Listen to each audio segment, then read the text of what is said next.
When I was in high school, during my freshman and sophomore years, I rode my bike to school. It was faster than riding the bus because of the route that the bus would take, and I would be one of the first kids picked up. And obviously, riding my bike was also much faster than walking. It would take me about 10 minutes to get to school on bike, and I would ride along the side of the road. After I got out of my neighborhood, I would ride along the side of a bigger and busier road that was still usually pretty quiet. We lived a little bit away from the city, so traffic was never much of a problem. After I took that larger road for a while, I would only have to turn one more time before I was at the school. I would then park my bike outside on a bike rack and go into the school. I enjoyed it, and there was never any problems, until one day. It was a morning during my sophomore year. I had just put my backpack on and left the house and was now on my bike. I rode out of the driveway and into the street. Soon, I merged onto the larger road. Now, at this time of the year, whenever it was, I remember that it was still completely dark outside. Like I said, the roads were always pretty quiet, but they were especially quiet at this time in the morning. Most of the time, I would only see maybe 3 or 4 cars total on my ride to school. On this day, shortly after going onto the busier road, maybe like 2 or 3 minutes in, a car approached from behind. I would ride on the side space between the road line and the ditch. It was maybe 6 feet wide, so I had a good amount of space. I expected the car to pass, and when it started to, I saw that it was going really slow. The car was a black sedan, and it was relatively small. Beyond that, I didn't know the exact make or model. It's typical for a car passing by to slow down or even drive in the other lane to be safe, so that's what I thought this car was doing. It stayed in the lane near me, but slowed down almost to my exact speed, which was really unusual for a car to go that slow. This is why I really noticed and remembered it. I looked over but couldn't tell who was driving. I didn't recognize the car at all either. Soon though, it eventually passed me, still going really slow. It finally sped up when it was maybe 100 feet in front of me. It was kind of strange and even a tiny bit suspicious, but I was able to make it to school all right. I rode back home just fine as well without noticing the car. But fast forward to the next morning, I saw it again. When I set out that morning, I wasn't thinking about it at all. I got on my bike, rode out of the driveway and onto the street. Then I moved onto the larger road again and rode my bike on the side of it. A couple of minutes into that, at almost the exact same spot as the day before, I heard a car approaching me from behind. I looked behind me and saw just headlights at first. The car then slowed down significantly again. That's when I got the thought back to the previous morning. I thought, what if this is the same car? When the car reached me, I looked over, and sure enough, it appeared to be the same black sedan. I thought that this was really strange. But then I realized that maybe it was just somebody going to his job, and he always left at the same time, like I did for school. But I had never noticed him before until yesterday. I kept riding my bike and minding my own business. The car then got to even speed with me and then maintained it. We were going parallel to each other. When this continued for an uncomfortable length of time, I looked over at the car. I could see it appeared to be a man driving it, but I couldn't really tell what he looked like. I then started speeding up on my bike, and when I did, the man sped up in his car ever so slightly, just enough to keep up with me. I went faster, and he did the same. Then I slowed down significantly and went back to my first speed. The guy slowed down in his car. I was starting to feel really creeped out. The surrounding area of the road was a lot of woods and a few houses here and there. It didn't make me feel any safer. We were on a long straightaway of the road with no other cars in sight. Finally, the car sped up and moved past me. I was really glad to see this guy finally driving away. He got a long ways up the road, but then I saw his brake lights come on. I got a bad feeling when I saw this. The car then pulled over to the side of the road on the right. I wondered what was going on, and I got really nervous to keep going. After the car stopped, the driver's door opened. A man stepped out, who was very tall and large. He was wearing a black sweatshirt, I remember, and had longer dark hair. I kept riding my bike in his direction. After he had stepped out, he just stood next to his car and faced me. He was looking directly at me as I rode my bike closer, and it was really giving me the creeps. I got within probably 100 feet of the guy. Then I couldn't take it anymore. I suddenly turned around and made a U-turn on my bike. There was no way that I was going to try to get past him. After turning around, I started riding as fast as I possibly could in the direction of my house. My heart sank when I heard the sound of his car door closing behind me in the distance. Then I heard the sound of the car moving. I looked back and saw the car now making a U-turn. There was no way that I was going to be able to outrun the car on my bike. In that moment, I suddenly veered off to the left and into the ditch. I rode my bike into the grass and then hit my brakes and stopped. Then I dropped my bike and got off of it and took off running into the woods. I was desperate and I just needed to get away from this guy. I started running through trees and tall grass, and at first, I could still hear the car approaching me from behind. The farther I got into the woods though, the less I heard of the car. I kept running like crazy until I made it out of that section of the woods. There was an open field of grass and a house in the distance. I ran to the house and when I got there, knocked on the front door. The house was connected to a quiet curving road that likely connected to the busier road that I had been on. This was a neighborhood which had several houses that were all spread very far apart. Nobody answered the door after my first knock, so I knocked again. Still nothing. At that point, I ran around to the back side of the house and hid behind it. I didn't want the man to come looking for me over here. I laid down next to the house and tried my best to be as quiet as I possibly could. I remained there for several minutes. Then I was going to go back, but I heard a car start driving down the quiet road. I stayed where I was and held my breath. The car, I could tell, was going really slow. It passed by and then seemed to turn around because I heard it again driving back. I never saw the car, but I would bet that it was the man. After I heard it leave, I remained where I was for probably another 5 minutes. Then I got up and walked back around the house and through the woods back to my bike. It was still there in the ditch. I got on it and then rode back to my house, going as fast as I could the entire time. I didn't see the car on my way back, and I made it home safely. Then I told my mom everything. She called the police, and I was excused from classes and got to stay home from school that day. From that point forward, my mom drove me to school. The following year, I got my driver's license and I could drive myself to school. I will never forget that experience though, and I'm really happy that I got away from that guy.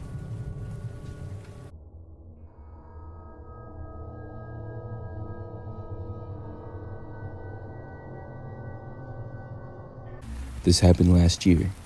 I was shopping at my local Walmart, just doing some typical shopping on a random weeknight. The store was pretty quiet, and it was probably like 8 or 9 p.m. I had been in the store for about 15 minutes or so, and I was in the aisle where they have the fitness items. I was looking at one of those massage guns. I wasn't planning on buying one that day, or even buying one at Walmart, but I had been considering getting one. When I walked by, I noticed it and stopped to read the box. I was in the aisle looking at it for a few minutes, and when I was doing so, I remember hearing some voices in the next aisle over. It happened to be a toy aisle, and this was at sort of the back corner of the store. I heard a man's voice, and then the voice of a child. At first, I paid no attention as I was looking, but soon I heard the man say, "I will buy you this toy if you come with me." I assumed it was the child's father at first, but I didn't really know why he would say that. I couldn't really make out what the kid said back to him, but I heard the man then say something like, "Your mom said it's okay." Then I just had the crazy thought that maybe this wasn't the child's father. The man started saying, "Come on, let's go," a couple of times. I heard him starting to walk to the end of the aisle. I just had a really bad feeling about it. At the time, I didn't know if I was just being nosy or if I should do something. I decided to walk by the aisle and glance down it to see. I left the aisle that I was in and walked into the next one over, which was a toy aisle. And when I looked down, I saw a man wearing a black jacket and winter hat, holding the hand of a little kid and leading her to the other end of the aisle. Their backs were facing me. I was kind of thinking on the fly, and I said, "Excuse me," to the guy. He turned around and looked really surprised. I picked up some random toy from the shelf. It was some type of stuffed animal. I said I wanted to ask the man a question, if this would be a good gift for my niece. I then started walking over to them. He said he had no idea, and I said I thought he might know. I then asked if that was his daughter. He said no, and he was just watching her for the moment, but then said they really had to get going. Him and the child then walked away. I really wasn't sure if I should believe him or not. Maybe I was making too much of it. I realized it probably was a reasonable explanation, and I turned and started to walk into the opposite direction. I was telling myself that nothing was wrong, and I was just paranoid. But I'm not even kidding. About 30 seconds later, I heard a woman's voice calling out a name. For this story, let's just say the name was Sarah. The woman was calling out Sarah, not really loud, but enough for people in the aisles nearby to hear, including me. I walked towards the voice and found the woman a few aisles down and more towards the center of the store. When I reached her, I asked if Sarah was her daughter. She looked concerned and said yes. I had a terrible feeling, and I said that I might have seen her daughter with a man and I thought they might be leaving. We both started sprinting towards the front of the store. The good thing is that this was probably less than a minute since I had seen the man. When we made it to the front of the store, we saw the man and the child at the self-checkouts area. He was buying one of the toys for her. The girl's mother started shouting, and the man claimed he was just trying to be nice and buy the toy for the girl, but he quickly tried to run away after realizing nobody would believe that. He ran out the door and was able to momentarily get away. I was just happy that the girl was okay and back with her mother. It turned out that the girl had wandered off from her mother to look at toys while her mom was shopping in another area of the store. The mother had believed that her child was nearby, but had actually wandered off much further. I also found out that the guy was located not long after this at all.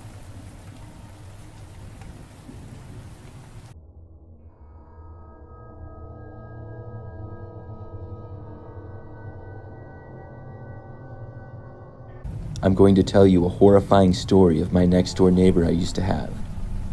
I live in a single-family home with my wife and our dog Sparky in a residential neighborhood. There are quite a few different houses on our street, and we have 1 acre of land, as do most of the neighbors.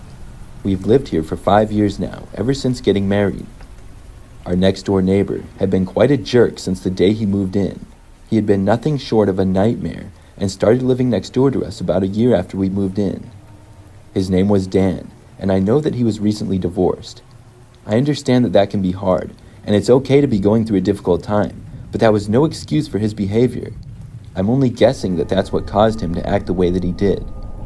To give some examples, I would say most houses on our street are pretty nice and well maintained. They're not all that large, but the grass is green and mowed frequently. Most people also have nice landscape and flowers and such. The first time I talked to Dan, he insulted our flowers, saying that we should replace them all and they looked bad.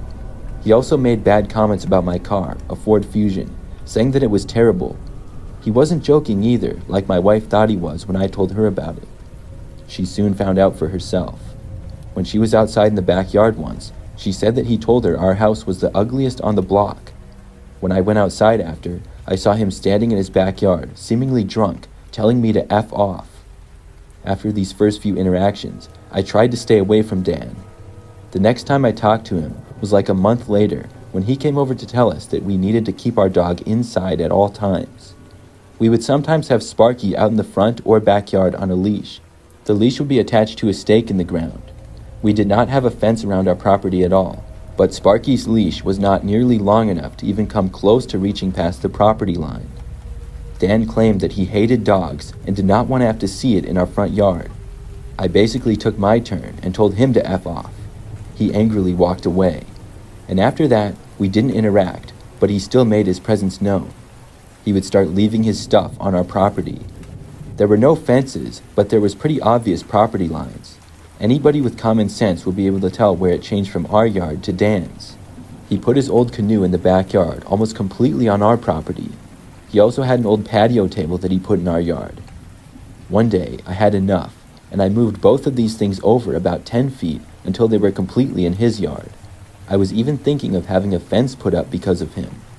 I didn't want to let him win. But just the very next day, my wife came inside in the evening and told me that Sparky was missing.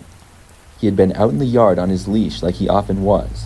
The leash was still there, as was his collar, but he was gone. At first, we thought he somehow slipped out of his collar.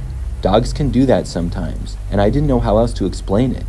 My wife and I took to the streets and started searching all around the neighborhood for Sparky. We went to several neighbors' houses and asked them if they had seen him at all, but nobody had. We were worried like crazy and didn't know how this could have happened. For hours, we searched the area until about 9 p.m. When we got back home, I just went into the backyard as my wife went inside to call more neighbors and ask them. That's when I heard a faint bark. I thought maybe it was a neighbor's dog at first, but I just had this feeling like it was Sparky. I walked over to where I had heard it, which happened to be in Dan's backyard. I called out Sparky's name and heard the barking again. I ran over and heard that it was coming from inside Dan's shed that he had in his backyard. I tried opening it, but there was a large lock on it and I couldn't get it open. I ran to Dan's house and pounded on his front door like crazy. He didn't answer though. I was knocking on his door for like 5 minutes without a response. So after that, I called the police. When they arrived, they heard Sparky barking from inside the shed. A short time later, they were finally able to open it. Sure enough, Sparky was inside, and we pressed charges. He didn't get that heavy of a penalty though. I think he just got probation. But he did have to move out of the neighborhood, which I was really glad to see. I'm hoping that I never see him again.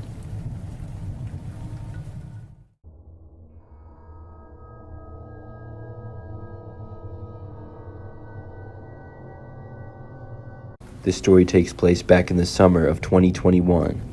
During that time, I had just recently gotten a new car. Before that, I had been driving an old 2004 Chevy Trailblazer, which, if you don't know, is an SUV. I didn't think that it would be worth that much, but I still decided to sell it on Craigslist. After all, that's where I had bought it years earlier, and I had taken good care of it for the most part. I took some pictures out in my driveway and then listed the car.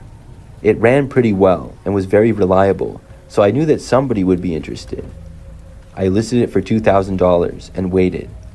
I wasn't in that much of a rush to sell it, and it took about 2 days before I got the first response to the ad. The response was someone asking if the car was still for sale.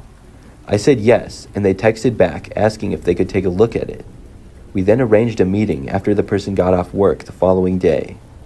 I asked for their name, and he said his name was Barry. He said that he got off of work at 8 p.m. I suggested that we meet in the parking lot of a nearby Walmart because it was a really big lot. It would also be in a public area because I didn't want a random person showing up at my house. Barry agreed, and the very next day, I drove out to the Walmart, which was like 5 minutes away from my house. I got there early and looked around the parking lot. I told him that I was in the very back corner and he really couldn't miss me. The parking lot was always empty in the back half or so, and was often used for truckers or sometimes RVs to park overnight. The first red flag happened before Barry even showed up. I should have drove away right then and there. He texted me saying that he was there and asking what my car looked like. I was thinking, seriously? You're the one interested in buying the car and you don't even remember what it looks like? I gave him a description, gray SUV in the back corner. He then replied saying that he saw me and was driving over. I looked around and watched a much newer looking car approach me. It looked to be a red Ford Focus that was only a few years old. He parked right next to me and I watched a man get out. He was younger looking, maybe 30, and had dark brown hair and black glasses. I got out of my car and walked over to him. We met out front of my car and shook hands. I told him some basic information on the car as he looked at it. Less than a minute in, he asked me if we could go for a test drive. I said yes, and Barry got into the driver's seat of my car, and I got into the passenger seat. I noticed that he was on his phone a lot in the short time since he had gotten out of his car. Something just seemed a little bit strange about this guy. When he started driving, I asked him if he knew this area and he could drive on some roads close by. He said that he knew it well, and we left the Walmart and headed to a quieter area. Barry went down a road that I had only been on a couple of times. It was a somewhat quiet road with a speed limit of 35. There were some patches of woods here and there and some buildings that seemed to be industrial. During the drive, things were pretty quiet. I talked about the car for the first couple of minutes, but Barry didn't really respond or say anything back to me. I remember him looking at his phone once while driving, and I told him that he shouldn't do that. He was like, "Oh, sorry," and then he put it away. I asked him how he thought the car was driving and if he liked it. He just said yes, and it was good. After maybe 5 minutes of driving, I was starting to think that we should head back. That's when Barry suddenly began slowing down. He then pulled off the road suddenly and into this really crappy looking parking lot. There were kind of woods on both sides leading into it, and the parking lot had tons of potholes and looked to be for a warehouse. When he got into the parking lot, he drove in a little ways and then stopped the car. I noticed that there was one other car in this parking lot. I thought at first maybe Barry just wanted to turn around in there, but when he stopped the car, I was really confused. Barry then shut off the engine and took the key out of the ignition. Then he opened up his driver's door and started to get out. I was really confused and just watching him, wondering what was going on. As he was getting out, he then suddenly yelled at me to get out of the car. I looked to my right and saw 3 men getting out of the other vehicle that was also in the parking lot, and the 3 men were walking towards us. They were maybe like 50 feet away. These men started walking at a fast pace, and Barry stepped out in front of my car and then waved at me to get out. I heard him yell at me to get out of the car again. I knew that I was in trouble at that point, and I didn't know what these guys wanted, but I realized something quickly. My car had 2 keys for it, and I had brought the spare just in case I would have sold it that night. It was in my pocket. After Barry saw that I was not getting out of the car, he started walking over to my passenger's door. I figured that he was going to try to force me out. Meanwhile, the other 3 men were now only about 20 feet away. I reached in my pocket and felt on the key for the lock button for the doors. I pushed it, and when Barry got closer, I moved over into the driver's seat of the car. He reached the door and tried opening it, but it was locked. In that moment, I quickly put my spare key into the ignition and started the engine. Barry had the other key still and would be able to unlock it if he got it. When the car started, I saw him reaching into his pocket and saw the other men start running. As soon as the car was started up though, I put it into drive and slammed my foot on the gas. The car jerked away from everyone, and they gave chase on foot for a short time before I sped away. I then made a quick U-turn, as the men were now running for their vehicle. I drove out of that pothole-filled parking lot as fast as I could, and then back onto the road. I took the very first turn that I saw from that road, and the men were not able to reach me in their car on time. I didn't see them behind me and was able to get away. I went straight back to my house, and when I made it back home, called the police and reported the whole thing. I told them about the car at Walmart that Barry had left and gave as much information as I could. I later found out that the car Barry used to get to Walmart was found still there and came back as stolen. I'm not sure if Barry and those other guys were ever found. I know that I'm just really glad that I had the spare key with me and was able to get away from them.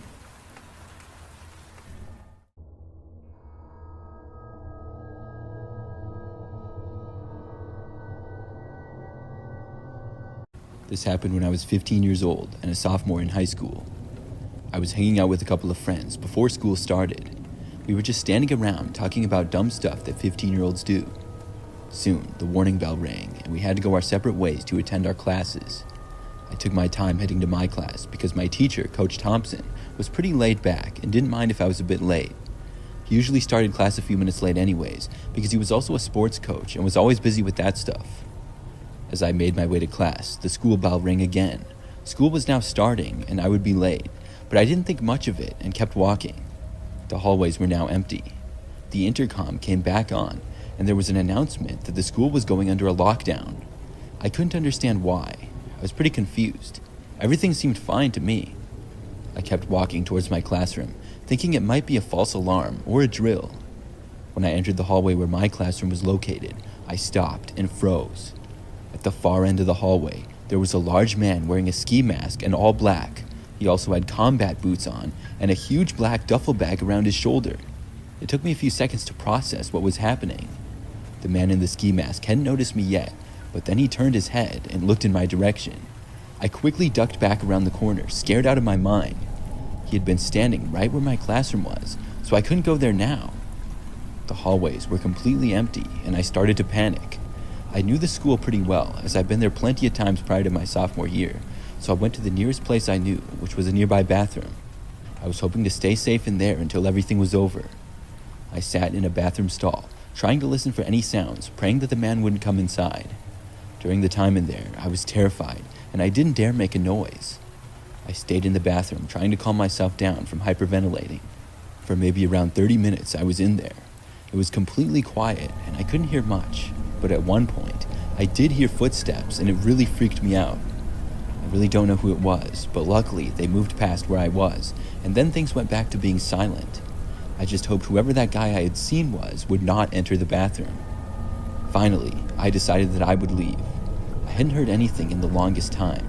I thought it might be safer to get out of there, and I stepped out.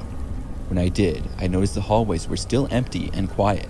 The lockdown was still in effect, and I had no idea what was happening. I cautiously started speed walking back towards my classroom, and I was very careful looking all around.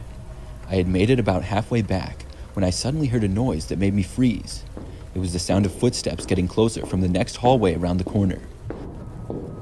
It was happening all over again. I could feel the sinking feeling of the fear and the shock once more. I quickly turned around and went back down another hallway, trying to avoid whoever was coming my way. I glanced back for a split second and saw the man in the ski mask starting to come around the corner. In this point in time, I swear I could have ran a 4.3 flat in the 40-yard dash. For once in my life, I was genuinely running for my life, and nothing else mattered besides that. It was a weird feeling. I didn't care about anything, not girls I had crushes on, not my homework, not even my job. All I cared about was staying alive for myself. I kept on running. Eventually, I stopped, unable to hear the man behind me anymore. I gathered myself and started walking towards the exit, hoping to find a way out. When I reached the exit, relief flooded over me as I saw multiple police officers outside the school. I ran for the door, and when they saw me, they waved me over. I was able to leave and breathe a sigh of relief. The man inside the school was later caught, but we never found out what his intentions were. The memory of that day haunted me, and my parents ended up putting me in therapy to help me out. No 15-year-old or anybody should have to experience anything like that. It's been about 7 years now, and I'm way better. We returned to our normal routines at school shortly after, and our school had a 24-hour cop for the next year. That made everyone feel a lot safer. I'm happy nobody got hurt and I was able to make it out alive. I wouldn't wish that experience upon my worst enemy.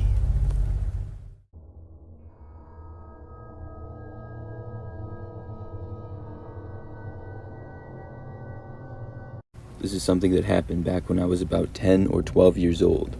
I'm an adult now, so it was a long time ago, but I still think about it sometimes. That's how weird and scary this situation actually was. To start out, I will mention that this was sometime in the early 2000s. Cell phones weren't as common back then, but my parents did have them. It was more common though for us to use our home phone, which was connected through our house. I think we had 2 or 3 of them. The main one was in the kitchen and there was another in the living room. We didn't have any caller ID, so when a phone call came in, you didn't know who it was unless you answered it. I was an only child, so I didn't have any siblings. One night, my parents left to go shopping, and I stayed home because I wasn't interested in going that night. I would go with them about half the time, but most of the time it was really boring. My parents would leave me home by myself all the time for small trips like that, and I was used to it. So that night, probably an hour after my parents left, I was in the kitchen and the phone rang. I figured that it was probably my parents calling, so I picked up the phone and answered it. After I said hello, I expected to hear my mom's voice, but I didn't. It was a man's voice, which sounded really weird. It definitely wasn't my dad either. The man on the other end spoke very slowly and asked me who I was. I was kind of creeped out a little bit, but I just figured the person was probably calling for one of my parents. Because I was so caught off guard though, I couldn't think of anything to say. I ended up just hanging up the phone right then and there. Afterwards, I went back to whatever I was doing. I don't remember a whole lot the rest of the time that my parents were gone that night. I know that when they came home, that guy didn't call back or anything. But only a few days later, the guy called back again. This time, my parents had already gone to bed, and I was up late watching TV in the living room. It was a Friday night, so I didn't have school and could stay up late. I'm guessing that it was like 11 p.m. or so. When I heard the phone ringing, it was really strange.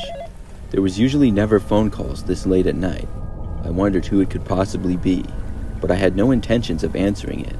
I wasn't the type of person to just answer the phone unless my parents were gone or I was expecting a call. I let it ring as I continued watching TV and sitting on the couch. The living room phone was just a little ways away from me. After the phone stopped ringing, I heard a beep, and then could tell that somebody was going to leave a message. When somebody left a voicemail, you could hear it in live time. When I heard the person start to speak again, I instantly felt sort of creeped out. It was the same man speaking in a deep and slow voice just as he had before. He said something like, "Hi, I thought you were home tonight." There was a little pause before he hung up. I wondered who this guy was. Sure, I didn't know all the people that my parents did, but I was really close with my parents. If they had talked with this guy on the phone before in the past, I feel like I would have known. And why was he calling so late at night? I went to the phone, which now had the flashing light that there was a new message. I played it back just to hear it again. It was certainly really strange. I only stayed up for a little bit longer that night before going to bed. The next day, I forgot to tell my parents about the strange phone call, just as I had the other day as well. But later that night, we were all at home and in the living room when the phone rang. It was kind of late again this time, probably after 8 p.m. or so. My mom walked over and answered the phone. I really didn't think much of it, until my mom hung up the phone a very short time later without really saying anything. She said that when she answered the phone, she heard nothing, and then whoever was on the other end just hung up. My dad said that it was probably a wrong number, but then I remembered the strange phone calls, and I told my parents about them. They said they were unaware of who that could be. We played the message from the previous night, and we all found it very weird. The best guess was that it was somebody who had the wrong number or was just a prankster. That night, we didn't get any other calls. We didn't get any for about a week. In that time, I basically forgot about it. But then one night, I was home by myself again. I think my parents were out shopping again, but I don't remember exactly where they were. It was dark out, and I was in the living room when the phone rang. Thinking that it was my parents, I answered it, but it wasn't. I heard the man's voice again. He started to speak, but I immediately hung up on him. I was too creeped out to listen to whatever he had to say. But just moments later, the phone rang again. I just knew that it was probably him calling back.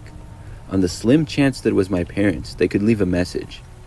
When the phone stopped ringing, I heard that whoever it was going to leave a message. When the message started, I heard the man's voice again. He said that he could see that I was home right now.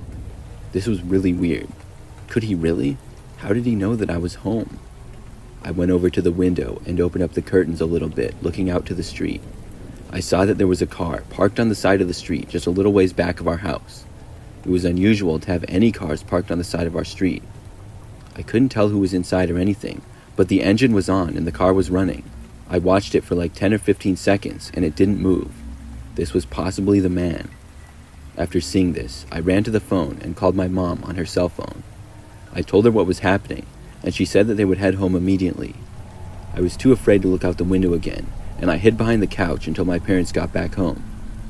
They arrived maybe 10 minutes later, and when they did, they said that the car was not in the street. I'm not sure where that guy went, but I was happy that he was gone. After this happened, my parents didn't leave me home alone for a long time. Everywhere they went, they insisted that I came with. We also unplugged our home phone for probably about a month. When we finally hooked it back up, whoever that guy was didn't call again. I don't know for sure if that was actually him parked on the side of the street, but I have a feeling that it was. I also don't know who that guy was or why he kept calling us.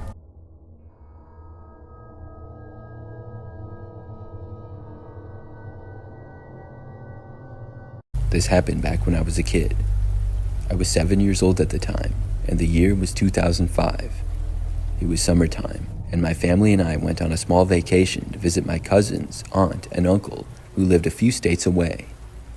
I remember that my cousin Matt and I would hang out whenever we were in each other's city because we were around the same age. We also had many of the same interests, so I was excited to hang out with him. When we got there, we went to this huge mall that was right by Matt's house. The mall was so big that there was an amusement park in the middle of it. That's where my family and my cousin's family went, and we got the wristbands so that you could ride all of the rides that they had. We all went around the amusement park and went on several rides. Our parents were hanging out around us, and our sisters were a bit younger. I remember that at one point, Matt and I went off a little ways away from our parents to go on this one ride. The mall was really busy, and I somehow lost track of Matt. I don't remember exactly how, if I got distracted by something or if it was just too busy. All I know is that I was trying to find him, and I couldn't seem to. I walked around thinking that I would, and the next thing I knew, I was lost. At some point, when I was wandering around lost, this random guy started following me. I'm not sure exactly when I noticed it, but when I did, I continued to walk around trying to find anybody that I knew, like my parents or my sister. I think I ended up just moving farther away by accident, though. The guy behind me was wearing a black shirt and had glasses and sort of a beard. I don't really remember much else about him, though. Everywhere I went, he seemed a little ways behind me. After probably 10 minutes of wandering around the amusement park, I couldn't take it anymore. I decided to just leave that area and try to get away from the man. I walked out into the large hallways of the shopping mall. I had no idea which way to go when I was there. People were all over the place, everywhere I looked. I walked over to this one area where there were escalators. I went up to the next level, and the man was still behind me. Once I was up there, I just kind of wandered around. I think I went into a store or two and then back out, but I wasn't able to lose the guy. After walking around on the second level for a while, I didn't think it was working, so I decided to go back down. I went back over to the escalators, and luckily I was able to find them again. When I made it there, I went back down and then into the amusement park again. I looked back and saw the guy still behind me. It's pretty crazy how he followed me for so long. I was so desperate that I decided to go on a random ride. It was like the first one I saw, and I knew the man wouldn't go on it because it was only for kids. I used my wristband to get on, and soon the ride took off. As the ride was going, I was wondering how I was going to find my parents again or get away from this guy. When the ride ended, I couldn't believe my eyes when I saw my parents walking over. I met them after getting off, and they asked me why I had gone on the ride. I told them how a guy was following me and I was trying to get away. When they asked me who, I looked around to point him out, but he was gone. I never saw him for the rest of the day, or again after that. I'm really glad that my parents showed up when they did. I don't know what that man was planning to do.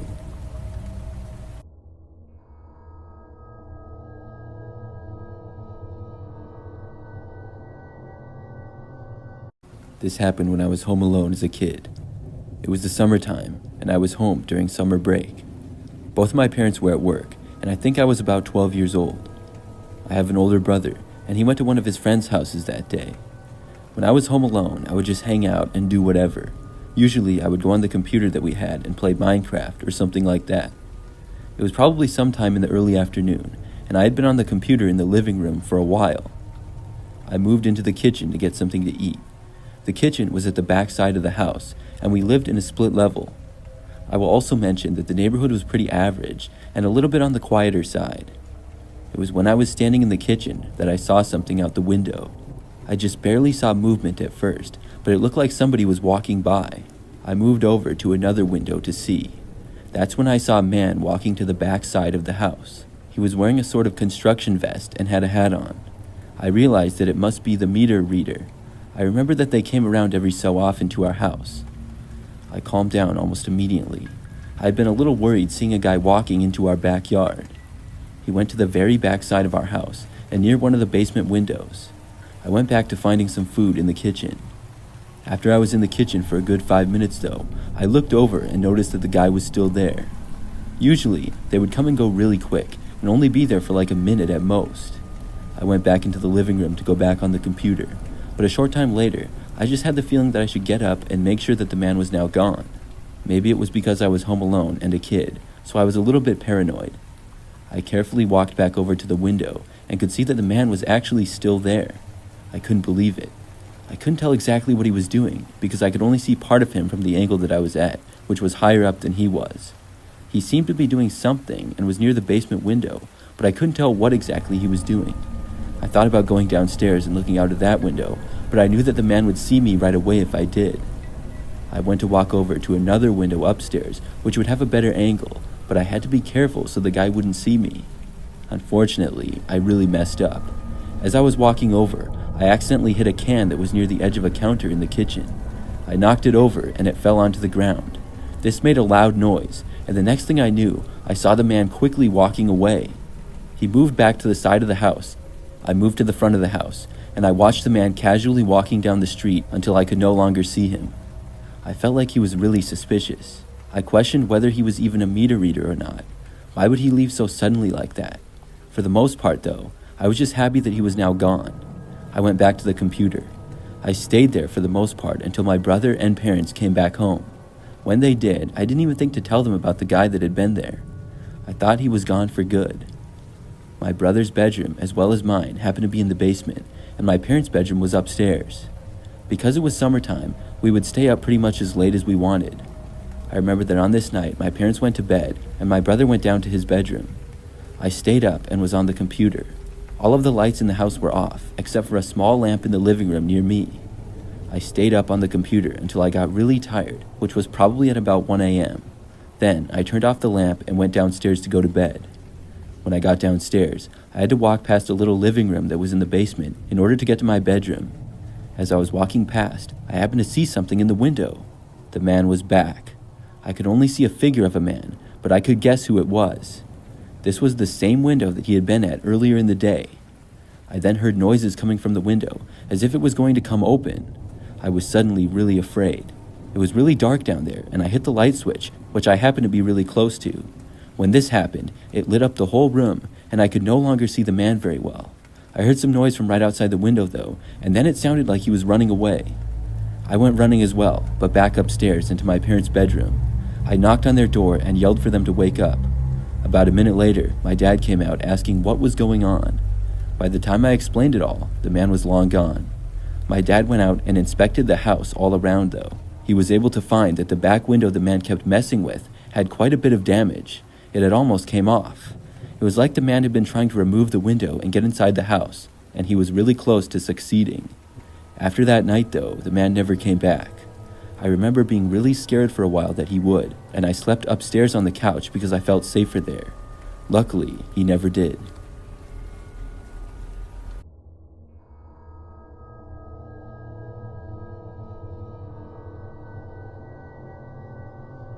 This happened just a couple of years ago. I was in college at the time, but went to a smaller school. I have a good friend group from high school, and we remain close to this day, but several of us went to different colleges. A few went to a much bigger school, which was a little bit more fun to hang out at. It was only about an hour away from the college that I went to, so on a few occasions, I went and visited for a weekend. I remember that one time, during I believe my third year of college, I went to visit two of my friends, Jake and Sam, at the larger school.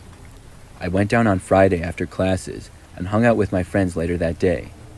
We were going to go to the university football game the next day on Saturday. But before that, on Friday night, my friends and a few of their college friends were going out to some of the local bars. We left to go there at probably like 10 p.m., and we decided to walk because I was told it would only take about 10 minutes. I was with Jake and Sam to start, but Sam soon left us because he said he had to stop and get something at one of his friend's dorms quick, so he would meet us there. Our route to getting there went right through the center of campus. Now, I had been there a couple of times in the past, but this school was very large, and I didn't know the campus all that well. At this hour, things were dark, and really nobody else was around, other than some people on the main sidewalks. We took a shortcut through a courtyard near some buildings, which I assumed had classrooms in them, but I wasn't really sure. I suddenly really had to use the bathroom, and when we passed by a building, I asked Jake if I could use the bathroom in one of the buildings. He was like, "Sure, go ahead." I didn't really know what the buildings were or if they would be locked, but when I went to the door and tried it, it was open. Jake then got a phone call and he stayed outside. I told him that I would be right back and I entered the building. When I got inside, there were a few hallways and a lounge type of area. I didn't know exactly what type of building it was still. Nobody else seemed to be inside. There was no bathroom in immediate sight, so I started walking around to try and find one. I kept expecting one to be right around the corner or really close by, but there just wasn't one. At last, after probably 5 minutes of wandering around the building, I found a bathroom. I used it and was back out in less than a minute, but now I didn't really know how to get back. I thought that I knew the way and started going there, but I soon heard footsteps coming. They were walking kind of fast in my direction. I didn't know if I was even supposed to be in here, and I wasn't a student at the school, so I decided to wait out of sight. I went back around the corner, hoping for the footsteps to pass by. Instead of passing me though, they turned the corner and headed to where I was. In a split-second decision, I moved back and went up a staircase, which happened to be right there. After walking up, I was now a floor higher, and everything looked mostly the same on the second floor, but I heard the footsteps starting to walk up the stairs. They were also moving faster than before. Somebody seemed to be after me for some reason. I started to worry that I really wasn't supposed to be in this building and would get in trouble. I walked as fast as I could without running through a random hallway. I was trying to make my way back towards the entrance and find another staircase or something. When I went down a couple more hallways, I heard the person behind me go down each way that I went. They were still a ways back though and couldn't see me. I didn't know who this person was that was chasing me. I kind of thought that it was silly and I considered just stopping and seeing who it was, but for some reason, I just felt like that wasn't a good idea. For some reason, I felt like I was maybe in danger. I kept walking, changing hallways every so often. I tried going in a random room at one point, but it was locked. Then, I came up on an elevator. I decided to take it and push the button. Thankfully, it opened immediately. If I would have had to wait, I probably would have just moved on. I got inside and started pushing the button for the first floor over and over. Meanwhile, I heard the footsteps coming from down the hallway. They were moving faster and faster, and then they started running. Whoever this was now sprinting towards me. Finally, the elevator doors started to close. At about that same time, the person had entered the hallway that I was in. The doors just barely closed on time. When they were maybe an inch open, I heard whoever it was get right outside and then just barely saw them. I couldn't tell anything about them though, just that they were right outside. They grabbed at the door, but it was too late. I felt a huge wave of relief as the elevator started moving down. But at this same time, I heard the person sprinting away from the elevator. I was guessing that they were now going to the nearest staircase. When the elevator door opened, to my surprise, I could see the exit. I think it was the same door that I had gone in. I turned to the right and started walking. That's when I heard footsteps coming from a ways to the left. Whoever it was that was chasing me was almost down the stairs. That's when I started to run. I sprinted towards the exit and heard the other person sprinting in my direction now.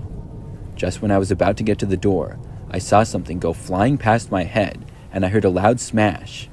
Whoever this person was had thrown a small lamp at me. It just missed my head and hit the wall just a couple of feet away. I opened up the door and sprinted outside.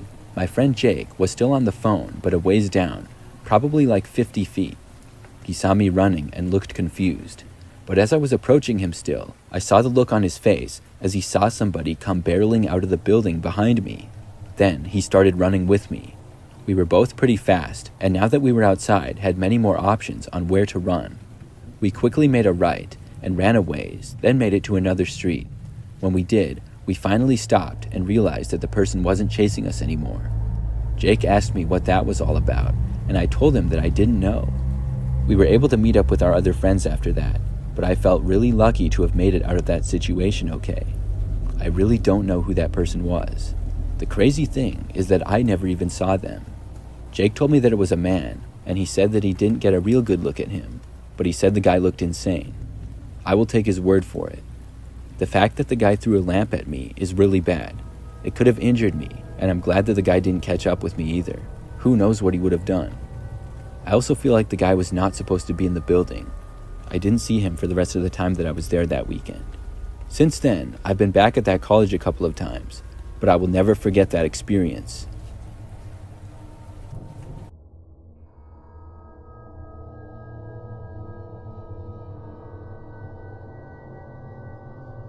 For some background of this story, I'm a female, and I worked at Target for a while, over a year ago. The Target that I worked at was very close to my apartment at the time, and it was a pretty enjoyable job for me. My favorite part was talking with coworkers and becoming friends with them. Mostly what I would do is work in the clothing department. I would do all sorts of things there, and it wasn't very stressful because things usually don't get busy like they do in the grocery section. At the time of this story, I had been working there for almost 4 months. I remember it very well.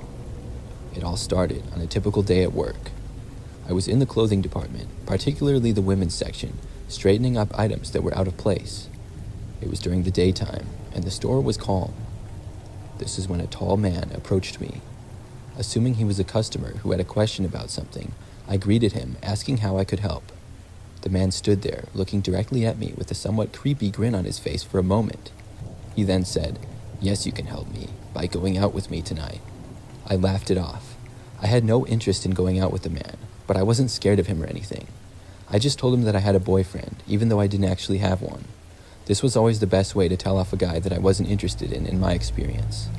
The man replied rather quickly, saying, "No, you don't." I told him that I did, and I asked the man if he needed help finding anything. He then responded with an even creepier reply. "Yes, directions to your house." I laughed off this remark as well. I was just hoping that the man was joking around, because this was getting really weird. After he said that, I told him that I had a lot of work to do, and I told him to have a good day. Then I started making my way to another section of the large clothing department that we had. The clothing area was practically big enough to get lost in. I was hoping to lose sight of the man, but when I started moving away, he followed. When I had made it to another section and he was still next to me, I stopped. I didn't have a problem with confrontation, and I said to the man, "Why are you following me? You're kind of creeping me out." The guy put his hands up as if to say, "My bad." He then walked away, and it was a huge relief. I had dealt with customers asking me out or trying to flirt with me a couple of times. It didn't happen very often, but here and there it did. None of them had been nearly as bad as this, though. I kept working for several hours. By then, I had forgotten about my experience earlier, but I soon remembered when I spotted the same man. I couldn't believe it at first. This was now about 3 hours after our first interaction. To me, it was still mind-blowing that he was still in the store. Maybe he had left and then come back. Either way, it was strange, and it was now a bigger concern for me, because shortly after I had spotted him, I saw him look over at me and then look quickly away. The man was sort of far away too. It looked like he was almost hiding from me. He stood, mostly covered by a rack of clothing, staring in my direction. I moved slightly and kept working, to which the man moved slightly as well to keep looking at me. I stopped and sighed. This was really annoying now. I walked away, leaving what I was doing. I moved to a whole nother section of the store, far away from that one. There, I didn't really have any work to do, but I just wanted to get that man off of me. I was now in the grocery area, and I was there for about a minute before spotting the man again. He was walking into the area, and he saw me for a split second, and then disappeared into a nearby aisle. At this point, I decided to take my break. I had one that I could take at any time, and I was planning to after I had finished the work that I was doing in the clothing department. But seeing as this creep was back and still following me around, I decided to just take my break now. I radioed in on my walkie-talkie to let my supervisor know I would be taking my break. Then I headed towards the front end of the store. Our break room was through doors at the front, and I walked in there. When I got inside the break room, I thought back to the crazy situation.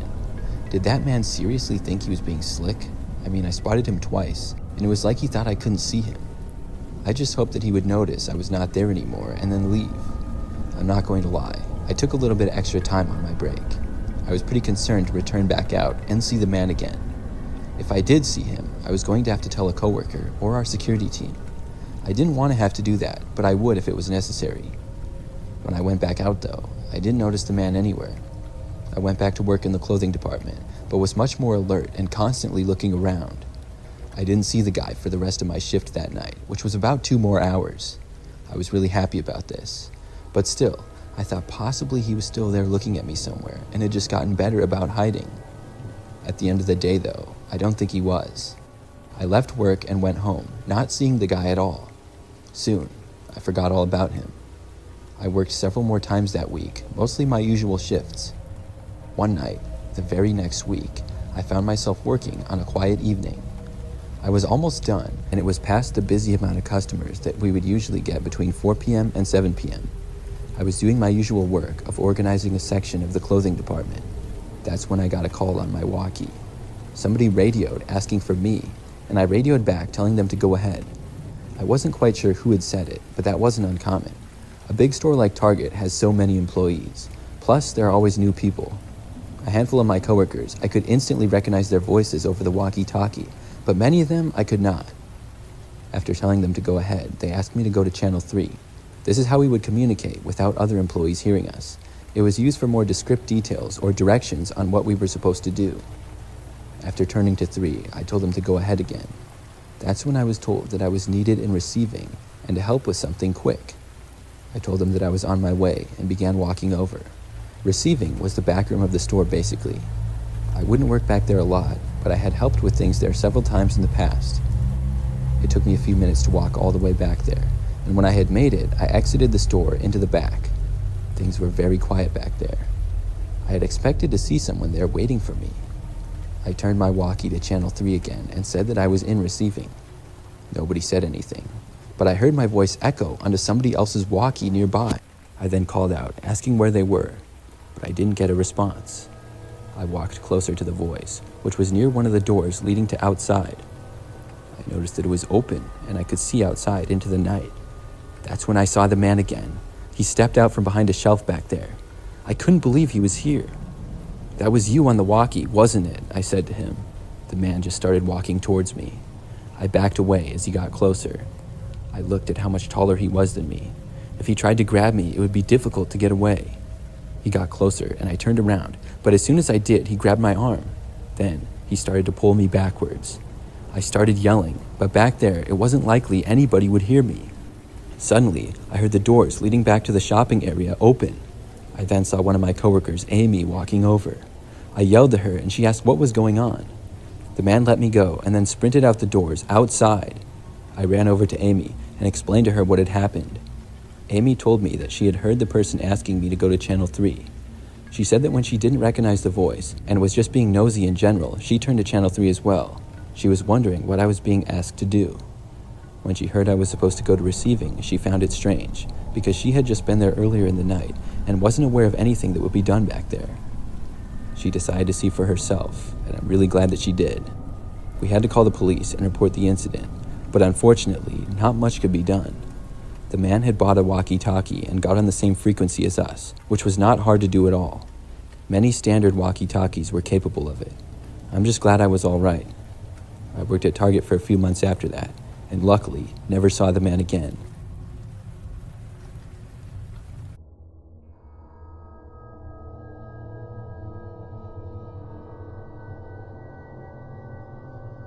Back in 2012, on the last day of my sophomore year of high school, I got a friend request from a girl who I recognized from my gym class. We'll call her Lauren. Lauren was a year below me. We had never talked to each other, and we didn't have any mutual friends. I hadn't even known her name prior to the friend request, but after a quick glance at her profile and seeing she was the cousin of a girl in my grade, and that we did go to the same school after all, I accepted her request. All throughout the year, we had gym together. My group of friends and I never dressed out or participated. We always sat off to the sides closest to the locker rooms and just hung out the whole period. I recall seeing Lauren with her group, and they would always dress out but wouldn't participate themselves. They would usually sit all the way across the gym. The only reason she stuck out in my memory was because I would catch her staring at me sometimes. I wasn't one of the popular or cool kids. I was kind of an outcast, a little tomboyish, a little emo. So her staring at me was kind of odd, but I always brushed it off, thinking maybe she wasn't looking at me, just in the general direction of my side of the gym. Let me back up a bit, saying at the time, I had a secret iPod Touch with a text-free app. My father was very strict and would not allow me to have a cell phone, and wouldn't even buy me an iPod Touch himself. I bought it off a friend for around $100 my freshman year.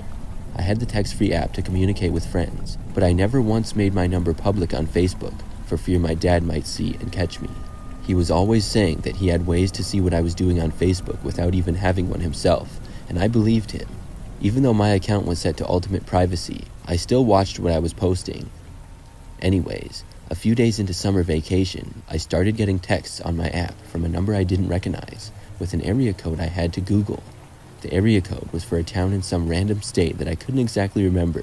Seeing as how I lived in Florida, I found it really odd that some out-of-state number was texting me. At first, I thought it was one of my friends playing a prank on me. The person called themselves Frank. They knew my name, where I went to school, my age, etc. I was even more convinced that it was a friend of mine, based on the fact that my favorite movie is Donnie Darko, which features a man in a bunny suit named Frank. I kept asking if it was this person or that person, but they always replied no. The conversation started to take a dark turn very quickly, and I was now receiving very disturbing texts. Frank started telling me that they had been following me for about a year, watching me in the grocery store with my dad, at the beach with my friends, even described what my bathing suit looked like, which freaked me out even more because I had no photos of me in a bathing suit on mine or anyone else's Facebook, no tags, nothing. I'll admit, I was a little uncomfortable with my body as any other teen, so bikini pics were a definite no. Frank then went on to talk about their plans of kidnapping me and describing really sick and disturbing things they would do to me. I tried to ignore the number, but they just wouldn't stop. Right before I went to block the number, as I was scrolling on Facebook, I came across a post that said, "Whoever is texting me from blank number, please stop. I'm really scared." My heart sank instantly. I recognized the area code and checked my iPod to confirm it was the same exact number. When I went back to see who had made the post, it was Lauren, the girl from gym, the girl who I didn't know, had never spoken to, and had no mutual friends with. I sent her a quick message explaining that I was getting texts from the same number and that it was really freaking me out. I asked her what the name was the person gave her, and she said Frank. She started telling me that she was receiving letters in her mailbox and sent me pictures of them. I was starting to think that we were being harassed by a serial killer based on the content of the letters she had shared with me. Honestly, I was scared for her. He actually knew where she lived. After exchanging messages for a few days, we became friends. It was a trauma bond. We both knew what the other was feeling and going through because we were going through it together. After a couple of weeks, still getting these crazy texts, still talking to Lauren every day, really getting to know each other, she tells me that there's a white car parked at the end of her driveway, and she's noticed it near her house before. She told me that her mom had to drive to a town 2 hours away for work, and that she was going to be alone all day. I was terrified for her.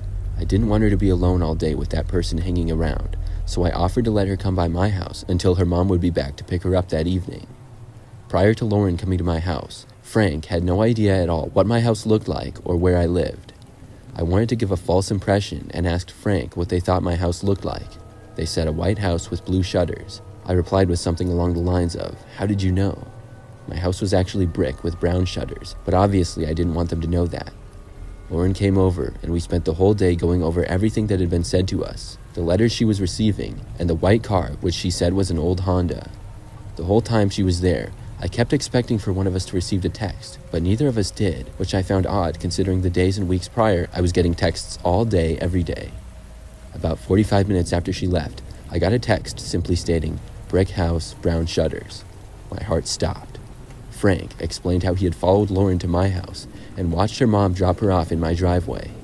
Now he knew where I lived, and I was definitely on edge. My dad left me home alone quite often, even at night until late hours.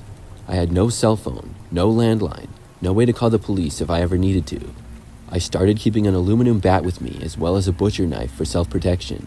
I would mostly hang out in the computer room, which was located in the front of our house with a window that overlooked our front yard. I kept the blinds shut and the doors locked at all times. Late one night, I was sitting at the computer, and I heard the sound of the metal brake of my bike's handlebar slide against the brick wall of our front porch, accompanied with the door handle being jiggled.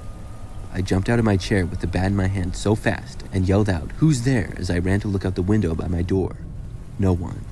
I ran back to the computer room to look out into the front yard, and I couldn't see anything, but I heard a car door slam and peel off into the night.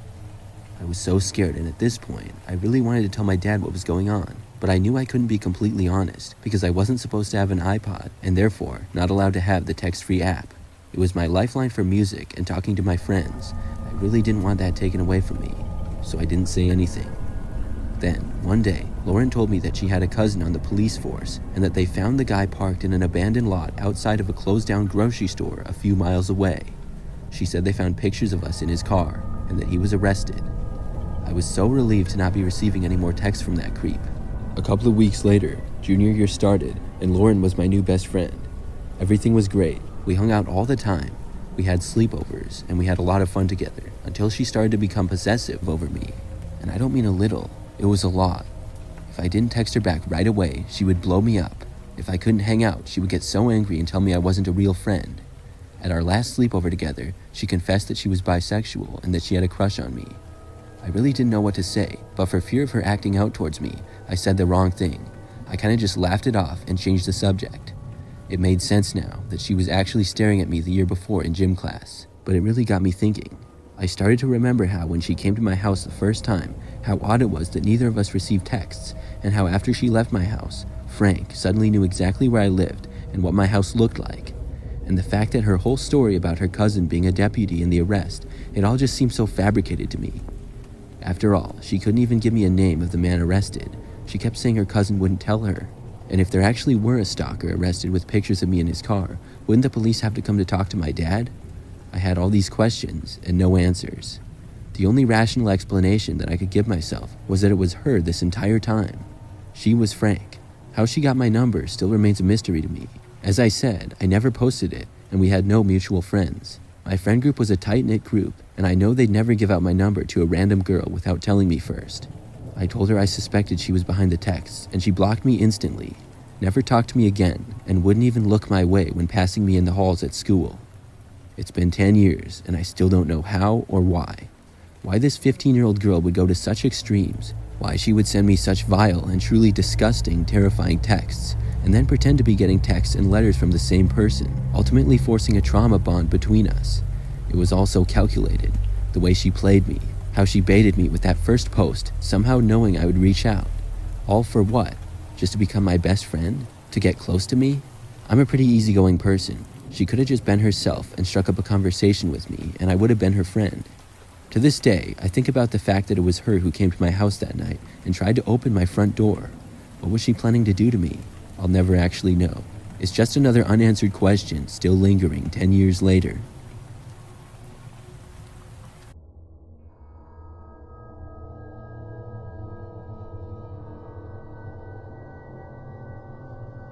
A few months ago, I was working at my cashier job in the self-checkout when I encountered a very strange customer.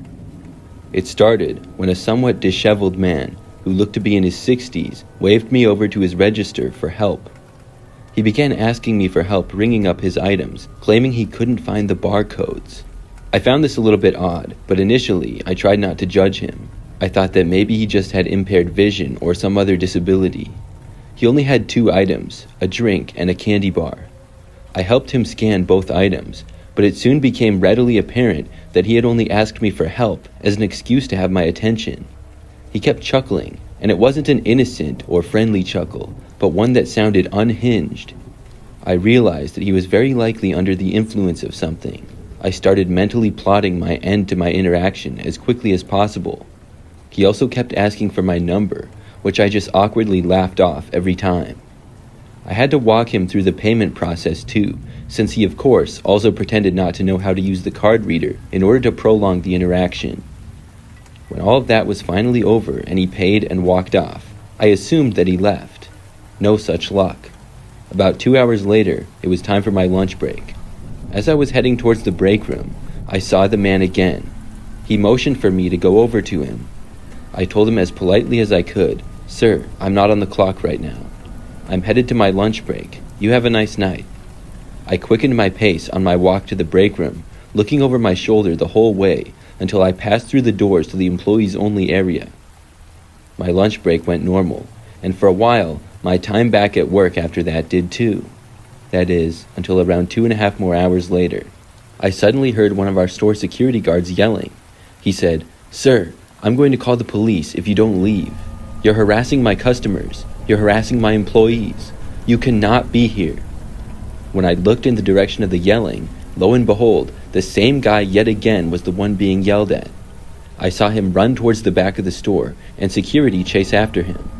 I wasn't able to leave my area, and I had to concentrate on my job, so I just presumed shortly after that they caught him and escorted him out.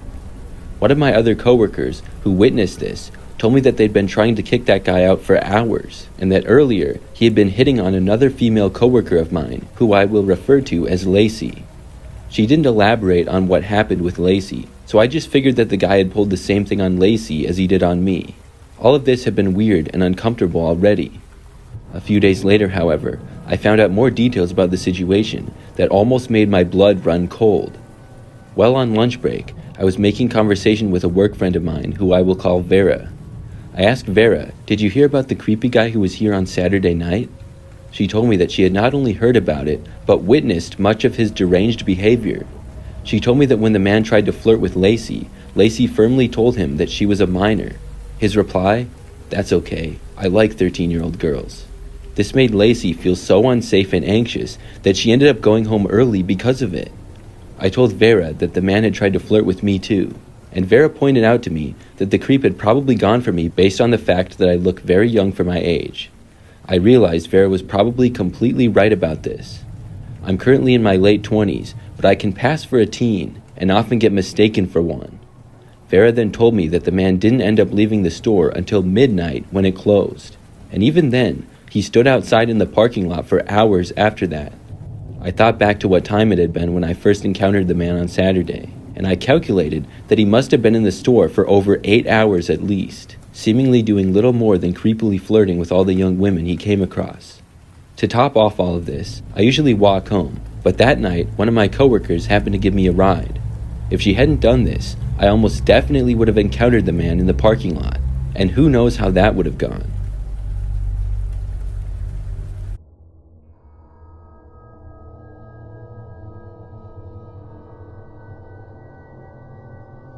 This is something that happened back in August of 2014. At the time, I was 16 years old and preparing to take my driving test. I had already got my permit a few months earlier and was taking my behind-the-wheel classes. I remember I would meet with a guy and he had a special car with a brake on the passenger side. He would sit in the passenger seat as I drove and would tell me where to go and teach me things. I had to do 3-hour sessions with him, and then I would be ready to take my driving test. The first session with the guy, we did some neighborhood driving and a little bit of highway driving. The second session was mostly city driving, and the last one was a bit of everything and parking. On the night of this story, it was my third and final session with the guy. I can't remember what his name was, but he was pretty cool. He was easygoing and a solid teacher. I remember that the session started at about 6 p.m. We started driving on a few different roads and reviewing stuff. I don't remember a lot of the details, but by about 8 p.m. probably, the sun was setting and it was getting dark out. We then drove to this one park. It was a quiet and empty park with an empty parking lot attached to it. I had no clue even what city we were in because I had never been to that area before. I was asked to park the car, and then the instructor got out and set up a few of those really small and cheap orange cones. He set them up as basic guidelines for a parking space for me to follow. Then he got back inside the car, and we started to practice parking. We were at one far end of the parking lot, which wasn't that big, but had a decent amount of space for us to use. The streets surrounding it were mostly residential and very quiet. As I was starting to practice parking, another car drove down the street, and I noticed it entered the same parking lot that we were in. It came from down at the other end though, so I didn't think too much of it. The car then parked in a parking space far on the other end, away from us. I kept practicing my parking for the next several minutes, not focusing on the car that had parked at all. Nobody got out of it or anything, and it remained there. Then, a few minutes later, another car entered the parking lot near where the other one had. This car drove a little ways closer to us and then parked, still a ways away. I remember that my instructor made a little comment like, "I wonder what these guys are doing here now." It did seem odd for people to park here when it was dark out. We had gone there because we figured it would be an empty parking lot. At least that's what I was assuming. Still, I did my best to just focus on my parking. I was doing pretty good and hadn't really hit the cones at all. I thought that parking was going to be the hardest part of the driving test for me. Then, one of the cars suddenly backed out of the space that it was in. There were 2 exits to the parking lot that we were in, one at each end of it. At first, I thought the car was going to pass us by and leave. But as I had just parked into the space we made with the cones, the car drove behind us and then stopped. It was only a few feet back and right behind us. I wasn't really sure what to do. My instructor seemed to be confused by this as well. After like a minute, the car still hadn't moved and was right behind us. We certainly weren't in their way or anything, and they could easily go around us to leave. My instructor said that he was going to see what was going on and told me to wait there. Then he opened up his door and got out. He started approaching the vehicle, and I didn't watch him because I was just looking straight ahead, waiting for him to get back. All of a sudden, I just remembered that my instructor got back in the car really fast, a lot quicker than I had expected. He seemed panicked, and he told me to leave the parking lot. I mentioned that we hadn't picked up the cones, but he said that it didn't matter. I could tell that he was nervous. I began driving away, and when we left the parking lot, the car behind us did as well. My driving instructor told me not to panic, but he saw a guy in the car behind us had a gun. He said when he got out to talk to them, he saw it. Then he got back in our car. Now the other car that had been in the parking lot as well was also following us. I was terrified, especially because I was driving. My driving instructor told me that we were going to the police station. He said to not speed and to stay calm. He then gave me step-by-step directions on how to get there. It only took us about 5 to 10 minutes, but it felt like forever. The 2 cars followed us the entire way. They didn't try to pass us or do anything. When we got to the police station, I pulled in and they kept going. I parked the car and my driving instructor and I went inside. We reported the incident, and after that, the driving lesson was cut short. My parents were called and I got picked up. I was just happy to be okay. I'm glad that my driving instructor seemed to know what to do in that situation. I ended up passing my driving test on the first try, but I will never forget that experience.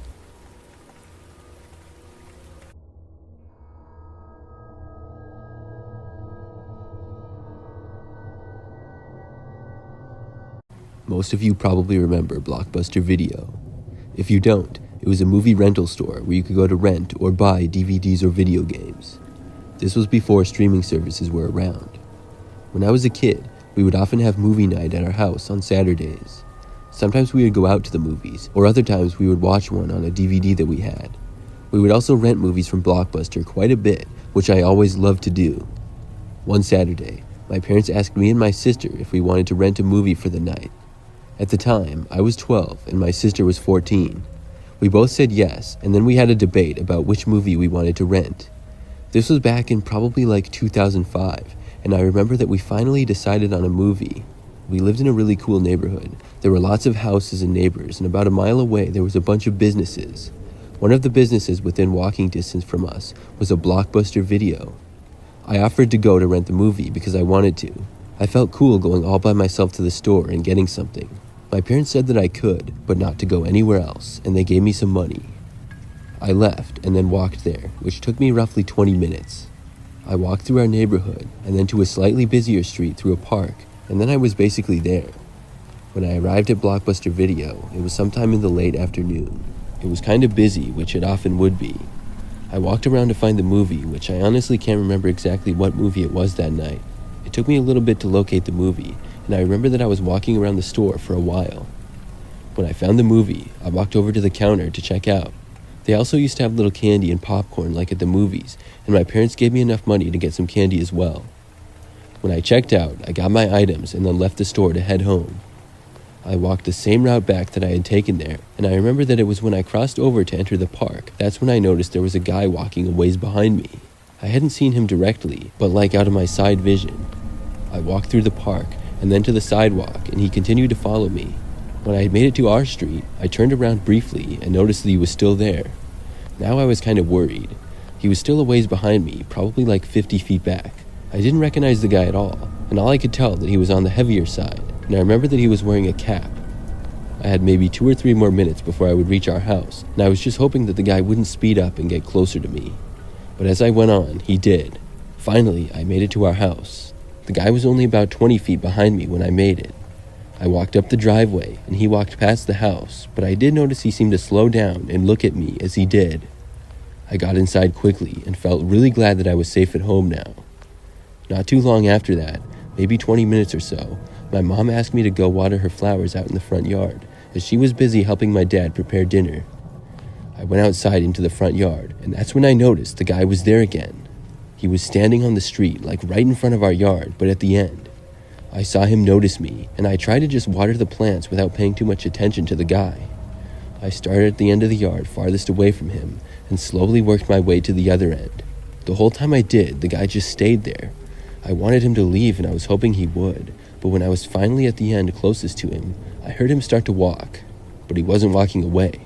I realized he was walking into our front yard. I turned around to see him about 5 feet into the yard. Without wasting any time, I sprinted back around to the front yard and went back inside. I looked back out, and the guy was now gone. I was hoping that he would be gone for good now. I had no idea what that creep wanted. After I was back inside, I turned on the TV to wait for dinner to be ready. Maybe 10 minutes later or so, I glanced out the window again. The man was back. This time, he was standing maybe 10 feet away from the window in the front yard, and he was walking closer. He saw me through the window, and I ran out to the kitchen where my parents were. I told them that there was a creepy guy in the front yard and that he had followed me home. They both walked into the living room, and the guy was actually still there. My dad ran outside after him. I heard him shouting at the guy, and we watched from the window as my dad ran all the way out into the street. The man just barely got away. We were all pretty confident, though, that he wouldn't come back, and thankfully, he didn't. I still can't believe the nerve that guy had to be such a creep. I thought originally that I was just being paranoid when he was seemingly following me home, but I was wrong.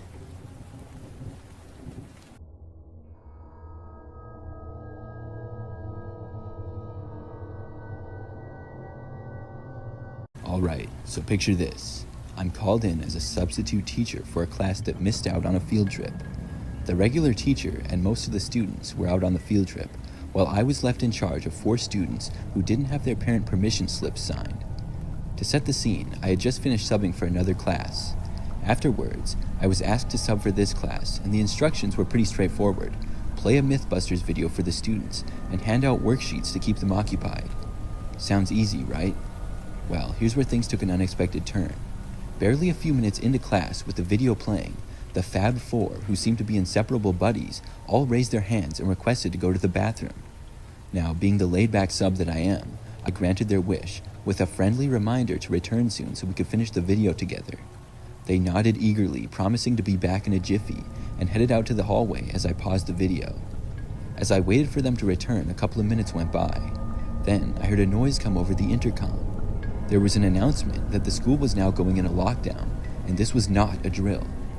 This put me in a little bit of an odd situation. Panic started to settle in as I realized that these 4 kids were nowhere to be seen.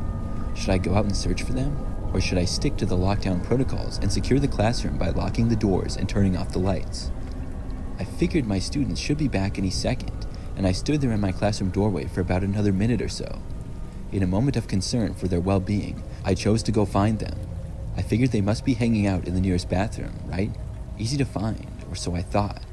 I hurriedly made my way to the hallway, fueled by a mix of worry and determination. I walked to the bathroom as quickly as I could, and I got winded because I'm severely not in shape like I used to be, and I pushed open the bathroom door and knocked. I was hoping to find them and usher them back to the classroom. "Hey guys, we're on lockdown. You need to come back to the classroom," I called out, my voice echoing through the empty bathroom. But to my surprise, there was no response, not a peep. As confusion grew, I cautiously pushed the bathroom door open wider, half expecting them to jump out. But that wasn't the case. The bathroom was empty. Not a single person in sight. My heart sank. Where on earth did these students go? I couldn't dwell on it for long though, because my priority was to get back to my classroom. If the students had wandered off, then that was their fault. They would likely be found by another faculty member. With a mix of anxiety and haste, I retraced my steps, making my way back to the classroom that I was in charge of. I went inside and remained by the door. 10 long minutes went by, which felt like a whole hour, and still there was no sign of my students. Just when I was about to lose my cool from all the suspense, I heard this weird noise coming from inside the classroom. I quickly scanned the room, hoping to figure out where it was coming from, but there was nothing there, just an empty and super quiet classroom. I tried to tell myself it was just my mind playing tricks on me, but then I heard it again. This time, my eyes locked onto this person crouched behind a desk at the back of the room. I cautiously approached, my voice trembling when I asked, "Who's there?" I was praying it was just a student playing an elaborate prank, but to my dismay, the figure that rose up from beyond the desk was no student. It was a man, a complete stranger, and certainly not a student. I freaked out and sprinted out of the classroom immediately, desperate to find help. Now, as a grown adult, you're probably wondering why I bolted and didn't stay in the room and fight him. Well, like I said, I'm not as young as I used to be, and I'm not in shape, so the odds of me winning a fight protecting myself are like 4 out of 10. I pounded on the door of the nearest classroom, and thankfully, the teacher opened the door. Their expression quickly turned to concern as they listened to my explanation of what had happened. Without wasting a second, they dialed the school principal and alerted her about the new situation. Soon enough, the school became filled with activity as police officers were everywhere in the hallways. It turned out that the stranger I had encountered was the very person the school had been locked down for. He must have snuck into my classroom when I was down the hall looking for my students. This realization made my mind go black as I thought about all the possibilities that could have happened if I didn't run away from my classroom. It turned out that the missing students had taken refuge in another teacher's classroom. Nobody had thought to inform me though. Rumors began to circulate that this intruder had ulterior motives, with whispers of him searching for someone specific or possibly carrying a weapon. The details remained vague, and the school kept the information tightly under wraps. Looking back on that day, I'm just grateful that everybody was okay. After that crazy incident, I needed some serious time off. When I finally went back to teaching, I had a whole new perspective. I will certainly never forget that day.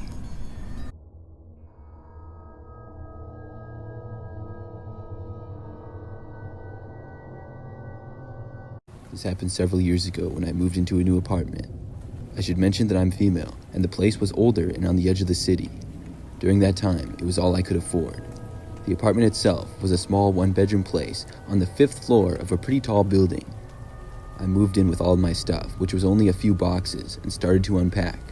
For the most part, I liked the apartment because the location was pretty good, and it was enough space for me. My hallway had probably 15 or 20 other units on it.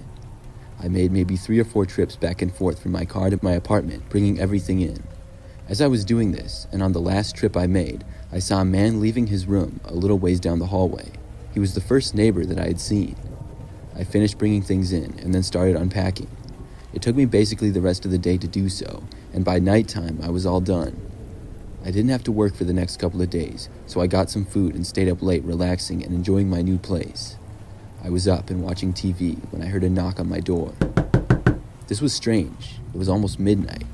I got up and walked over to the door, and I looked out the peephole.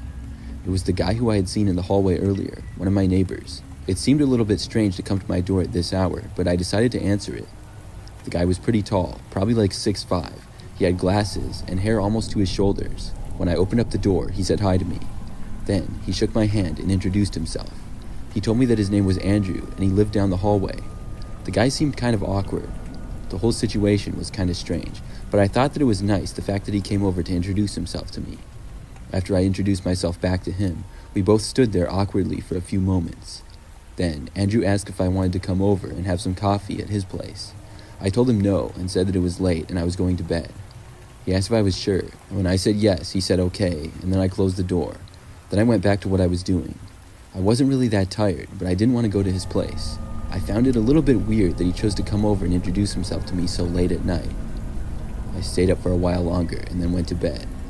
The next day, I went out to get some groceries in the morning and was home for the rest of the day. I organized more of my things and did whatever for the rest of the day, but at night, once again, there was a knock at my front door. I got up and went to go see who it was. It was Andrew again. I opened the door to see what he wanted this time. Andrew said hi to me and then told me that he thought my mail got delivered to his place on accident. He said there was a package for me. I was a little bit confused, but curious what accidentally was delivered to him. He told me that he had it in his place, and he said we could go get it now. I said sure, and I walked out of my place and into the hallway. Then I followed Andrew down to his apartment. It was a few down from me and not that far at all. When we got to his place, he opened up the door and told me to go ahead inside. His place was somewhat dirty. He had a living room in the main area and then a bedroom off it, kind of like mine. As we walked inside, Andrew said that he kept the package in his bedroom for safekeeping. I followed him inside to the bedroom. When I got inside that room, there was far less furniture. Almost as soon as I walked in though, Andrew suddenly moved behind me. The door then swung shut and slammed. My immediate reaction was to run over to the door and try to get out, but as I made it there, I heard a click, and when I tried opening it, the door was locked. I realized how stupid I had been. This guy already had come across as a little bit of a creep to me. How could I walk alone into his apartment late at night? I thought about how crazy his story sounded anyways. Why would he accidentally get one of my packages? I asked him what he was doing, but he didn't answer. I had my cell phone with me, and I pulled it out, but there was no signal in there. Nothing would go through. I'm not sure where Andrew went, but I didn't hear him from the other side. I looked around the bedroom. There was hardly anything in there. A mattress in the corner, a rug, and a nightstand. It was a terrifying place to be. His window had a cover on it. I pulled the cover off to see if I could see anybody outside, but the window seemed to be painted black from the inside. I couldn't see out of it, and I couldn't open it either. I was desperate. I yelled and asked to be let out, but nobody answered me. I walked all around the room, wondering what I could do. There didn't seem to be anything, though. As time went by, I realized that I needed to think of something to get out of there. I kept trying my phone, and I went to all parts of the room, but I just couldn't get any signal. Finally, I went over to one of the walls. This was a wall that bordered the apartment next door. I started knocking on it, wondering if the people on the other side would hear, or if they were even home or awake. But after several minutes of that with no luck, I turned it up a notch. I started pounding on the wall as hard as I could. It started to damage it a little bit. I then took my elbow and rammed it into the wall. Some of the wall ended up breaking, and I started yelling as loud as I could and banging on the wall. After a minute or so of this, the door to the room that I was in opened. Andrew stood there inside the doorway. He yelled at me to stop, then he started approaching. I grabbed the small nightstand because it was the only thing in the room that I could grab.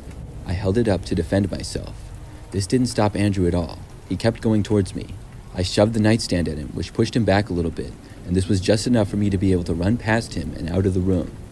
I ran for the door, which I was barely able to get to before he grabbed me. I had the door open, but Andrew was struggling to keep me inside. I heard somebody walking down the hallway, though, into our direction, and I started screaming as loud as I could. When the person got closer, Andrew pushed me away, then he himself took off running out of the apartment and down the hallway. The person in the hallway told me that they lived next door and they were wondering what on earth was going on.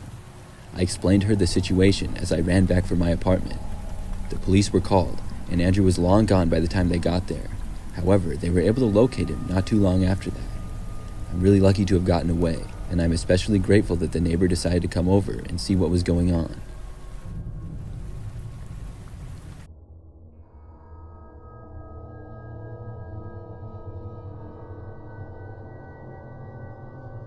Back when I was a sophomore in high school, my family moved to a new city.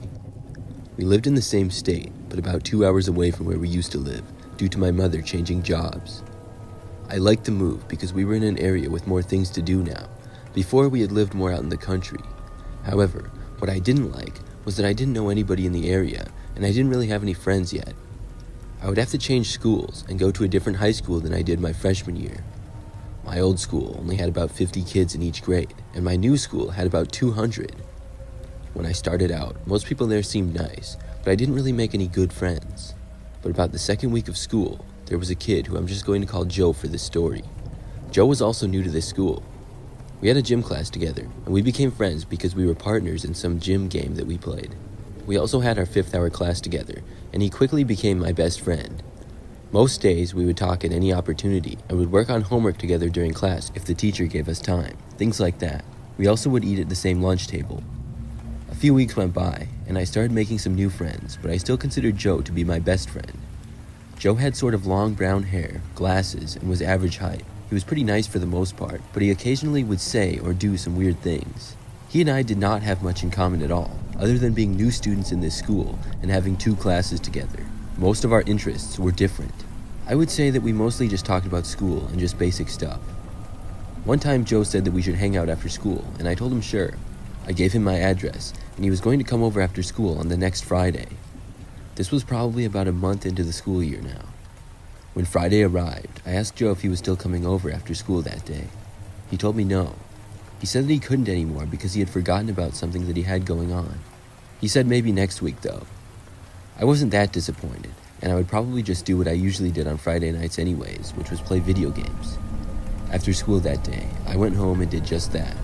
I took some breaks to eat and things like that, but luckily for me, I remembered that I didn't have much homework to do at all that weekend. I stayed up sort of late, which I usually did on weekends. I went to bed at probably 1 o'clock in the morning after I got really sleepy. Our house was a 1-story home, and my bedroom was on the front side of the house. My brother's bedroom was next to mine, and my parents' was across the hallway next to the bathroom. After I fell asleep, I woke up to the sound of some noise in my room. I was really disoriented at first because I must have been sleeping pretty deeply. After hearing another noise, I sat up in my bed to see what was going on. The room remained mostly dark, like when I had fallen asleep, except for my TV screen in the corner of the room. But there was another light coming from my window. I looked to it and realized that my window was open. I normally had drapes covering the window when I slept, but they were partly moved to the side, and I could see my window was slid up. I then looked to the floor beneath the window, and a figure was there. When I saw it, I jumped back in my bed. That's when I saw the figure stand up, and it was Joe. I said nothing, probably because I was so shocked. He looked at me and started snickering a little bit, like a quiet laugh. Finally, I asked him what he was doing here. He didn't answer me at first, and just sort of stood there. Then he said, "Nothing." I really didn't know what to say. I guess I was thinking of what I should ask him out of the thousands of questions going around in my head, but my mind was still a little bit groggy. Before I got the chance, though, he moved back over to the window. Then he jumped back outside and shut the window on his way out. I was then wide awake and went to the window and looked outside of it. I just barely saw Joe now walking away down the street. He must have gotten in easily through the window because I typically slept with my window open just a crack, but why would he even come to my house? I looked at the clock, and it was almost 4 o'clock in the morning. It took me a little while, but eventually I was able to fall back asleep. When Monday came the following week, I planned to ask Joe what that was all about, but Joe wasn't at school that day. In fact, I didn't see Joe for the rest of the semester. I did see him during the next semester in the hallway a couple of times, but I didn't get the opportunity to talk to him. After that school year, he must have changed schools again because I never saw him again after that. In recent years, I've tried to look Joe up on social media, but I've never been able to find him. He has a fairly common name, and I don't know exactly what he would look like now or where he is. I think he was probably going to try and steal from me that night, but I caught him in the act.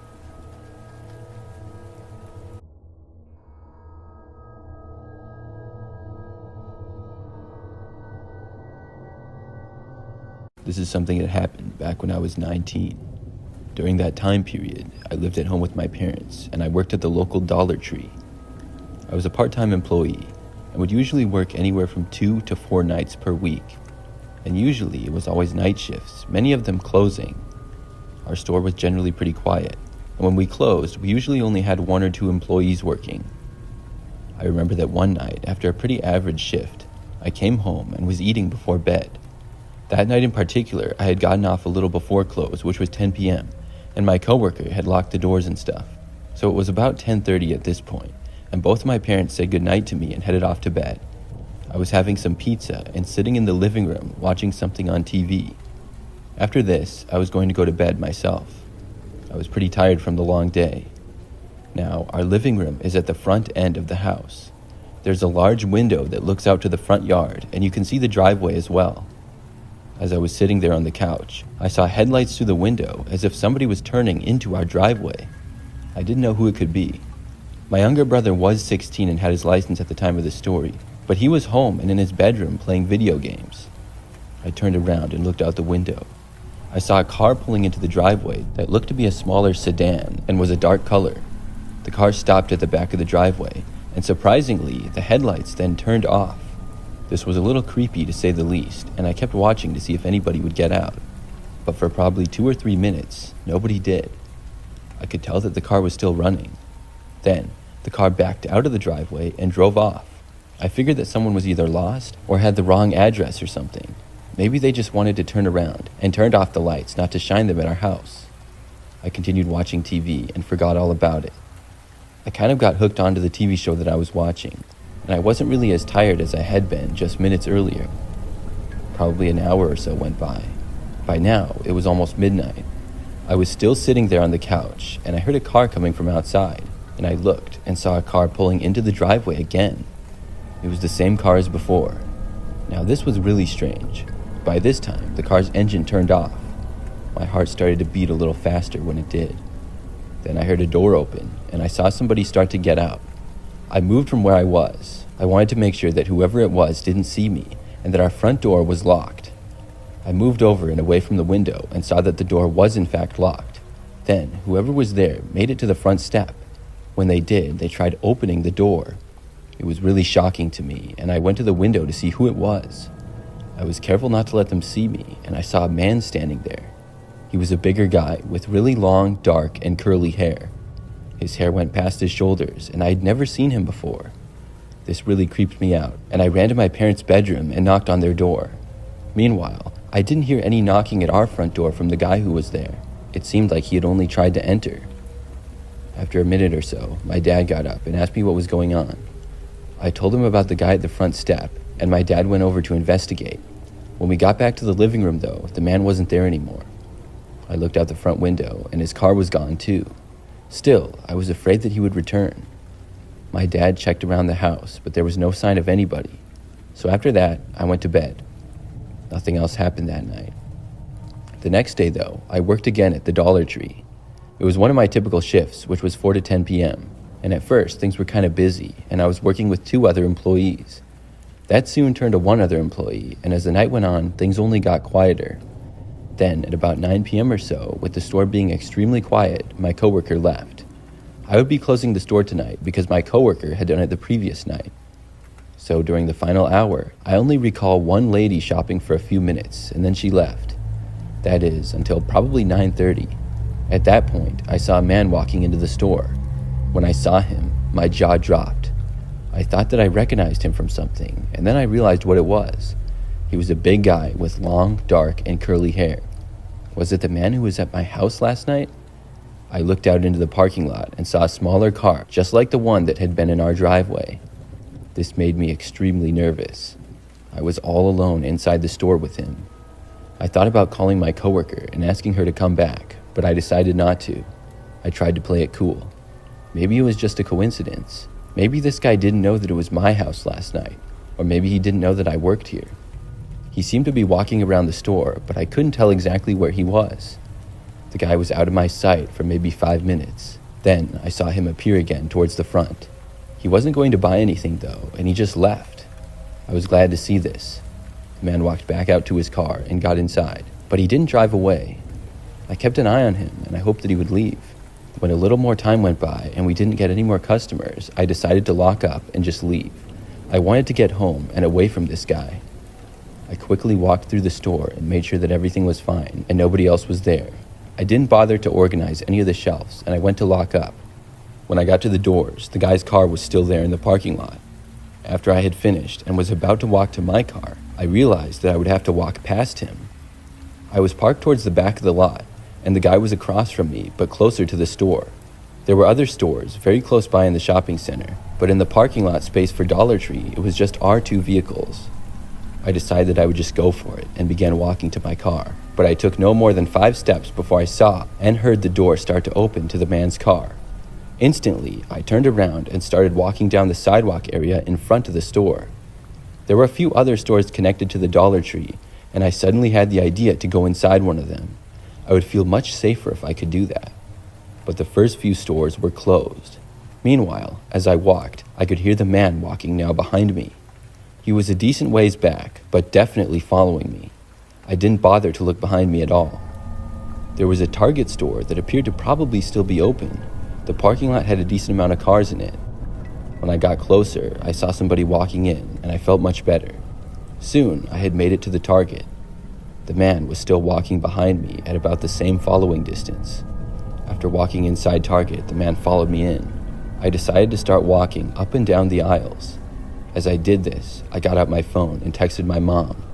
Meanwhile, the man was trailing me a ways back, wherever I would go. My mom texted me back, saying that she could come and pick me up. I thought about trying to get back to my car. In that isolated part of the parking lot, I didn't want to risk it. I asked my mom if she could, and she said that she would be there in about 10 minutes. In the meantime, I had to keep walking all around, up and down the aisles of Target. Every time I got into a new area, I would see the man a ways back. I kept looking at my phone over and over, hoping that my mom would be there already. At last, she told me that she was out front in the parking lot. I started walking to the front end of the store, and the man was still behind me. He was maybe about 40 feet back or so, if I had to guess. When I got to the doors and they opened, I could see my mom's car. That's when I started running. I sprinted for her vehicle, and I got inside as fast as I could. We both saw the man walking out of Target, and my mom quickly drove away. We were a good distance from where the man's car was, and we were able to make it back home all right without being followed. When we got home, I gave my keys to my dad, and my mom drove him to my car so that he could bring it back to our house.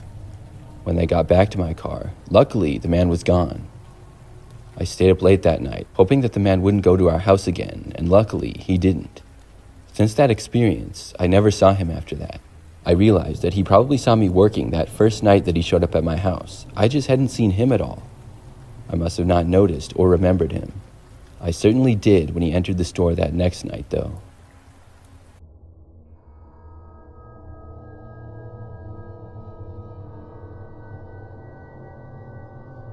This happened back when I was in college. During the summers, I lived back home with my parents at their house. I had almost the entire basement to myself, and they wouldn't really go down there much when I was gone. There was a big TV down there, and then my bedroom and a bathroom. It was really nice to have all of that space. I drove home from school after I had finished my finals and packed up my stuff from the college dorm. When I arrived back at my parents' house, they happened to be gone. They told me that they would be back in a few hours and were out for the night. That meant that I would be home alone. I did have my own house key, so when I got back, I was able to get inside. I spent the first bit of time unpacking a bunch of my stuff and putting some of it into storage and in the basement. I went down into the basement and I stayed in the main room and was using the TV for a while. It was then that I thought I heard a noise coming from inside of my bedroom. I hadn't been in there yet, and the door was closed. I didn't know what it could be, but I wasn't scared or anything like that. I casually got up and walked over to the door. Then I opened it. When I did, I heard the sound of my closet door closing. It was kind of out of my view, and when I looked over to it, the door was completely shut. Suddenly, I was now a little bit concerned about what this could be. Only a person could close the door like that, and I was home all by myself. I thought about going over and opening the closet door, but decided not to. I turned around and walked out of the room instead. I no longer wanted to be downstairs, and I went up into the living room upstairs. As I was up there, probably 30 minutes went by without anything happening. I was just watching TV and relaxing on the couch. Out of nowhere, I heard the sound of somebody walking up the staircase. I knew that it wasn't my parents because they weren't home yet. I looked over to the stairs. The person was not in my view yet, but I kept looking. Then I saw a man start to come into view, and he was walking up the stairs towards me. This guy looked a little bit older than me, but had a beard and long hair. He looked like he had to be on some kind of drug or something. As he approached me, I quickly got up. I backed away and asked him who he was. The guy didn't say anything. He just kept walking closer. I told him that he needed to get out of here or I was going to call the police. The guy didn't say anything though and kept getting closer and closer to me. I was backed up as much as I could and would soon reach the wall. He continued to approach me. I then ran to the side and was now in the back corner of the house. The guy kept coming near me. Then he started to charge at me. This guy had to be insane. When he lunged for me, I jumped out of the way. He caught part of my leg and I fell to the ground. The man fell also. I was able to get to my feet before he did, and I ran to the staircase and went down the stairs as quickly as possible. When I made it to the bottom, I opened the door and left the house. The crazy guy did the same, but a little bit after me. I went sprinting down the neighborhood street, yelling at the guy to get away from me. He stopped chasing me eventually, and kind of wandered off into somebody else's yard. Then I was finally able to compose myself and call 911. When the police got to my street, I didn't know where the guy was anymore. I had walked back to our house and was standing in the front yard. The guy ended up being found about 15 minutes later. I guess he went and hid in somebody's backyard, and they saw him and called the police. The police happened to already be there a few houses away at my place and picked the guy up. I'm really not sure how he got into my parents' house or how long he had been there. I'm guessing he got in shortly after they left. I do know that he was there the entire time that I was, and that really gives me the creeps.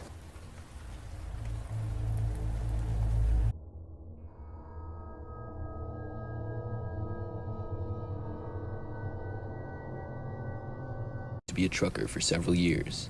This was a while ago now, but I will never forget this experience. It was only my first year on the job, and I was driving a semi-truck. I was able to sleep in the cabin of my truck, which I would often do. I remember that one time, after a long day of driving, I was making good time. Things were a little bit ahead of schedule, and I got to a place to stop for the night a little bit earlier than I normally would. I don't even remember exactly what state or city I was in, but it wasn't near any kind of major city. I went to a truck stop a little ways off the highway. It was really quiet when I got there, which was unusual, because most of the truck stops I had been to in the past were always busy. It was early though, so I figured that it would get busier. There were just a couple of other trucks there, and I easily found a place to park for the night, which was good, and then I went inside to get some food and used the restroom. When I returned to my truck, I ate and then watched the portable TV that I had with me. Several hours went by, and as I was watching my TV, I thought I heard the sound of somebody walking around right outside of my truck. I wasn't really sure why somebody would be right by my truck. I was parked kind of out of the way. Still, it wasn't a big deal to me. By now, it was starting to get late, so I figured that I should go to bed soon. I decided to go back to the truck stop to use the restroom again and look around outside. Then I would go to sleep. When I exited my truck, I didn't see anybody else nearby at all. There were just a couple of more trucks than had been there before. None were all that close to mine. I went inside the truck stop, and when I returned, things were the same. I got back inside of my truck and got ready for bed. I was pretty tired, and I fell asleep quickly. However, I woke up sometime in the night. When I woke up, I was sleeping on my side, facing the back of my truck.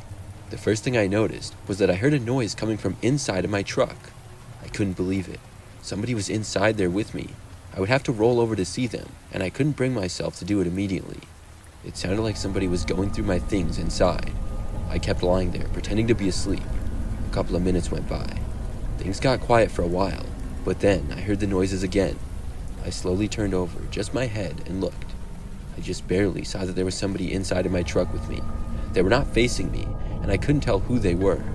I considered saying something, but I decided to keep pretending that I was asleep. I had no idea how they would react. Each moment that went by was terrifying. Then I heard them stand up, and I could feel them getting closer. It seemed as though they were standing right over me. I could tell that they were only about a foot away, standing over my bed. I was lying completely still and was trying my hardest to seem like I was asleep. The person remained there for at least a minute. I was surprised they couldn't hear my heart beating out of my chest. Then they seemed to move away from me. Within about another minute, I then heard one of my doors opening and closing. Then it was silent. It didn't move for several moments. I was hoping that whoever had been in my truck was now gone. Finally, I was able to turn over and look. Sure enough, I didn't see anybody inside anymore. I slowly got up and looked around. They were certainly gone. I checked my doors and made sure that they were locked. The strange thing is that they were. None of my windows appeared to be broken either. I wasn't sure how whoever had been inside my truck had gotten in. I checked my stuff, and my wallet had been stolen. A couple of my other things were stolen as well, including my watch. I was frustrated, but at the same time, I was happy to be okay.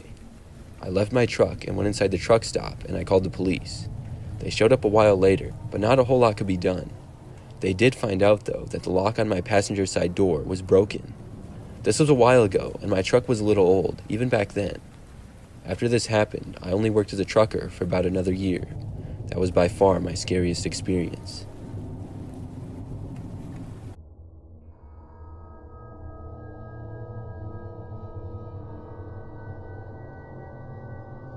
The story takes place a long time ago. It wasn't before cell phones, but it was before cell phones were an everyday thing.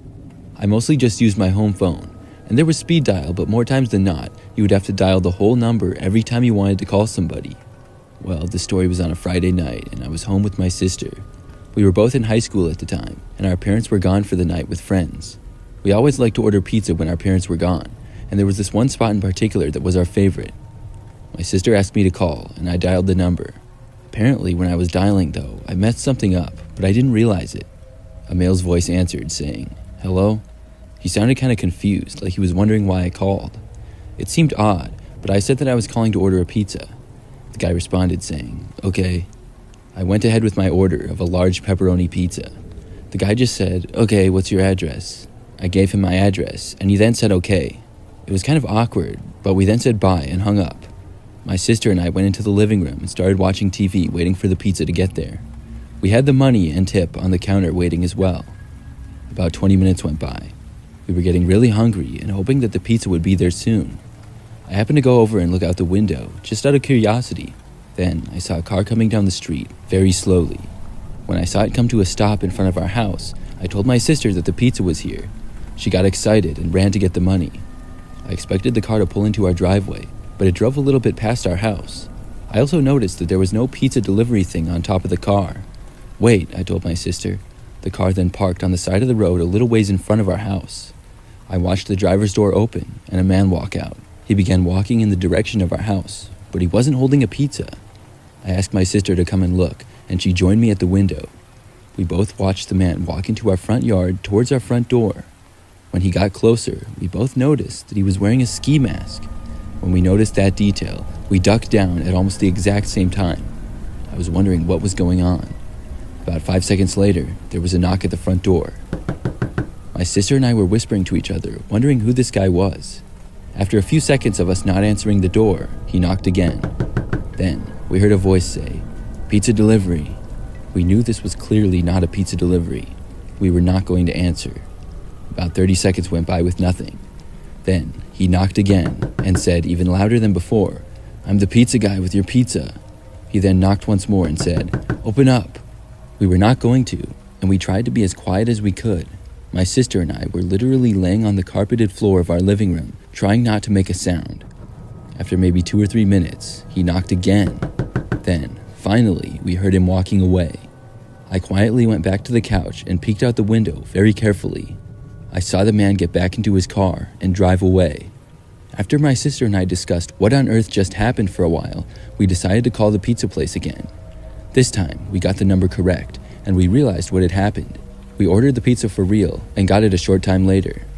I'm not sure what number exactly I called the first time, but whoever I called decided to pretend to be a pizza delivery man with a ski mask on. To this day, I still wonder what his intentions were. What would have happened if my sister or I opened the front door? I'm really glad that we didn't.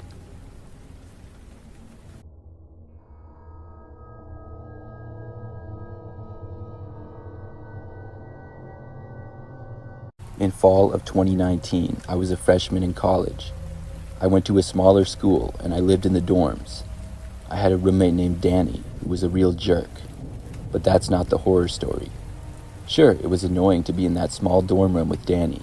He would talk a lot and pester me on purpose a lot of times.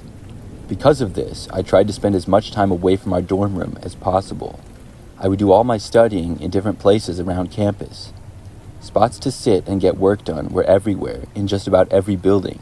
Even if I wasn't doing homework, I could sit and watch YouTube videos or whatever.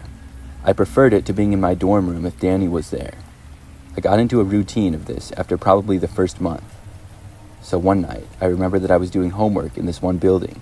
It was the building that a lot of our classrooms were in and had several different subjects. There were about 4 floors to it, and I was up on the 3rd or 4th floor, but I don't remember which one. I was in a comfortable chair that had a table attached to it. It was built for studying and stuff. There were a few of these types of chairs that looked out a window that had a nice view of campus. I took a break at about 6 p.m. and went to the dining hall to eat. I met up with a friend there, and then afterwards went back to the same building at the same spot that I was at before to finish my homework. The buildings didn't close if you were a student, and you could stay there as long as you wanted. By now, especially up on one of the top floors, things were very quiet, and nobody else was really around. I kept working, and was there until probably like 9 p.m. As I worked, I had my headphones in, and played some music in the background. Sometimes I would do that, and sometimes I wouldn't. It just depended on what I was doing and how I felt. So right after I was done, and I took my headphones out, I heard footsteps behind me immediately. The walkway went behind me, and one direction led to some classrooms, and the other led to some stairs. The footsteps were coming from the hallway with some classrooms in it. I started picking up my laptop and putting things into my backpack. As I did, the footsteps got closer and closer. It didn't seem like the person was going to walk by me, though. It almost seemed like they were going to approach me instead. I turned around to look and see who it was. All I saw, though, was somebody ducking around a corner behind a beam. I didn't get a look at the person, but just saw part of them for like a second. This was kind of weird. I finished putting my things in my backpack and then stood up, looking to where I saw the person again. I still saw nothing. Then I walked over to the stairs and left the building. I went back to my dorm after that. But the very next day, there was a similar experience. This time, after studying in a different building, I went to the performing arts building to study that night. This building was almost always pretty quiet. There were much less classrooms inside of it, and unless there was a concert or something going on, not many people would be there. I studied in peace for basically the whole time, and saw only about 2 or 3 people walking by in the entire time that I was in there. For the last 2 hours probably, I saw nobody at all. The location that I was studying in was on the 1st floor and next to a staircase, where there was a table and chair set up for studying. It was kind of out of the way, but there was a hallway going past and another one that connected. I did not have my headphones in this time and could hear everything around me. Things were very quiet, and it soon got to be kind of late. At one point, though, I heard footsteps coming from down the hallway. Just when these footsteps were about to get into my view, though, they stopped. It was like just around the corner where I couldn't see. There was no room that I was aware of right there either. It was like the person had just stopped in their tracks. If they went back the other way or moved at all, I would have heard them. What were they doing? Were they just standing there? I had no idea. I decided to pack up my stuff and head back to my dorm. When I did, I didn't hear anything. Luckily for me, I did not have to walk past that hallway, and I would be going the other way. When I left, as soon as I started heading down the hallway, I heard the footsteps again. This time, they followed me, but were still out of my sight. Then I heard them start to get closer and within my view. I turned around to see who it was that was there. I did it very quickly to not be weird, so I didn't get a good look at the person, but I did see them. There was a tall and thin-looking guy, walking a little ways back, behind me. It seemed as though he was walking pretty fast. This was way too weird, and as I walked, I passed by an exit door. It wasn't one of the main entrances or exits to the building, but at the last moment, I turned and I left. Once I was out of there, I headed back for the main area of campus. The guy didn't leave the building, whoever it was. I wondered if this was the same person who had been there the previous night. I went back to my dorm room, and after that, decided to take a break from studying around campus at night. As much as I didn't like to study in my dorm room with Danny, it wasn't the worst thing in the world. But the story doesn't quite end there. A few days later, I had classes like normal and was gone for most of the day. I returned to our dorm in the late afternoon, and Danny was there. When I got into the room, he told me that someone had come by and asked for me. Apparently, somebody knocked on our door, and when Danny answered, a guy asked if I was there. I asked Danny what the guy looked like, and he said tall and thin, and basically described the same guy that I had seen the other night. I asked if the guy said what he wanted with me. He didn't say, though. Apparently, he just walked away. After that, I never saw the man again.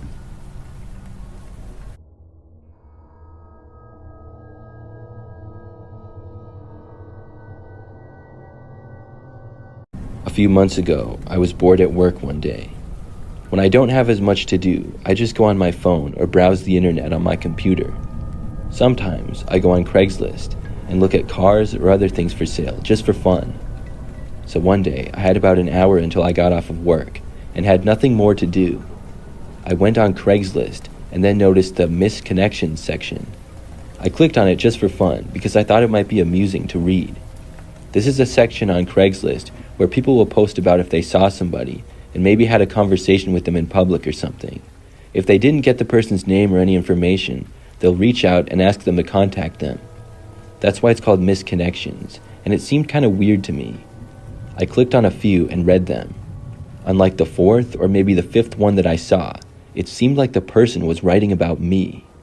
The ad said, blonde female in, and then mentioned the name of the city that I live and work in. When I clicked on the ad, it said, saw you walking on your street last Thursday night. Saw you again at Target the next day wearing a Braves hat. Let me know if I can come over sometime.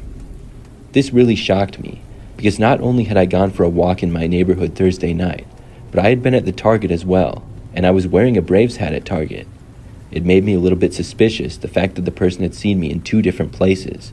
Were they stalking me? That's what was going through my head immediately. But maybe it was just somebody who lived in my neighborhood, and it was a coincidence. They were definitely describing me. I knew that for a fact, but I decided not to answer the ad.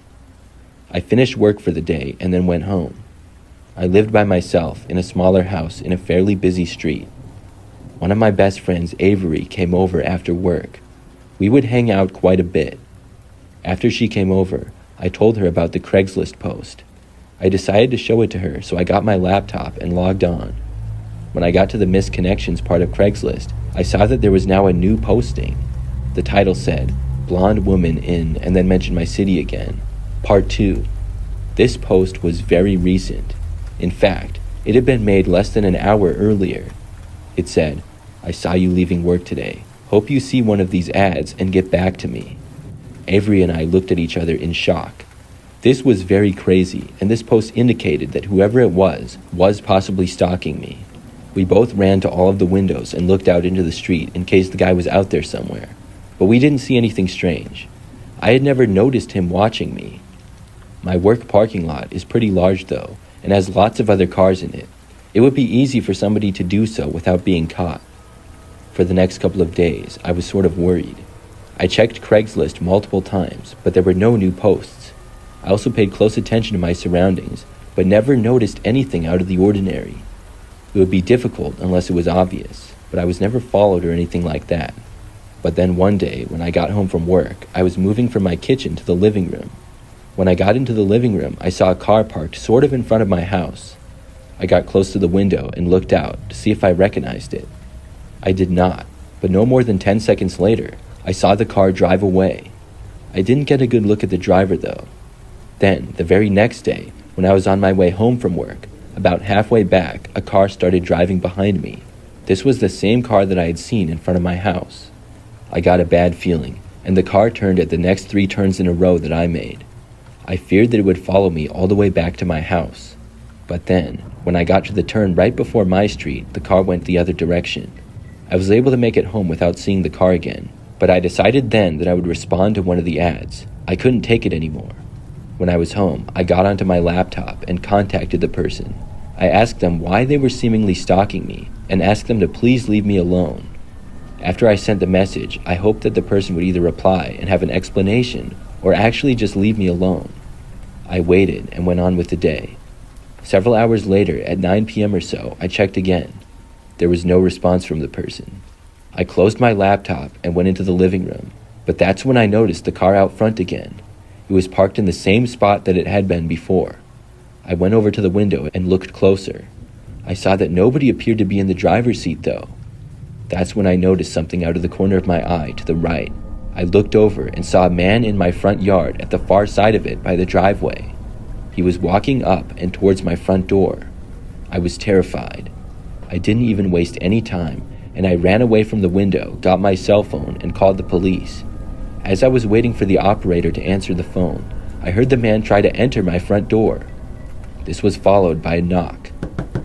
I then ran into my bedroom and closed the door. I told the 911 operator what was going on and then just had to wait. I did my best not to listen outside of my room because I didn't even want to know what was going on. About 15 minutes later, the police arrived. The unbelievable part is that when they got there, the man was still there. He was in my backyard, and they found him trying to get into a back window. I was glad that I called when I did. I showed the police everything and told them about the things that had happened. It seemed like the man had been stalking me for a while. I guessed that when I asked him to leave me alone, he felt that he had to take matters into his own hands. Since this happened, I moved and now have an apartment across town. I also haven't been on Craigslist at all.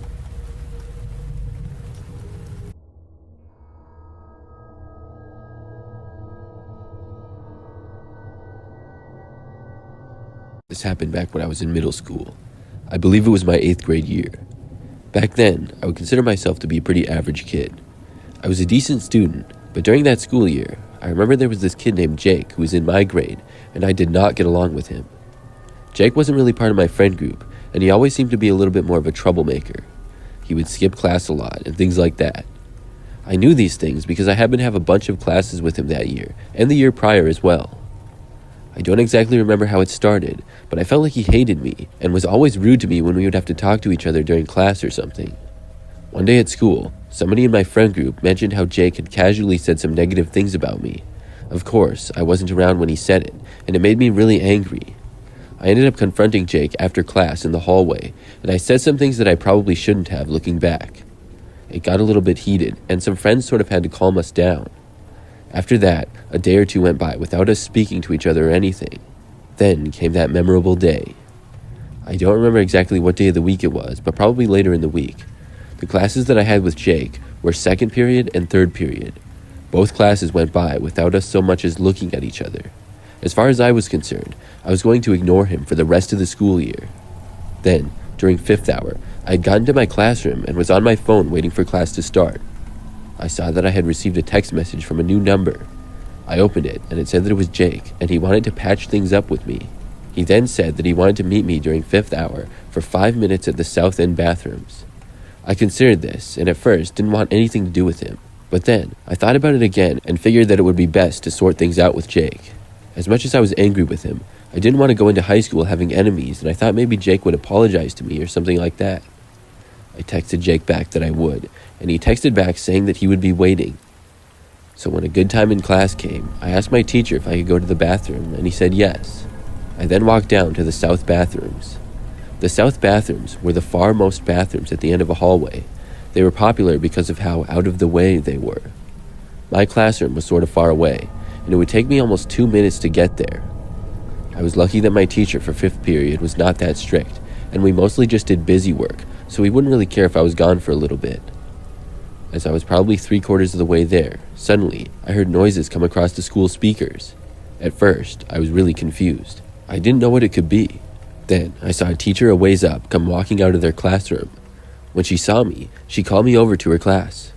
I went with her, but I still had no idea what was happening. She told me that we were in a lockdown now, and I had to stay inside her classroom until it was over. I could see that there was no other students inside the classroom. I recognized her, but I never had a class with this particular teacher. She told me that she did not have class during this hour. Her and I waited inside her classroom for maybe 10 minutes until the lockdown was lifted. It was very fast, and I remember that afterwards I was sent back to my original classroom. When I had made it back there, I was only there for like a minute, and then the principal herself knocked on our classroom door. I then was asked to go with her. All of these things happened really fast, and I was confused until I was later told what was going on. Apparently Jake had invited me to talk to him at one of the bathrooms, and then told one of his friends that he didn't plan to talk to me when I got there, but to, quote, mess me up bad. I was told that he was seen by another student walking to the bathrooms with a possible weapon. What weapon he had, or what he was using as a weapon, I never found out, and I don't know if I want to. Anyways, when the kid saw him, he reported it to his teacher, which caused the lockdown. He was quickly found, and luckily, the teacher spotted me before I made it to the bathrooms. Jake ended up getting expelled from our school for this incident.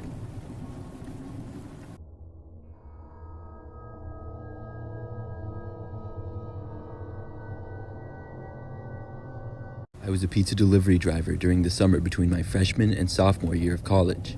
During that time, I lived at home with my parents and worked at one of the pizza restaurants that was close by. Not too long after I started, though, I had a creepy experience.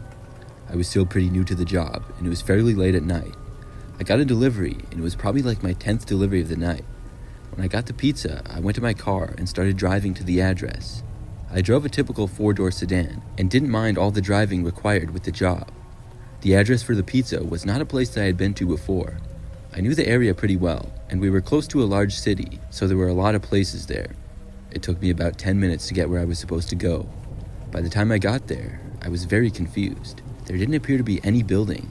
I had been expecting a house, maybe an apartment, or even a business of some sort. There was literally no building though. It appeared as though I was at some park. I was on a quiet road, and on both sides of it was just grass and thick woods in the distance. There were a couple of park benches on the grass, and a path going into the woods. There was also a small, empty parking lot nearby. I looked around for a building, but there was none. According to my map, I had arrived. I guessed it was possible that somebody ordered a pizza to the park, but I didn't see anybody there.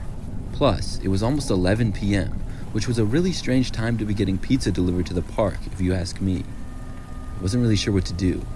I thought about calling my boss. My car was sitting on the side of the road, and no other cars were in sight. I got out and took a few steps out, looking around. Then, I heard a noise. It was a whistling sound made by a person. The sound was coming from inside the woods. It was just farther than where the path entered the woods, and it was very dark over there. It gave me the creeps when I heard it. I figured whoever that was must have been who ordered the pizza.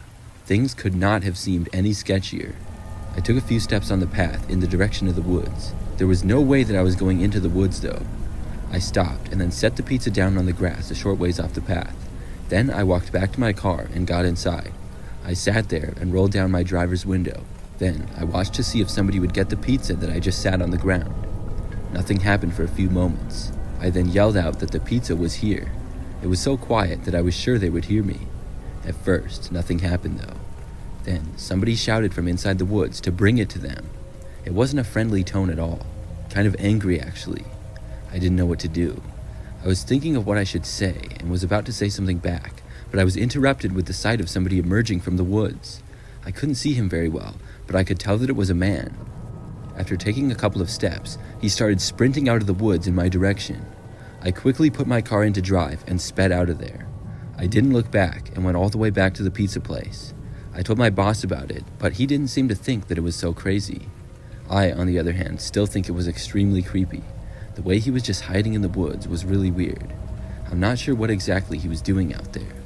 After that, I only worked for a couple of more months as a pizza delivery driver.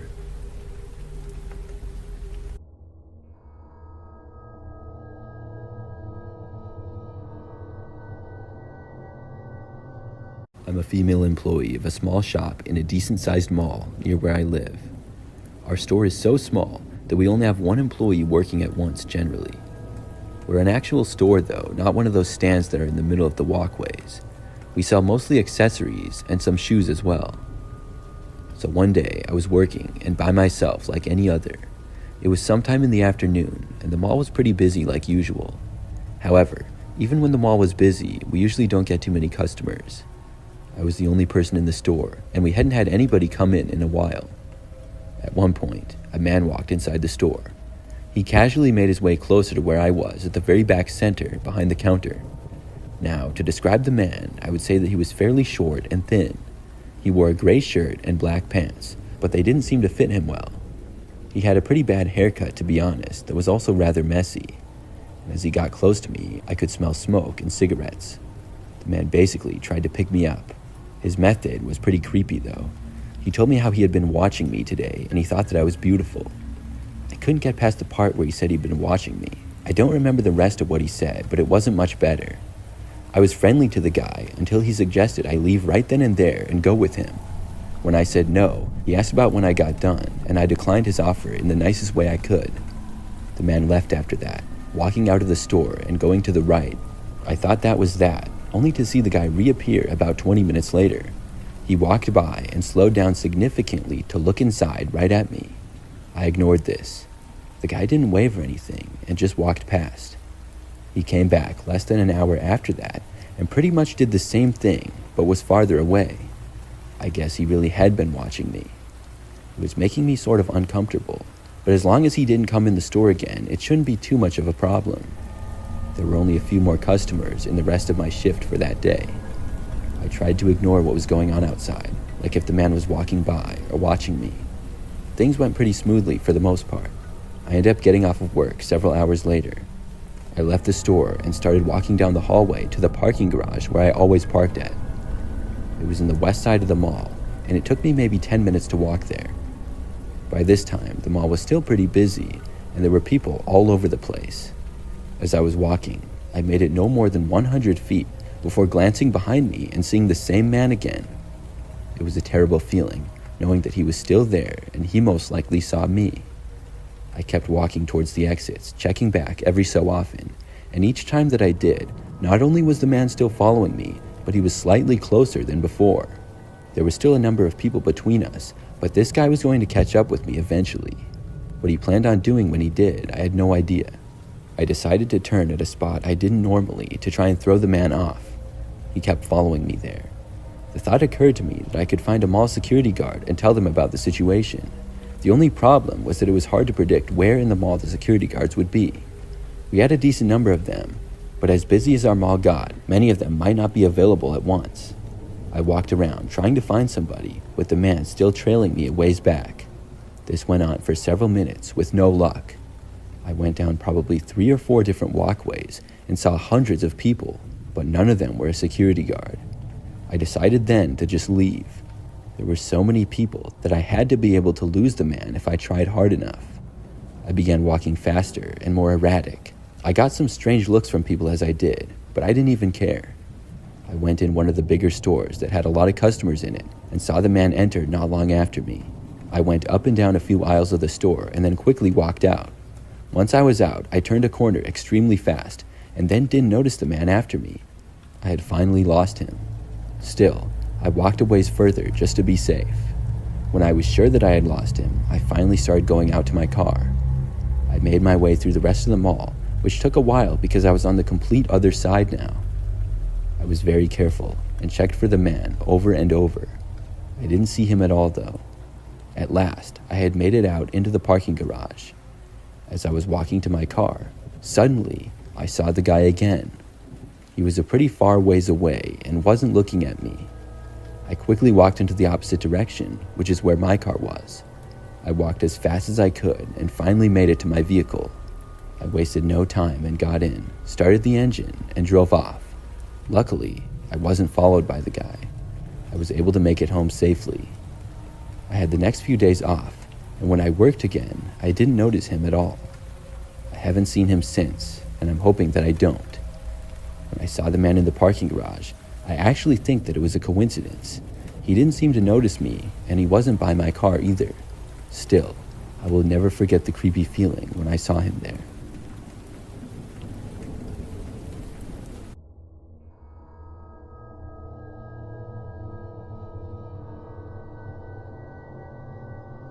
Amanda, and this happened a few years ago when I was younger.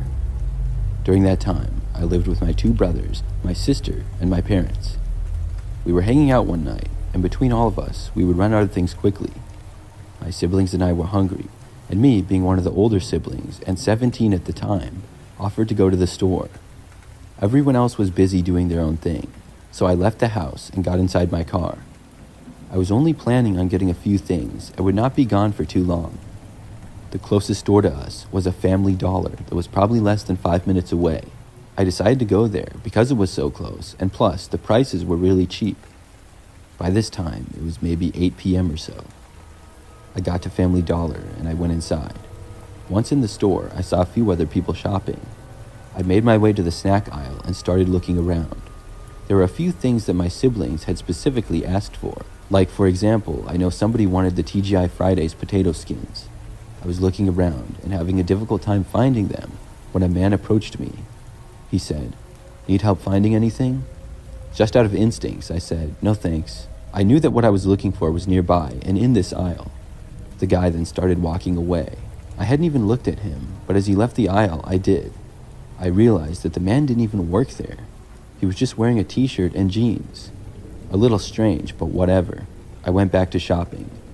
I found a few things and put them in the shopping basket that I had. Then I made my way to the next aisle over. I started out being the only person in that aisle, but soon the same man approached me again. This time, he walked about 5 feet away from me or less and just kind of stared in my direction. I kept looking at the items on the shelves until I could tell that he was staring at me. Then I looked over. The man was looking at my basket and he started saying the products that I had in it. Chips, trail mix, Coca-Cola. Fun night planned? I just kind of laughed and said I was just picking up some snacks. The man asked me if I lived around here. I said sort of. By the way, this guy was much older than me and gave me a sort of creepy feeling immediately. He asked me a couple of more questions, like what neighborhood I lived in and who I lived with. I found the questions to be odd, and I gave as basic responses as I could. The man asked me what else I was getting, and I said a couple of other things. I decided to walk out of that aisle because it seemed like the conversation had sort of ended. But the man then walked with me to the next aisle. It was really awkward, and I couldn't even think of what else I wanted to get anymore. I think I grabbed like 1 or 2 more things, and then just sort of walked around. The guy would not leave me alone.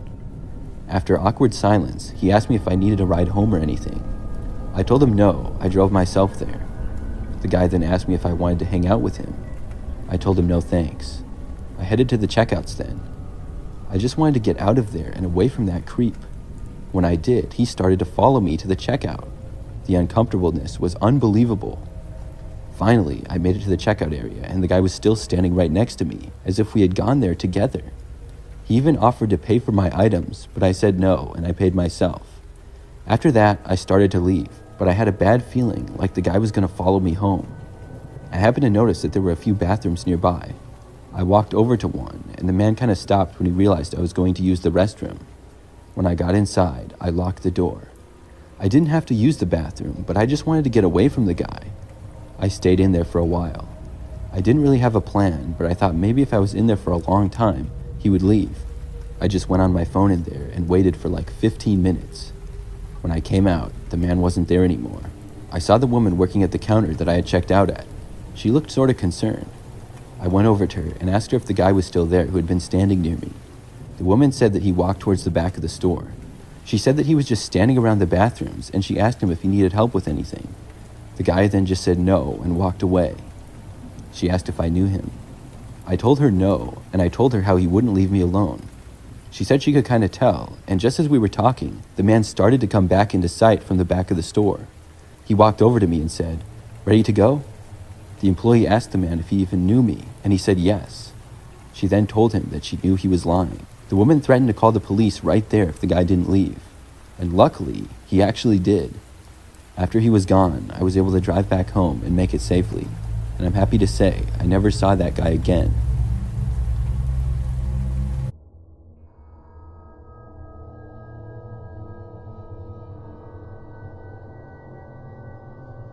When I was about 10 years old, I lived in the city, not too far from a McDonald's.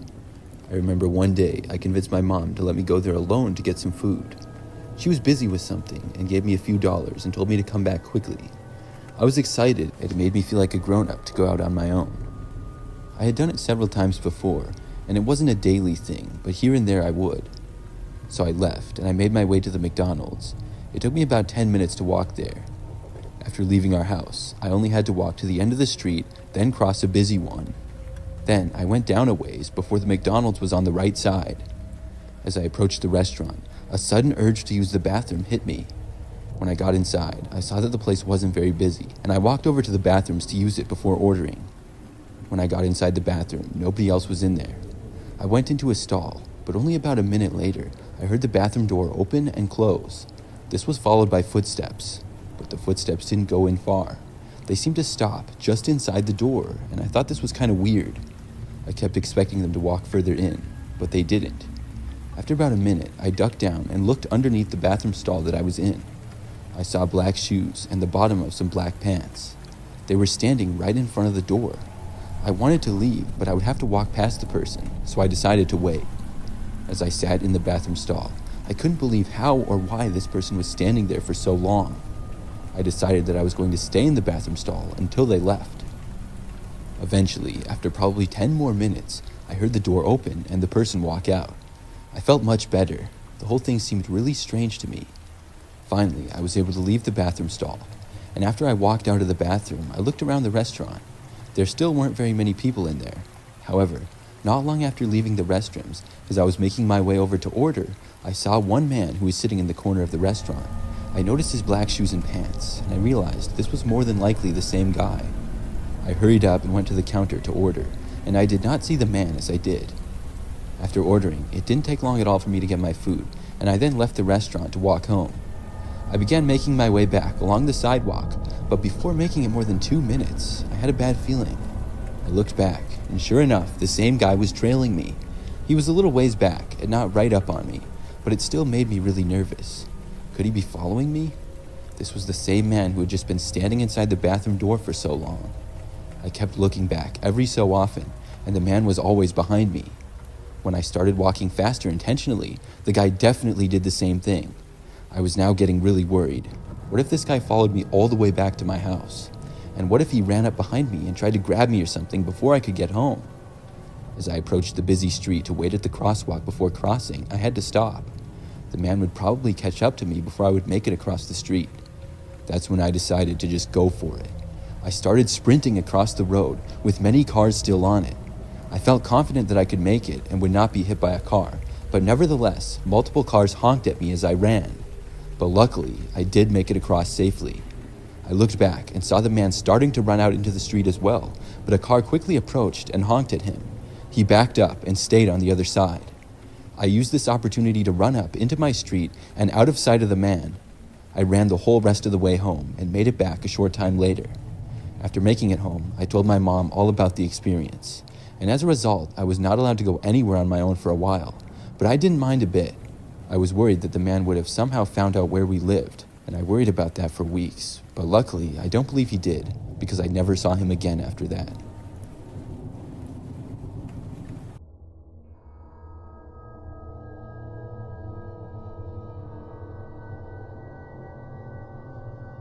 I'm a female, and this happened a few years ago when I was in college. It was during finals week at the end of the school year. I had lots of studying to do to get ready for my final exams. There was a Starbucks between my apartment that I shared with my roommate and campus. I occasionally went there to study because I could focus better than at our apartment. Drinking some caffeine would also help me focus typically. One day, I entered the Starbucks off campus later in the morning. Things were pretty quiet because it was after the morning rush. There were a few people on laptops and stuff, and I brought mine as well as some school notes and books. I sat down at a table, got my stuff out, and then went up and ordered a drink. Then I got to work studying for some of my exams.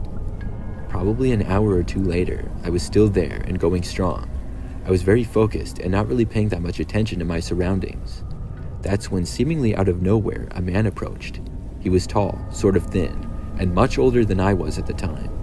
He waved at me briefly as he stood there on the other side of the table I was at. He asked me what I was doing, and I told him that I was studying for my final exams. The man then asked if he could buy me a drink. I told him no thanks and smiled politely. Then I pointed to the drink that I already had. The guy said, "You're finished though." I had in fact finished it, but the cup was not see-through, so I'm not sure how he knew that. I told him that I didn't want another one though, and I was good. The guy stood there for a few moments and then just kind of walked away. I looked back at my laptop, but then looked up again a few seconds later to see where he went. He sat down in the corner across from me, but a decent ways away. After sitting down, he immediately looked up in my direction, and I looked back at my laptop. From then on, I looked up here and there, and I caught the man staring at me several more times. Soon, I decided to leave because it was causing me to not focus as well. I had a good amount of studying done though. I left and went back to my apartment. I didn't have any more classes for the day, so I stayed at my place. My roommate got back later that night, and I continued to do some more studying in my room. I had an exam the next morning and another one the following day. At about 10 p.m., I decided to go to bed. As I was getting ready, there was a knock on the front door of our apartment. I assumed it was probably somebody there from my roommate, possibly one of her friends. My roommate and I got along well, but I never knew all of her plans.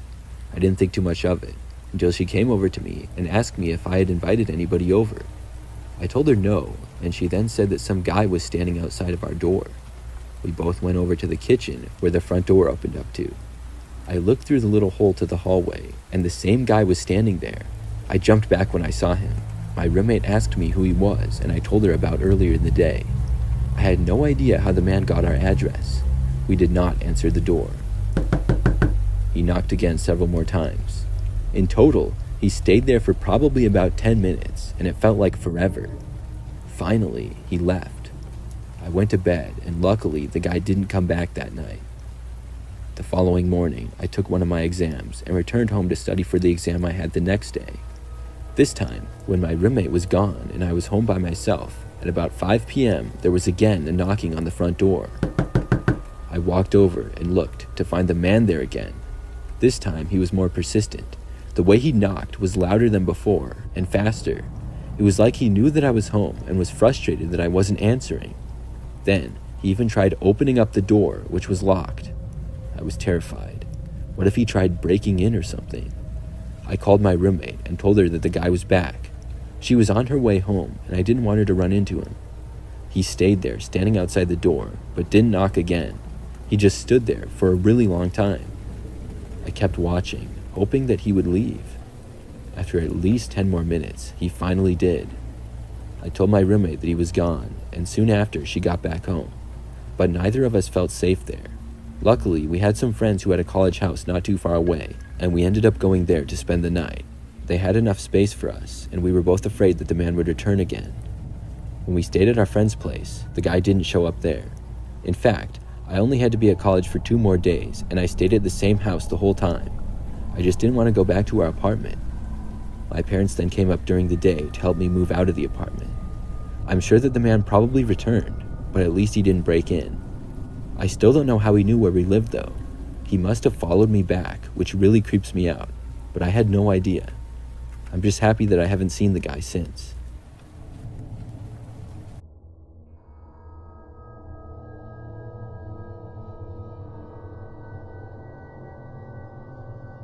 I used to have a Costco membership, but I had to cancel it after what was one of the creepiest experiences of my life.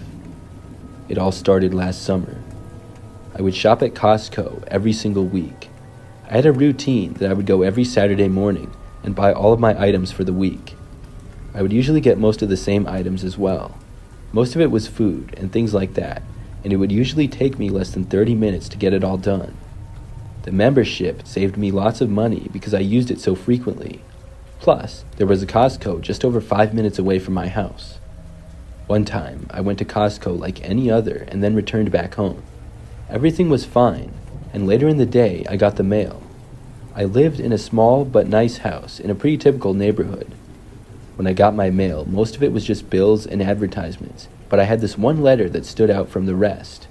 It was typed, but seemed like an actual letter because it wasn't professional looking or anything. There was no return address, and it didn't say who it was from either, but it did say, "Please read." When I opened it up, it was a typed letter on one piece of paper to me. The letter said, "Hi, you're a beautiful woman, and I love to watch you shop every week at Costco.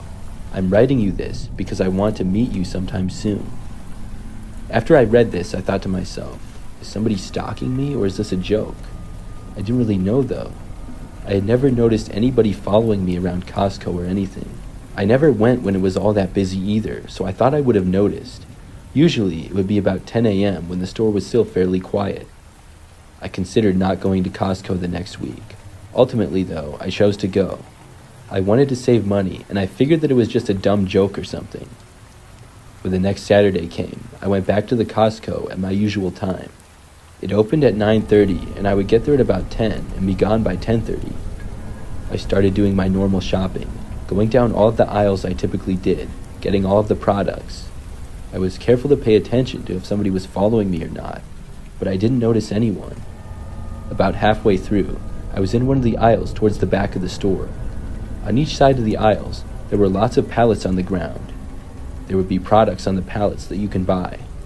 If you've never been to Costco before, you can buy things in bulk, and the store is kind of like a giant warehouse. Most of the products are not displayed the way that they are at maybe a Target or a Walmart.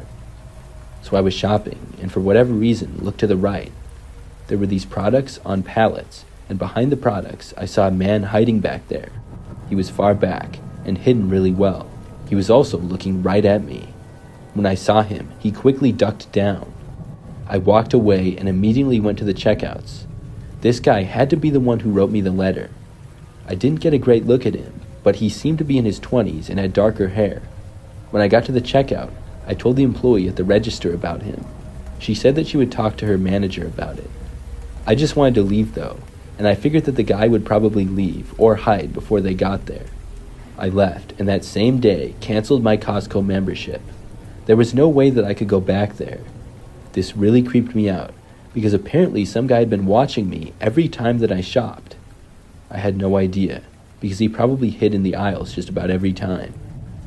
Later that night, I was at home by myself and got a knock on the door at like 8 p.m.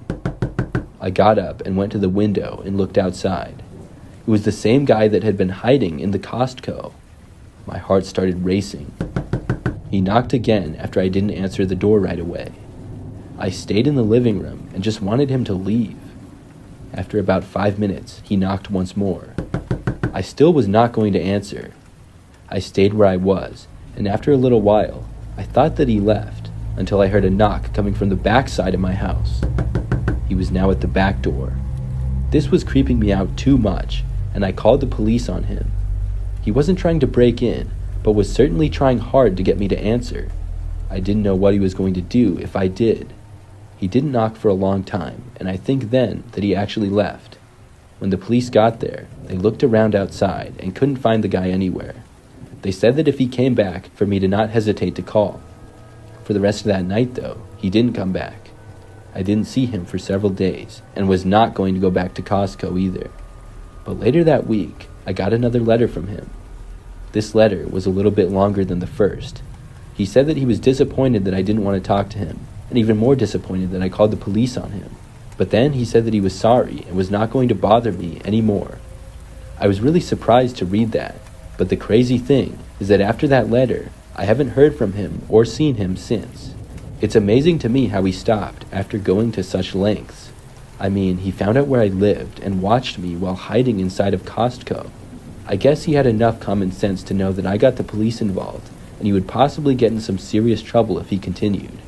Either way, I'm glad that I haven't seen him since, and I hope that I never see him or hear from him again.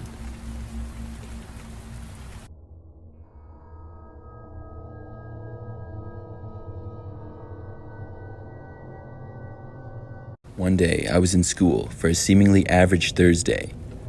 I was a senior in high school and in my third-hour history class. This was one of my favorite classes because the teacher was really cool. For this story, I'll just call him Mr. Smith.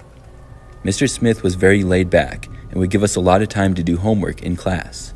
We would rarely have any actual homework because we could get it all done before we left. He would teach for a bit in the beginning, and then the end of class would pretty much be like study hall. We could talk and get work done. He would even let us go on our phones or listen to music as we worked. So on this day, it was a normal class period. I often had my headphones in as I studied, and I did on this day. We were working on our assignment, and I got done early. I would joke around with Mr. Smith sometimes, as did other students. I remember that I went up to him to turn in my assignment, and he asked me if I wanted to do him a favor. He said that he had to give back some iPads to another teacher. We had used them the previous day for a group assignment thing. There were about 10 iPads in this carrying case. I was happy to do this because it was something to do to get out of class. He wrote me a pass, and I took the iPad case. It was supposed to go to a teacher's classroom that was a little ways away. I left the classroom with my headphones still in, and I unpaused my music. Then I started walking through the empty hallways to the other teacher's classroom. At this point, there was probably about 15 minutes left of class. Soon, I reached the classroom that I was supposed to go to. I tried opening the door, but it was locked. I could see in the window as well that all of the lights were off. I found this a bit odd, but quickly figured that the teacher wasn't there. She probably didn't teach a class during this hour or something. I turned around and started to head back to my classroom. I walked about halfway back when I saw something up ahead. There was a spot where two hallways intersected a ways up. I saw a man up ahead who I didn't recognize. He clearly wasn't a teacher, and I didn't think he worked at the school either. It struck me as suspicious right away. I only saw him for about a second or two because he passed by one hallway and into the other. He didn't look in my direction at all. The problem was that he was walking in the direction that my classroom was in. I kept walking up ahead, and when I got to where the man had walked past, I stopped and looked down the hallway first. When I did, I saw the guy again. He was a long ways down, near where my classroom was. It appeared as though he was looking for something. I didn't want to go down there, and I started walking in the opposite direction. I took out my headphones at that point. Everything was silent. I didn't really know where I was going anymore, and I was trying to figure out what exactly was going on. After walking around the empty hallways for like 5 minutes, I thought maybe the man was gone by then, and I started heading back for my class. When I got back to the hallway where I had last seen him, he was gone. I was just glad to see this, and I started walking down the hallway for my class. Just a few steps later, though, I heard footsteps coming from behind me and around the corner. They were going towards me, and there were some bathrooms right there, so I just went inside. I didn't know who the person was, but I really didn't want them to see me. By now, I figured that they weren't supposed to be in the school. After going inside of the bathroom, at first, I just waited inside. But when the footsteps got closer, I moved into one of the stalls. The guy passed by and did not go inside. I waited a little while longer before looking out of the bathroom. When I did, I saw that the person was a ways down the hallway, once again near where my class was. I left the bathroom and quickly tried to walk to the other hallway, away from this guy. I must have been loud or something when I did, because as I was walking, I heard movement behind me. I looked and saw the guy looking right at me. He turned and started walking in my direction. The guy was really far behind me, at least over 100 feet. I walked as quickly as possible out of that hallway and took another one. By this point, I just wanted to get out of the school or far away from the guy. I walked down that hallway for a while and then took a left to another one. I was going to the stairs to go down to the first floor. As I approached the stairs, though, I heard somebody coming up the stairs.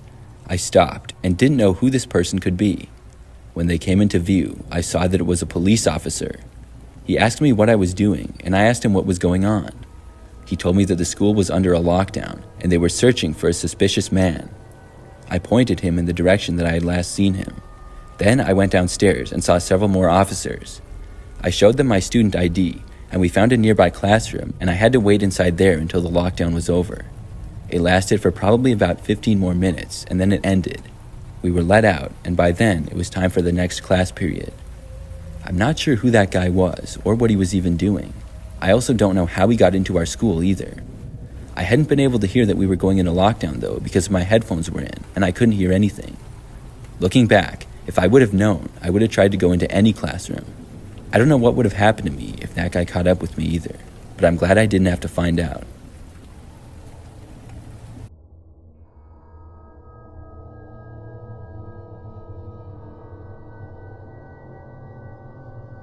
About 4 years ago, when I was in college, I went to a university that was about 2 hours away from my girlfriend's college. I would drive down to her campus sometimes on Friday afternoons, and then we would hang out for the weekend. I would typically leave to go back on Sunday night. Usually, I would try to leave by 10 p.m. at the latest on Sunday nights to get back to my dorm on campus by midnight. I had a 9 a.m. class on Mondays after all, but many times I would stay later than I should. One time, I stayed until nearly midnight and then began driving back to my campus. Unfortunately, not long after I started driving back, maybe like 20 minutes, I began to feel very sleepy. I kept going and hoped that I would feel more awake, but I was only getting more and more tired as I went on. I was starting to struggle to keep my eyes open, and obviously, it was becoming a very dangerous situation. Then, I decided that I needed to stop and do something to help myself wake up. Maybe get an energy drink or something. I kept my eyes open to the sides of the road to see if I would pass by any gas stations or rest stops. I knew that I wouldn't be able to make it much farther without falling asleep. At the next exit, I took it, and I hoped that I would come across something. The exit led me down to a quiet road, and not too far down it appeared to be a gas station. I was really happy to see it. I pulled into the parking lot, but when I did, it appeared that the store part of the gas station was closed. The lights were off inside, and there were no cars in the parking lot whatsoever. I even got out and tried the door, but it was locked. I went back to my car then and got inside. I was still extremely tired. That's when I just sat back and closed my eyes. I wasn't thinking all that clearly from being so tired, and I guess I felt that maybe I could take a brief 15-minute nap or something. All I know is when I closed my eyes, it felt so good. I started to drift off to sleep, and I was out within probably 15 seconds. The next thing I knew, I was waking up to see a car was parked next to me. I was groggy, and I almost went right back to sleep at first, but I had a bad feeling. The feeling was almost like I needed to get away from there, and I was in danger. I looked at the car that was parked next to me. It was a silver sedan, and it looked to be about 20 years old or so. Then, the driver's door opened. I felt a little bit suspicious because they parked right next to me out of all the other spaces in the parking lot. I could barely see the person as they walked around the car over to mine. When they made it around, I finally saw them. It was a man wearing a white sweatshirt with his hood up, and he had on like a type of mask that covered his whole face. It was like a costume mask of some sort, but I didn't recognize the character. When he approached my driver's window, I had no interest to stick around. I started my car up right then, and as I did, the man attempted to open my driver's door. My door was locked though, and I put my car into reverse and then backed up and drove away from him. I saw him then start sprinting back to his car as I was speeding out of the parking lot. Suddenly, I was wide awake and I didn't feel like sleeping at all. I sped onto the road and then back onto the freeway. I wasn't driving recklessly or anything, but I was definitely pushing the speed limit. When I got back onto the freeway, I saw that a car was merging right behind me, which happened to be the silver car. I had no plans to try to outrun them, and I drove at a normal pace. The guy sped up until he was right behind me. He got within probably 5 feet of the back of my car, and he stayed at that pace for a good minute or so. There were no other cars on the freeway at all. This area was really not that populated. In fact, most of the drive from my girlfriend's college to mine was just farms and woodland. I don't think I had seen another car the entire time that I was on the freeway. I sped up just a little bit, and as soon as I did, the guy behind me did as well. I switched lanes back and forth once, and he did the same. Then he sped up and hit the back end of my car. I couldn't believe it. He then crashed into it again, but this time harder. I think this guy had to be crazy or something. Then he backed off, and then went forward and hit me for a third time. This time, it was so hard that I nearly lost control of my car entirely and spun out. I sped up then because I was desperate, but as I did, I noticed way up ahead that there appeared to be a semi-truck. I kept speeding up, and so did the guy behind me. When we got sort of close to the semi, the guy behind me then switched lanes and sped off, passing both me and the semi-truck. He probably went over 100 miles per hour when he passed the truck. I slowed back down again once I made it to the semi-truck. The truck honked at me, probably seeing the damage on the backside of my car. I slowed down more and then called the police about the situation. I'm not sure why I didn't think to call the police sooner, but it's probably best, or I might have crashed or something trying to handle the phone and driving. An officer came out and pulled me over, where I was able to give my side of the story. He had me take the next exit and then stayed with me while I called my roadside service. I basically ended up staying up all night from waiting for my car to get towed and everything. I'm not sure whatever happened to the driver of the other car, whoever he was. I would recommend everybody to not drive late at night unless you have to, and especially never drive if you're tired.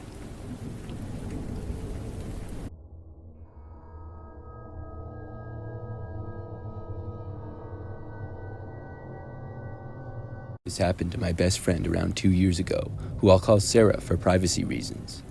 We are both studying in the same city, only at different universities, so we're living in different parts of the city. One day, while Sarah was studying for her exams, she realized that there was no food in the fridge, so she decided to go out for a walk and do some grocery shopping. There was a fairly large and well-supplied supermarket close to her apartment complex, where she stopped by for some fruits, yogurt, and noodles. She spent around 15 minutes in the supermarket, only to be greeted by a complete stranger outside who started having a small talk with her. He acted like they knew each other, although Sarah is positive that she had never seen him before. Overall, my best friend is a very polite and tolerant person, but also very cautious of strangers.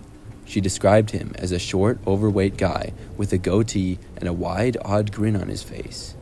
On the other hand, my best friend is tall, and she seems like a girl you would not mess with. She noticed that his fingers were somehow twitching while he spoke, indicating that he was nervous. The guy was at least 35 years old, and my best friend was 23 at the time. Immediately, she realized that something was wrong with this guy. First, He greeted her by saying he had spotted her in the area a few times and then proceeded to ask her on a coffee date at a nearby cafe.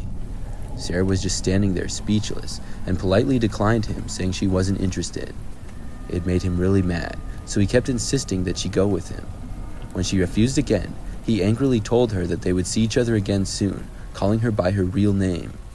She was absolutely dumbfounded by this, wondering how on earth this creep had found out her real name. She had no clue who this guy was. He didn't seem like a university student at all, but rather a construction worker, judging by the clothes that he was wearing. A bunch of questions came to her mind. She was afraid that she may have been stalked by him, so she threatened to call the police if he didn't just give up on his advances and leave her alone. Obviously, my best friend wasn't in the least interested in this creep, but if you think her story ends here, then you're wrong. The next thing she did was part ways with him. He stood in the same spot for a moment, and then, as she said, hopped into his car and started following her for a few blocks down the street in a dark-colored car with tinted windows. When Sarah realized this, she got even more scared, so she had to take some lesser-known routes in order to get to her apartment complex safely. The sun was just starting to set at this point. After some shortcuts, she managed to arrive back safely before dark, but she was left feeling paranoid from the whole incident, wondering whether he knew where her apartment was. She never reported the incident to the police, although she vividly remembered his facial features and overall appearance. Fortunately, nothing ever happened after this, and she has not seen the guy since. I really hope it stays that way. My advice for everyone is to stay safe out there, because sadly, there are a lot of narcissistic people who just can't take no for an answer.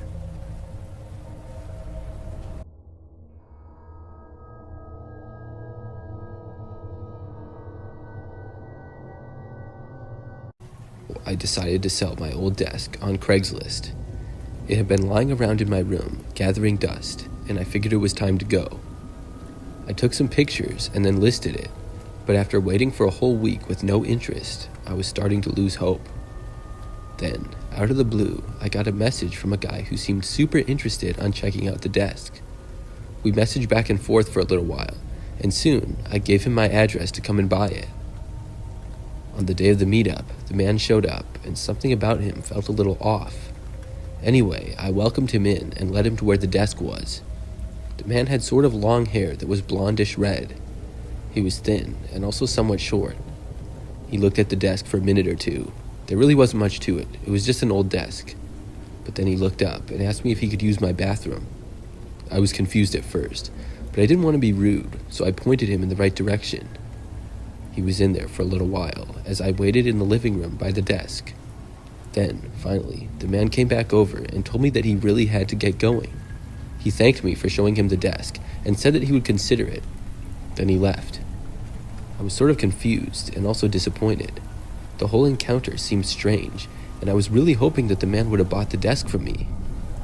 Later that day, I decided to lower the price on the desk on Craigslist in hopes that it would get more attention.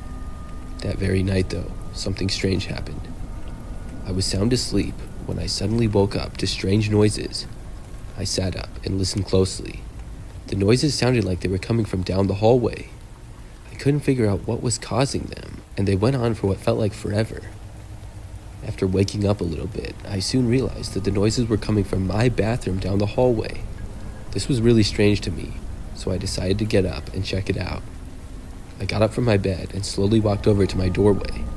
It was open a little, and I stuck my head out to look into the hallway. Just as I did that, I saw the same guy who had looked at my desk earlier. He was leaving my bathroom and starting to walk down the hallway in the opposite direction of me. I quickly ducked back into my bedroom. I was really glad that the guy hadn't seen me. Still, I was really scared, and I couldn't believe that this guy was inside my house. I shut my bedroom door and locked it.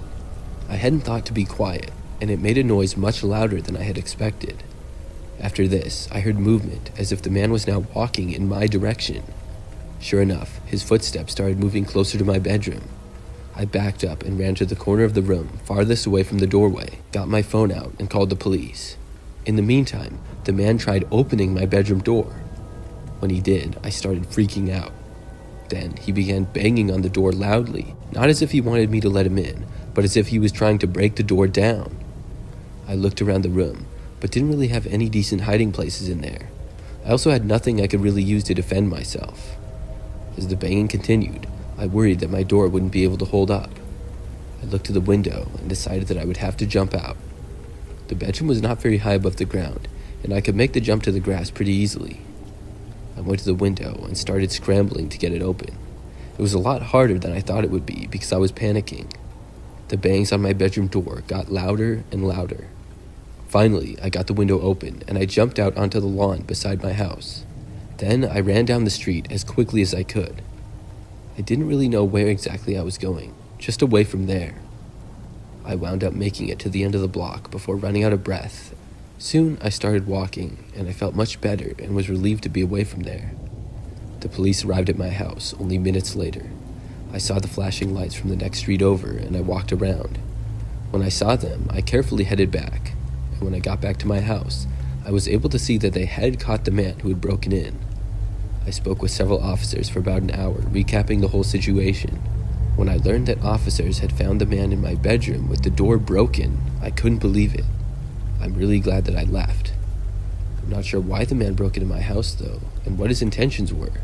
I do know that he got in because he left the bathroom window open a little bit for himself when he had looked at the desk earlier. It was never really his intentions to buy it. To wrap up the story, I will let you know that I did end up selling the desk at a lower price several weeks later.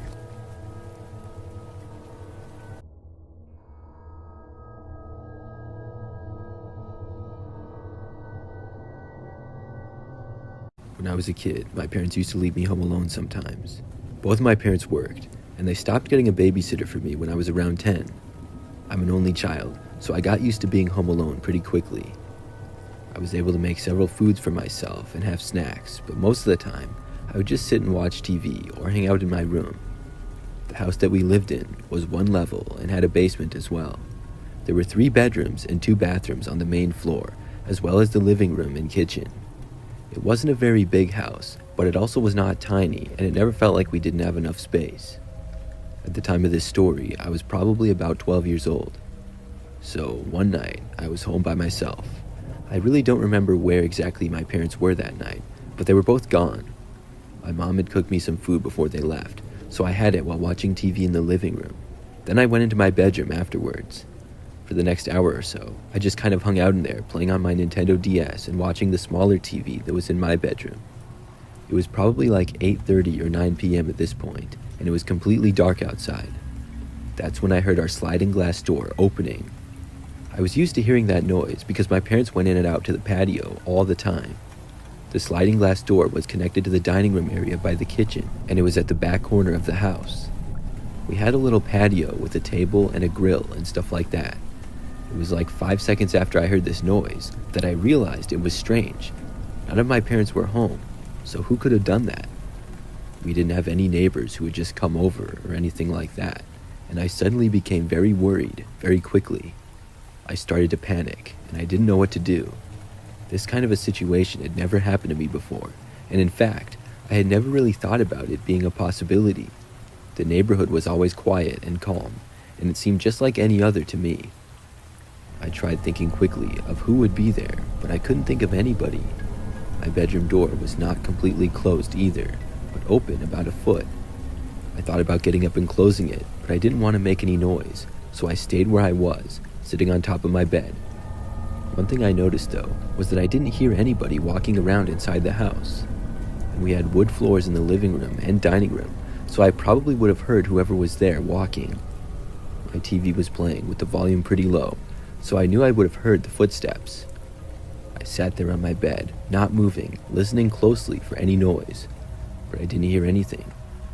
After a few moments, I grabbed my TV remote, which was next to me, and turned the volume all the way down. I listened very closely for probably another 30 seconds to a minute. I still heard nothing. I wondered if I actually had heard the sliding door closed. I definitely had. This was really strange, but after not hearing anything for a while longer, I started to feel better. I was convincing myself that nothing was wrong. Soon, I decided that I would have a look for myself. I got up from my bed and walked over to the doorway. My bedroom led into the hallway, and to the right was the living room. The dining room and kitchen were not in view from the hallway. You had to walk through the living room and then take a right to get to it. After looking around in the living room and seeing nothing, I stepped out. I walked through the living room and then to the dining room and kitchen. Still, I didn't see or hear anybody. This made me think that nobody was there. When I looked to the sliding glass door, it was closed but not locked. Now, this was a little bit concerning, but nobody seemed to be inside the house. Possibly a neighbor saw that it was open and closed it or something. That was bizarre, but that was the thought that came to my head. I don't know why. I tried thinking if the door had been open or closed when I had been out in the living room and kitchen before. I couldn't remember though. To be honest, most of the time, I wouldn't even notice. Maybe one of my parents had forgot to close it or lock it. I walked over to the door and then I locked it. Then I looked around into the patio and backyard. Our yard was pretty small, but we did have a bit of grass and a few plants and trees. Everything seemed fine from what I could see, and after that I walked back over to my bedroom. I really didn't know how to explain the bizarre sound that I heard, but I guessed that it could be nothing. After returning to my bedroom though, I decided to look outside to my backyard from my bedroom window. I usually had the window covered with blinds, as it was on this night. I lifted them up and looked out. Everything seemed fine from what I could see.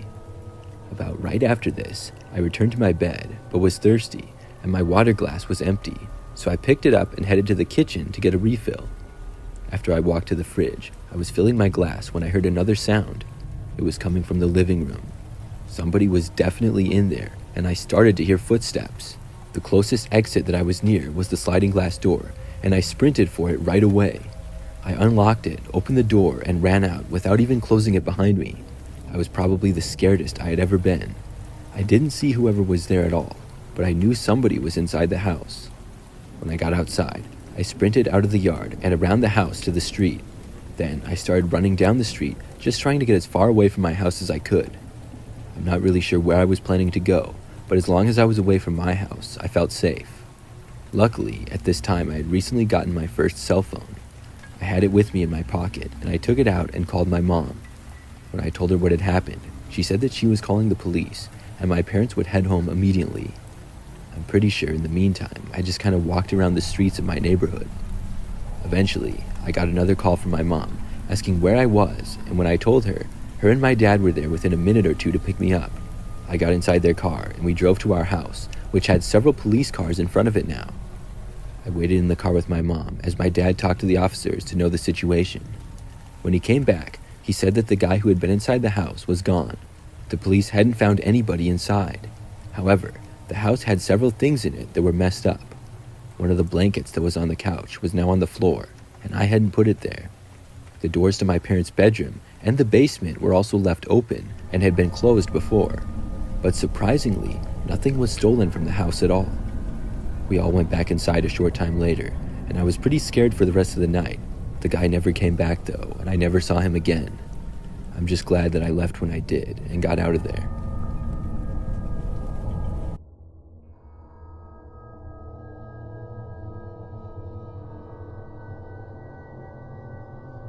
This is something that happened when I was a kid. I lived with my parents and my younger sister. At the time of this story, I was probably like 12 or 13, and the neighborhood that we lived in had a little bit more land. The backyards of all of the houses were kind of large, but the houses were still fairly close to each other. I knew a few of the neighbors, but didn't know any of them very well.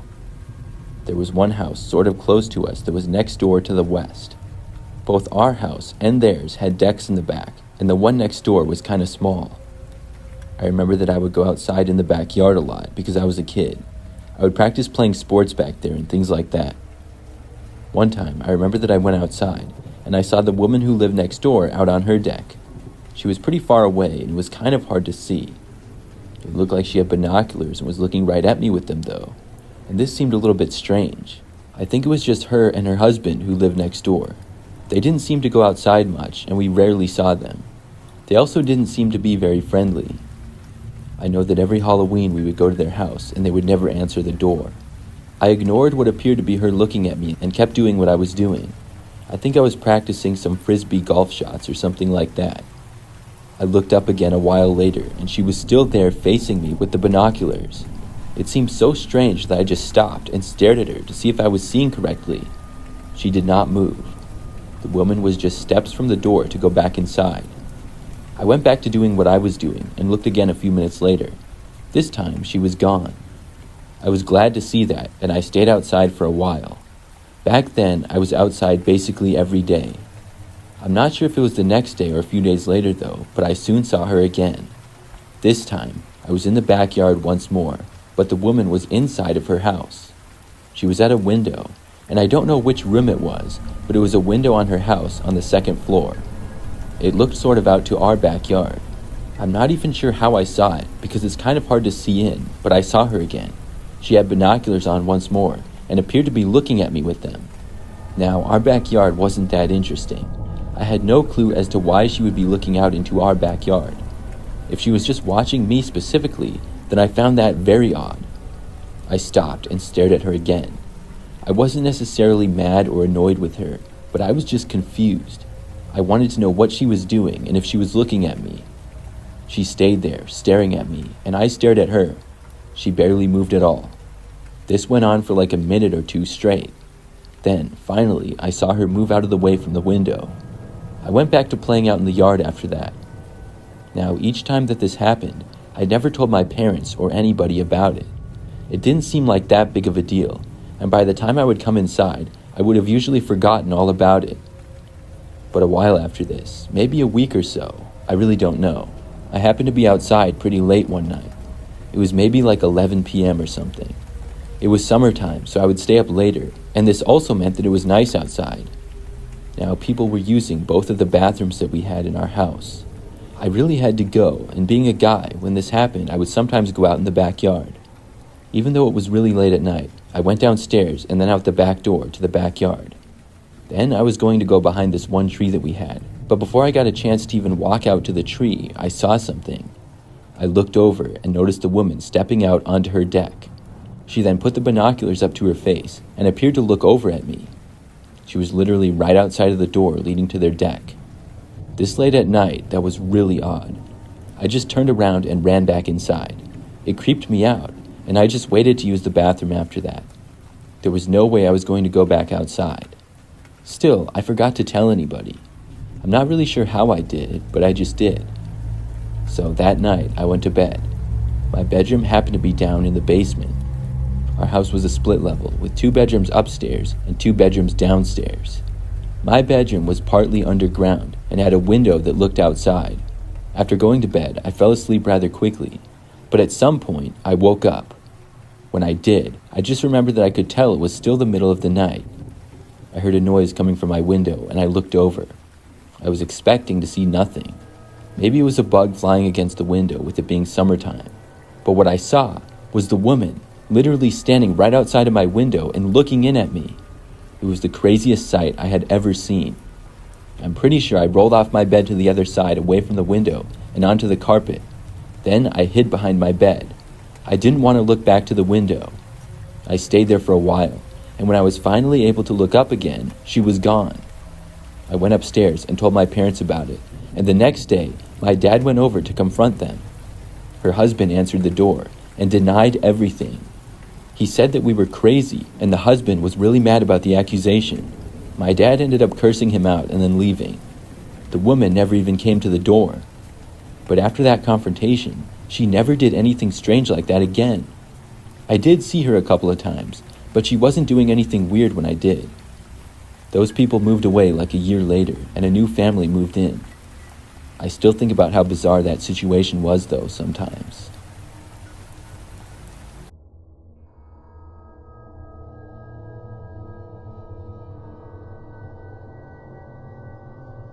When I was in high school, some classes I liked and some classes I really hated. One of the classes that I found especially boring was economics. Part of it was the teacher that I had. He was nice, but a really boring guy to listen to. Plus, he would often give us packets to work on instead of more interesting ways to learn. Because of this, I would occasionally go for longer bathroom breaks during class. It was my final class of the day, so at that point, I was struggling to just stay awake, and I couldn't wait to get home. I remember that one day, it was in the fall, and I got to econ class and was extra tired. It was Friday and it had been a long week, so about 15 minutes into class, I asked if I could use the restroom. The answer was yes, which is what it typically was, and I walked out and into the hallways. I always felt good leaving a classroom when class was going on. I walked down to the nearest bathrooms and went inside. Nobody else was in there, and I went inside one of the stalls. As I was in there, I took out my headphones and put them in. Then I started playing some music on my phone and scrolled through Instagram. I would say about 5 minutes later, I got up and left the bathroom. When I got out into the hallway, I paused my music and took out my headphones. Then I walked the rest of the way back to class. When I got back to my classroom, the door was locked. I tried opening it a few times and then knocked on the door. I saw my teacher, Mr. Phelps, look out at me from the window. Then he opened up the door and let me in. When I got inside, I saw everybody in the class was sitting on the floor at the back of the room. They all looked at me as I walked in. Mr. Phelps told me to sit on the floor with the rest of the students and that we were under a lockdown. When I got to the back of the class and sat down, I asked if it was a drill. The kids around me were shaking their heads and saying no. Somebody asked me if I had seen anything. I told them no and explained that I had just went to the bathroom and I didn't see anything at all. We all stayed sitting on the floor in the back of the classroom for probably like 40 minutes or so. I don't know exactly how long it was, but it sure felt like a really long time. None of us knew exactly what the lockdown was for, and we didn't hear anything out in the hallway either. There were a few times when somebody asked Mr. Phelps if he knew what was going on, but he always told us no. At last, the lockdown finally ended, and we were allowed to go home. Everybody wanted to find out why we had been under a lockdown in the first place, and within a few hours, everybody knew. But it hit me harder than most. The lockdown had been caused by a suspicious man breaking into the school. He was seen very shortly after entering, and when questioned by a teacher as to who he was, he ran. That caused the school to go under a lockdown, and the authorities were called. When police arrived and searched the school, it took a while, but eventually the man was found. He was found hiding inside of the bathroom, the same one that I had been in just before. I was clueless that there even had been a lockdown going on because I had my headphones in. I'm glad that I was, though, because I probably would have been scared about it. I do wonder how long after I had left the bathroom the man got there, though.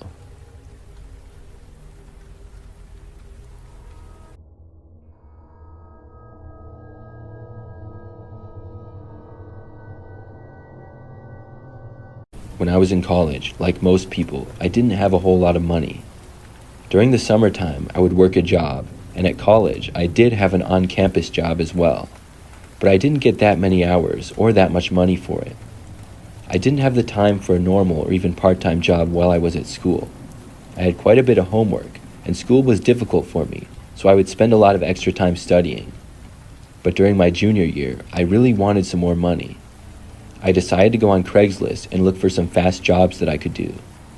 I went on one day and looked under the general labor section. These would be good jobs for me, because I was a pretty fit 21-year-old guy. Any kind of job like yard work or something is what I was hoping for. Soon, I saw an ad that simply said, "Yard cleanup." This was just what I was hoping for, and I clicked on it. There weren't many details at all, though. It just said, "Need someone to clean up my yard. Will take a couple hours. Pay $100. The ad had only been posted an hour earlier, and I responded. Soon, the person got back to me, and I agreed to the job. They asked me if I could come Friday night, and I asked the time. They said 9 p.m. This was kind of strange to me. I would expect to be doing yard work during the daytime. I should have questioned them and asked why so late, but I didn't.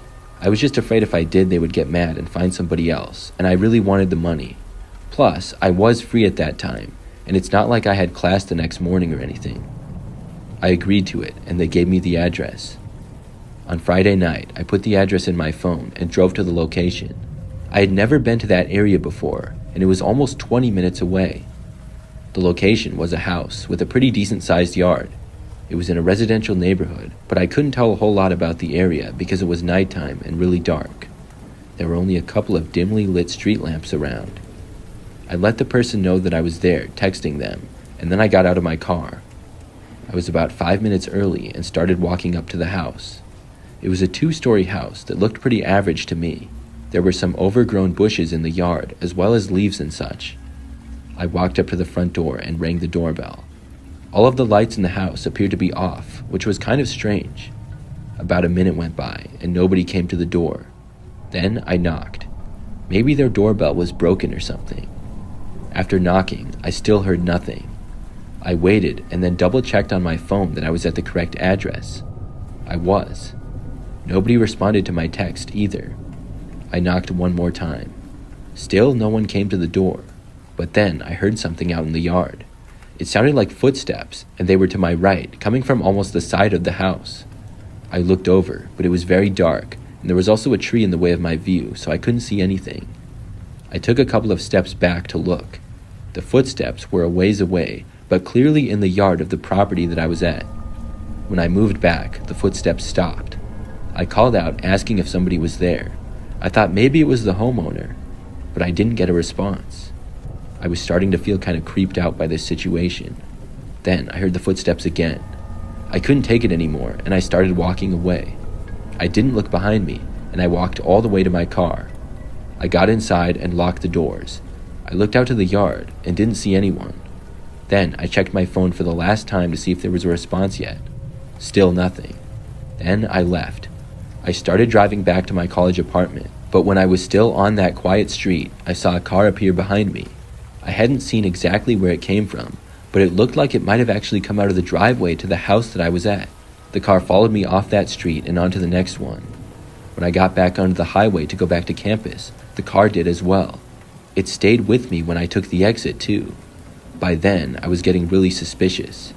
I kept driving though. When I got about a mile from campus, the car finally stopped following me. It took a left when I took a right.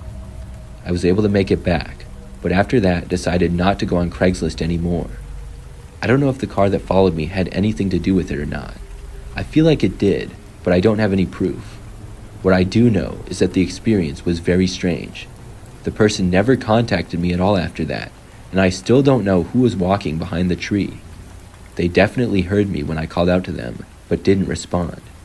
I'm glad that I left when I did.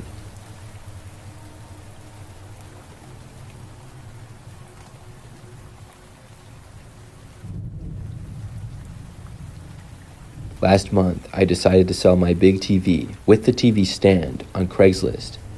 I got a new TV that's slightly larger and it's mounted on the wall. The old TV is in a large stand and I just kind of had it in the dining room. My wife had been asking me to get rid of it, but I thought that I could get some money for it, so I put it up on Craigslist. For a few days, I got no interest though. I was seriously considering lowering the price on it because, to be honest, it wasn't that great of a deal. But then I got some interest. A man reached out and told me that he might want to buy it. He asked if he could see it.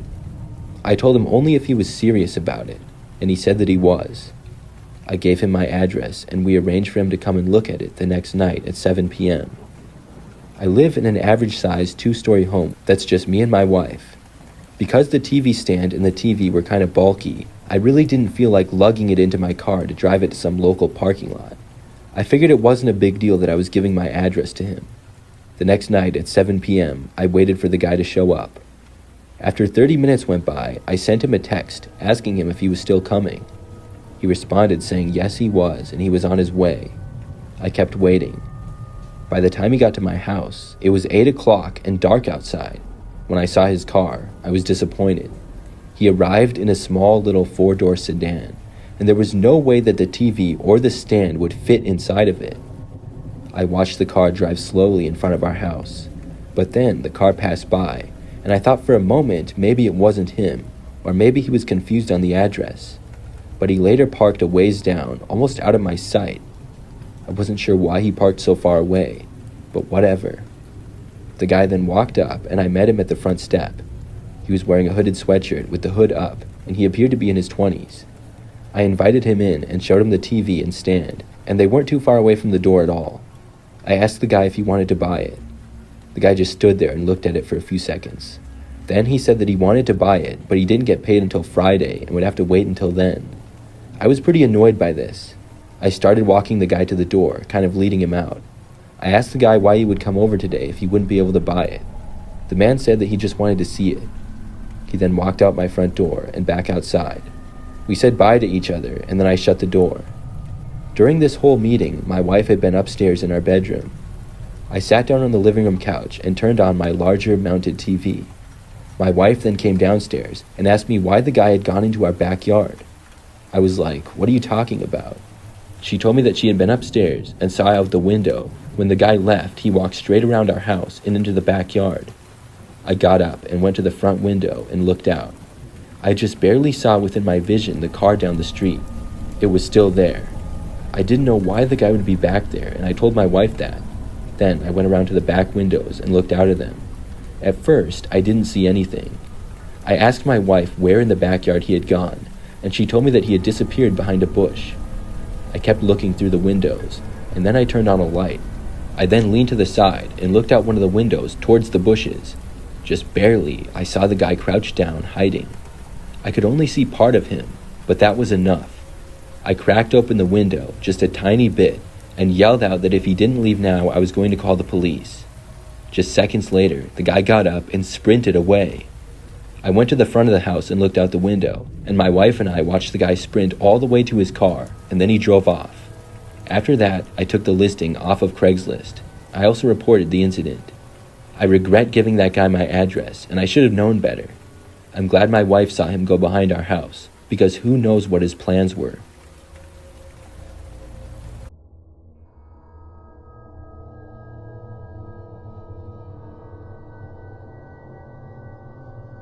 When I was a kid, probably about 10 years old, my family moved into a new house.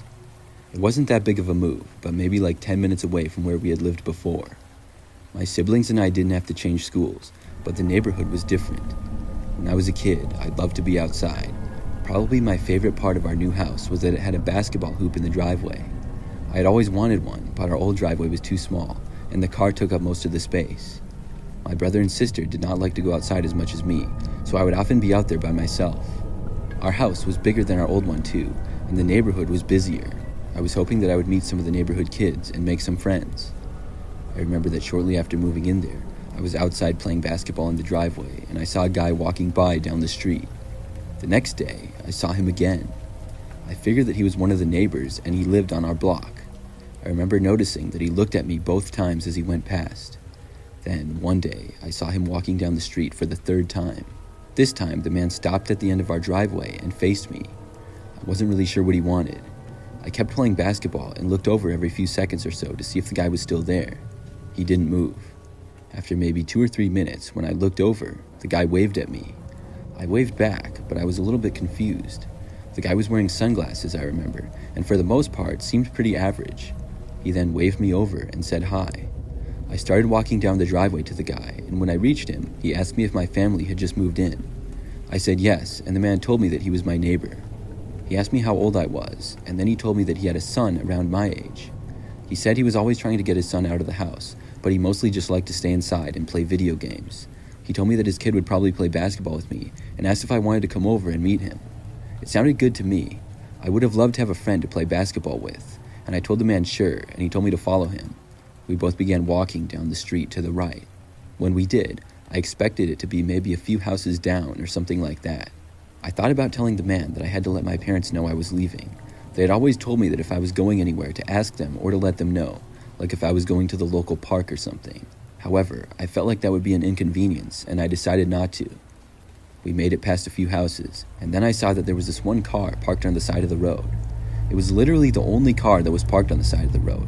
Most of the houses in the neighborhood had garages or longer driveways as well. There wasn't really a need to park on the street. I saw that the man was walking closer to the vehicle. This gave me a really bad feeling. Had he driven his car here? The car was a gray minivan. It was kind of old looking, I remember that. I just knew that I didn't want to get into a vehicle with this guy. My parents had always told me not to go anywhere with strangers. I thought this man was a neighbor though, and that didn't really seem like a full stranger to me. Then, as we got even closer to the van, sure enough, I remember hearing the lock click like it was unlocking. The man was holding keys. He told me to hop in when we were maybe 10 feet away. This is when I decided that I was not going to get into the guy's car. I turned right around and sprinted as fast as I could back for my house. The man did not chase after me. I think I had really taken him by surprise. I also don't think there was any chance that he would have caught me. I made it back home, ran up the driveway, and went back inside the house. For whatever reason, I didn't tell my parents about it. I think that I didn't want to get into trouble. I was much more careful when going outside after that as well. Luckily though, I never saw that man again. I believe 100% that the man didn't even live in our neighborhood at all.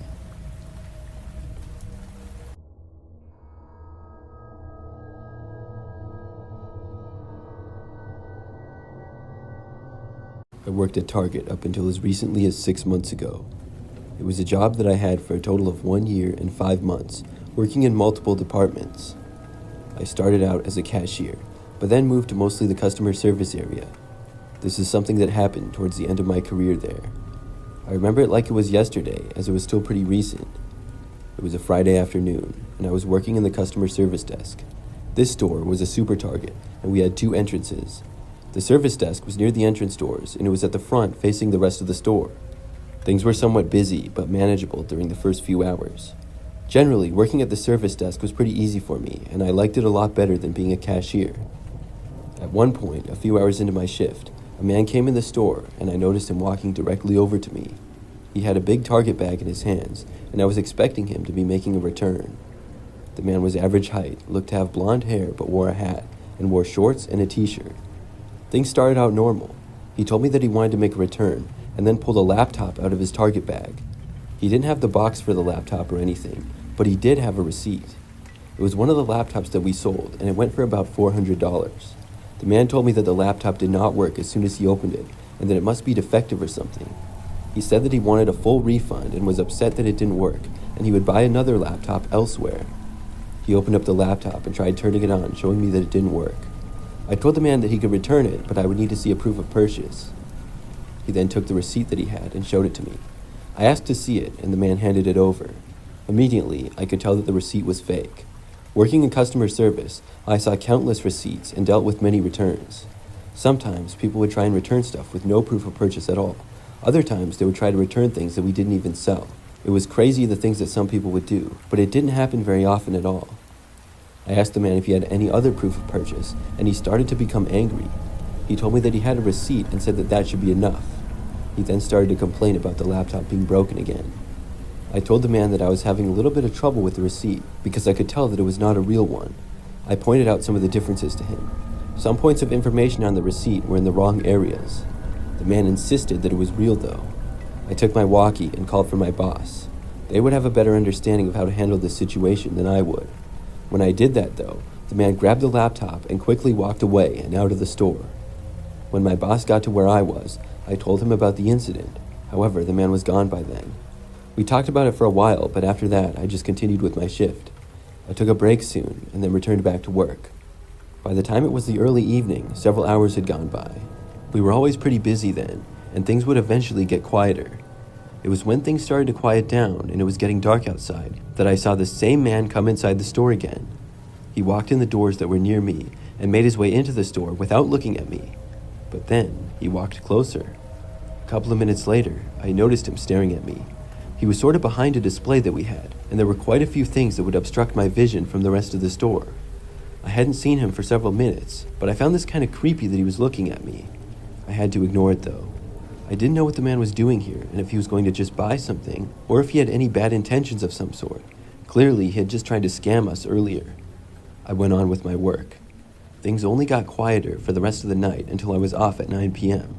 At that point, I walked back to the middle of the store where the break room and employee area was. I clocked out and then left through the employee-only exit door in the middle that led out into the parking lot. I started walking to my car that was at the back center of the lot. Now, I hadn't seen the man for several hours, ever since I had spotted him staring at me about 2 hours earlier. But when I had made it within maybe 30 feet of my car, I saw the man again. He came up from behind a couple of parked cars that were across from mine and behind me closer to the store. I had heard somebody suddenly walking out into the parking lot where I was. I looked behind, and there was the man. I didn't say anything, and neither did he. He just started approaching me and walking closer. I turned and ran for my car, and was barely able to make it inside before the guy got there. He actually tried opening my driver's door.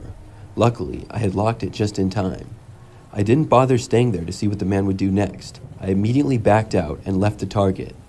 As soon as I was on the road, I called one of my friends, who was working at the Target still at the time, to let her know what had happened. I heard back from her later that the parking lot was investigated, but the man was gone. In the rest of my time working there, I never did see him again. I wonder, though, what his intentions were. He was likely upset that I had foiled his plan, but I was just doing my job.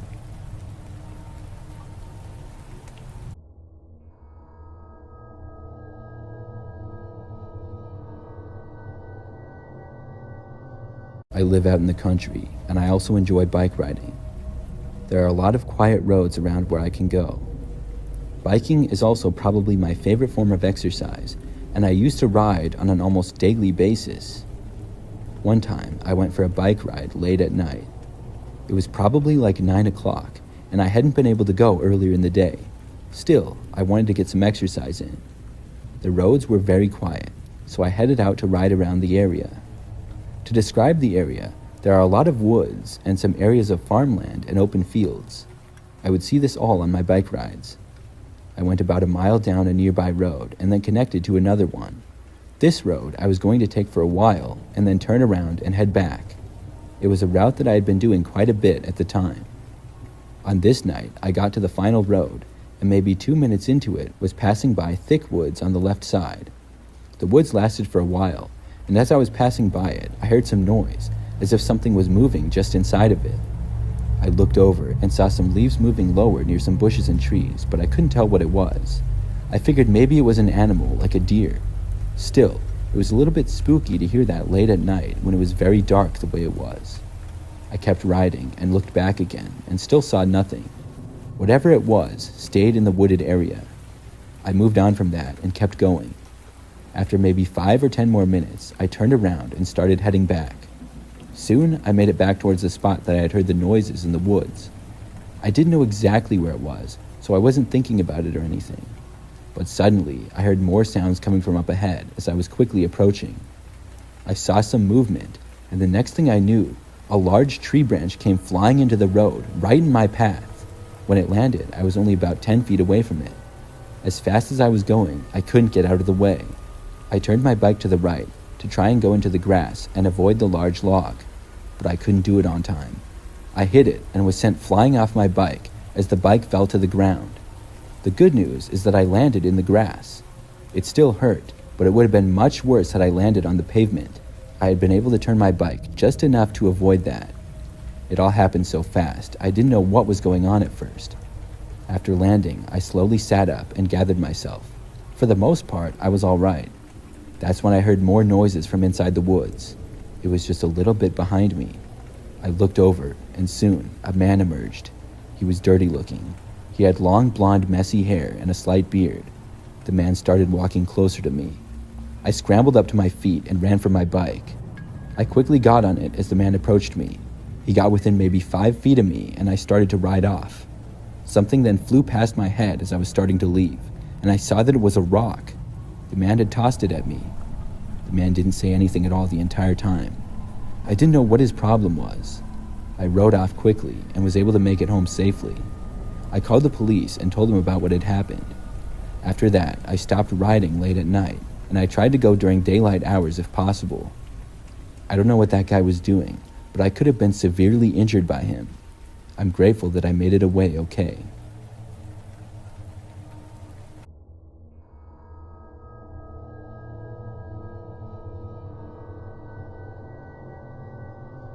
Back when I was in high school, during my freshman and sophomore years, I would ride the bus. It picked me up at the corner of my street early in the morning and would drop me off afterwards.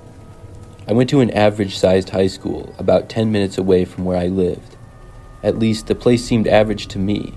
There was probably about 700 or 800 kids combined in all 4 grades. This is something that happened during my sophomore year. It was a school day just like any other to that point. One class had just ended, and I was going to my final class for the day. As I stood in the hallway near my locker, I talked with some of my friends. I had a decent friend group of several other guys. The locker commons were always really crowded in between classes, and I remembered that the first warning bell rang. That meant that you had 2 minutes to make it to class. Kids started leaving the commons, but me and a couple of friends stayed. My classroom wasn't really that far off. I remember that one of the guys there was a grade ahead of us, and his name was Jake. His brother was Tommy, and Tommy was in my friend group, so I think that's why he was there. As I was about to head to class, I heard another sound come over the school speakers. At first, I was thinking, how could the bell ring again so soon? But it wasn't really the same bell sound for when class starts. It was followed by an announcement over the intercom. We were told that the school was going into a lockdown. All of us should go to our next hour classes immediately, and the teachers should lock the doors and turn off the lights. There was still kind of a lot of kids around, including the 4 of my friends. I heard one of them say they were going to just leave. Nobody wanted to sit in a classroom for who knows how long during a lockdown. One of the school exit doors was not that far away. There were already some kids leaving. I saw about 10 kids running for the doors and going outside, and more followed. There was only one class period left for the day, so I decided that I wanted to leave as well, but I didn't drive there. That's when Jake asked me if I wanted to leave. He said that he would give a ride home to anybody that wanted to because he was leaving. As he said this, he started to walk away. Half of my friend group was leaving, and the other half were actually going to their classes. Other kids were also leaving, and it became chaos. We had to leave fast if we were going to. I saw one of the teachers enter the hallway and start to tell kids to get to their classes. There were less and less kids around by the second. I decided to leave, but by that point, Jake and my other friends had already left. I remember the teacher yelling at the kids to stop leaving. There were probably like 50 that ended up making it out of the school. I was one of them, and when I got outside, my friends and I did not do a good job sticking together. Kids were literally running away to leave. They were going to the parking lots where students parked mostly, and some ran off through the grass towards a nearby neighborhood. The school was in an area that was mostly residential, but there were a few businesses down the road. There was a woods and all of the sports fields behind the school. The student parking lots were on the side, and then one was behind the tennis courts. When I got outside, I couldn't even see Jake or my friends anymore. It was basically chaos. Kids were running everywhere. A teacher took a step out of the school and told us all to come back inside, but nobody listened to him. I figured that Jake and my friends would be in the parking lot, so I ran in that direction. I had to kind of go around the school to get there though. I wasn't sure which parking lot Jake parked in, so I went to the main one first. When I got there, he was nowhere in sight. I realized that it must be the other one, and I hoped that I wasn't too late. By now, most kids had made it to their cars if they were leaving. I sprinted for the other parking lot, but it was a ways away. When I got there, there was nobody. A lot of cars were still there, but I didn't see any students at all. I walked around, hoping that maybe my friends were in their car but hadn't left yet. Unfortunately, though, I didn't see them. I realized that they must have left without me. Now I didn't know what to do. I couldn't go back to the school because it was probably locked, and I wasn't supposed to leave in the first place. But I also couldn't go home because it was too far to walk and I didn't have a car. I started walking back up closer to the school, not really knowing exactly what I was going to do. I got to a back door of the school and tried going inside, but it was locked, just like I figured it would be. After this, I was going to go back around to the parking lot and then walk down the sidewalk. But when I turned, I saw some guy coming out of the school. I just knew that this guy had to be the reason for the lockdown. He was looking over his shoulder, was way too old to be a student, and definitely not a teacher. I was a long ways away from him, and I quickly ran behind a tree that was nearby. I was just hoping that the guy didn't see me. For a few seconds, I didn't bother to look and see where the guy was. I was expecting him to walk in another direction. But as I was still behind the tree, I heard the guy walking closer. I ran from behind the tree to the woods, which was maybe 20 feet away. There was no question that the guy saw me running into the woods. I was hoping that he wouldn't follow me. I got inside, went about 20 feet deep in it, and then ducked down and hid. I had no clue why the school had been locked down up until that point. I had been more concerned about leaving with my friends. After seeing a suspicious guy leave the school, though, I realized that I might be in actual danger. For a few seconds, I didn't hear anything, until I heard footsteps in the grass right outside of the woods that I was in. I couldn't take it any longer, and I got up and started running. I ran through the woods and then to the left. I didn't hear the guy enter the woods or anything, but I just wanted to get out of there. After like 2 or 3 minutes of running, I reached the edge of the woods, kind of near the street. I walked through the grass to the sidewalk and then ran down it. I kept going until I eventually reached a gas station. When I got there, I asked the employee working if I could borrow his cell phone to call my mom. I told him how my school had been locked down and everything. He let me, and I was able to wait there until my mom came and picked me up. Luckily, she worked not too far away from the school and our house, and was able to leave work without a problem. I didn't get in trouble for leaving school early either. The lockdown ended up lasting for the entire class period. In fact, students were kept there almost 10 minutes after the regularly scheduled time that school got out, so I didn't miss any class or anything. The man that I saw had entered the school, trying to pick up his daughter. It was a situation where he was divorced and hadn't seen his daughter in a long time and didn't have custody of her. He was also drunk and threatened a custodian when asked to leave. I'm not sure why he came over to me when I was in the woods, though. It was a really scary situation for me.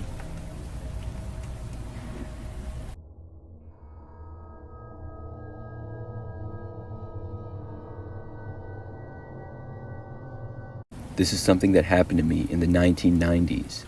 My name is Jennifer, and I had recently moved into a house in a pretty typical neighborhood. It was about 30 minutes outside of a major city, and I was renting a smaller 2-bedroom house. I lived by myself at the time, and had a cord phone that was attached to the wall in the kitchen. That was my only phone back then, and I didn't even have a cell phone yet. I randomly got a call late at night one time. It was probably around 10 o'clock, but I don't remember exactly. It's usually unusual to get calls at that hour from telemarketers. I guessed it was probably from a family member or friend, and I answered it.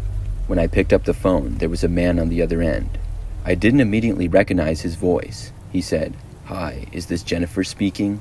I said yes, and asked who this was that was calling. He didn't really answer me, but the guy started talking. He said that I was the most beautiful woman he had ever seen. Then he described my hair in detail as he went on and on about how he liked me. I thought this was really weird, because I didn't even know who this guy was. I didn't recognize his voice, and when I asked him again who he was, he didn't answer me. When he refused to tell me who he was, I was feeling really weird about it. I ended up just hanging up on him. It was one of the stranger phone calls that I had ever gotten. Clearly, this guy had seen me before. He described enough of me, and he also knew my name somehow. But I knew all the people at my job, and he didn't sound like anybody there. I just didn't know who it could be. I was hoping that he wouldn't call back, but he did, just a short time later. It was probably 10 minutes after I had hung up on him the first time. When I answered the phone, I heard him talking again, and almost hung up on him immediately. But what he said shocked me so much that I couldn't. He said, "Let me in." That was followed by a knocking at my front door. Whoever this guy was right outside my house. I couldn't believe it. I didn't even want to look out to see who the guy was. I was too scared. My blinds were closed anyways, so I couldn't see him. I didn't say anything to the man, and he repeated himself. Finally, I asked him to go away. The man said that he wasn't going to. Then I heard him knock again. I told him that I was going to call the police if he didn't leave. He didn't seem bothered by that. He said something like, "What are they going to do?" I hung up on him after that and dialed 911. I told the operator what was going on, and I was told that somebody would be there shortly. After I got off the phone with the police, I did not hear any more knocking. The guy also didn't call me back. After maybe 10 minutes, the police got there. An officer knocked on the door, which I thought was the man again at first. I checked out the window, though, and saw a police officer. I let him in and told him what had happened. He looked around my front and backyard, searching the entire property. Unfortunately, the man was gone. He must have left after I called them. The officer asked me a few questions and said that he would be around the area for a while. He said if something happened, to call again. I felt slightly better, but not a whole lot knowing this guy was still out there. I was afraid he might try to break in. After the police left, probably 20 minutes or so went by. That's when I heard a knocking on my front door again. My heart sank, knowing it was probably the same guy coming back, but there was a chance that it was the police again. I carefully and slowly crept towards my front window. I moved the blinds very slightly, just enough to see who was there. I didn't get a good view at all, but it was not a police officer, I could tell. When I saw this, I moved away from the window and ran back to the phone. I called the police again and told them that the man had returned. I was only on the phone with the police for probably a minute or so. After I got off the phone with them, the man called. He was still knocking on the door every so often. I answered his call, wondering what he wanted now. He said, "You shouldn't have called the cops on me, Jennifer." Then he asked me to let him in again. I really didn't know what to say, and I was really nervous. Eventually, I just hung up. But only about a minute or two after this, I heard voices outside my house. The police had come back, and it sounded like they had actually caught the man. I went to my window and looked out. Sure enough, it was true. When I saw the guy, though, I couldn't believe it. It was my next-door neighbor, a guy who lived alone in the house next to me named Dan. I had only spoken to him briefly once, but he must have seen me when I went outside. Sometimes I would go on walks in the neighborhood or do yard work. What a creep that guy was. I was able to get a restraining order against him, and luckily after that, I never saw him again.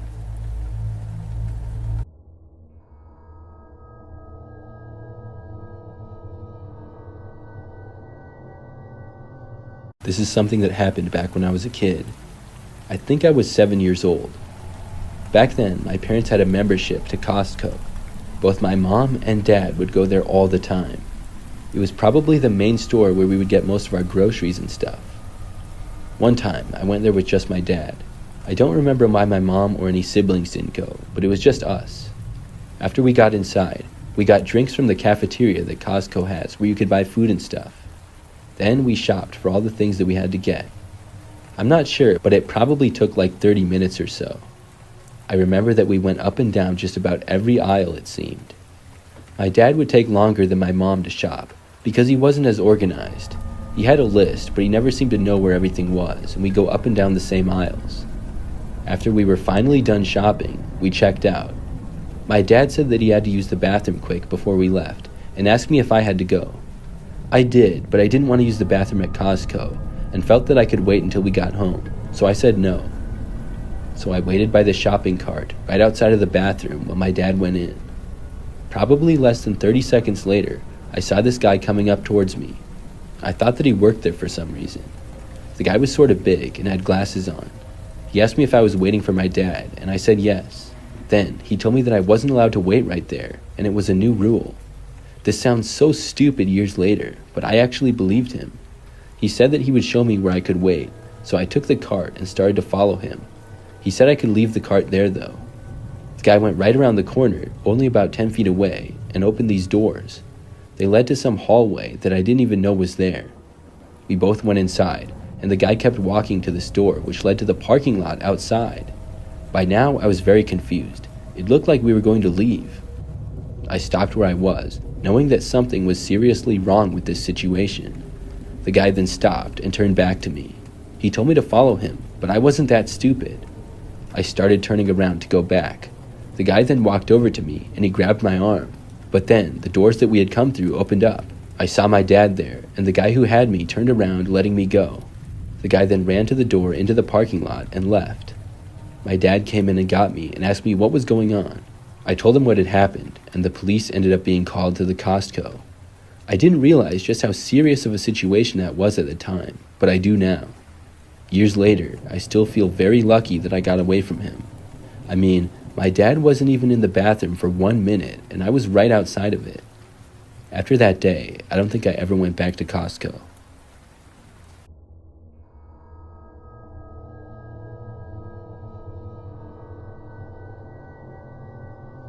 I used to work at a bar, and the story takes place during that time. Because of the job, I would typically work really late into the night. One time, I got done at almost 3 o'clock in the morning. It was maybe a 10 to 15 minute drive back, which was not too bad at all. All of the roads that I would take were also very quiet roads, like no highways or freeways. When I left work that night though, I had completely forgotten about the fact that I needed gas. The light had come on while I was driving to work, but I didn't stop, and instead told myself that I would get gas on the way back. Unfortunately, it had been a long day, and it never came to my mind. For some reason, I didn't even pay attention to the light on the dashboard. So when I was about halfway home, my car stopped running. I coasted to a stop on the side of the road, and I knew before I was even fully stopped that I had ran out of gas. I felt so stupid for not getting it earlier. I was on a very quiet road and hadn't seen another car at all. The area that my car was stopped in was covered in dense woods on both sides, but I knew that there would be a gas station coming up ahead. I had driven the route to and from work many times, and I believed the gas station was about 1 mile up the road. It would take me probably 15 to 20 minutes to walk there, but I didn't see what other option I had. I couldn't call somebody I knew because they would all be asleep at this hour. Things were very quiet. I opened my car door and heard a few crickets chirping in the night. Then, I went to the back and got out my gas container. I was a little bit creeped out with having to walk along the woods for so long. I walked around my car to the front of it and then got on the shoulder of the road and began walking. When I had made it maybe 10 feet in front of my car, though, I heard a noise in the woods. It sounded like maybe an animal or something, at least 20 feet into the woods and a little ways up. Judging by the sound, though, it had to be a pretty big animal, or maybe even a person. It startled me a little bit, and I stopped and looked into the woods to see what it was. It was really dark, but I barely saw some leaves and branches moving in the woods. I couldn't see what it was, though. The noises continued, and then slowed down and stopped. I remained where I was, listening and watching the area of the woods that I had heard the noises from. Now it was just silent again. I found it pretty strange, but I decided to keep walking towards the gas station. When I did, things were quiet at first, but when I made it maybe 100 feet more, I heard the noises again. They were now way behind me and near my car, but still in the woods. I turned around and looked behind me to see what appeared to be a man emerge from the wooded forest and approach my vehicle. He appeared to be holding some sort of stick in his hand. I started to walk back, and I shouted at him, asking what he was doing and saying that that was my car. The guy was like 5 feet away from my car, and he then turned and looked at me. I was far away, but the guy looked crazy. He then turned his whole body to face me and started sprinting at me with a stick still in his hand. I started running. There was nothing else to do in that situation. I ran as fast as I possibly could to get away from him, and thankfully, I had a pretty good head start of around 100 feet. When I had ran full speed for as long as I possibly could, I slowed down and didn't hear the man behind me. I turned around and didn't see him. I was running so fast I wasn't really paying attention to hear if he was behind me. Plus, he had been so far back. He must have stopped chasing me and went back into the woods or something. I walked quickly all the way up to the gas station and finally made it. Unfortunately, the convenience store part of the gas station was closed, but the pumps were still open at least. I was able to get a few gallons of gas in my small container. Then, I turned back around and headed to my car. I'm not going to lie, I was pretty nervous to have to walk back, and the whole time I was fearing that the man might pop out of the woods at any moment. I walked as fast as I could with the gasoline in my hand, and it took me probably about 15 minutes. Finally, I could see my car again, but as I got closer, I realized that there appeared to be glass on the ground. When I made it back, I saw my driver's window and the back window of the car were both smashed. I looked inside, and nothing was out of place, not that I had much in the car anyways. I was furious, but also felt sort of scared. I began to open the fuel cap and start to put the gasoline in the car. That's when I suddenly heard more noises in the woods. They were pretty far back, but were getting closer. I hurried as fast as I could to pour as much gasoline in my tank as possible, and then ran to my driver's door and got inside. I then started the engine and sped away from there, seeing the man emerge from the woods again in my rearview mirror as I pulled away. I drove back home and called the police about it. My insurance was thankfully able to cover the window despite the crazy situation. I don't know if the police ever found the guy though. I also wonder what his plans were and what he was doing out in the woods in the middle of the night.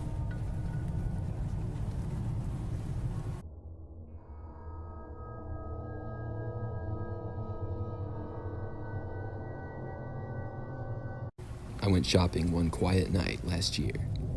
It was later at night, but my local grocery store was still open, and they're always open pretty late. I think it was about 11 p.m., and what I liked about shopping at that time was how quiet things were. On that night in particular, I saw a couple of other shoppers, but not many at all. The store was rather large, and had just about any kind of groceries you could want. I started out near the produce, and then started going down one aisle after another with my cart. There were a lot of things that I needed to get, but with the store being nearly empty, I was able to shop rather fast. I had gotten to one of the middle aisles in the store, and I don't remember exactly what was in it, but I had been shopping for probably 20 minutes and was getting close to being done. I was the only person in that aisle, and the store was quiet. Just a soft volume of music played across the store speakers. Out of nowhere, I heard a loud crash from the next aisle over from mine. I decided to walk over and check out what happened out of curiosity. It had sounded like a bunch of things falling off the shelf. I left my cart there where it was and walked over to the next aisle over. When I got there, I first noticed somebody sprinting out of the aisle at the other end. They then went out of sight within a second, and I only saw the back side of them, but it appeared to be a man. Then I saw the damage that he had caused. A bunch of items laid across the aisle on the ground. It was like somebody had pushed them all onto the floor. Whoever had done it was gone, so I took it upon myself to put the items back on the shelf. It didn't take too long, maybe 2 or 3 minutes. There was probably about 15 items or so that had been knocked over. This had been a pretty strange thing, but when I was done, I just returned to my cart in the next aisle over. Then I continued my shopping. Like I said, I was close to being done, and I just had to get a few things from the dairy department. I made my way over there, seeing only one other customer along the way. When I arrived at the dairy, I was getting yogurt and noticed another customer. It was a man wearing jeans and a gray shirt. He was standing around in the far back corner of the store. I didn't pay much attention and kept on what I was doing. But then something crazy happened. I saw the man moving towards this display that the store had of a drink product. The guy walked right over to it and then shoved the display, causing it to fall over. All of the cans of the drink fell down, and it caused another loud noise. Drinks went everywhere, but luckily none of them broke open or spilled. I found this to be really strange, and also realized that this was probably the same man who had caused the other mess in the other aisle. I figured it would be a good idea to stay away from him. After the man knocked the display over, he walked at a fast pace in another direction. I finished up getting the last few items that I was going to get, and in that time, I saw an employee of the store walk over and see the mess. He saw me as the only other customer in the area and asked me if I saw what had happened. I told him the story and mentioned the incident in the other aisle as well. The employee shook his head and then walked over to go clean things up. I went into another direction to go check out. I got to the empty checkout lane at one of the 3 check lanes still open in the store. Soon I had paid for everything and was on my way. I left the store and headed to my car in the quiet parking lot. When I had made it fairly close to my vehicle, I started to hear footsteps behind me. They were moving at a faster pace, so I turned around to see, and when I did, I saw the same guy who had knocked over all the stuff inside the store.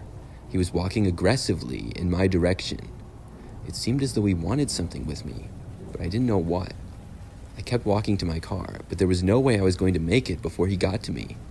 When I had just about reached the backside of my car, the footsteps were right there, so I stopped and turned around. Now I was face to face with the man. He stopped and stood there across from me, the only thing between us being my shopping cart. I said hi to the man, not knowing what else to do. The guy responded by demanding the keys to my car. He told me that he needed them. This really surprised me, and I told the guy no. The guy then reached forward and grabbed my shopping cart from the sides. He then proceeded to knock the shopping cart over, spilling all of the grocery bags onto the pavement. As the cart fell over, I turned and ran for the front door of my car. The man had actually created a bit of an obstacle for himself. I pushed the unlock button on the keys of my car only when I was right outside of the driver's door. Then I opened the door and hopped in. I locked it immediately after. The man got there just seconds later and tried opening my door. He then started aggressively banging on the window. I started the engine and backed out as fast as possible. I actually backed into my shopping cart, which was laying on the ground still. Then I sped away, leaving the man standing there. When I was out of the parking lot and on the road, I called the police. I reported the whole incident and let them know that the man was still in the parking lot.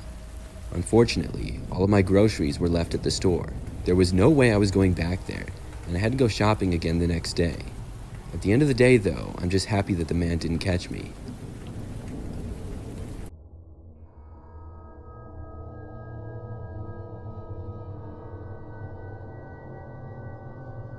As my freshman year in high school was arriving, I was an ignorant 14-year-old dreaming of having my own TV in my bedroom. I remember asking my parents many times, but they would always say the same things. They didn't have enough money, and it wasn't good for me to play video games all the time anyways. Their solution? If I wanted a TV so badly, I could buy one myself.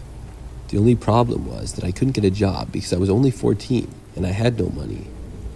I remember searching around for jobs, but I just couldn't find anything, because you had to be 16. Then I got another idea. I realized that on Craigslist, lots of people gave away stuff for free. I started secretly going on every single night and began scouring the free listings for a TV. Figured if there was an actual working TV that was good, it would probably go pretty fast. A few weeks went by with nothing. There were a few possibilities, but they either seemed really sketchy, were too far away, or the TV was broken. Finally, at last, I found one that seemed perfect. The TV was not super big or new, but definitely good enough for me. It made me excited when I found it, and I contacted the owner immediately. I waited for the rest of the night for them to respond, but they didn't. I was worried somebody else had picked it up. But the next morning, I saw that they got back to me and told me that I could come pick it up that night if I wanted. This made me really excited, and I told them that I would. We lived in a really populated area, which meant that I could ride my bike almost all over the place. The address was only about 1.5 miles away. So that night, without telling my parents, I hooked up a wagon to the back of my bike so that I could carry the TV back. Then I set out to go pick it up. My plan was to put some bungee cords around the TV and wagon for it to be secure, and once I was home, I would show my parents. I figured that if I already had the TV home, my parents would let me keep it. I knew them pretty good, and my older sister had actually done a similar thing with a pet hamster. She didn't sneak out into the night to get it, but she had a friend who was giving away a hamster, and she came over and then they asked her, and my parents said yes.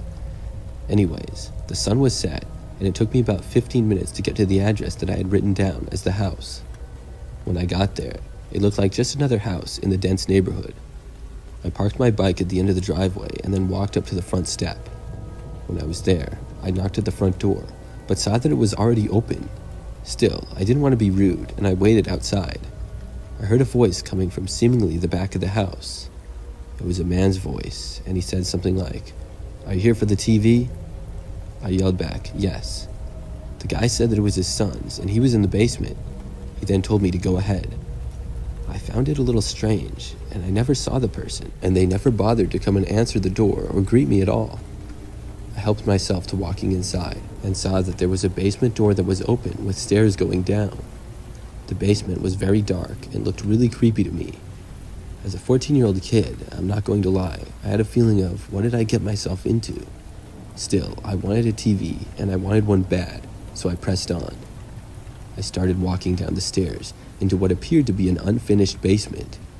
It was just so dark down there, like none of the lights were on. I wasn't really sure what to do. The stairs creaked as I walked on them, and I neared the base. When I got probably 2/3 of the way down the stairs, I heard a sudden noise in the basement. It was like somebody running, but I couldn't really see. I stopped where I was and looked around. Then, finally, I saw them. Some guy was sprinting towards me from the other side of the basement.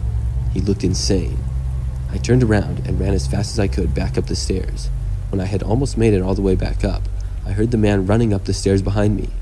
I got back up to the main level of the house and then bolted out the front door. I ran all the way back to my bike and got out of there as quickly as possible. I didn't see anybody leaving the house, but I also didn't stick around very long to find out. I rode my bike with the wagon attached to it as fast as I could back home. The wagon slowed me down, but luckily I wasn't chased or anything. I got back home and told my parents everything.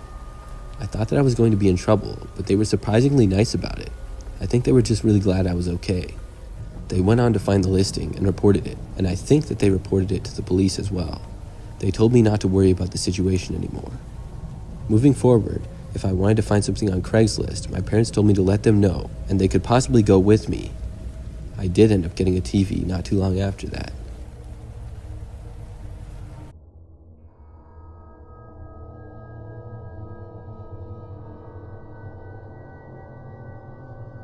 This happened when I was in high school. For some detail, I'm a female and was a junior at the time this took place. I used to walk to school and back every day because I lived pretty close to the school. So it would usually take me around 10 to 15 minutes to walk there, and I would take sidewalks basically the entire way. One morning, I left when I usually did at about 7:30 a.m. because school started at 7:50. After walking out the front door and leaving my house with my backpack, I saw a car on the side of the street. It was right in front of the sidewalk where I would walk past. I had never seen it before, so I didn't know who it was. I planned to just go right past it, but when I did, I saw the passenger side window rolling down. Somebody said something, and I looked over. The car was an older dark gray BMW, and the driver was a young-looking guy, but seemed to be a little bit older than me. He then asked me if I needed a ride to school. I had never seen this guy before, and didn't think that he even went to my school. He told me his name was, I think, Ryan, but I can't remember exactly. He said which school he went to, which happened to be a school in the next city over. Then he said that he was good friends with Erica, who happened to be one of my best friends. Apparently, he was going to pick her up, and she asked him to pick me up as well and give us both rides to school. I said no thanks. I had never heard Erica talk about this guy before, and it just seemed really weird.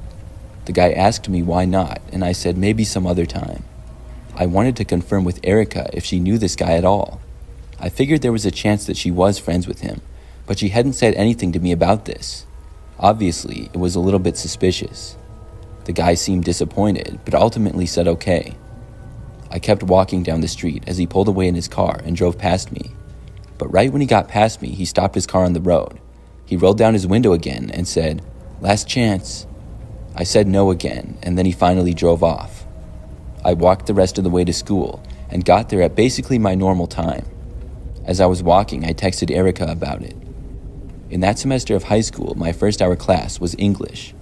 By the time I got to class, I had gotten a response from Erica. I usually didn't get to see her before school because our first hour classes were on the opposite ends of the school from each other. She said that she didn't even know who I was talking about. I had a feeling that's what she was going to say.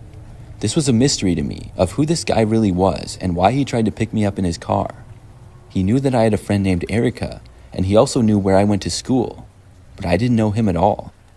During that same first hour English class, probably about 30 minutes in, the school went into a lockdown. I had no clue what it was for at the time. We had never had a lockdown before in my entire time at the school, just a few drills. We were all told to sit at the back of the class. The classroom lights were turned off, and the door was locked by our teacher. We all sat in mostly silence for what felt like a really long time. It didn't really last that long though, it was probably about 20 minutes. Eventually, the lockdown was lifted. By that time, we were all very curious as to what was going on. By the end of the day, I had found out. A man apparently walked into the school after class had started and right past the receptionist. The only door that was open after class started was the front door. He was then spotted by a hall monitor who asked him for a pass. The guy walked past him without saying anything and went to the locker commons. Then he hid there and the school was locked down. Unfortunately, the guy ran out from the locker commons to the nearest exit and was able to get out. The school and property was searched, but he had gotten away. It was good that he was gone, but it was also bad that he wasn't caught. Some of us were wondering where he went, but it could have been anywhere. There was large woods behind our school, and I think they pretty much gave up on the search when they found out he wasn't on the school property anymore. Still, I had no clue who the guy was who had been inside the school. I didn't even connect the dots at all. After school that day, I walked home like I always did. I was less than halfway there when I once again saw the car that was at my house earlier. I got a bad feeling. This guy was not who he claimed to be, and I knew that. The car was parked on the side of the road again, on the side that I had to walk past. I sped up and started walking faster, but when I got even with the car, once again I heard him say something. His window was already down, and the guy said hi. I looked over and said hi, all while continuing to walk. He then told me to stop. I didn't and ignored him. Then he said, "You know I was in your school earlier." I stopped and couldn't believe what I was hearing. He then started to laugh, and it was really creepy. He basically bragged about how they had locked the school down, and he managed to escape. As he was saying this, he opened his car door and got out. I walked even faster until the guy started to run. Then, at that point, I had to start running too. Unfortunately, it seemed as though he was a little bit faster than I was. I could tell that he was gaining on me. I left the sidewalk and ran out into the middle of the road. Then came possibly one of the luckiest moments of my entire life. A car started driving down that otherwise quiet road. I ran straight for the car, and when I got close, noticed that it was somebody that I actually knew. It was one of my classmates, a guy named Matt. He saw me and stopped his car. I ran for the passenger side, while the man chasing me continued to come after me and was about 20 feet back. I got inside of Matt's car and told him to lock the doors. The guy chasing reached the car moments later. The doors locked, and the guy tried getting in and then began pounding on the door when he couldn't. Matt asked me who this guy was, and I told him to just get out of there. He drove away, with the guy standing in the street. I explained to Matt as I got out my phone to call the police. I told them everything, and Matt dropped me off at my house a short time later. The police came out and talked with me and my parents, and said that they would look out for the car that I described. That same day, the man was located by the police. He had been stalking me for several days without me even knowing. I'm not sure exactly why he went into our school. Maybe he was waiting for me to get back to my locker. He could have honestly passed for a student because he looked young, but he was actually in his mid-20s and not a student at all. This was years ago now, but I still remember it all the time. I'm really glad Matt was driving by when he did. I don't know what would have happened to me if not.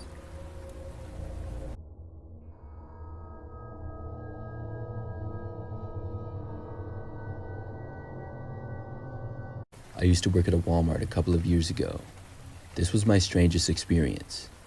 I mostly worked overnights and would stock shelves. It was an easy job for me. I would start at like 9 p.m., and at first the store would actually be open, but would close only like 2 hours into my shift. There would never be very many customers in that time anyways. A good number of us worked overnights because obviously Walmart is a really big store. On this one night, I happened to be working in the pets and supplies aisle, which is in the back end of the store.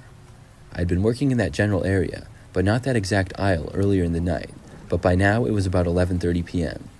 Our store closed at 11, so we had been closed for 30 minutes now. As I was in the pet supply aisle, I was just stocking one of the shelves by myself. When the store closed, I would often put in headphones and listen to music while I worked, which is what I was doing. It helped work go by faster and easier for me. But out of nowhere, I saw something out of the corner of my eye. It appeared as though somebody had walked by. I looked over, but they were now gone. I assumed it to be one of my coworkers, and once a few minutes went by, I kept working. Then, again, I saw somebody at the end of the aisle out of the corner of my eye. I looked over, and this time the person did not walk away. It wasn't one of my coworkers, though. It looked like just some guy that I had never seen before.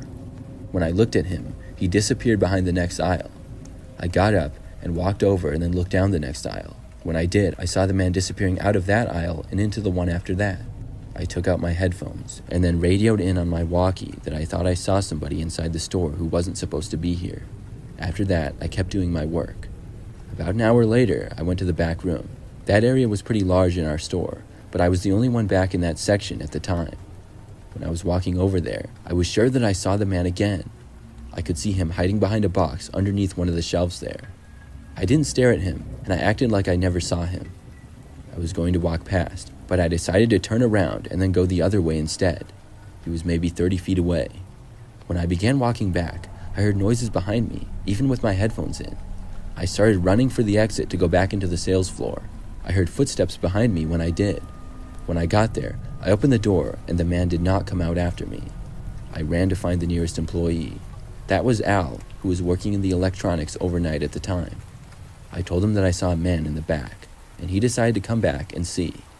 I had a bad feeling, and I wondered if the guy was dangerous. We both went back there anyways. When we opened the door to the back, we heard the sound of another door opening. It was coming from one of the doors we had back there that opened up to the outside. They were rarely used. We walked in further, just in time to see the guy walking out of the store and the door closing behind him. After that, he was gone. I still don't know how the man got inside. My only guess is he somehow avoided all employees and hid inside the store until after we had closed. I also wonder what he was going to do to me when he was hiding in the back and then followed me. Luckily, I quit that job not too long afterwards.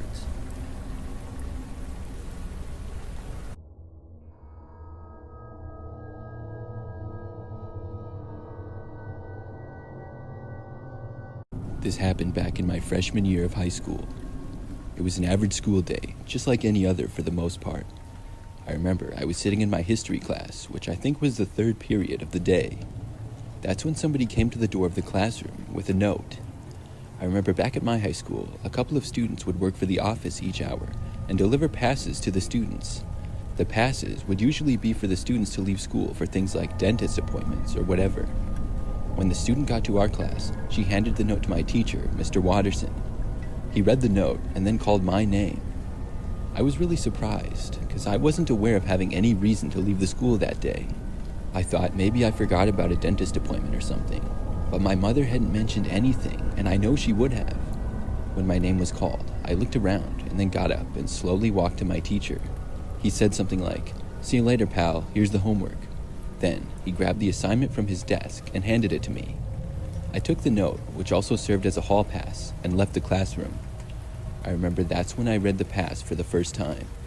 The note said something like, "I will be here to pick you up for your appointment at 10:30. Mom." I guess I had an appointment of some sort. It just seemed a little bit strange to me. Still, I guess I was happy to be leaving school. I walked through the empty hallways, making my way to the side entrance. There was a parking lot there, which is where people would get picked up by their parents. I got to the doors and went outside into the parking lot. There, I saw a minivan, but it wasn't my mother's van. It was a different model and color. I figured it was somebody else's parent, and my mother wasn't there yet.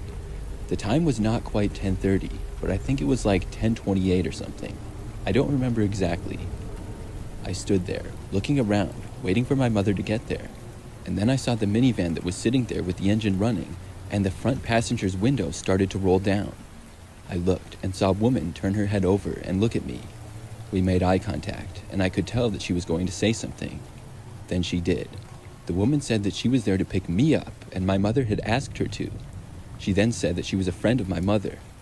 I had never seen this woman before in my life, though. I may not have been the brightest kid in the world, but I sure wasn't that stupid. I was extremely skeptical. I asked the woman how she knew my mother exactly, and the woman replied saying something like, "We're just old friends."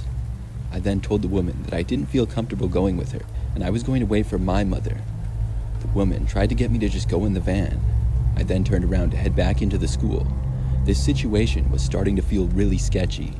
The problem was, when I got back to the side doors of the school, they wouldn't open. The doors were locked. I had forgotten that all doors to the school were locked during the school day besides the front main entrance. Then, things got worse. I looked back to the van to see a side sliding door start to open up. I wasn't aware that anybody else had been inside of it. A man emerged and started walking towards me. The van was maybe 50 feet away at this point, as I stood right outside of the side doors to the school. I felt like my only option was to run away. I turned and ran around to the front side of the school. I didn't bother to look back at all to see if I would be chased. Back then, I could run pretty fast, and luckily, I made it around to the front end of the school pretty quickly. I kept running until I got to the front doors, and then I walked inside. When you first got inside the front doors at the school, there was a little window where a woman sat during the school day. She would ask you who you were, and you had to show her your student ID or whatever. She asked me for my ID, and as I got it out, I tried to tell her about what had just happened. I must not have explained it very well though, because she seemed pretty confused, and to be honest, the whole situation was pretty confusing. I got a hall pass from my mother to leave school for an appointment that I didn't know what it was. Then my mother wasn't there, but another woman was, and asked me to go with her. Then a grown man popped out of the side of the van. Believe me, I was just as confused as she was. After confirming my school ID, the woman at the window wrote me a pass to go back to my history class, and I was on my way. I walked through the empty hallways of the school, back to class. This was just about 15 minutes after I had originally left. When I walked back in, my teacher was speaking and there was a video that was paused on the board. I remember it was super awkward walking into the middle of class. Everybody was staring at me. They, as well as the teacher, were probably all really confused seeing me return soon after I had left. "Back so soon?" Mr. Watterson said. I just said, "Yeah, there was confusion and I didn't have to leave." I then sat back down at my desk and the lesson continued. Class only went on for about another 10 minutes after that, and then we were let out. My next period was English. This class was always pretty boring to me for some reason, but it was also fairly easy. I had Miss Gallo as my teacher, who was very nice. I got to class, and the day started like any other. But during this class, probably 20 minutes in, Miss Gallo got a phone call at her desk. She paused the lesson and answered it. When she hung up the phone, she told us that we were going into a lockdown, and she made it clear that this was not a drill. She seemed fairly concerned, and we all had to leave our desks and sit on the ground in the back of the classroom. We had no idea what it was about, and I truly had no clue either. I wasn't able to connect the dots for some reason. The lockdown went on for a good 30 minutes. Everybody was really quiet, and most people didn't say anything. Eventually, there was another phone call. Miss Gallo went over and answered it, and returned to inform us that the lockdown had been lifted. We were all relieved, and we finished up class, which didn't last too much longer. There was still another hour of school left at that point. By the time the school day was over, though, the word had spread, and I had found out what the lockdown was for. A man had walked into the school and completely surpassed the woman at the window asking for credentials. She asked him to stop, but he just blew past her without saying a word and walked into the school. He then disappeared into the hallways, and she had to call the office, who made the decision to lock down the school until the individual was found and identified. Unfortunately, he hid. It took about 30 minutes to find him, and the police had to be called. They found him hiding in the bathrooms that were right by my locker. And the craziest part was that it was the same man who had come out of the minivan that had tried to pick me up. This story remains one of the craziest things to ever happen to me. The woman and the man must have somehow created the note for me and tried to get me to leave the school. Who they were and how they found me, I truly have no idea. It really freaks me out to think about that part. Luckily, nothing like that happened again.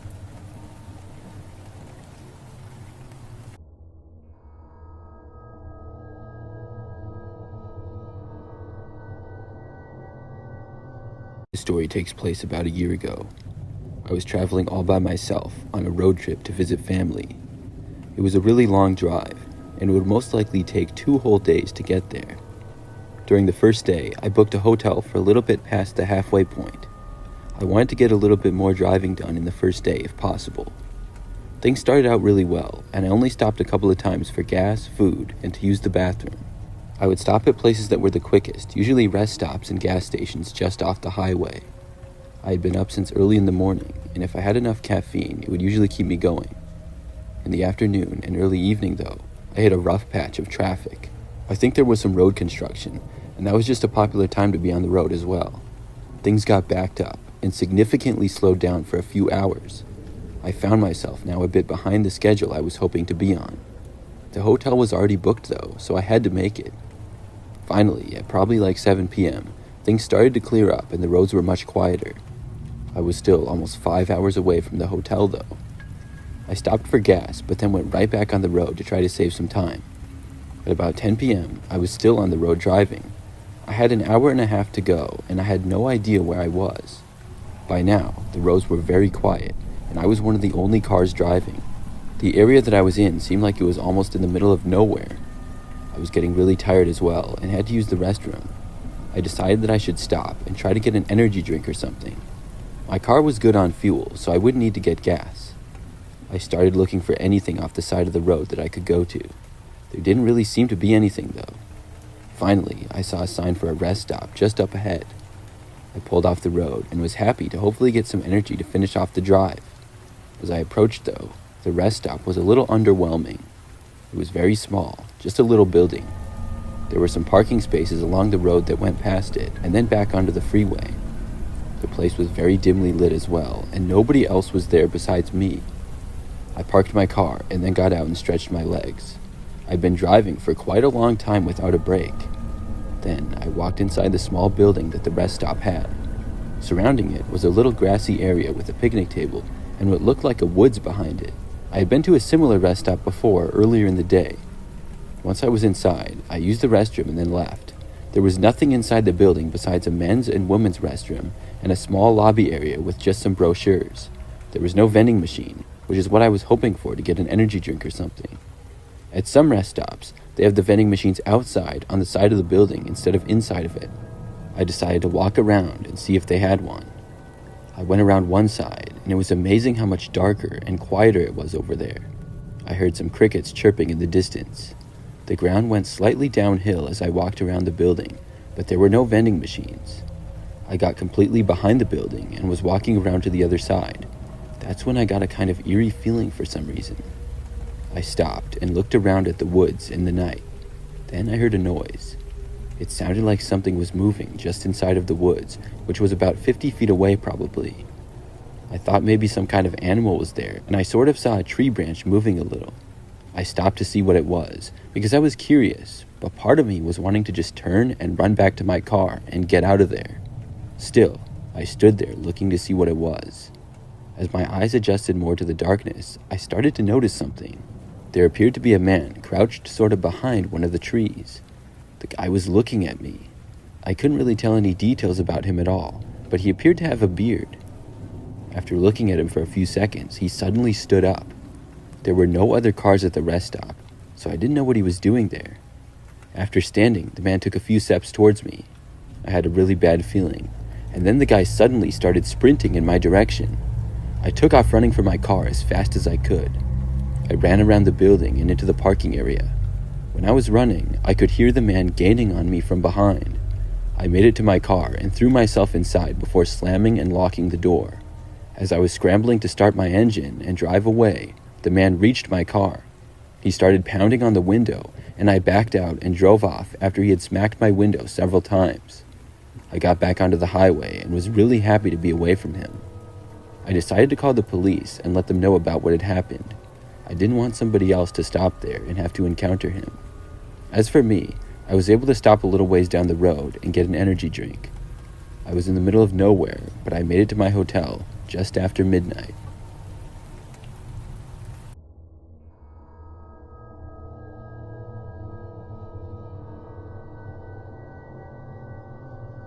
I recently quit my job as a pizza delivery driver. I'm going to tell you why. I originally got the job like 6 months ago. At first, it was pretty cool and I didn't mind it.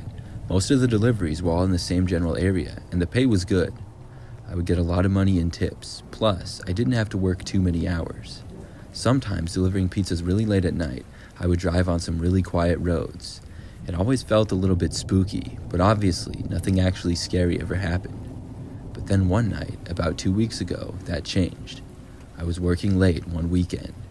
The pizza place that I worked at is open until 3 a.m. on Friday and Saturday nights. During the last hour or two, we don't get a whole lot of orders, but it always surprised me how many that we did get. At about 2:30 in the morning, I had to deliver a pizza. I put the pizza in my car and left the restaurant. Driving to the address took me almost 10 minutes, and when I got to the neighborhood, everything seemed typical. The streets were very quiet, and it was really dark out with it being the middle of the night. When I reached the house, it was about halfway down a standard residential street in the middle of the neighborhood. I parked my car on the side of the street, just in front of the front yard. Then, I got out of my car and walked up the driveway to the path leading up to the front door. Things were very quiet. I rang the doorbell, but did not get an answer right away. All of the lights inside the house appeared to be off. It was kind of strange. I started to get a bad feeling for some reason. I knocked on the door and waited. About 10 or 20 seconds went by, and then I heard movement inside the house. Then, the front door opened. A man was standing there. He had on sunglasses and a hat, which I found weird, but overall I didn't really care. The guy took the pizza, just said thanks, and then shut the door. I started walking back, but as I did, I immediately heard a noise coming from near the garage of the house. It sounded as though somebody was slowly opening it manually. I had to walk right past it to go down the driveway. I began to take a few steps in the direction, but then heard more noise. I had a bad feeling, and couldn't see the garage exactly from where I was. Without giving it much thought, I turned and began walking right through the front yard to get back to my car. The lawn wasn't perfect by any means, so I didn't think they would care too much.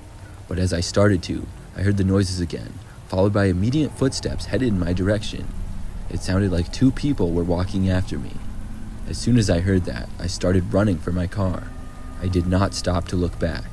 I hit the unlock button as I was about 10 feet away, and then ran around to my driver's door and got inside. I locked the doors and started the engine. Nobody was standing around my car. I put my car into drive and stepped on the gas pedal. As I was driving down the street, I then saw headlights of a car that was parked in the driveway turn on. Shortly after I passed, I saw the car pulling out onto the street behind me. I realized that whoever had been walking after me must have gotten inside that car. The car followed me for the first few turns back to the pizza place. I had a really bad feeling about it. Our 2 cars were basically the only ones on the road I saw for the entire way back. I saw maybe 1 or 2 others. When I made it back to the pizza place, I wasn't quite sure what to do. Should I drive around more, or should I just go there? I was being followed by these guys, and I took a lap around the block with the car following me the entire time. I then decided that I would just go there. I pulled into the parking lot, and surprisingly, the car did not pull in after me. I was really glad to see that. I parked, got out, and went back inside. When I did, I told my boss about what had happened. He was glad that I was all right. I was getting off of work very soon, and I didn't end up needing to make another delivery that night. When it was 3 a.m., we closed, and I was done. I was tired and said bye to my boss and left. I got back inside my car to drive home. When I pulled out of the pizza restaurant parking lot, I saw lights turn on from a car parked across the street.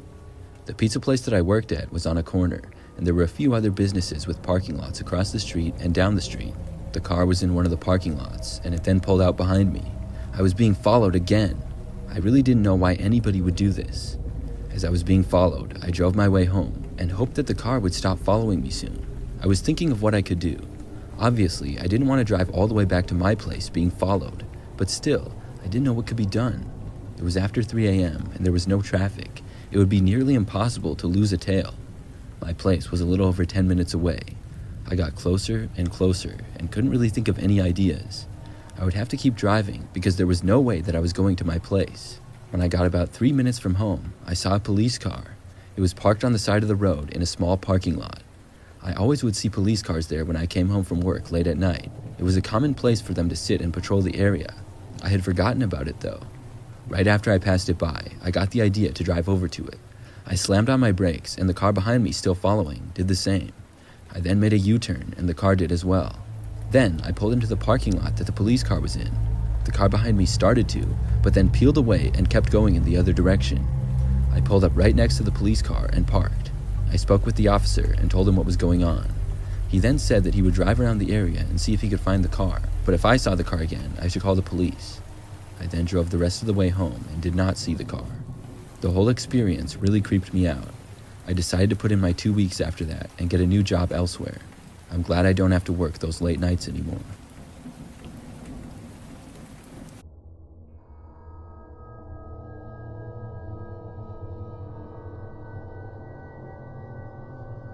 Occasionally, I go grocery shopping after work.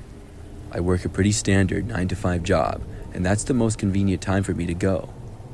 One day, I needed a few things and was planning on cooking something for dinner. I stopped at my local grocery store, the same one I typically do. When I got there, it was really busy. The parking lot had many cars in it, and when I got inside the store, there were quite a few people. It wasn't terrible, but this was a very common shopping time for other people like myself just getting off from work. I made my way around the store, from aisle to aisle, picking up what I needed along the way. I spent maybe 20 minutes in total shopping. When I was done, I used the self-checkout to pay for everything. After that, I walked back to my car, put my groceries in, and drove home. When I was almost home, I stopped at a gas station because I realized that my gas tank was about 1/4. That's when I realized that I didn't have my wallet. I had it at the grocery store because I had paid for everything with it, but now it wasn't in my pocket where I always kept it. I frantically searched my car up and down and even checked in all of my bags and everything. It just simply wasn't there. This meant that I had to have left it at the grocery store. I remembered the scene at the self-checkout. It was quite busy. There were people at all of the self-checkouts and even a line of others waiting. But they did have employees that stood near the checkouts, so there was a chance that if somebody saw me drop it, that it would be in the lost and found or something. I decided to call the grocery store and continued on with my drive home. I could at least drop off my groceries at my house before going back, seeing as I was only about 2 minutes away from home. But as I spoke with the grocery store on my drive home, they told me that nobody had found a wallet and they did not have one in the lost and found. I was disappointed to hear this. I feared the worst, that somebody had stolen it. I arrived at my house, got my groceries, and began to walk inside. When I got up to my doorstep, though, I saw my wallet sitting right in the middle of my front step. I was shocked. I walked over and picked it up. All of the cash that was inside of it was gone, as was my credit card. My debit card was still there, though, as was everything else. I immediately went onto my banking app and canceled my credit card so that whoever had it couldn't use it. The cash was probably about $100, which I was unable to get back. Still, I was happy to have my wallet. But I wondered who had dropped it off, and I never found out. If somebody saw me drop it and picked it up, they couldn't have followed me home because the wallet was there before I even got back.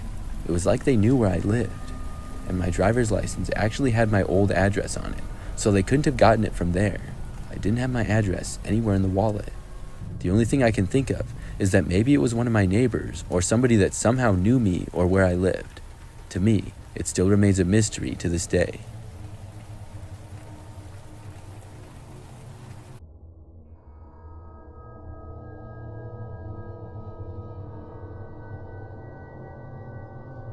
Several years ago, I was the victim of a wrong number call. My cell phone rang at about 9 p.m. at night. I was at home and by myself. I lived with a roommate in a 2-bedroom house in a suburb of a major city. When I looked at my phone, it had a number, but I didn't recognize it. I decided that I would answer anyways. I was kind of curious as to who was calling me. Spam calls generally don't take place at night. There was a slim chance it was somebody that I knew. When I accepted the call, I put the phone to my ear and asked who it was that was calling. At first, nobody said anything on the other end of the line. There was just silence. I repeated myself. After that, there was a few more seconds of silence. I was just about to hang up on them when somebody finally spoke. I could hear that it was a man's voice, but it sounded kind of raspy, almost as if they were trying to disguise their voice.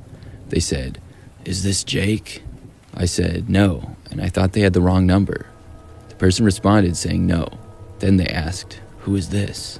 I didn't give my name, but I said once more that I didn't know anybody named Jake and they should dial the number again.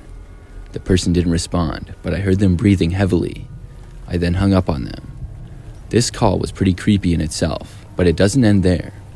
The very next night, at an even later time of about 11 p.m., I got a call once more from a random number. I picked up, and after I said hi, whoever was on the other end hung up on me, only to call back about 10 minutes later. When they called back, they once again hung up, only about 5 seconds after I answered the phone. I decided to text the number and ask who it was because they kept calling me. They didn't respond to my text though. The next night, once more, I was called at an odd hour of the night. It was starting to annoy me now, and I didn't answer it. I blocked the number instead. But now, a different number called me, about an hour after I blocked the other one. It was really late now. I answered, but there was no talking on the other end. It was silence for a good 10 seconds before whoever was on the other end hung up. I decided to block this number too. After I blocked it, I thought that was the end, and for a while it was. A few days went by, and I didn't receive a single call from somebody that I didn't know. But one night, probably 4 nights after the last phone call, I heard a noise outside. I ignored it at first because it was just the sound of a car driving by. But when I glanced to the window casually, I noticed a car going really slow. It pulled right in front of my house and then just parked on the side of the road. This was very unusual and hadn't happened before. My roommate was gone at the moment. I walked over to the window and looked. It was a typical looking car, and it was night, so I didn't get a make or model. All I know is that it was just sitting in front of my house at nearly midnight. I opened up my front door to get a better view. When I did, the car suddenly pulled away. Now, to that point, I didn't suspect the car and the phone calls to be linked. But about an hour later, just as I was about to go to bed, the car returned. It pulled in once more to the exact same spot. It parked right in front of my house with the engine still running. I watched it out the window for a good 20 minutes. Nobody got out, and the car did not turn off. It just kept sitting there. I didn't want to go to bed with the car parked there like that. I also didn't think I could call the police for a car just parked on the street. I walked over and opened my front door again. Looking back, I don't know what I was going to do. I certainly did not want to approach them. But when I opened up the front door, the car sped away again. Some time went by, and I didn't see the car again, so I went to sleep.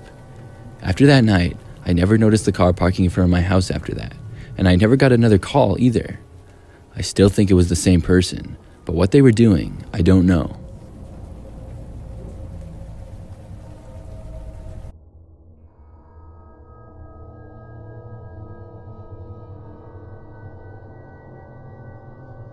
This happened back when I was a kid. I think I was 12 years old at the time, and it was about 20 years ago now. Halloween was one of my favorite holidays. I loved getting to hang out with my friends, put on some funny costume, and then go out and get a bunch of candy. This particular year, I remember that my friend Sean was coming over, and he was going trick-or-treating with me. Afterwards, he was going to sleep over at my house. I lived with just my mom and older sister, who was at her best friend's house. Sean and I left to go trick-or-treating at probably 5 p.m. I would describe the neighborhood that I lived in as pretty typical. There were quite a few other houses on my street, and we lived in a large residential area. My street itself was usually pretty quiet though, but we would still get lots of neighborhood kids trick-or-treating. Sean and I first went to all the houses on my street, and then we went to the next street over. We ended up spending hours trick-or-treating until our bags couldn't hold any more candy. I would say it was about 8 o'clock when we decided to head back to my house. During the entire time that we had been trick-or-treating, everything seemed pretty normal. We saw a bunch of other kids out trick-or-treating as well. It took maybe 30 minutes or so to walk back home, but eventually we got there. After getting back inside, Sean and I started going through all of the candy that we got. I remember that not long after, my mom went up to go to bed. Sean and I didn't have school the next day, so we were going to stay up late. We went into the living room and started playing video games. Probably PlayStation 2 or whatever was big back then. There were a lot of fun multiplayer games that we played, and we could do that for hours. But only like 10 minutes into it, the doorbell rang. Of course, Sean and I both assumed that it was a trick-or-treater, but it was pretty late for one. Plus, my mom had turned out the front light before going to bed. We looked at the time, and it was a little after 10 o'clock. This was definitely late for somebody to be trick-or-treating, but it was still a strong possibility. We paused the game, and I got up to check who it was. Sean followed me, but we both stopped to look out the front window from the living room first. We could see out to the front step if we moved the curtains a little bit. When I did, I saw that there was a fully grown man standing there facing the front door. It was not a kid or a trick-or-treater. The man had no costume on of any kind, and I didn't recognize him as a neighbor or anybody that I knew either. After seeing him, we quickly closed the curtains to the window, fearing that the man might look over and see us. We weren't really sure what to do, but decided to just ignore this. We didn't know what the man wanted, but it seemed weird for him to be there. Obviously, I wasn't going to answer the door late at night to some weirdo. The guy rang the doorbell one more time. I was kind of hoping that my mom was still awake and would come downstairs, but she didn't. After the doorbell rang for the second time, things were quiet for a while after that. Sean and I assumed that the man must have left. I felt a little bit better, and we were about to go back to playing video games, but Sean had the idea to check out the window to make sure that the guy was now gone. I agreed and walked over to the window. I pulled back the curtain to look out, but when I did, I saw the man was right there on the other side of the window. He looked right at me as I saw him, and I quickly closed the curtains again. Sean and I both sprinted out of the room and upstairs to get away from there. We went into my bedroom and closed the door behind us. I was really scared, but I felt like we would be safe up there. We didn't know what the man was doing in our yard or right next to the window, but I was hoping that he would just go away. Sean and I were talking to each other about what we had just seen, when suddenly, we heard the sound of glass breaking coming from downstairs. When I heard this, I got 100 times more scared than I already was. Sean and I both ran out of my bedroom and down the hall to my mom's bedroom. When we got inside, she woke up and I told her what was going on. There was a phone in her bedroom and she started to call the police. I went over and locked the bedroom door. There was a phone in her bedroom and she picked it up to call the police. I went over and locked the bedroom door. Then we all went into the closet of the bedroom and got inside of it. We didn't hear any noises, but the guy was downstairs somewhere. It felt like forever as we waited for the police to arrive. I was just hoping that we wouldn't hear the sound of somebody walking down the hallway or the sound of somebody at the door. None of us had any idea who this guy was or why he was here. After waiting for probably 10 or 15 minutes, the police finally got there. They searched the house, but the guy had left. He had broken the front living room window, right by where we had seen him. Several parts of the house downstairs had things messed up, and a couple of items were stolen. We were mostly just happy that the guy was gone, though. I'm not sure why he broke into the house. I was pretty scared for the rest of the night and thought that the guy might come back, but luckily he didn't. That was definitely my scariest Halloween memory.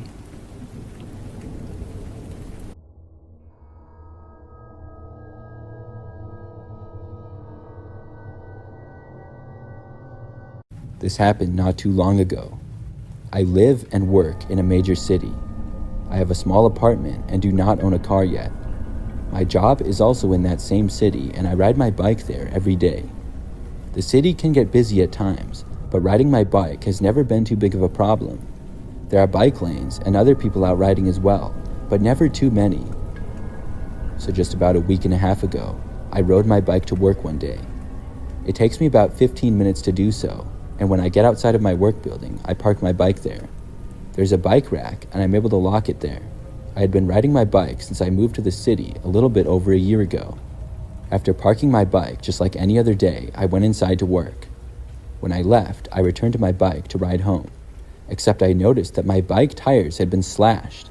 Somebody had clearly and deliberately cut my tires so bad that the bike could not be used. I was really angry when I saw this. I figured that it was just some punk who was trying to cause problems. But there were a few other bikes on the rack as well, and none of them had their tires cut. I had to wait for the bus at the nearest stop and then take that home with my bike. For the next couple of days, I rode the bus to work as I waited for my bike tires to be replaced. After they were replaced, I was able to use it again. And that first day that I rode my bike again, it was fine. but the very next morning, after I got up, I went down to get my bike and leave. Everybody who lives in my apartment building gets their own assigned parking space in the parking garage below the building. In my space, I just keep my bike there until I get a car. When I got to my bike that day, I saw the tires were once again cut. I couldn't believe it. I didn't know who was doing this. I brought my bike up to my apartment and have kept it in there ever since. I've also been taking the bus to and from work every day. Nothing else strange has happened. I really don't know who did that to me, and it's very puzzling. I thought at first that it must be somebody who lived in my apartment building, but I don't know of anybody who would do that. It also could be anybody because it's not all that hard to sneak into the parking garage. If someone else was leaving, the door stays open for like 20 seconds. Still, I don't know of anybody that would do this. At first, I thought it was a random thing, but now I see that it's not. It really creeps me out to think about it. I'm hoping that nothing else like this happens.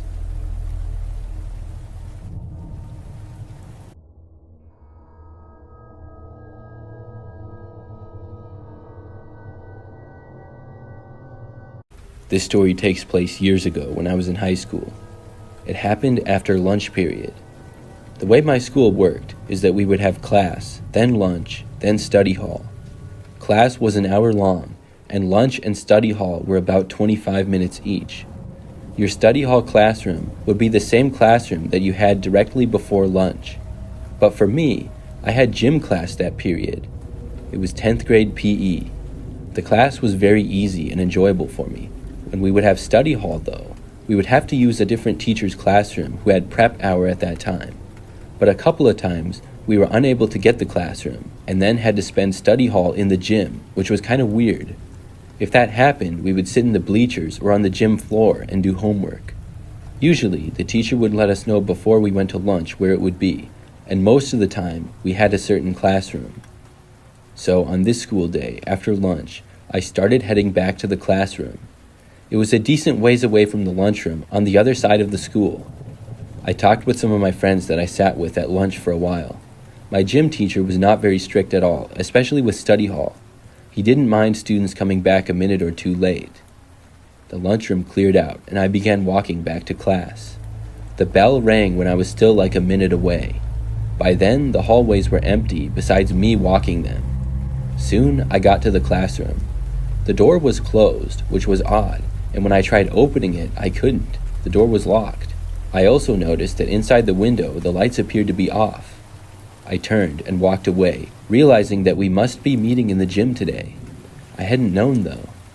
I remember thinking to myself, I don't remember being told that we were meeting in the gym. How did everybody else know besides me? I headed back towards the gym, and then I heard an announcement come over the school speakers. It said, "This is a lockdown, and this is not a drill. Please remain in your classrooms, and no students are to be out in the halls." I was about halfway back to the gym at that point. It still hadn't registered to me that the classroom had been locked down. I hurried up and made my way to the gym. When I got there, the doors were closed and locked. It was in that moment that I realized they were meeting in the classroom. I know I was a little slow on that, but I headed back to the classroom, now walking as fast as I could without running. I hadn't heard or seen anybody else in the hallways at all. It was completely quiet until suddenly I heard the sound of something hitting a locker around the corner. It was like somebody punched a locker or threw something up against it.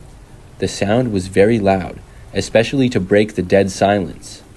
I stopped in my tracks and no longer wanted to keep going to my classroom. I started walking in the other direction. In that moment, I heard footsteps coming from where I had heard the loud noise. My heart started racing. I kept walking and heard the footsteps continue.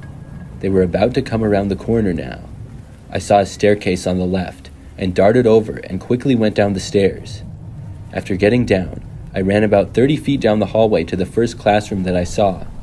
When I was there, I desperately started banging on the door. I didn't know what class this was, but I was hoping that they would let me in. After knocking a couple of times, I tried the door, but of course, it was locked. The teacher was not answering. I hoped that there was actually a class going on in there currently. As I waited, I heard whoever had been behind me now walking down the stairs rather quickly. I looked back and saw their legs appearing, but couldn't tell who it was yet. I didn't want to know. I turned back and kept banging on the door. Then, I heard the person behind me reach the bottom of the stairs and start walking towards me. All of a sudden, the classroom door finally opened. The teacher let me in and quickly shut the door once I was in the classroom. All of the lights were off, but I saw the students in the class were in the back of the room and on the floor. The teacher quickly locked the door, and then somebody actually tried opening it just a few seconds later. It must have been whoever had been following me. Then they banged on the door a couple of times. The teacher looked out the little window and then turned back and walked away. Some students started talking quietly. One of them asked me where I had come from. The teacher stopped everyone and said for us to all be quiet. I remember things got really silent for a while then. She went back over to the door and looked out again. I think by then the guy was gone. We remained locked down though for what felt like a really long time. I think it was almost an hour. Finally, the lockdown was lifted. I remember that I got called to the principal's office and had to answer some questions about what happened. They didn't really tell me much about the situation though. That was definitely the scariest moment of my time in high school. I don't know what would have happened if that person caught up with me. I don't want to know either.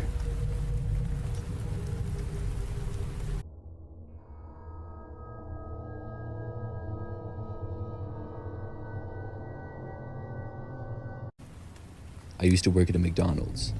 I worked there for about a year, right after I finished high school. Working at McDonald's was a decent job for me.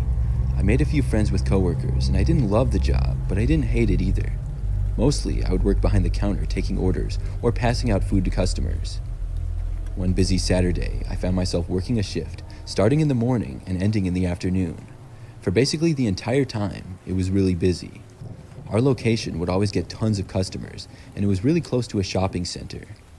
With it being the weekend, that also drew many people in.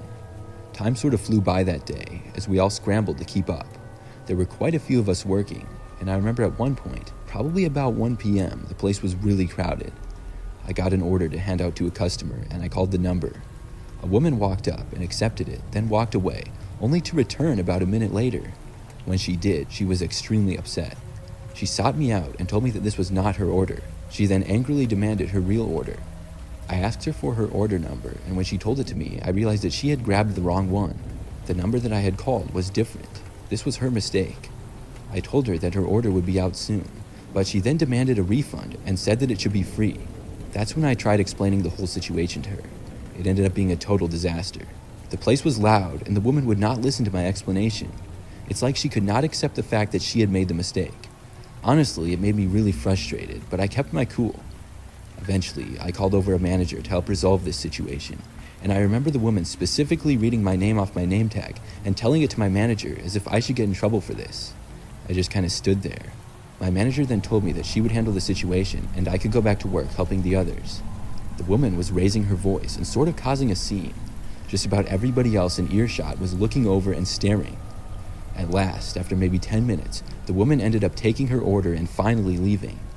I did my best to forget about it and continue with my work.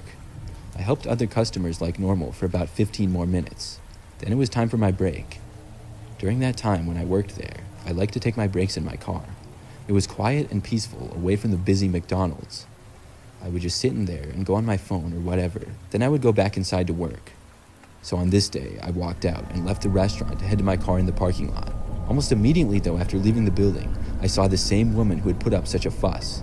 She was sitting at one of the outside tables. Instantly, our eyes locked for a moment before I couldn't help but look away from her.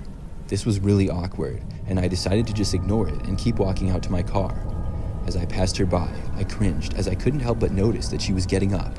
She didn't say anything, but I could sense her start to walk behind me. I walked out to my car, and when I reached it, unlocked it and got inside. I refused to entertain the woman following me, but when I was inside my car and in the driver's seat, I noticed that she had walked right up to my driver's window. She then knocked on the window, and I heard her start speaking. I quickly hit lock before she surprisingly tried opening my driver's door. After it wouldn't open, she then knocked on my window. I heard her talking, and she still seemed really angry. I began rolling down my window, curious of what she wanted to say to me. But as soon as I rolled it down, she reached inside for me. I heard her say, "Hey," to me, as I started rolling the window back up the instant that she reached in. I felt in danger and decided to back out and just leave. The woman stood there, shouting at me as I drove my car out of the parking lot and left. I I knew that I couldn't go home because I had to return within 15 minutes, because that was how long my break was. I drove around a little and called my boss, letting her know of the situation that just happened. My boss had told me that she was aware of a situation in the parking lot and told me that she was glad I was okay. I said I would be back within the 15 minutes, and I kept my word. When I returned to the McDonald's parking lot, though, it was quite the scene that I was not expecting.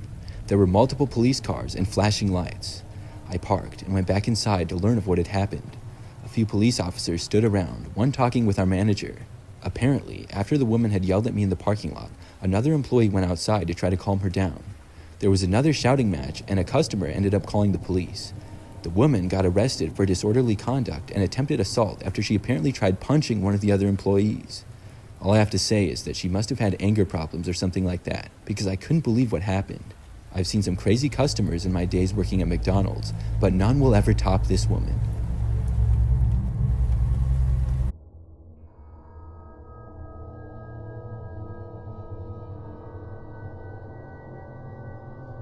This is something that happened in the last apartment that I lived in.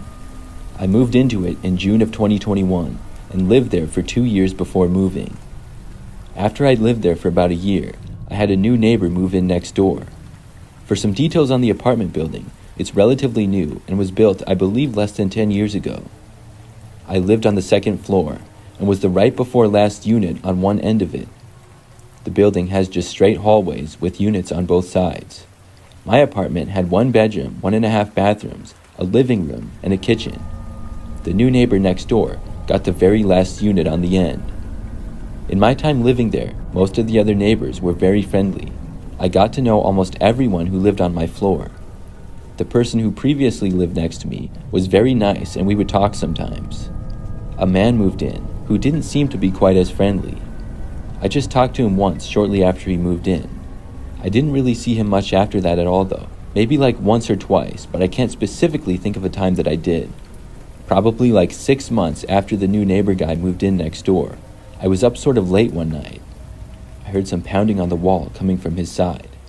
It wasn't that loud because the walls seemed to do well with holding sound, but I did hear it. I figured maybe he was hanging something on the wall and didn't pay it much thought.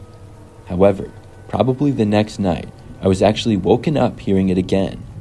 It was a little bit louder this time, but I'm also a light sleeper. I tried to just go back to bed, and eventually I did. The very next night, though, I was woken up again. This time, in the middle of the night, I woke up to some sounds coming from my bathroom area. The bathroom is connected to my bedroom, and the door leading to it was mostly closed. All of the lights were out, so when I looked around, I couldn't see anything. I was sitting up in bed trying to figure out what it was that I was hearing. I was also a little bit confused from having just woken up. But then I realized what I was hearing. Somebody was in my bathroom. How they got in, I had no clue. I was sure that I had locked my doors. Then I started to hear footsteps. I jumped up from my bed and only grabbed my phone. Then on the way out, grabbed my keys and ran completely out of my apartment. I kept running down the hallway and went down the stairs. When I had made it all the way out to my car, I called my best friend. Thankfully, she was actually still awake. It was like 1 o'clock in the morning. She let me come over and stay at her place for the rest of the night. The next day, we went back to my place. We carefully looked around, and I was expecting the worst. I thought maybe it would be all messed up and a bunch of my items stolen. But surprisingly, everything appeared to be in place. Nobody was inside the apartment at all, and nothing was stolen. I was so confused because I was sure that I had heard somebody in there the night before. My friend asked me about everything that happened. As I was telling her, I walked into my bathroom to where I heard the noise. I'm sending an actual picture of my bathroom so that you can see and get an idea as to what it looked like. To describe where I heard the sounds, I realized it was near my shower. Next to my shower to the right is a very large storage cabinet, or maybe you would even call it a closet. I didn't use it much at all. I just stored extra towels and blankets in there. That's kind of where I heard the noises, and I opened it up. When I did, I saw that some things in there were actually a little bit out of place. Then I moved a towel and saw that the wall had a significant crack in it. At least that's where I thought it was. I hadn't remembered it looking at all like that before. On the other side of the wall was my neighbor, the new guy. That's when I realized that he might have been the one in my apartment. I moved the crack a little and realized that a big chunk of the wall could be removed. Horrified, I moved away from there, and my friend and I left. We called the police and apartment management. They did an investigation, and the guy later admitted to creating a hole in the wall and entering my place. He never said what his intentions were, though. I'm glad that I didn't have to deal with him for the last few months that I lived there, but I ended up moving when my lease was up. I just couldn't live there anymore after what had happened. I'm also really glad that I heard the sound when I did, and was able to leave my apartment so fast.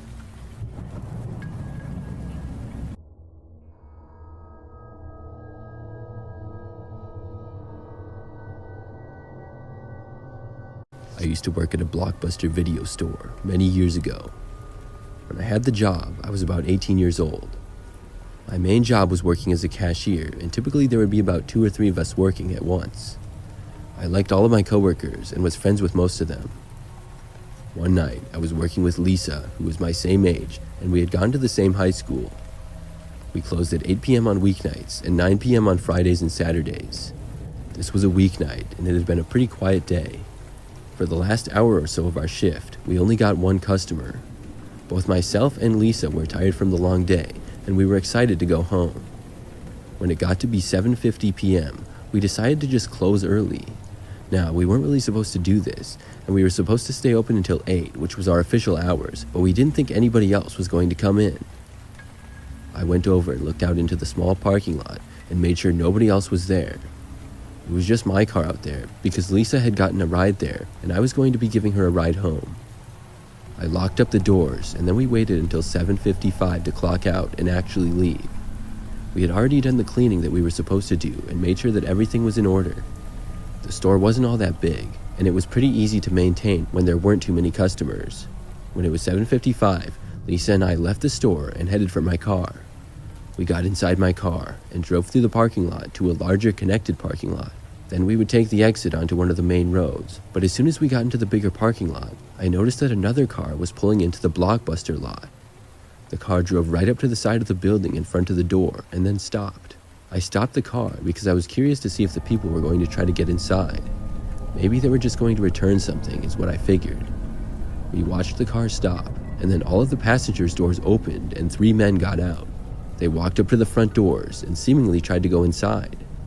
I felt kind of guilty because the time was only 9:57 now, and technically we were still supposed to be open, but we had left a little bit early. But at the same time, going to a store 3 minutes before they close is a bit risky as well. The men stood around the door for about 30 seconds or so. The car had driven a little ways up, and then the men turned to go back to the car. When they turned around is when I noticed that they were all wearing ski masks. We were kind of far away, and from the back, it looked like they were just wearing hats or sweatshirts with hoods. They all returned to the car, and then the car began to drive away immediately. Lisa and I couldn't believe what we had seen. Had those men been trying to get inside and rob the store? Why else would they go there with ski masks on? Suddenly, we were both really happy that we had closed early and left. Maybe we narrowly avoided a disaster. Of course, we didn't know for sure, but it seemed pretty likely. The next week, Lisa and I found ourselves working together on another weeknight. This night had been a little bit busier, and we were occupied pretty much right up until close. The thought of closing early hadn't even came into our minds. It was finally just before 8 p.m. and the time to get ready to close. We hadn't had any customers in maybe 10 minutes at that time. That's when I went to look out the front doors, and when I did, I noticed a car driving up, and I got a bad feeling for some reason. That's when I realized that it was the same car that we had seen the previous week. I scrambled to lock the doors as quickly as I could. The car casually drove into the parking lot and then up to the side of the building. It got closer, and I just barely got the doors locked before the car pulled right out front. I jumped back and then hid behind a display before they would see me. I told Lisa that the same car was here from the previous week. She asked if we should call the police. We decided to wait and see if they had ski masks on again. Sure enough, they did. 3 men got out and walked right up to the front door. They tried opening it, but it was locked. I was hoping that they wouldn't be able to see me. Lisa ducked down behind the counter. I looked at my watch, and the time was 8:54. Then, one of the guys knocked on the front door. I heard somebody say, "I know you're in there. Let us in." I started to feel really scared then. They must have seen our cars parked right out front, or possibly had seen me as they drove up. I knew that I wasn't going to open the door for them, though. Then, one of the guys said, Open the door or we'll have to smash it. Lisa was near the phone, and I hoped that she would call the police. I didn't want to yell out to her, or I would give away my position. I tried to crawl from the display that I was hiding behind into one of the aisles, but to do so, I might be partially in view of the men. I sat there for a few seconds before finally jumping to the aisle. When I did, I heard one of the men say, "I see you." I ran through the back of the aisle, and I heard Lisa say that she had called the police. One of the men started to then bang on the door as if to try to break it. I ran through the aisles and eventually made my way to the counter where Lisa was hiding. Then I got behind it with her and we both took cover. The police would arrive any minute and we just had to wait then. The men stopped banging on the door but stayed there for a few more minutes. At last, I heard a siren in the distance and then the sound of the men scrambling to get back in their car. We heard a screeching of tires and then the car drive away. And not long after that at all, the police were there. We told them a description of the car and everything that had happened. It didn't take long for the police to catch up to the men in ski masks. I don't believe they got in too much trouble though, because they didn't actually break in, but just threatened to, but it was pretty obvious what their intentions were. Luckily, they never came back after that.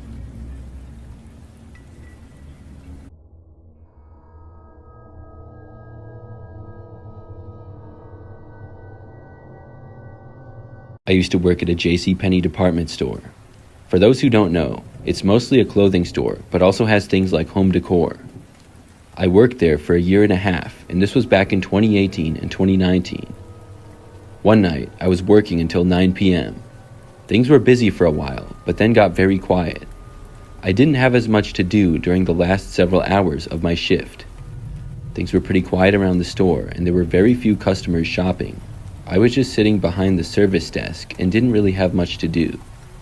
I saw this one guy shopping, who seemed to have been there for a while, because I remember I had noticed him earlier. He was kind of tall and thin and was wearing a hat. He never got all that close to me, but I saw him walk down an aisle a ways away. Then, like an hour later, I saw him again. He didn't have anything in his hands or a cart. He also didn't seem to be with anybody.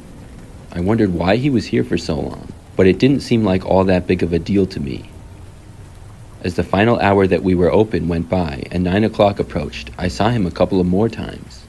He seemed to almost just be wandering around the store. The guy wasn't really looking at anything.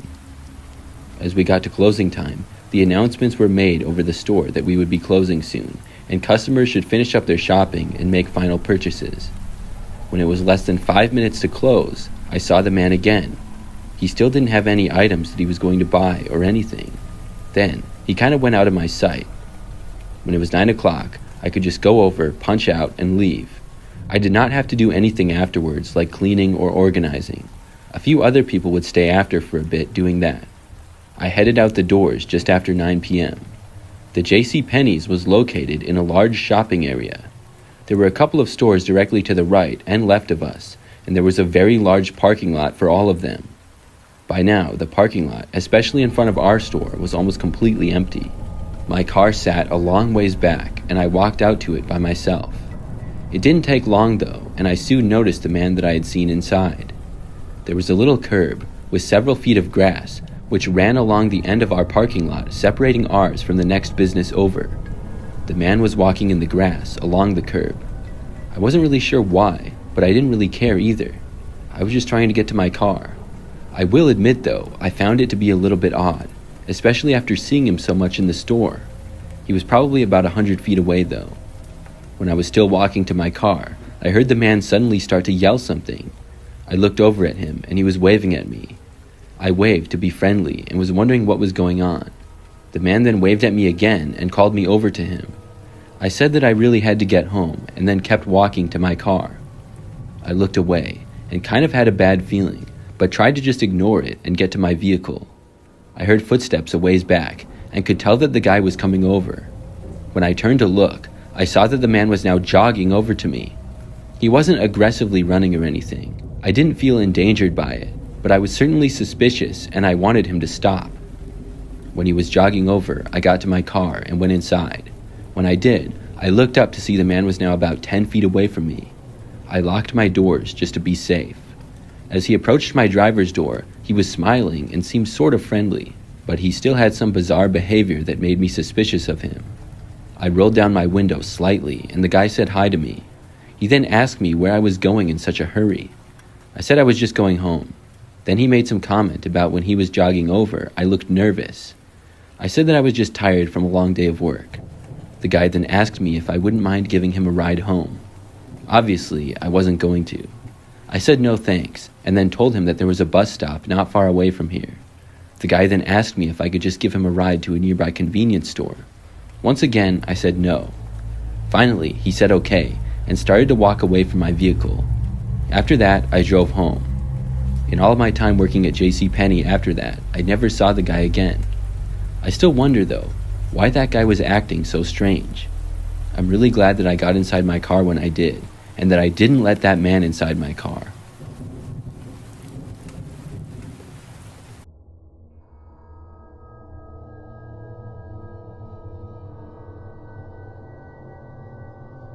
I went to a pretty big college. It was several hours from the city where I'm from, and a few of my high school classmates also went there. This is something that happened during my junior year. I lived in a house with 3 of my friends, 2 of which went to high school with me as well. It was a 2-story house that we lived in, and somewhat small, but enough space for all of us. When the school year started, I had a lot of students in most of my classes because of how big our school was. One class in particular had about 200 kids in it. I would go to the lectures each time on Mondays and Wednesdays when they were held, and I would usually sit in the same spot. It was a large room with many seats in it. Over time, I would see a lot of the same faces in class, but I didn't really have any good friends in this particular class. One of the people who would always seem to sit around me was this one guy. He would usually sit a few rows behind me, and he was sort of tall and had dark brown hair. I never really paid much attention to him, but I just recognized him. But I began noticing him more when he started to seemingly be following me home. It started one day after class, when I walked out of the building and just happened to notice him walking behind me. I would drive to class and back because I lived off campus, so I would go to a parking lot, get in my car, and then leave. He happened to park near me, so he did the same.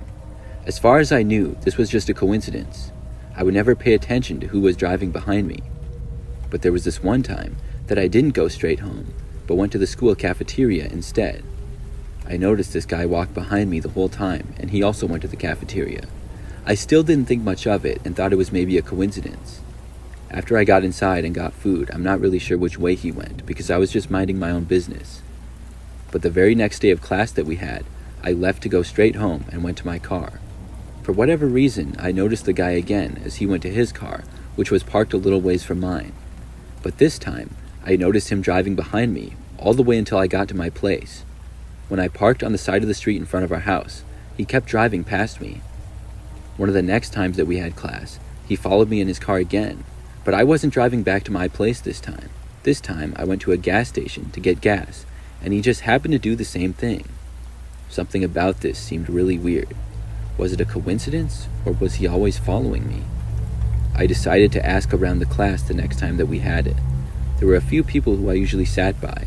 They weren't necessarily friends, but I would occasionally talk to them about things from the class.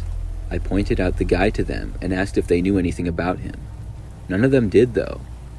I brought the guy up to my roommates as well, but they didn't seem to have any idea who the guy was. It was a mystery to me. But then, the guy just stopped showing up to class. I remember he wasn't there for like 4 or 5 times in a row. I wondered why, but I was actually glad that he wasn't in class anymore, because he was seeming to be following me.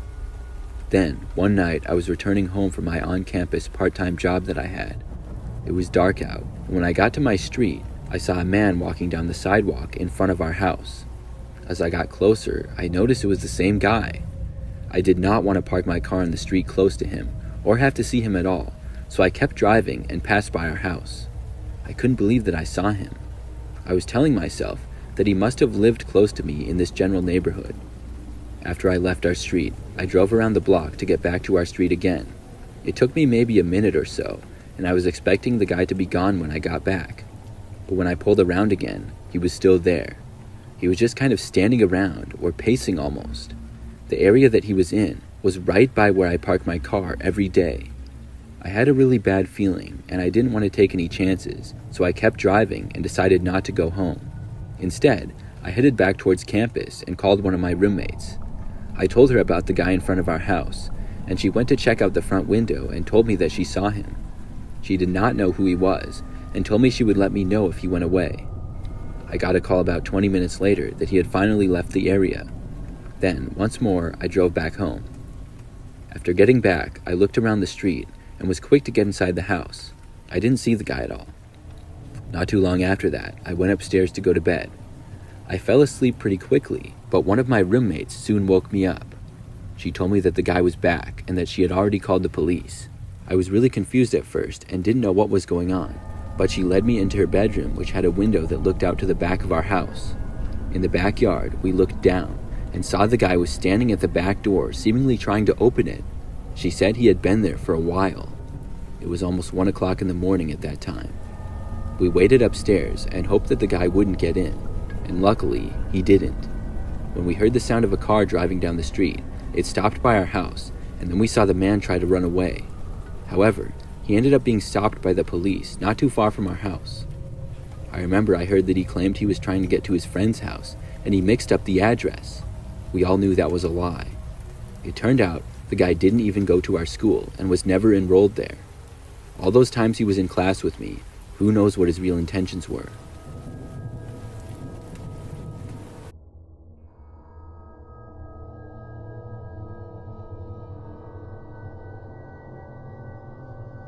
I had a Costco membership last year, just for a couple of months.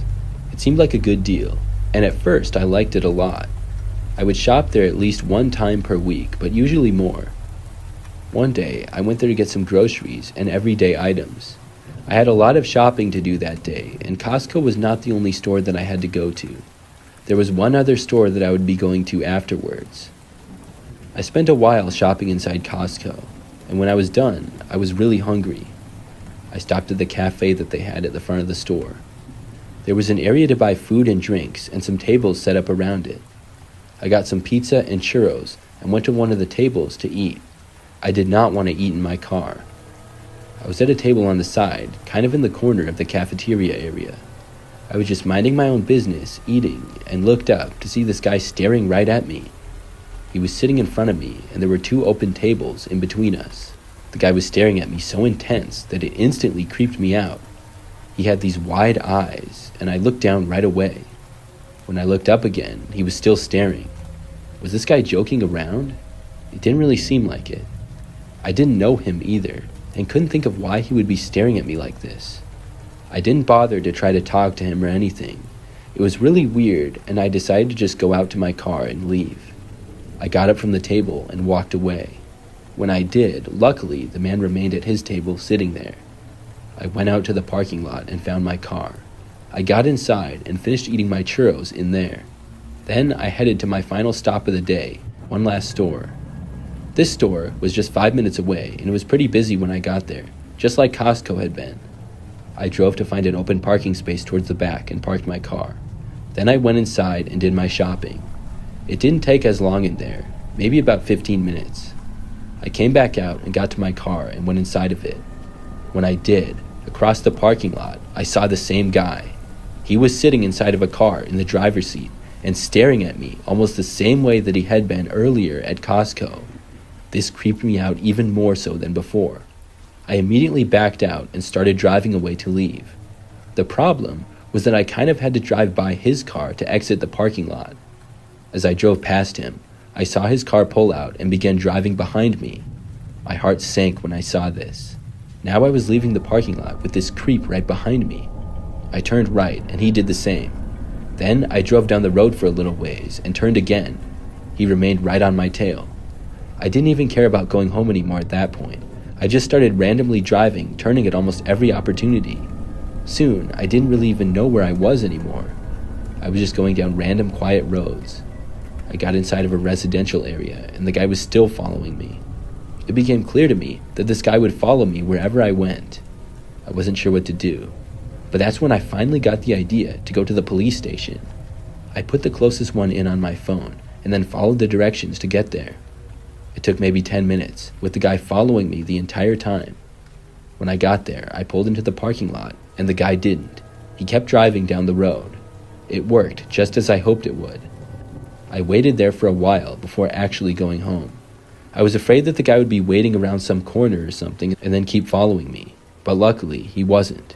I was able to make it home safely and did not see him again.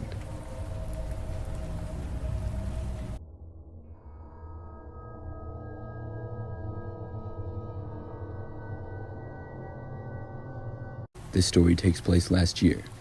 My name is Brooke, and I was with my best friend Rachel. We were both at my house one Friday night. It was probably 9 p.m. Rachel and I are coworkers, as well as best friends, and we had both worked late that night. After a long week, we were having a movie night and decided to order a pizza. We ordered from one of our favorite local places online, and then waited for it to arrive. I remember that a while later, I heard the doorbell ring. I got up and walked over to the front door. I remember thinking that it was unusually fast for the pizza to arrive. Rachel even said something about it being really fast. When I opened the front door, I was expecting to see the pizza delivery guy, but what I saw instead was a man standing there with no pizza. He didn't look like a delivery driver at all. I immediately closed the door right in his face. I didn't give him a chance to speak or do anything. I walked back over to Rachel and told her that some random guy was there. At this hour, it was really weird for somebody to be at the door, and I usually never got people at my front door anyways. We both looked out the window and saw no car in the driveway. We didn't see the guy walking down the driveway or street either. I was afraid that he had gone around to the side or hid in the bushes or something. We looked out a couple of different windows, but didn't see anything. Only a couple of minutes later, though, we heard a noise coming from the backyard. We couldn't tell exactly what it was, or if we were just being paranoid. We looked out a back window, but didn't see anything. Then, the doorbell rang again. We both carefully walked over and looked out the window. We saw a different guy standing there, holding a pizza, and had a hat on of the pizza company that we ordered from. This was clearly the pizza guy. I walked over and opened the door for him. After I got the pizza, I asked the delivery guy if he had seen anybody walking around my front yard. He looked confused and said no. We watched him go back to his car and then leave. When we heard that, we felt a little bit better. We then started the movie in the living room.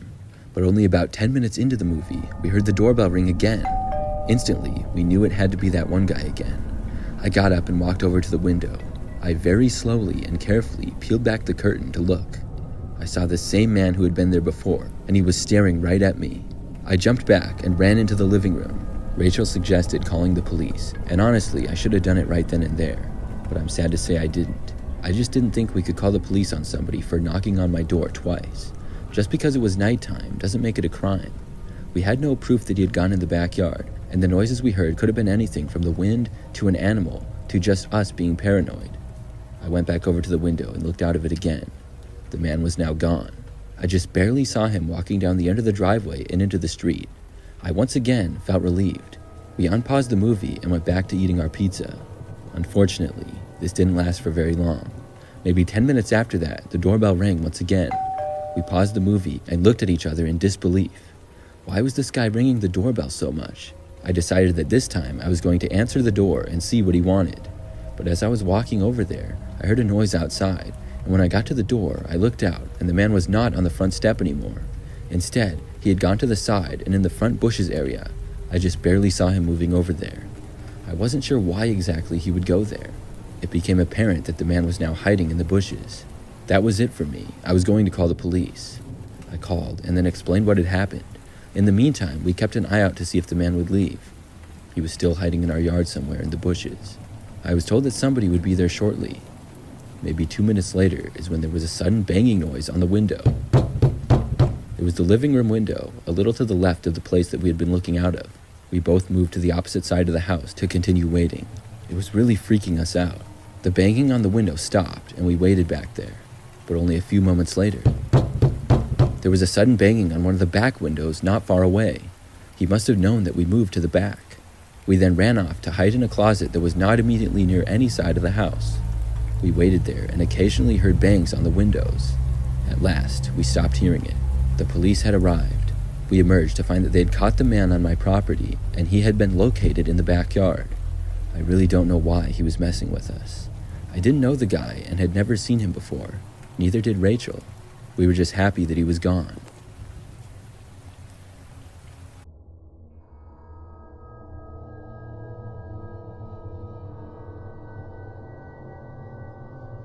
Back in high school, my junior year, I used to get to school about 15 minutes before it started. That's what time the bus would drop us off, and after getting inside, I would head upstairs to my locker first. Then there was this spot upstairs near the stairs that had a large window at the end of the hall. It wasn't that far from my locker either, and you could sit on the ledge in front of the window. My friends and I would sit around there just about every day and talk. It was kind of a routine, or a before-school hangout spot for us. It overlooked part of the parking lot, and also the softball field next to the school to the east. We could also see the sun rising, and it lit up the inside really well. One day, I arrived at school, went upstairs to my locker, and then over to my friends by the window. There were about 5 of us or so there, and we chatted until the warning bell sounded.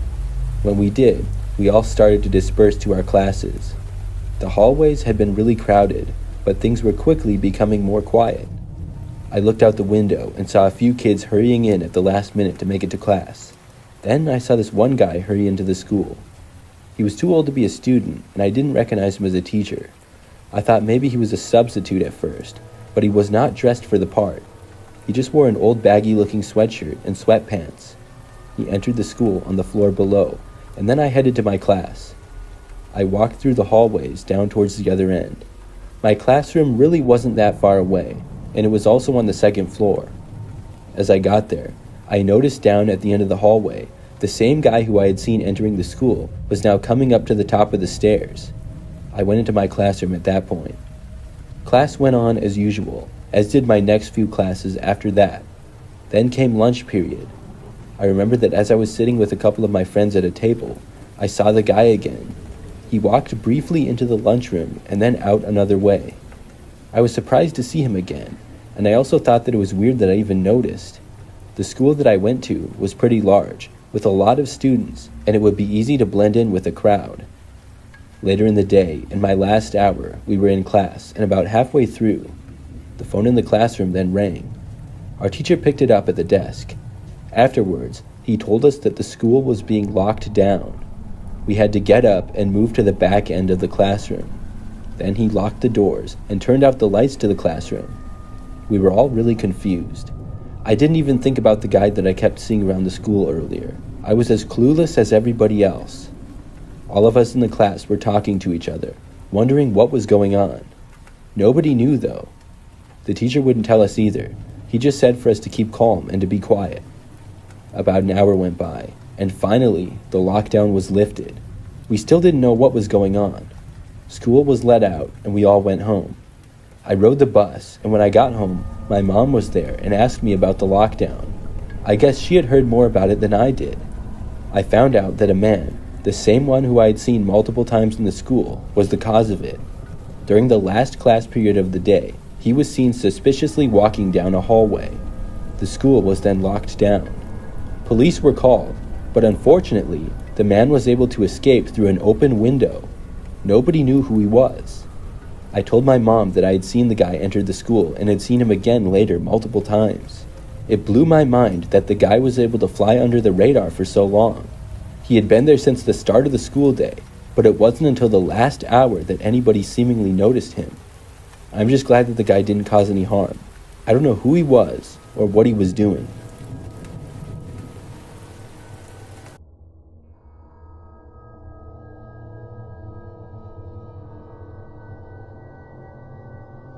I had to go on a pretty long road trip for work a couple of years ago. We had to travel, but I decided to drive instead of fly because I thought it would be more fun.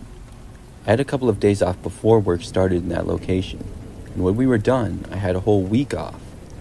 During the time that I was there, we would be working for about a week and a half straight. So anyways, I drove straight there on the way, and when we were done, I took my time driving back. I stopped at a few parks that I wanted to go to, and also stopped at some major cities and locations as well. On my road trip back, I would be spending 2 days just outside of a city where there were a lot of cool parks. I had a hotel, and I was busy exploring for most of the days. During the second day, I went to a really busy park with a bunch of hiking trails and some great views. At one of the hiking spots that was somewhat busy, I ran into a guy who was from the same state as me. We had a brief conversation, and he was really friendly. He said that his name was Mark, and we were from the same general area. It was funny to meet someone else from the same area so far away. Our conversation went on for a while, and Mark ended up asking me what hotel I was staying at. I told him, not realizing how weird it was at the time. But after that, the whole conversation sort of went from normal and friendly to a little weird. I ended up just saying that I really had to go and kind of walked away. He had started out seeming so normal to me and then seemed somewhat creepy at the end. We went our separate ways, but I didn't see him for a while. I did happen to notice him when I was leaving about an hour later though, but there were still quite a few other people in that area, so I didn't think too much of it. That was probably sometime in the afternoon. I went somewhere else and then went to the local city before going back to my hotel for the night. I got back at maybe 9 p.m. or so. I stayed in my hotel room watching the TV until I got tired. And sometime later, at maybe 10:30 at night, there was a knock on my hotel room door. I got up and walked over to see who was there. It was Mark. He was standing right outside of the door. This surprised me, but I remembered that I had told him where I was staying. I felt really stupid, but just telling him did not mean that I had invited him over. And how would he know which room was mine? I decided not to answer the door. I watched out of the peephole as he continued to stand there. He knocked on the door again and waited. I was sort of nervous because I didn't know what he wanted or anything about him really. He had been seeming pretty weird towards the end of our conversation earlier. Mark stood there for maybe 2 or 3 minutes before turning and walking away.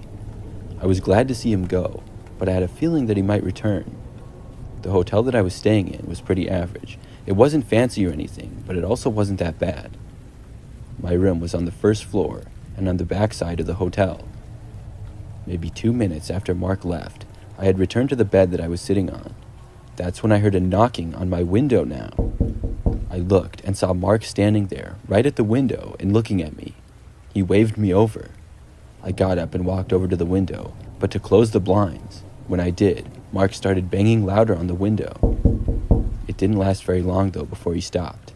I thought maybe after that he had left, but he didn't.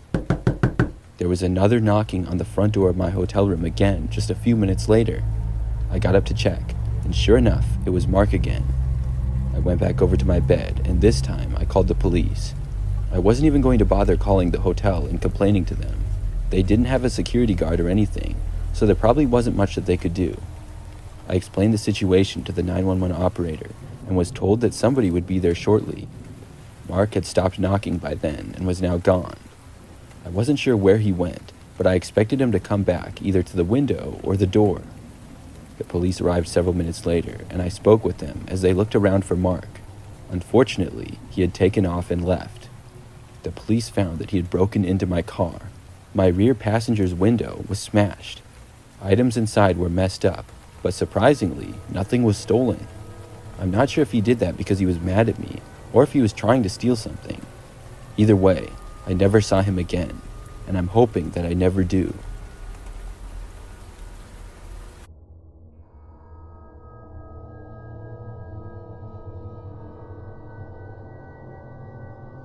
Something weird happened to me last week.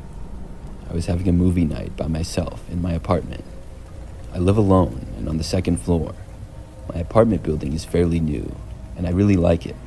The place I live in has 1 bedroom, 1 bathroom, a living room and a kitchen. I was on my second movie of the night, and the time was about midnight. It was Saturday, so I didn't have work or anything the next morning. My apartment happened to be on the far end of the hallway, and it was right next to the stairs that people would occasionally use. The elevator was in the center of the hallway, which is much more common for people to use. I heard the door to the stairs open and then close. It sounded like somebody was walking by down the hallway, and I didn't think anything of it, but I realized soon that it sounded like more than 1 person, maybe almost 10. I thought it was a little weird, but expected them all to pass by. It seemed like they all stopped right outside of my doorway though. Maybe they were going to the place across the hall from me. The apartment across the hall though was not lined up with my door, but was a little ways down. I just got curious for some reason, so I paused the movie and got up. I walked over to the door and looked out the peephole. What I saw shocked me. There was like 10 guys standing in the hallway right outside my apartment, and they were all facing my door. I was instantly creeped out. I didn't know who any of these guys were, and they were all wearing all black and had hoods on, so I couldn't see much of their faces. This was really bizarre to say the least. Nobody had knocked on my door though, and it didn't seem as though they were going to. They were just standing there. I considered for only a second opening the door and asking what was going on, but I thought better of it. I quickly walked away and decided to just ignore them. Still, I couldn't feel comfortable as long as they were all standing there. I was hoping and sort of expecting them all to move along and to keep walking away down the hallway. I listened for them to move away, but they didn't. I waited for a little longer before unpausing the movie, but I still didn't hear them walking away. The guys had to all still be there. I tried to distract myself by watching the film, but in doing so, I turned the volume down significantly. I didn't want the people outside to hear or know that I was home. As the movie played though, I still couldn't focus. It wasn't helping to distract me from the strange men standing outside my door. Then, I heard what I was sure sounded like my doorknob turning.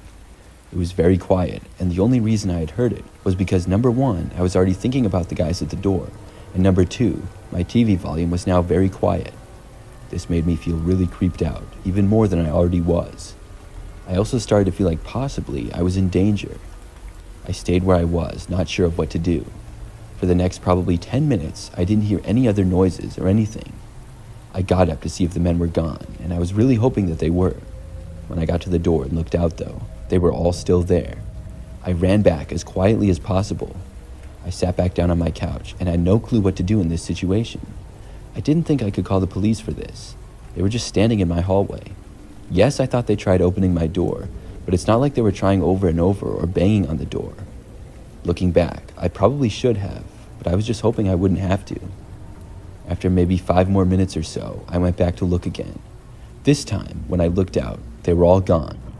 I couldn't believe it. I hadn't even heard them walking away or anything. I was so paranoid that I kept looking back out my peephole every 10 minutes or so. Luckily, I didn't see them. But before going to bed, I was so worried about it that I left my apartment and walked the hallways, just making sure that the men were gone. I went throughout the whole entire building just about, without seeing them. After that, I was finally able to go to bed. By now, it was past 2 o'clock in the morning, and I was really tired. I fell asleep pretty quickly. However, at some point, I was woken up in the night. I just remember waking up to the sounds of somebody knocking on my front door. They knocked about 2 times after I woke up. I knew it was probably the same guys, and I was terrified. I stayed in my bed and didn't even bother to get up. What could I do?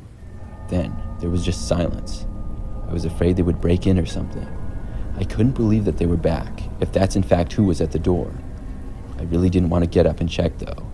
I laid there in my bed for the longest time. It was probably about 30 minutes or so. I finally looked at the clock and saw that it was almost 4 a.m. Then I got up and checked the door. Nobody was outside in the hallway though. Whoever had knocked was gone. I went back to sleep after that and heard nothing more. Since then, everything's been fine.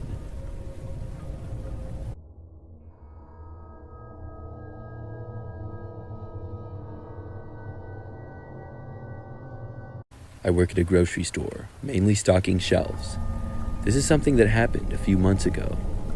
Most of the time that I work, it's evenings, and occasionally really late nights. I'm in college, so it allows me to focus on school during the day. So a few months ago, I'd been working there for probably about 3 weeks, and had just gotten used to everything. The grocery store is sort of big, and there's a good number of other employees. We hired this new guy, and the first time I noticed him, he came across to me as a total creep. He did pretty much the same thing as me, but in a different section of the store. The first time that I saw him, he was staring at me. He was short, pretty skinny, and had long, stringy blonde hair. I had just finished stocking an item and was going to the back to get another. When I got up, I saw him just standing at the end of the aisle, staring at me with wide eyes. When I got up and saw him, he disappeared behind the aisle. I ignored it. However, this, or very similar things, happened at least 3 or 4 times over the next week. Whenever I saw the guy, he seemed to be staring at me or acting really strange in general. He just seemed a little bit off, to be honest, but it didn't bother me too much. We all have coworkers that we might not get along with, but it shouldn't stop us from doing a good job. One time in particular, I was stocking a shelf on a quiet night. I spent maybe 30 minutes in this one aisle. At one point, I turned around, and when I did, I just barely noticed the guy looking through the aisle from the other side. It was like he created an opening by pushing several products to the side so that he could stare at me through the aisle. I only glanced at him for a moment and then played it off. I felt sort of creeped out by this in a serious way now. How long had he been watching me, and why? I decided that I would go over and try to casually start a conversation with the guy. Maybe he could explain his weird behavior, whatever it was. When I was done with my task, before I started another, I walked over to the aisle that he was in. When I approached, he did not look at me or in my direction. I got right next to him, and he still wasn't looking at me. I said hi, and he looked at me and then mumbled, "Hi." I tried talking casually, asking how his day was going and whatnot. The only responses I got were one-worded or very short. He didn't seem friendly at all. In fact, he actually seemed annoyed that I was talking to him. I walked away after speaking with him for about maybe 30 seconds. I concluded that the guy was creepy and I had no interest in interacting with him again. I went into the back to get another cart of items to stock the store shelves. When I got into the back room though, I kinda had to use the restroom and I decided to do that first. We had a restroom for employees only that was in the hallway in the back of the store. I went inside and after using it and washing my hands, I went to leave, but the door wouldn't open. I had heard some footsteps and noise outside the door, but you couldn't really hear outside very well from in the bathroom. I thought nothing of it. I tried opening the door several times, but I couldn't do it. Finally, I had to literally run into the door with the full force of all my body, and it finally came open. There was a shopping cart with several heavy boxes in it that had been pinned right up against the door. I had to knock it over in order to get out. Immediately, I guessed who had done it. I looked around and didn't see anybody else in the back at all. I walked right over to find the guy and ask him why he had done that. Maybe this was his idea of a joke. When I got out, sure enough, he was already staring in my direction. I walked right up to him and asked him why he locked me in the bathroom. The guy just denied it and then walked away. That didn't change my mind at all, and I still knew it was him. After that, I just got back to work again. I was now working at one far end of the store. I only had about an hour left of work and wanted to get done what I was supposed to. As I was working in the far corner, at one point, I heard footsteps behind me.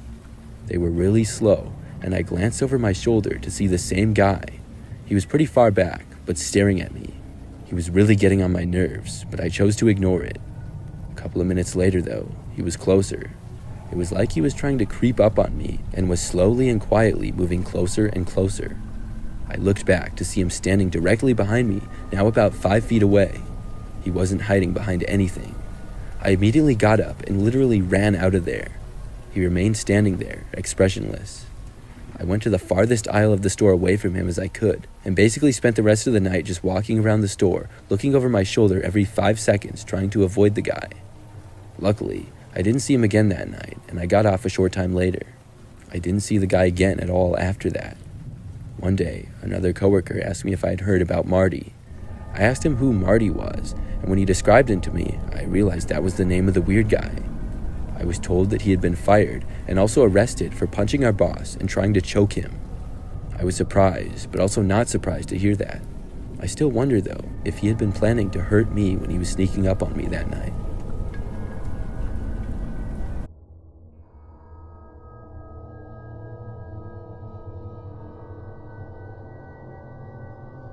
I'm going to tell you a story that happened back when I was in high school. This was during my junior year. My name is Kendall, and when I was in high school, I would describe myself as a pretty average student. I had a friend group of a few other people that I would talk to on a regular basis. The high school that I went to was relatively big. I'm not sure exactly how many students went there total, but it was probably over 1,000. Most of my classes, I would have at least one of my friends in it, but not quite all of them. I remember there was this one science class that I was in during the first semester of junior year, and I didn't really have any friends in it. This meant that when we did group projects, which we did a lot, I would just have to kind of join a group that I was sitting near. That's when I met this one guy named Ronnie.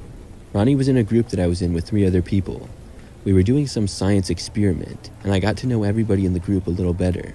Ronnie came across to me as a little strange. He would say things that were just plain weird or inappropriate, and I know a lot of high school kids are weird and inappropriate, but he kind of crossed the line a bit. He normally would sit right behind me in class, and after the group project, he would occasionally talk to me. For the most part, he was nice to me, and I was nice to him, but he would still say some strange things that I really didn't know how to respond to. I also noticed that he skipped class quite a bit. For the rest of the semester, though, everything was fine. I remember that towards the beginning of second semester, Ronnie followed me on Instagram and added me on Facebook. I no longer had any classes with him. Not long after adding me on social media, he started sending me messages. They started out fairly normal, but when he asked me to hang out and I told him that I was busy, he called me a liar. Now, I didn't really want to hang out with him, but the first time he asked, I legitimately was busy on the day that he asked. Did I use that as an excuse? Yes, I didn't want to hang out with him. I guess he had a feeling that I would say no because he got pretty angry. When he did, I didn't respond to him. I figured that things would be left at that, but a few days later, he started messaging me again. He sent me another message, and I didn't respond. Then he started basically spamming me with more and more messages. When this happened, I had to block him. I blocked him across all social media platforms, and it seemed to work. I didn't hear from him, and within about a week, I had forgotten all about it. Then, one day, we had just gotten out of school for the day and I was leaving. At the time, I drove to school in my car every day and parked in the students' parking lot, which was out the west exit. My car was a little bit older Jeep SUV, maybe 10 years old at the time, and the inside was a little bit messy. I walked out to my car like any other day and got inside. As soon as I sat down to start the engine, I saw something move in the back seat. It was Ronnie sitting up. He had been hiding inside my car, underneath a little pile of clothes I had in the back. When I noticed him, I screamed. He told me to shut up and then started going on a rant about how bad of a person I was. I was really surprised by this situation. When I was able to realize exactly what was going on, I opened my door and ran away. I ran all the way back inside of the school. Then I found the first school employee that I could, which happened to be a teacher, and I told them about Ronnie being in my car. By the time we got back to my car though, Ronnie was gone. In the end, he ended up getting expelled for the incident. I will spare you the details of him denying it and saying I made the whole thing up. It was frustrating, but luckily there were witnesses who backed up enough of the story for me. All I wanted was for him to leave me alone, which luckily he did. It's been over 5 years now, and I haven't seen or heard from him since then.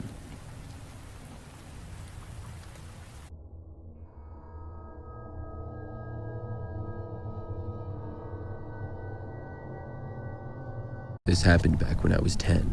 For as long ago as it was, I remember it really well. I went with my brother and dad to Blockbuster Video one night. We were there to return one video and then get another one, I believe. When we got there, we returned the one movie first, and then we went to find a new one to rent.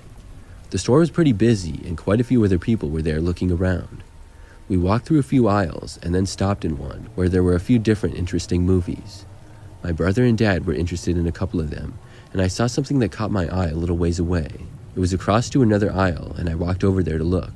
I got kind of curious on my own and went down another aisle then. I planned on returning within like a minute to my dad and brother, but when I turned around, some guy was standing there and he said hi to me. I didn't know who the guy was, and I had never seen him before. I was wondering why he was saying hi to me, but I just said hi back to him to be nice. Then he started asking me a bunch of questions, like what movies I liked and if I found something good. He just seemed friendly at first, and I answered his first couple of questions, but then the guy didn't want to seem to leave me alone. Eventually, I got kind of annoyed and said that I needed to get back to my dad and brother. The guy then stopped talking to me and I walked away. A short time after that, I found my dad and brother again and we looked for a few more minutes. At one point, I saw the guy looking at me from across the store again.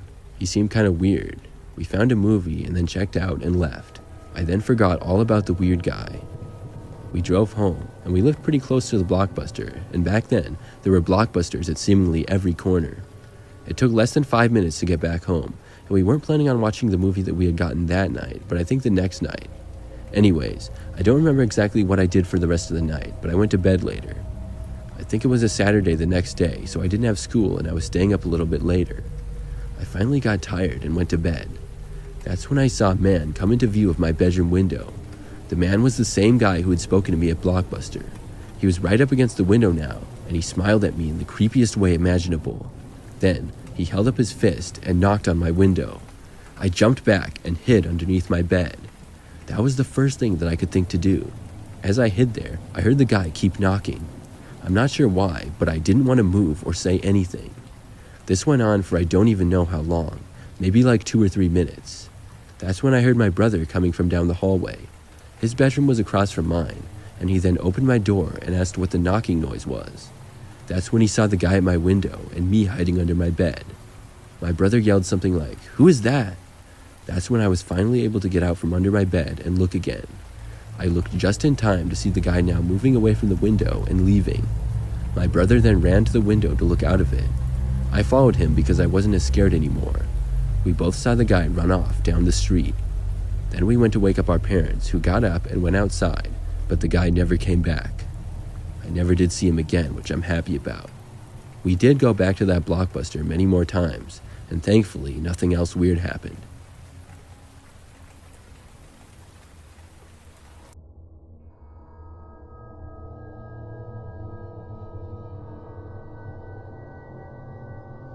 Bizarre story from my experiences as a truck driver. I had that job for years until I moved on to a different career that was better for me. However, I have many memories from my years on the road. One time, I had been driving for a while now, and I stopped at a truck stop. This one was really busy, and I went inside the building. I remember that somehow I got to talking to a woman that was inside the truck stop. I think we both ordered some food and were waiting for it. We started out making basic conversation, and I came to find out that she also drove a truck. We got to talking about our jobs, and then ended up eating together there at the truck stop. We got to know each other a little bit, and I was happy to make a friend who was also a trucker. Things sometimes got a little bit lonely on the road, and I was a single guy at the time. I remember that the woman asked me where I was from, and then she said that she was from a city that was right near mine. I lived right by a major city, and it was a pretty populated area. After we talked, I ended up giving her my address. She told me that she wanted to send me a postcard from the next city that she was driving to. Nothing seemed weird about this in the moment, because we were having such a great conversation. I thought that I was getting along with her really well. Finally, it was time for us both to go our separate ways, but we exchanged phone numbers as well. I was looking forward to possibly seeing her again sometime when I was back home.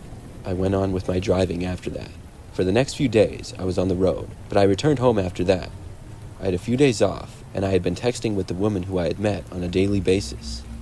I remember that one night, when I was home, there was a knock on the door at almost midnight. I lived by myself in a sort of small house in a suburb of the major city that I mentioned earlier.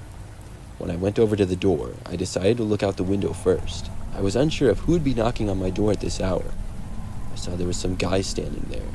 I had no clue what he was doing here or who he was. Because of this, I decided not to answer the door, but he knocked again. When I didn't answer the second time, I watched from my window as he walked around to the back side of my house. Now I was really concerned. He proceeded to make it around to my back door, and then he started pounding on it. Soon, there was banging on one of the back windows to my house. At this point, I was in the living room, which was in the center of my house. I was getting concerned that the guy would try to break in, and I took a couple steps over to the back door, and I yelled out that I was calling the cops. At first, this didn't seem to deter him at all.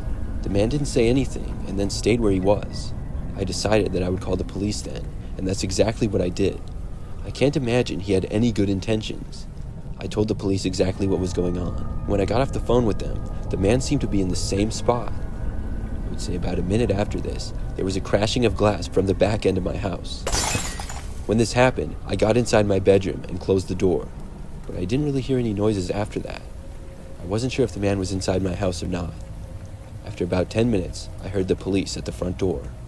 I left my bedroom carefully, but never saw anyone. When I went to the front door, the police were there, and they came inside and searched my house. They saw that a large rock had been tossed through one of my windows in the back. The guy was gone, whoever he was. After that happened, the man never came back. But the other strange thing is that the woman who I had been texting with never texted me again after that either. Everything had been going well, but she suddenly stopped texting me. I tried calling her, but the call didn't go through. I feel like these things were connected. I've never figured out exactly how or why, but it was really strange.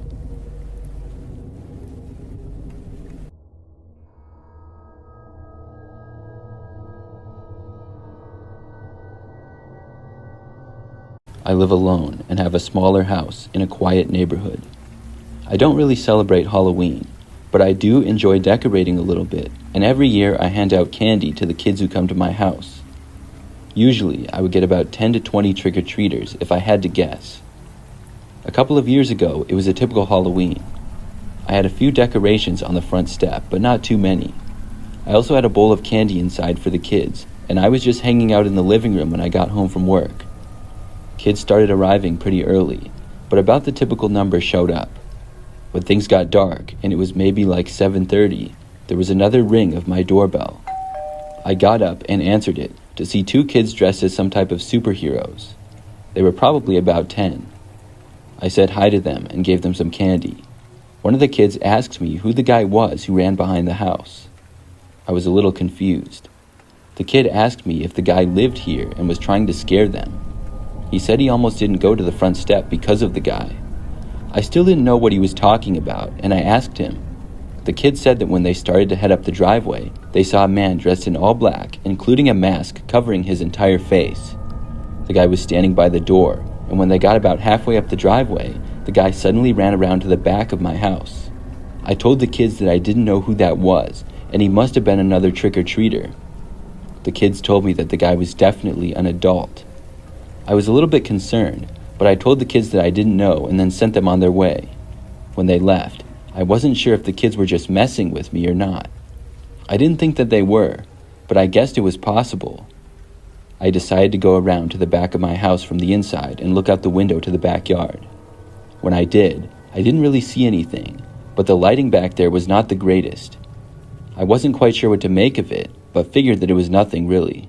I went back to the living room and sat back down in my chair. Several minutes went by, and I didn't get any trick-or-treaters in that time. But then, I heard the sound of my back door rattling, like somebody was there and trying to get inside. I instantly thought back to what the kid had told me. I got up from my chair and walked over to the back of the house. When I got near the door, I looked out the window and sort of saw a guy there. My view was mostly obstructed, but I could tell that somebody was there, and the person was wearing all black, including a mask. This was definitely the guy. Then, he backed up and moved a little ways away from the door. I walked over and turned on the light switch to the outside back light. When I did this, the guy took off running. I had a decent view of him as he left and ran back out of my yard and around to the front of my house. It was a man at least 6 feet tall and dressed in all black, covering his entire face as well. I couldn't tell what he looked like at all. I went back around to the front and saw the guy walk back out into the street and then out of my sight. For the rest of that night, I got maybe 2 or 3 more trick-or-treaters. The guy never came back, and I was looking out my windows to make sure. I'm glad that kid told me about the guy. It creeps me out thinking back on it. I really don't know who he was or what he wanted. I'm guessing that he was going to try to enter my house through the back or possibly even break in. When I turned on the light, I must have scared him off, but I don't know if he chose my house randomly or if there was a reason for it. I'm hoping that he never comes back.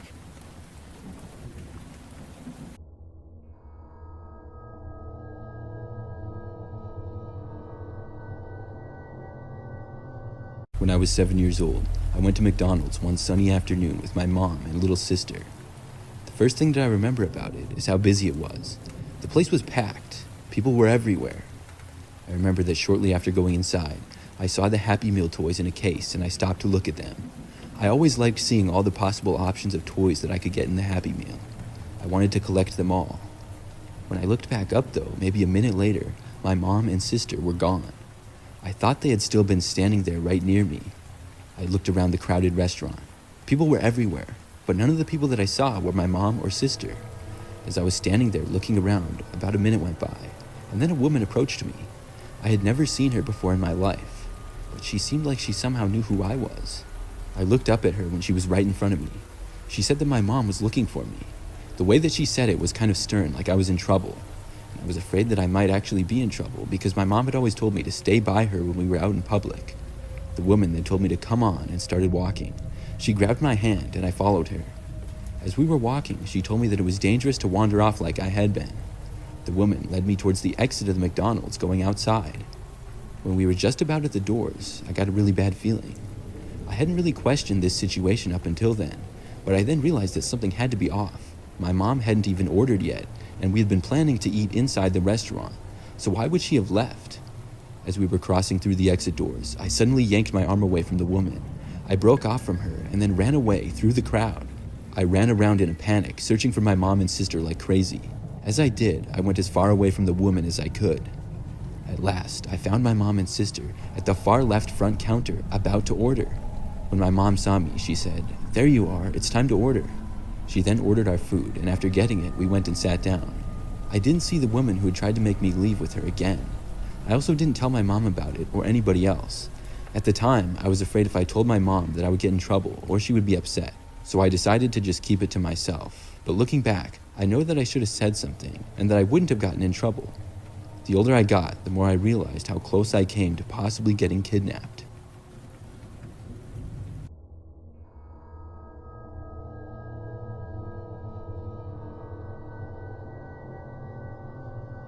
Last year, my laptop broke and I really needed a new one. I looked around online and also went to Best Buy, but then I had the idea to look on Facebook Marketplace as well. It seemed like it could be the cheapest and fastest option. I didn't need it to be brand new, and I also didn't want to wait for the shipping time of buying a used one online. So I looked to Facebook Marketplace of people that were close to me. Luckily, I live in an area with quite a few other people. I was able to find the laptop that I wanted and found one for a reasonable price as well. It was not too far away, and I contacted the seller and said that I would like to buy it as soon as possible. The seller got back to me a short time later and told me that I could come over to his house. I didn't like this idea though. Possibly nothing bad would happen and it would be fine, but I didn't want to go to a random guy's house. I responded to him and said that I would rather meet in a public location that was in the area. The man asked why, and I said that I just didn't want to go to someone's house that I didn't know. After a little more of a conversation through Facebook messaging, he finally agreed. He gave me a name of a local restaurant to meet him at and said that he would be there at 9 p.m. I agreed and then went to withdraw some cash. I wasn't all that happy that the man wanted to meet at 9 o'clock at night, but at least it was a public location. I had never been to the restaurant before where he wanted to meet, but that night I drove there, and it was a smaller and older looking place. There was nothing else really that close to it, and it was kind of away from the other businesses in the area. The parking lot was in the back, and I parked and then messaged the seller, letting him know that I was there. He responded saying to come inside. After that, I got out of my car and walked inside the restaurant. The place seemed pretty old and also appeared to be more of a bar than a restaurant. I found a small open table and sat down at a stool and looked around. I couldn't tell where the guy was. His profile picture from Facebook was not of himself, but a logo of a sports team. I looked around to see if there was a guy with a laptop or by himself, but I didn't see anybody. I messaged him, saying that I was there and inside, and asked him where he was. A couple of minutes went by, and I still didn't see him, and he didn't reply either. Finally, after about 5 minutes, I got a notification that he responded. When I read it, he said that he was sorry, but he couldn't make it. I was really confused. He had just texted me earlier telling me to come on inside as if he was there. Now he says he's not going to make it?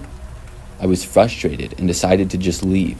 I didn't even want to buy the laptop from him anymore. The guy was just too weird. I was sure that there were plenty of other good laptops for sale, and I wouldn't have a problem finding another one. So I got up and left the bar. I headed out to my car in the parking lot behind the bar and then got inside. Then I started to drive back home. The bar was maybe 15 minutes from my house, and when I got back onto the roads, they were very quiet. But after beginning to drive home, a car left the bar right behind me. I thought nothing of it at first, but the more I drove, it remained right on my tail. After making several turns, it didn't seem like a coincidence anymore.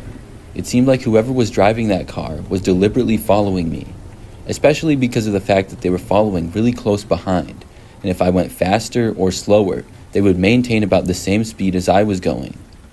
When I got within 5 minutes of my apartment, I started to really worry. But part of me was just telling myself, there's no way this car is actually following me. It's just me being paranoid. It was a pickup truck that was following me, and about average size.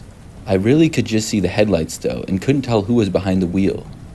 Finally, I made it to the turnoff for my apartment. I lived in a pretty large complex that had multiple buildings and a huge parking lot. When I pulled in, so did the truck. That was my worst fear.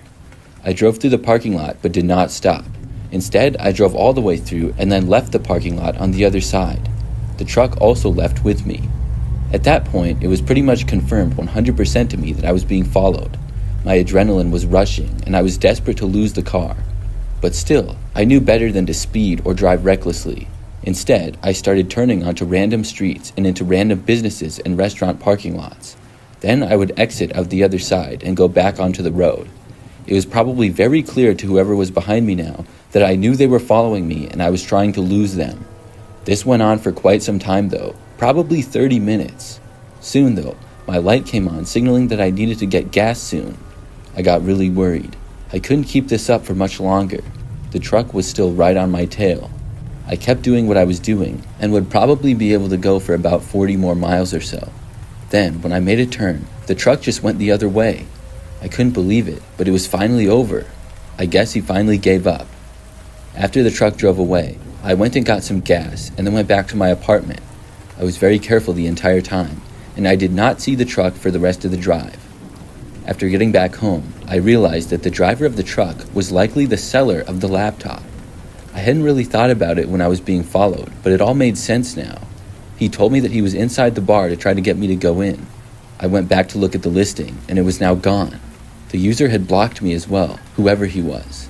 I was a little bit worried because originally I did drive to my apartment complex, but I just hoped that he thought it was the first of all the random places that I turned in to lose him. He also wouldn't know which building I lived in or which unit was mine. Luckily though, I never saw him again. I also haven't used Facebook Marketplace since that incident.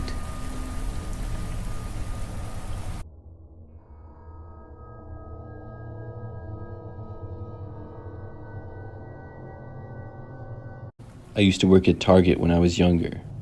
I worked there for about a year and had to work during a Black Friday. During that time, we actually opened on Thanksgiving night, I believe at 6 o'clock p.m. Just about all of the Target employees were scheduled to work that night, it seemed. Target was going to stay open all night and then again the next day on Friday. We were expecting to get tons and tons of shoppers, and many deals were going on throughout the store. It was an experience like no other. I usually worked in the store as a sales associate and sometimes a cashier if they needed me. When I got there a short time before we opened, I had to park towards the far back corner of the parking lot, and we had a huge parking lot. I had never seen it so full. As I approached the store, I saw a line of at least 100 people waiting to be let inside. To that point, I had never gone shopping on Thanksgiving before, just in the early morning on the actual Black Friday. I was let in through an employee-only entrance, and then I clocked into work. I saw so many other employees, or team members as we called each other. There was a short meeting beforehand, and then some of the managers went over to unlock the doors. I started out the first hour as a cashier, and when the doors opened, I watched from my check lane as people came pouring in. They mostly ran to the electronics area, and soon, people were coming to all of the check lanes. We had just about every single check lane open, and I was busy ringing people up for the first couple of hours. I was only working until midnight, so it was not that bad of a shift. And because it was 6 hours, I would get a 30-minute break at one point. After 3 hours of being at the check lanes, at 9 p.m., a manager came and told me that it was time for my break. I turned off the light to my check lane and then headed past the many people inside and over to the break room. When I got inside, I sat down at a table and pulled out my phone. I had several texts and Snapchats from friends. One in particular stood out though. There was a text from a number that I didn't recognize. I was very good at having names stored on my phone as everybody that I texted or called, so I knew who it was. The text from this unknown person said, "When you're on your break, meet me at the back of the store." I responded by asking who it was. Then I responded to all the other texts and snaps from various friends. Whoever had texted me before responded again, telling me to just come to the back of the store. I was really curious, but I had no idea who this was. I had several of my coworkers' numbers, and they were stored on my phone with their names. It was possible that it was another coworker, but why wouldn't they just tell me? I actually left the break room and decided to go to the back of the store to see who it was. What part of the back of the store I was supposed to go to, though, was not clear. Target is a large store, and the back can refer to quite a bit of space. I made my way through the large crowd of shoppers. On the way to the back, even though I took my name tag off, I was asked by about 5 people about things. Some asked where products were. Others asked me if certain things were still in stock or on sale. At last, I made it to the back of the store. I walked along it and didn't see anybody that I knew, and nobody waved at me or approached. I went back to the break room after that for the remainder of my break. Towards the end of it, the number texted me again. The new text said, "I saw you. It was too busy, and I will catch up with you after work at midnight. I wasn't sure who this was still, and I didn't know how they knew when I got off. I texted them again, asking who this was. Then I went back to work. After I went back to work, I was moved to the sales floor from the check lanes. As I worked, I was able to check my phone a couple of times, but I didn't get a response from whoever it was that had been texting me. Soon, I forgot all about it and was very busy with work. For the next few hours, I did various things, and it remained extremely busy the entire time. By the time it was almost midnight, things were a little bit more calm, but still very busy. In that entire time, I didn't notice anybody that was strange or looking at me. I helped quite a few customers, but none of them stood out as possibly being the one who had texted me. When it was 12 o'clock, I was finally done for the night. I walked to the employees' hallway and clocked out. Then I left the busy store and walked out into the parking lot. There was still lots of cars all around. However, the area where I parked was slightly more open now. As I walked through the parking lot to my vehicle, I felt my phone vibrate. I took it out of my pocket and looked. There was a text from the same number from earlier. In the new text, whoever it was said they were waiting by my car. I was almost halfway there and could barely see my car from where I was. I noticed that directly next to my car on the other side was an SUV. As I kept walking closer, I got a little bit better view of it. I could see that the engine to the SUV was running, but couldn't tell who was inside. I had a really bad feeling about it and decided to turn around. Then I went back inside Target. When I got back inside, I went straight to the break room, and there were a few other people in there. I was going to maybe text my parents and ask one of them to come pick me up or something, but one of my best friends at work, Lexi, was in the break room. I walked over to her and told her about what was happening. She said that somebody had asked her about me earlier when she was working. A man had apparently approached her and claimed to be a good friend of mine. He asked her for my number, and she had no reason not to believe that he didn't really know me, so she gave it to him. She said that he was tall, thin, had a slight beard, and shorter, dark-colored hair. From what she said, it didn't sound like anybody that I knew. After a few more minutes talking to her, one of the security people we had working that night came into the break room. When I saw him, I told him about my situation and asked him to go out to my car with me. He agreed, and when we left the store, the car was still parked next to mine. We walked closer, and when we made it within 50 feet or so of the car, it drove away.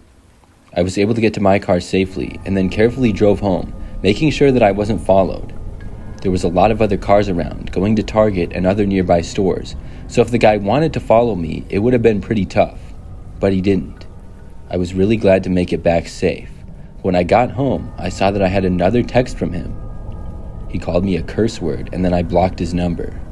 That made for a very memorable Black Friday. That guy must have seen me working earlier in the night, and maybe even one of my previous shifts at Target. He must have got my name from my name tag, and then told Lexi that he was my friend, and then got my number from her. I'm guessing he found out what time I got off and what car was mine, possibly from other coworkers. It really creeps me out to think about it. Luckily, though, I never saw him again after that.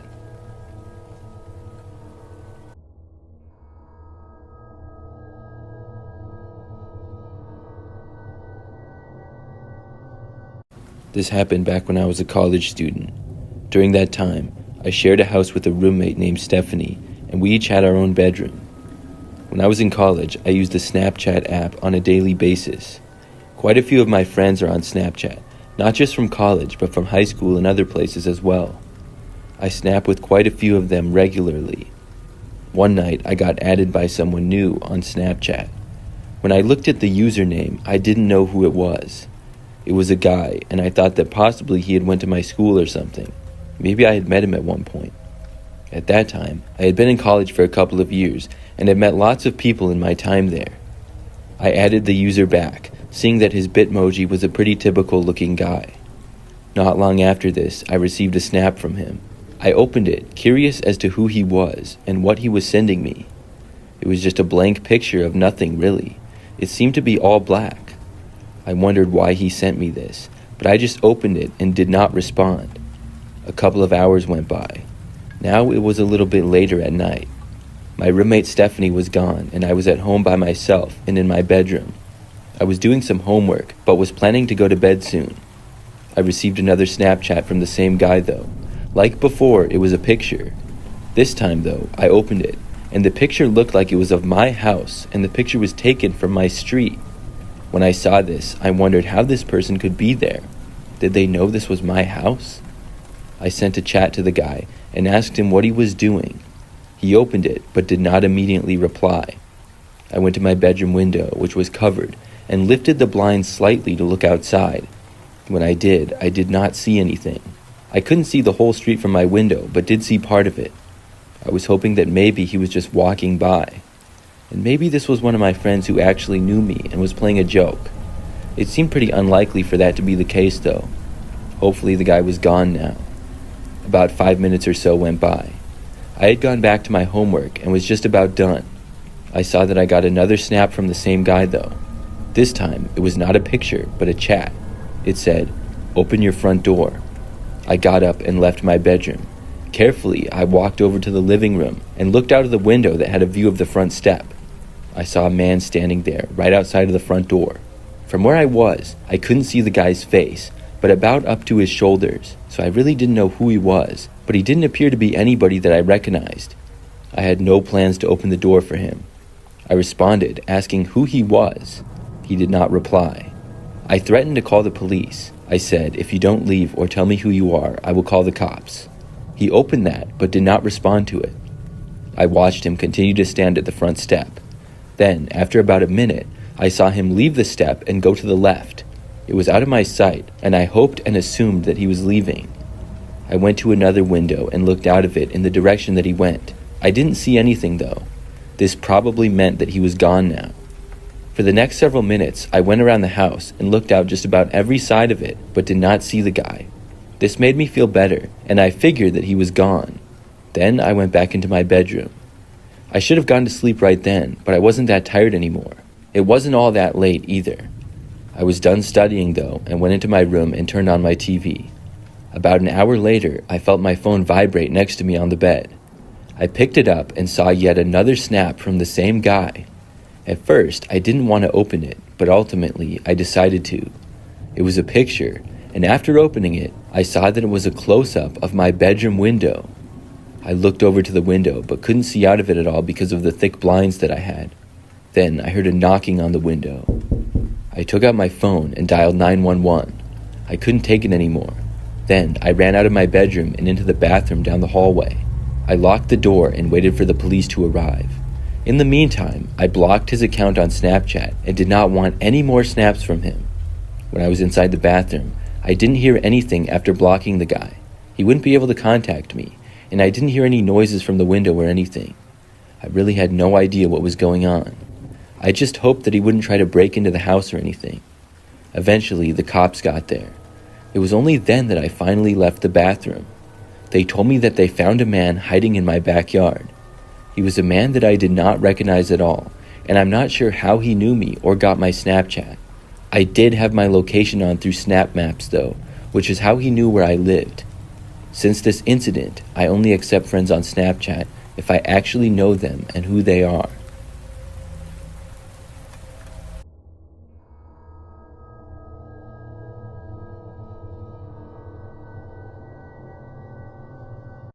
I'm a teacher, and this is something that happened a couple of years ago. It was during my 4th year teaching at the high school that I still currently teach at. I teach math, and had 4 different classes throughout the day that semester. It kept me very busy between teaching, preparing lessons, and grading assignments. One day, about a month into the school year, I was teaching like any other. It was the first hour of the day, and I was in the middle of going through a problem on the whiteboard. That's when the phone rang in my classroom. I paused what I was doing and walked over to answer it. I was told the school was being locked down, but I wasn't told why. After that, the announcement came over the entire school intercom. Some of the kids in class started to talk and asked me what the cause of the lockdown was. I honestly didn't know, and I told them that.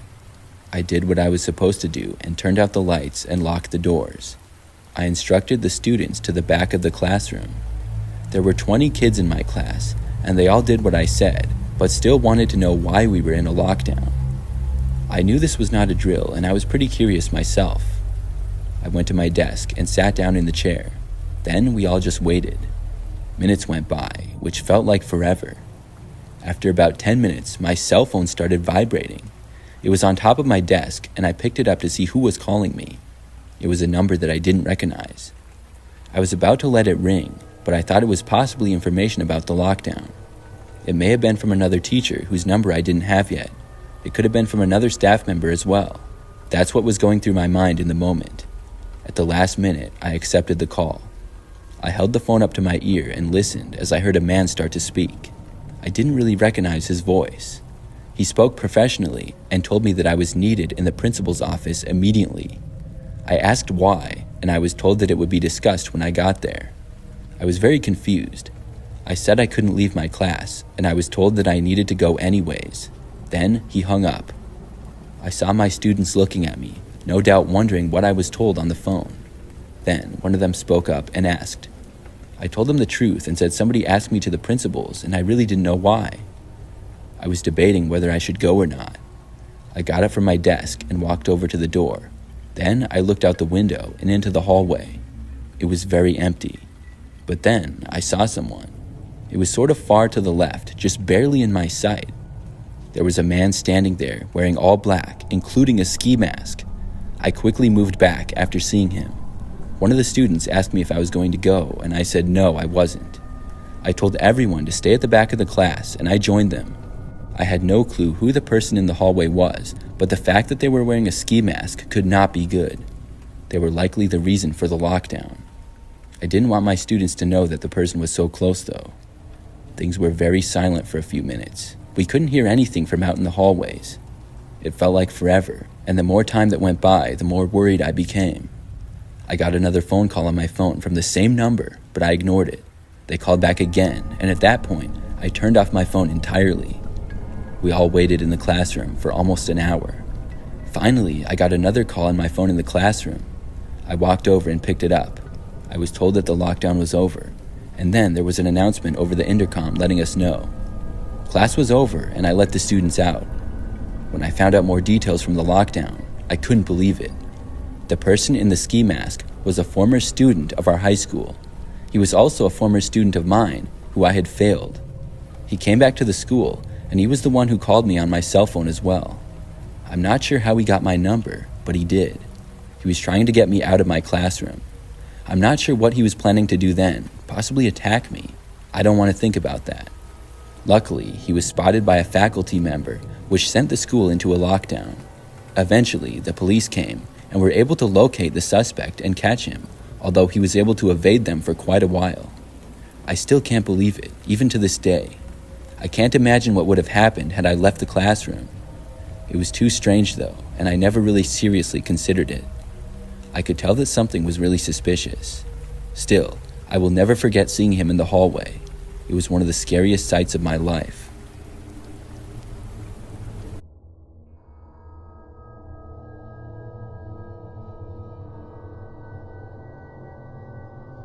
My name is Sophie, and this happened several years ago when I was in college. I went to a very large university in the United States. The college had quite a bit of students, and most places you would go throughout campus, you would see many different people. Throughout my first couple of years at the college, I made quite a few friends and would hang out with them all the time. However, most of my college friends were not in the same major as me and were not in my classes. My classes were also very large, and there would be over 100 people in them. During the beginning of my junior year, I was sitting next to a girl named Jordan in one of my classes. She introduced herself to me the first day after I sat down. We were both sitting in the back because we only arrived a few moments before class started, and most of the seats were already taken. The next day, we both sat in the same places again. Over time, we spoke more and more and soon became good friends. We both had the same major, and Jordan told me that she had transferred from another university. As the semester went on, we started studying for our classes together in the library occasionally. Eventually, we hung out at each other's places sometimes. I lived in a house with 2 roommates, and Jordan had her own 1-bedroom apartment just off campus. One day, Jordan texted me after class and asked if I wanted to study later that night. I said yes because we did have a big test coming up. Jordan had told me that she had an off-campus job at a shoe store and asked if I could pick her up. She said her car was having problems and she had to walk to work that day. It wasn't a problem for me, and she gave me the address, which was roughly 5 minutes away from my house. Jordan said that she got off at 9 p.m., so I drove there and waited. I parked on the side of the street across from the store. It was a quieter side of town and an old shoe store that seemed like nobody went to. I had wondered why and how Jordan had gotten a job there. It was next door to a couple of other businesses, and I don't remember exactly what they were, but they weren't very popular. Across the street from them was like a wildlife park. I couldn't park directly across the street and had to parallel park a little ways down. I texted her that I was there and waited for a response. It was only 8:55, so I wasn't surprised when she didn't respond for the first couple of minutes. Then, 9 o'clock came and went, and there was still no response from Jordan. As I was sitting there waiting, suddenly I saw a man in front of my car. He must have walked out from the woods area that was next to the street. That was pretty creepy in itself. The man walked right up to my window and signaled for me to roll it down. I did roll it down, and the man leaned in. He asked if he could have a ride. This guy was already giving me the creeps. He had seemingly just emerged from the woods, and I had no clue who he was. He was wearing just a sweatshirt, jeans, and a beanie. Then he said to me he was going to need to get inside my car, or something like that. Then he started to reach inside. I followed my instincts, and I whipped the car into drive and sped out of there. The guy yelled a few things as I left, but I have no clue what they were. I drove to the next street, and my heart was racing. It wasn't until my phone started ringing that I remembered about Jordan. I hadn't even picked her up. I answered my phone, and it was Jordan. She asked me where I had gone and said that she was outside looking for me. I told her about what had happened and said that I was on my way back. I was now worried about Jordan. If there was some guy that wanted to get into my car, I feared Jordan might be in danger. I drove back around the block to the street where the shoe store was. When I got there, the street was very quiet and seemingly empty, other than a few cars parked on the side of the road. I didn't see the man, so that was good. I parked where I had been before, but was very nervous. As soon as I parked, I called Jordan to tell her that I was there. She answered and told me that she was crossing the street, and I saw her up a ways. I was really glad to see her. She walked to my car and then opened the passenger's door. She got like halfway inside and then said that she had forgotten something and quickly left the car and started going to the rear of my vehicle. She left the door wide open, and I leaned over to ask her what she was doing. But just then, the man appeared again. He came from the back side of my car and entered through the wide open door. I tried to put my car into drive again, but he grabbed my wrist. With my other hand, I opened my driver's door. We struggled for a few seconds with the man trying to grab me. I was able to make it just outside of my door, and when I did, I ran across the street. The man followed after me. All of the businesses and stores on that side of the street were now closed, and I had to run all the way down the sidewalk. I got around to the corner and could hear the man was still behind me. When I made it around the corner, I ran behind one of the buildings into an alleyway and hid there. I don't think he knew where I went, and he seemed to walk around the area for a bit and then turn back. I stayed there, hiding behind a dumpster, and I called the police, and then I called Jordan. She didn't answer, and I was really worried about her. I left my hiding spot to go back to the street. When I did, I saw that my car was now gone. I had left the keys in the ignition after all, so I wasn't too surprised. I called out for Jordan, but she wasn't answering me. I called her over and over on her phone as well, but she didn't pick up. Soon, the police arrived at the scene. I told them everything and about Jordan, who I couldn't locate. I answered a bunch of questions over the next hour or so, and then got a ride home. The next day, I was told that Jordan and the man had both been located. What surprised me was that they had been working together. It all made sense after I thought about it. I was really shocked though. I had considered her to be my best friend.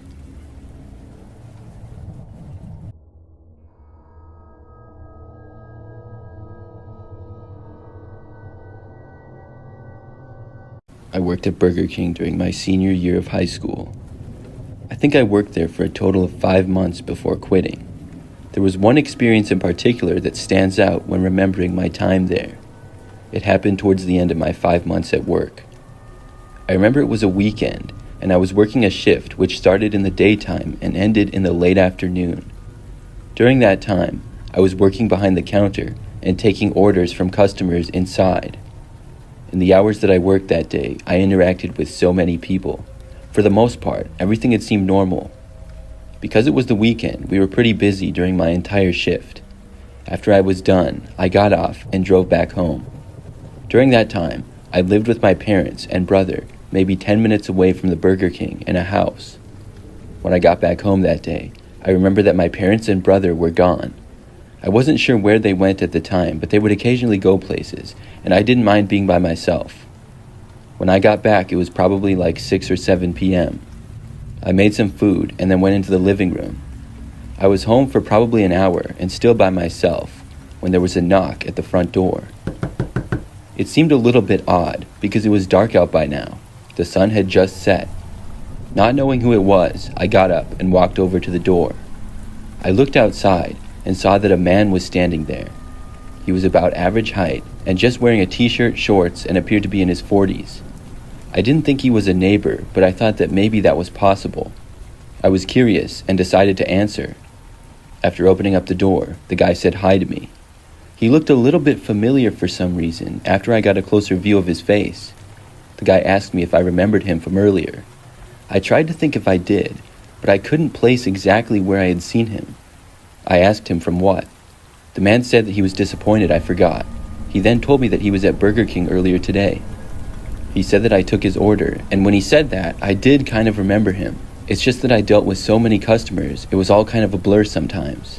Still, what exactly was this guy doing here at my house? After standing there awkwardly for a few seconds, I just asked him that. The man told me that he thought I seemed really cool and wanted to hang out. He pointed over to his car. A sedan was parked on the side of the road a little ways back. The guy said that we could go right now. Now, keep in mind, I was a senior in high school at the time, and this guy was like 20 years older than me at least, so this was really weird. I was shocked at what he was saying, and I said no thanks to him. He urged me to change my mind, and I started to close the door. Finally, he said, "All right then," in a disappointed tone, and then started walking off. I was relieved to see him go. After closing and locking the door, I started to realize just how odd of a situation that was. Not only was a random guy much older than me trying to get me to go in his car with him, but he showed up at my house. How would this man know where I lived anyways? He would have had to follow me home. I became really creeped out by this and felt lucky that he didn't try to force his way in or anything. I went over and looked back out the window to see if the guy had left. He didn't. The man's car was still parked on the side of the road in the same spot, and he was in the driver's seat. I watched him for like 2 minutes straight, and he didn't drive away. I was starting to get concerned about this. His car was not parked directly in front of our house, but a little ways down. It was kind of between the side of our yard and our next door neighbors. I did my best to ignore it and was telling myself that he would probably drive away soon, but I couldn't help but worry that he might get out of his car and knock on the door again or something. About an hour went by. I was still home by myself, and I went to the window to check. I couldn't believe it, but he was still there.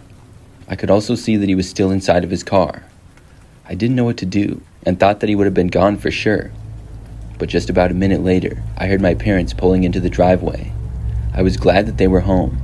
When they made it inside, I told them about the guy. My dad ended up going outside to confront him, but before he could make it even close to the guy's car, the man drove away. After that night, I never saw him again. I only worked at Burger King for a few more weeks after that.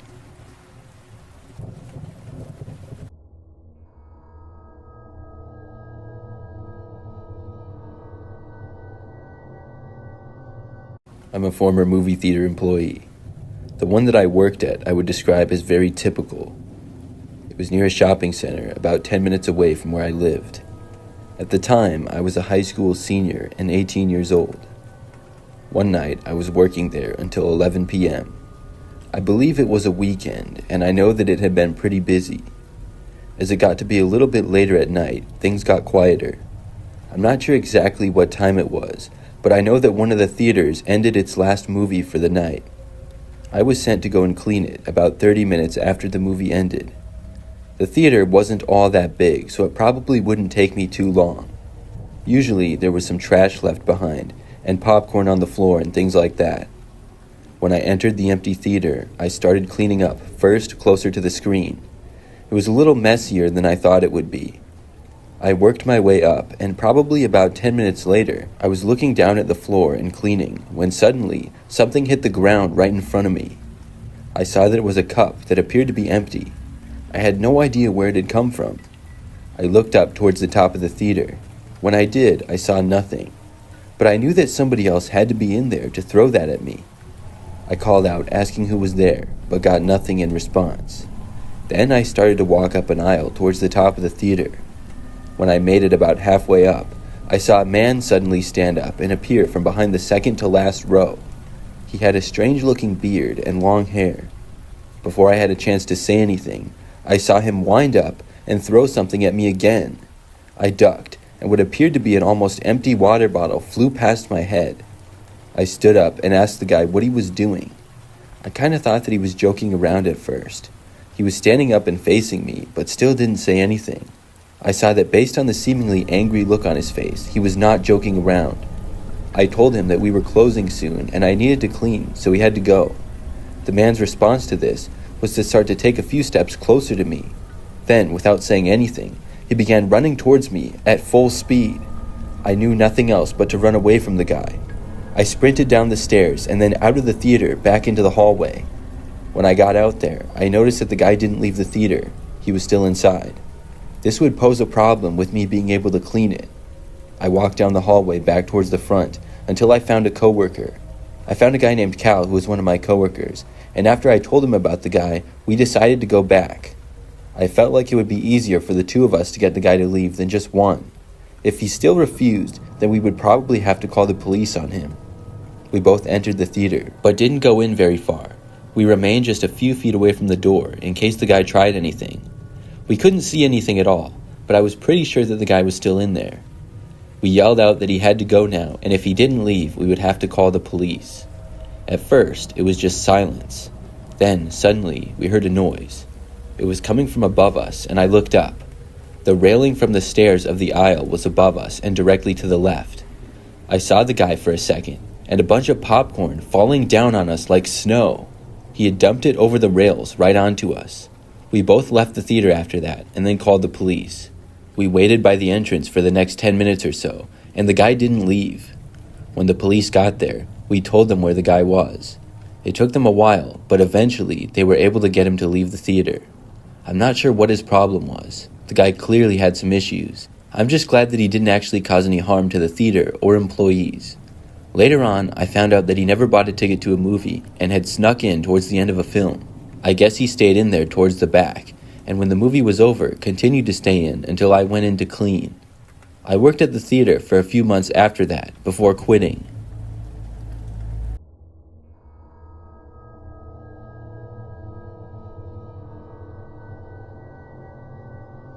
Last summer, I went on a cross-country road trip with my best friend Emma. Between the two of us, we could drive for very long periods of time. We were switching off when we got tired, and sometimes one of us would drive while the other slept. I remember that on one of the first nights of the trip, we found ourselves driving on a quiet highway late at night. I don't know exactly what time it was, but we were about the only car on the road. We had stopped for gas maybe 30 minutes earlier and got some coffee as well. We were in the right lane, and I was driving with Emma in the front passenger seat. We were casually talking to each other, and a car appeared behind us in the rearview mirror. I was driving probably 5 miles per hour over the speed limit and was on cruise control. The car behind us approached, going maybe 5 miles per hour faster than us. When it got closer, it changed to the left lane and then started passing us. The car was a black SUV, and when it got in front of us, it pulled into the right lane. After it did, it slowed down significantly. It's like whoever was driving took their foot off the gas pedal entirely. It was kind of rude, to be honest, and I switched lanes to the left to go around them. When I did, though, they immediately switched to the left lane, as if to throw a block at me. The SUV had no license plates on it at all, and I had a sort of bad feeling. We were going slower and slower, and wondering what this person's problem was. I quickly switched lanes again, and this time, I was able to pass them. As I did, I looked over and saw a man driving. He looked over at us as we passed. I was speeding up significantly because we had slowed down to probably 40 miles per hour or something. The roads we were on had a speed limit of 70. The guy in the SUV then started speeding up extremely fast as well. I got back up to about 70, and the guy was now right behind us. We remained this way for probably 10 minutes. He was like one car length behind us, and it became obvious that he was going to follow us wherever we went. I didn't know what his problem was with us. Emma suggested that we take the next exit and see if the man would take the exit too. And when the next one came up, I did just that. The guy followed us off the highway to the exit ramp. We didn't know where we were or what direction this was leading us in either. After taking the exit, I went right because it seemed like there were a couple of businesses over there and not much to the left. The guy was still behind us in the black SUV. I saw a gas station and there were 2 other cars there at the pumps. This made me feel a little bit safer and I pulled in. We didn't even need gas though, but I parked next to one of the pumps anyways because it was well lit. The guy in the black SUV parked at a gas pump that was a little ways away from us. Emma and I got out of our car and walked inside the building. It was Emma's idea to go inside, and I'm not really sure exactly why, but we did. When we got inside, there was another person in the gas station, as well as an employee. The guy from the SUV did not follow us in. It felt safer being inside and away from him, but I also knew that we would have to return to our vehicle and keep driving eventually. I was hoping that the guy would drive away and leave. I walked over to the front of the store to look out the window. When I did, I saw the man moving from behind his car to behind ours. He was sort of crouched down, like he was hiding from us as well. I went over to Emma, who was at another spot inside the gas station. I told her about the guy, and we called the police. We told them what was going on, and clearly the man was up to something bad. He sat there, hiding behind our car for quite a while. From where he was at, we couldn't see him at all though. I just knew that he hadn't left because I would have seen him leave. If we had gone back to our vehicle without knowing, who knows what would have happened. We spoke with the employee of the gas station and told him what was going on, and about 10 minutes later, a police car entered the gas station parking lot. Emma and I were watching from the window the whole time. We saw the guy run out from behind our car, back to his SUV and get in. The police flashed their lights, and the man attempted to drive away. Both him and the police car left the parking lot. There seemed to be a police chase after that, but it didn't last too long. The guy ended up being caught a little ways down the street. After that, Emma and I were able to continue with our road trip. It still creeps me out to think about that man though. Possibly he saw us at the previous gas station that we had been to and decided to follow us for some reason. That's my best guess. What his intentions were, I have no idea.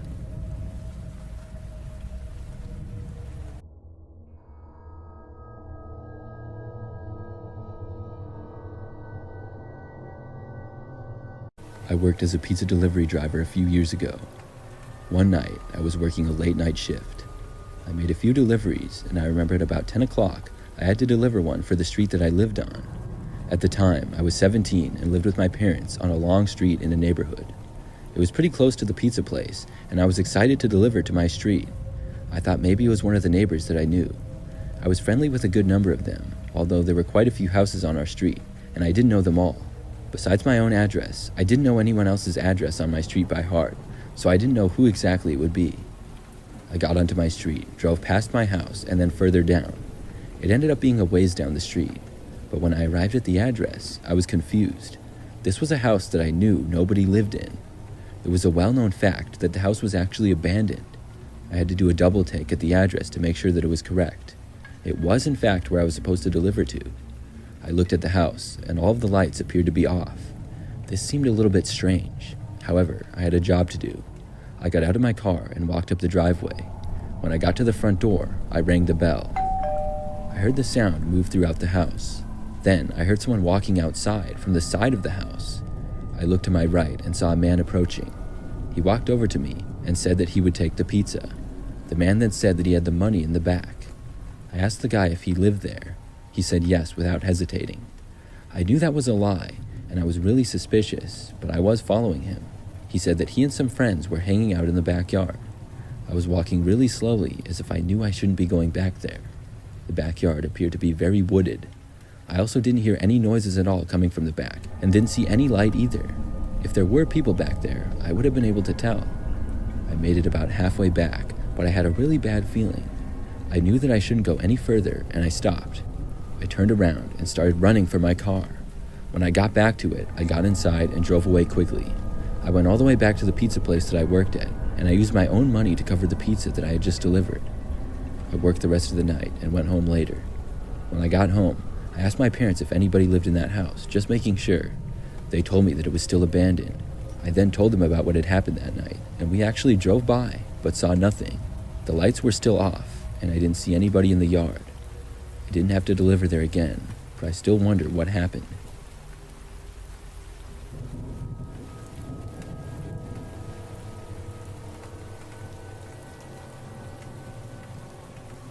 I work as a pizza delivery driver. A couple of weeks ago, I was working at night and got what appeared to be a standard delivery. Without thinking much, I got the pizza that I was to deliver and went to my car. I drove to the address that I was supposed to go to. It took maybe 15 minutes to get to the address, and by the time that I got there, it was almost midnight. I parked, got the pizza, and headed up. When I rang the doorbell of the house, I noticed that the front door was already open. There was just a screen door that was closed.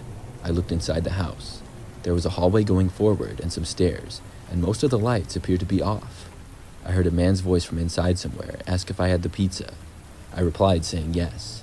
Then the man said to come in and bring it back to the kitchen. The guy told me that he had broken his leg and was icing it. I opened the door and walked inside, although I had a bad feeling about it. I really didn't like walking into people's houses who I didn't know. When I got inside, I figured that I should walk down the hallway, but I looked around to make sure. There was a little foyer area in the entry. A staircase was a little bit to the left. Then, just a hallway going back with several doors to the right. The man had sounded like he was coming from down the hallway and to the left, so I'm guessing that's where the kitchen was. As I started to walk down there, suddenly the front door to the house behind me closed. It slammed shut violently. I looked back, but I couldn't see who had shut it. Whoever it was had done it from the outside. Then I heard some noises coming from the kitchen area. It sounded like somebody was now walking towards me. I quickly ran to the nearest doorway in the house and went inside. Then I closed the door behind me. To my surprise, it had a lock on it, and I locked the door. I was inside of a room that appeared to be a bedroom, and it was completely dark for the most part. I looked around and found a light switch. I turned it on, and I could now see the room better. Nobody else was in here, which was good. I heard the man walking down the hallway in my direction. I guess he didn't have a broken leg.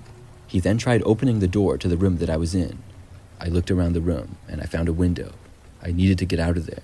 I opened it from the inside and slid it up. There was just enough space for me to climb out of there. I could still hear the man trying to open the door as I climbed out. When I made it into the front yard, I heard more noises. There was somebody else outside in the yard, but they were a ways away. I sprinted back for my car, and at first heard whoever else was there running after me. I didn't stop and was able to make it to my car. I left and went back to the pizza place. I felt so happy to get out of there.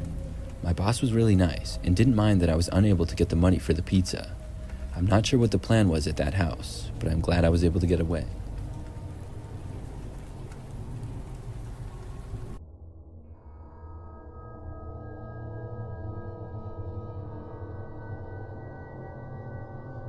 I went to a fairly small university for college and was there for 4 years. During my 3rd year there, I had one scary experience. It was a normal school day, and I drove from my small apartment to campus. I only lived like a mile away, and the campus was nice, but a little small. There were several different buildings that classes were in, and after parking in a parking lot, I walked to the building where mine was. When I got inside, I went to the classroom. Now, this was not a big lecture hall, but more similar to almost a high school classroom. There were about 30 students in the class, and then the professor. I remember that class started as usual. The professor was giving a lecture, and we were all sitting there and taking notes. About 15 minutes in, maybe, I heard a voice come over the speakers in the classroom. There was an announcement that the entire campus was going into a lockdown, and this was not a drill. They did not say the reason why, but said for students to remain in the buildings that they were currently in. Our professor looked and saw that she had received a text about the situation and started following the procedures. However, she was not told the reason for the lockdown at that time. It was similar to a high school lockdown drill. That was my only experience with lockdowns to that point. I had never been involved in a real one before. I was a little bit nervous, but felt safe in the classroom that we were in. The professor turned out all of the lights, locked the doors, and closed the blinds to the one window that the room had. She then told us to remain in our seats and stay calm. We were all wondering what the lockdown was for, and everybody started going on their phones to look it up. However, nobody could find any information other than that we were in a lockdown. Our college was not tiny, but a little bit smaller, so a lockdown would not necessarily make news coverage. We sat there in our desks, just waiting and wondering for a while. Mostly, we just went on our phones and did whatever. Occasionally, there were small conversations, but things were mostly pretty quiet. After almost an hour, the lockdown was lifted. The professor was informed and we were let out of class. After that, it was announced that classes had been canceled for the rest of the day. It was nice to have class canceled, but I was still concerned. We were told that they did not believe we were in any immediate danger, but I still wanted to know the reason why. I ended up just going home and back to my apartment. I talked with several friends over text, and there was a rumor that one of the professors was attacked or something. I didn't know if it was just a rumor or speculation, but we were never given an official reason for the lockdown. Later that night, we all got an email that classes for the next day were canceled as well. I was able to stay home and get ahead of things with homework and stuff. Finally, the next day after that, classes and everything resumed as normal. I went to my first class of the day, and it went by just fine. Afterwards, I walked across campus to another building for my next class. I was a little bit early and stopped to use the restroom down the hallway. Just seconds after I entered the bathroom, I was literally in a stall when I heard that the school was going into a lockdown again. I couldn't believe it. At first, I was very confused. How could we be having another lockdown again? I didn't even know for sure why we had the first one. As I was still in there, in one of the women's restroom stalls, I heard the door to the bathrooms open. Whoever walked in there started immediately talking under their breath. I couldn't really make out what they were saying, but I could tell that it was a man, which was really weird. This was the women's restroom.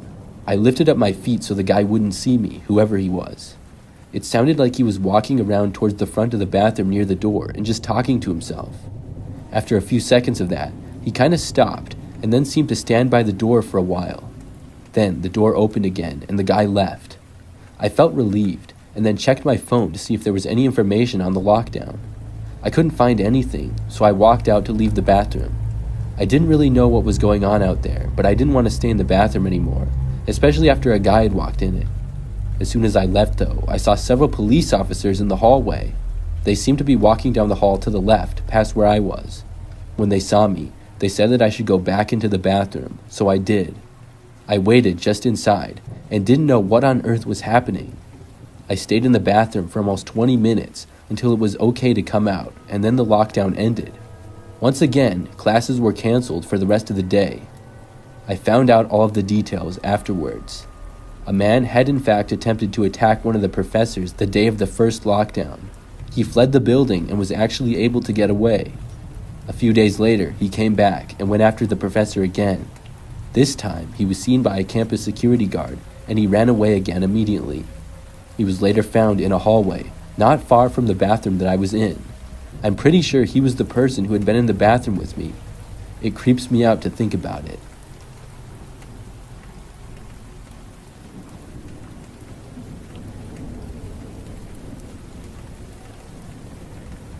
This is a story that happened to me back when I was in college. I'm pretty sure that I was a freshman, and I know that I lived in the dorms. My college was really small. Probably like 2,000 students went there, and the campus had about 5 buildings on it. One day, I got back from a morning class, and then went back to my dorm. I had a little bit of free time until my next class and did some homework. Then I left my dorm room early to go to my final class for the day. I left my dorm and then just had to walk across a courtyard to the building that my class was in. It would only take about 5 minutes to do so. After leaving my dorm, outside it was very quiet. There were virtually no other students outside walking around at all. It wasn't that unusual though because of how small the college was. Plus, just about every class was still in session because it was still about 20 minutes before my class started. I got to the building that my class was in and tried going inside, but for some reason, the door was locked. I found this really odd because this was one of the main entrances to the building. I went to another door, but that one was locked too. In fact, every possible entrance to the building was locked. I knew that our class was supposed to be in there, and I wasn't really sure what was going on. This was an excuse for me to not show up though. I was a good student, but the class was pretty boring and I didn't mind skipping it. I turned and walked back to my dorm. But as I was turning around, in the distance, I saw this one guy running.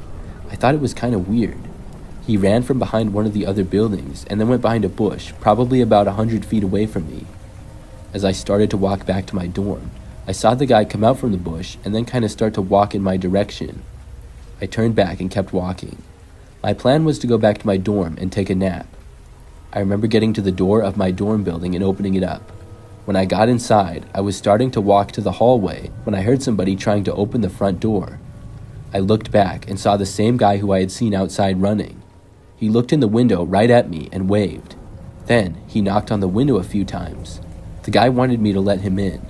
At first, I was going to. I didn't know who he was. I had never seen him before.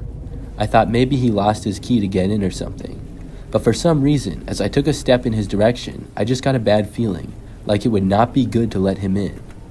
I ended up just turning and walking away. I felt kind of bad, but if he didn't live here, I was not supposed to let him in. And if he did live here after all, and maybe lost or forgot his key, he could just go to the offices and get another key fob or get let in. I had never seen him in the building though, so I really wasn't sure. I went upstairs to my dorm room and then fell asleep for an hour or two. As a college student, I was never getting enough sleep, so I took naps all the time. I remember going to the window of my dorm room and looking out to see several police cars around campus. Some had flashing lights, and I was wondering what was going on. I checked my student email and saw the notifications of a lockdown. They were from earlier in the day, and I realized why the building doors had been locked and we hadn't had class.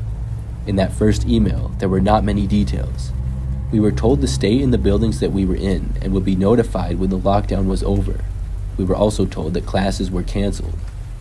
I'm not sure how, but I was not aware of the lockdown up until that point. I stayed inside my dorm room, and classes were called off for the rest of the day. Just about 30 minutes later, though, the lockdown finally ended.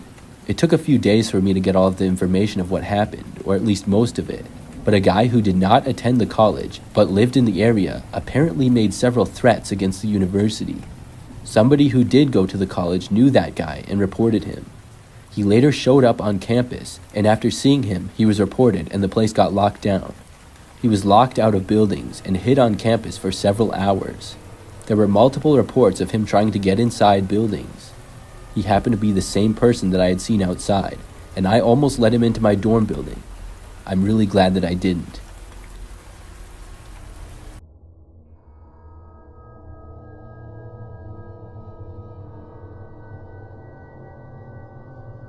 Back in high school, my junior year, I used to get to school about 15 minutes before it started. That's what time the bus would drop us off, and after getting inside, I would head upstairs to my locker first. Then there was this spot upstairs near the stairs that had a large window at the end of the hall. It wasn't that far from my locker either, and you could sit on the ledge in front of the window. My friends and I would sit around there just about every day and talk.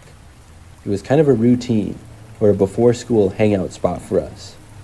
It overlooked part of the parking lot and also the softball field next to the school to the east. We could also see the sun rising, and it lit up the inside really well. One day, I arrived at school, went upstairs to my locker, and then over to my friends by the window. There were about 5 of us or so there, and we chatted until the warning bell sounded. When we did, we all started to disperse to our classes. The hallways had been really crowded, but things were quickly becoming more quiet. I looked out the window and saw a few kids hurrying in at the last minute to make it to class. Then I saw this one guy hurry into the school. He was too old to be a student, and I didn't recognize him as a teacher. I thought maybe he was a substitute at first, but he was not dressed for the part. He just wore an old baggy-looking sweatshirt and sweatpants. He entered the school on the floor below, and then I headed to my class. I walked through the hallways down towards the other end. My classroom really wasn't that far away, and it was also on the second floor. As I got there, I noticed down at the end of the hallway, the same guy who I had seen entering the school was now coming up to the top of the stairs. I went into my classroom at that point. Class went on as usual, as did my next few classes after that. Then came lunch period. I remember that as I was sitting with a couple of my friends at a table, I saw the guy again. He walked briefly into the lunchroom and then out another way. I was surprised to see him again, and I also thought that it was weird that I even noticed. The school that I went to was pretty large, with a lot of students, and it would be easy to blend in with the crowd. Later in the day, in my last hour, we were in class, and about halfway through, the phone in the classroom then rang. Our teacher picked it up at the desk. Afterwards, he told us that the school was being locked down. We had to get up and move to the back end of the classroom. Then he locked the doors and turned out the lights to the classroom. We were all really confused. I didn't even think about the guy that I kept seeing around the school earlier. I was as clueless as everybody else. All of us in the class were talking to each other, wondering what was going on. Nobody knew, though. The teacher wouldn't tell us either.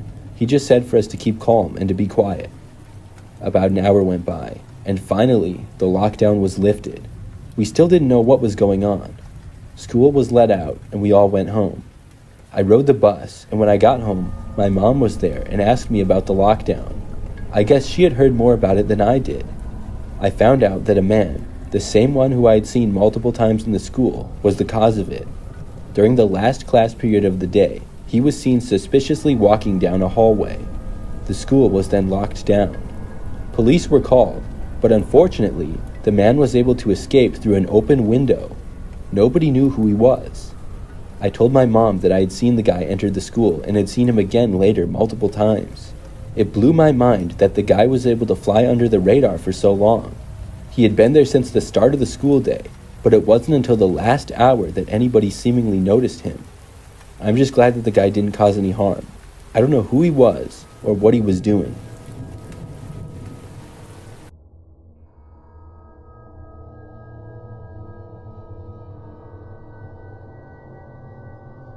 I used to work at Costco. My job was mainly as a cashier up at the check lanes. I had this job for 6 months, and it was okay. Something really scary happened once, though, so I thought I would share my experience. It all started on a Friday night. I was working a shift where I got off at 8 p.m. I'm not sure when I started, but it wasn't too long of a shift. Things went by pretty easy, and I know that it was dark outside when I got off. After clocking out, I left the store to go to my car. I had parked at the back end of the parking lot, kind of in the middle. Behind our parking lot, there were some more businesses of other stores and restaurants, but they were separated by a row of trees. I was excited to go home after a long day of work, and I got within like 20 feet of my car and took out my keys.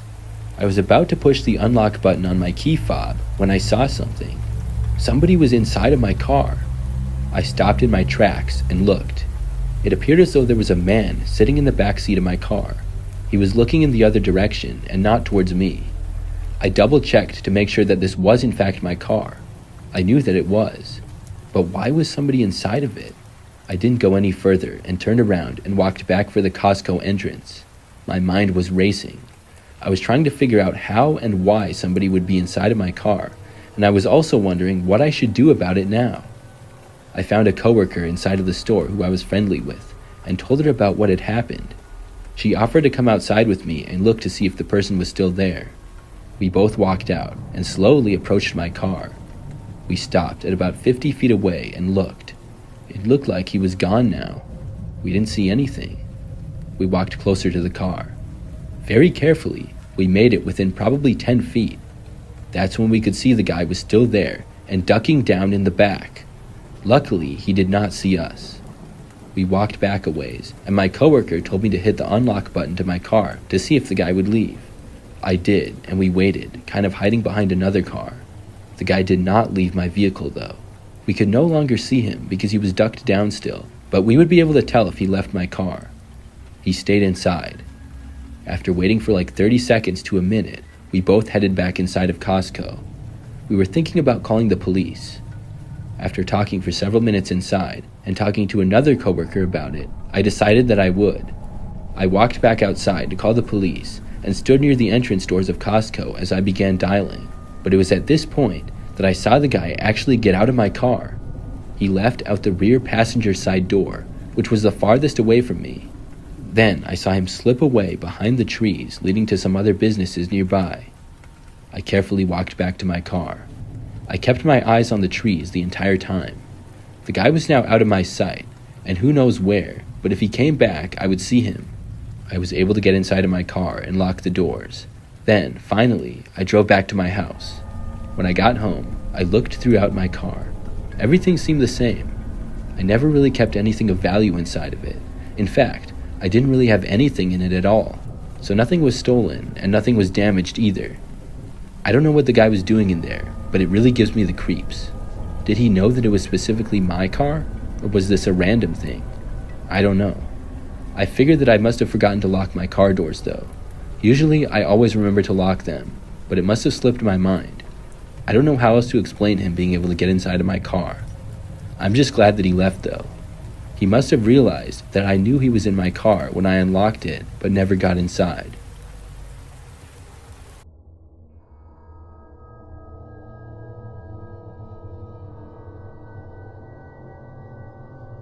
I went to Burger King one busy afternoon about a year ago. I was going to pick up some food and bring it back home, and when I got there, I saw that the place was very busy. There was a long line, and many other people sat at tables inside. The employees seemed really busy as well, trying to keep up with the rush of people. I realized that I had probably gone at a bad time, and I got into the back of the line and waited. Things actually moved by pretty quickly though, and eventually it was my turn to order. After I placed my order, I stepped aside and waited for it to be done. There seemed to be quite a few people working there. I looked around the busy restaurant as I waited, and about 5 minutes later, I heard my order being called. I walked up to the counter and a man was holding my bag of food. I took it and then started walking away to the exit. When I started walking though, I remembered that I realized my shoelace had become untied. I stopped sort of by the door at an open table and set the bag of food down on it. Then I tied my shoe again. When I looked up from tying my shoe, there was a Burger King employee standing right there looking at me. I stood up and saw that he appeared to be angry. The man then said that I didn't say thank you to him. I was really confused and asked him what he was talking about. He then accused me of playing dumb. He told me that he handed me my food and I didn't even say thank you. Now, I admit that I didn't say thank you to the guy, and it was a mistake. Usually I do, but I guess I just forgot that time because things were so busy and people were everywhere. When I realized what he was talking about, I said, "Oh, my bad, you're right, I'm sorry. Well, thank you." He was not satisfied with this. The employee told me that it was too late, and he then grabbed my food from the table. He called me a piece of garbage and then took the food and stuffed it into a nearby trash can. I couldn't believe what he had just done. I mean, I apologized and said thank you to him, and I also paid for that food. I didn't think it was right for him to throw it away. The guy then told me to get out of his restaurant and stormed off to the employees area. He seemed to disappear in the back and out of my sight, and then I walked up to the counter. Things were still pretty busy, but another employee soon asked me what it was that I needed. I told her that a guy who worked here just took my food and tossed it in the garbage because I didn't say thank you. The employee told me that she knew who I was talking about, and she said that she thought he had anger problems. She said he often snapped at people for random reasons. I had thought maybe he was a manager, but I was told that he wasn't. I asked if my order could be remade, and as I was doing so, the man emerged from the back. He immediately locked eyes with me, and I saw his expression go to anger again. He stormed over and intervened. He told the other employee to go away and not to talk to me. Then he claimed that I was banned from the store. The other employee looked a little bit stressed, and I said that I would leave. I said, "Forget my order, I don't want to cause any problems. I'm just gonna leave. I apologize for not saying thank you, but I think you have some anger problems, man." Then I turned and started walking out of the restaurant. I probably should not have said that last part about anger problems to the guy. I saw out of the corner of my eye him walking over to me again. I sped up and made it outside of the restaurant, but he followed me out. When we were both in the parking lot, he started yelling and cursing at me. He followed me all the way to my car, and he even tried to get me to fight him, but I declined. I kept going and got inside my car. I was trying to keep my cool, but I really wanted to yell back at him. Still, I didn't.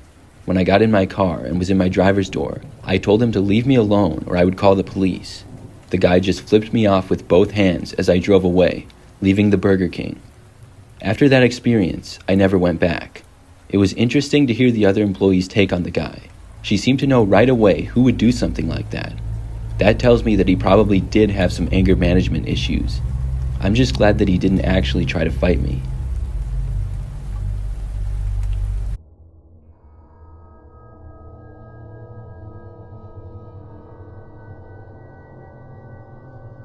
This story took place a long time ago.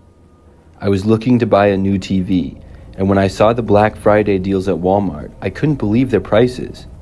I decided that I was going to go on Black Friday and get a TV.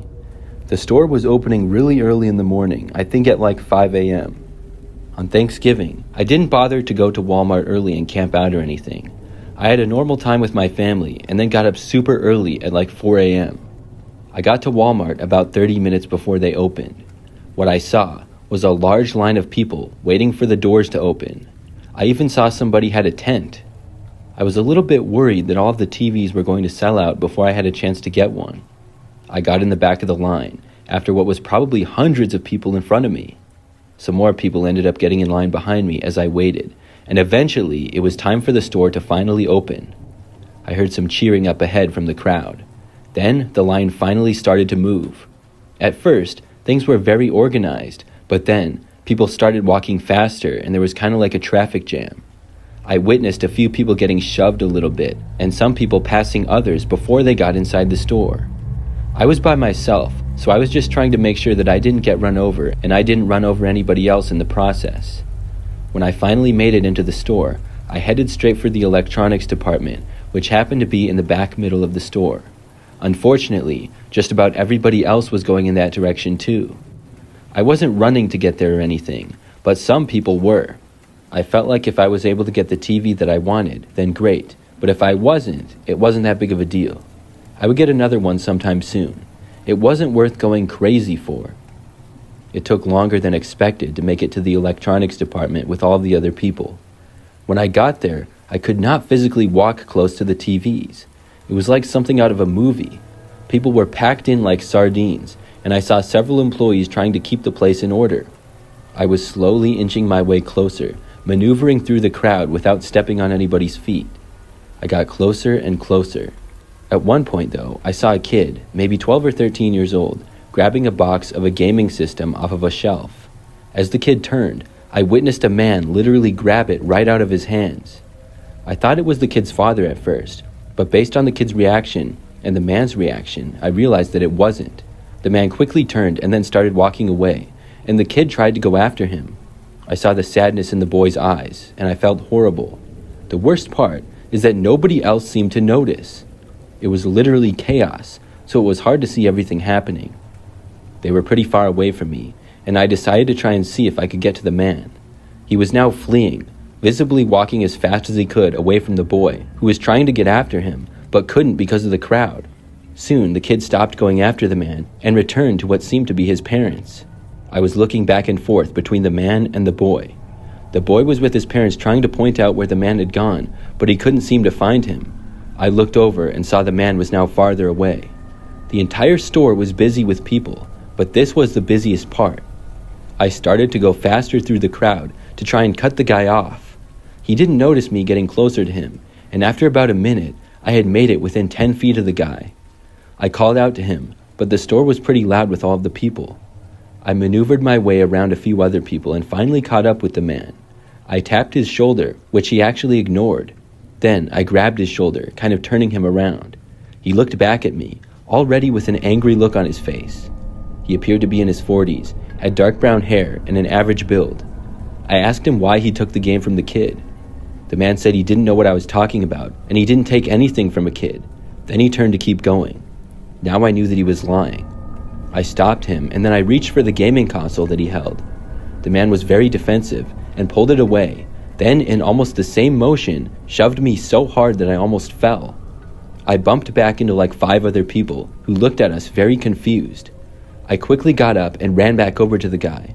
He had already turned and was trying to walk away extremely fast. I started running, and when I got behind him, I punched at the video game, which he was holding with one arm. I was like an NFL football player trying to punch out the football to cause a fumble. It worked because the man didn't see me coming. I hit the game and it flew out of the man's arms and onto the floor. My momentum caused me to run into the guy a little bit.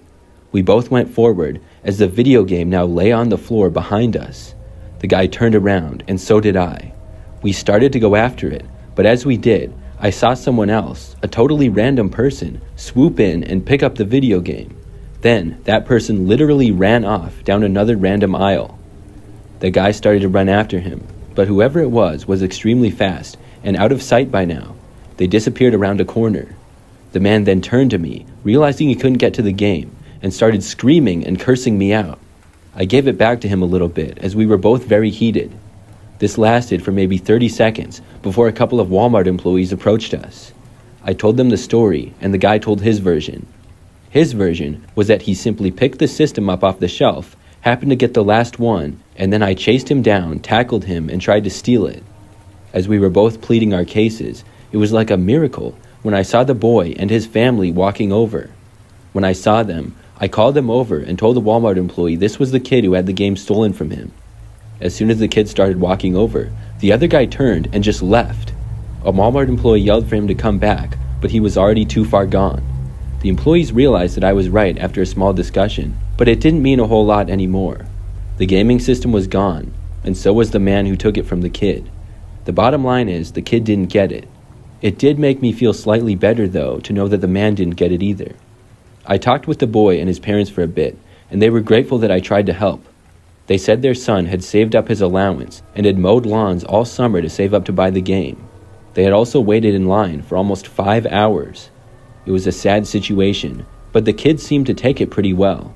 He would probably be able to get it in a couple of weeks. After we talked, I walked away and headed back over to the electronics. I had gotten so involved that I had basically forgotten why I had gone there in the first place. I slowly made my way over to the TVs, with there still being a large crowd. It was actually possible to walk now and had lightened up just a little bit, but it was still very busy.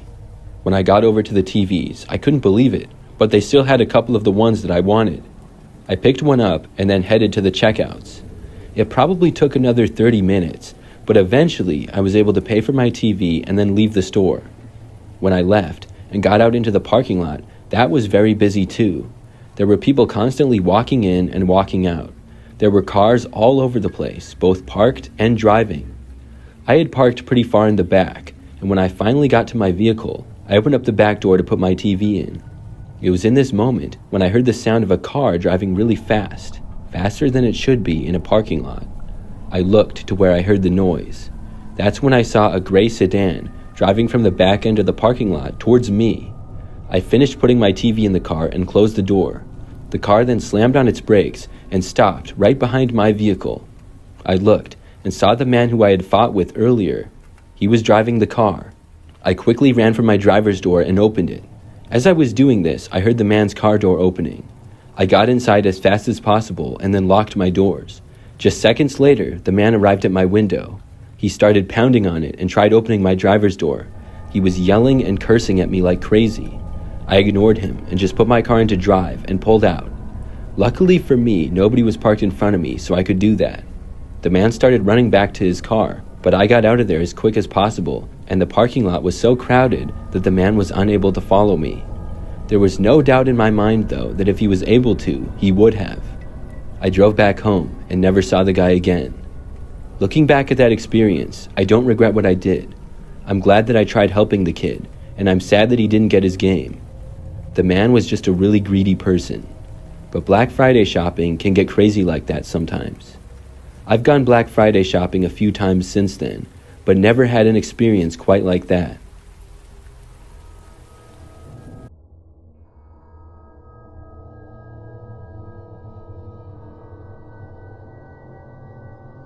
After turning 16, I landed my first job at the local McDonald's. I was excited to finally have a job and earn some money. One quiet Monday night, I found myself working behind the counter with just my coworker. That night had been uneventful, and only a few customers had been there in the last hour. But as the time went by, eventually someone else came in. The man who walked through the door resembled a grown-up version of the eerie kid from the movie Vivarium. That's what I remember thinking, and he towered at an imposing height of probably 6'6". He was lengthy and tall, and he had a very pale complexion also. He was wearing a suit and tie with a black and white polka dot pattern. He seemed a little well-groomed for a late-night visit to McDonald's. For some reason, the guy just kind of freaked me out when I saw him. And unlike other customers, he bypassed the counter and went straight for a corner table. After sitting down at one, he took out a fork and spoon from his pocket and a small plate as well. I was really weirded out by this. He then placed them on the table in front of him. I was trying not to just obviously stare at the guy, but I couldn't help but look.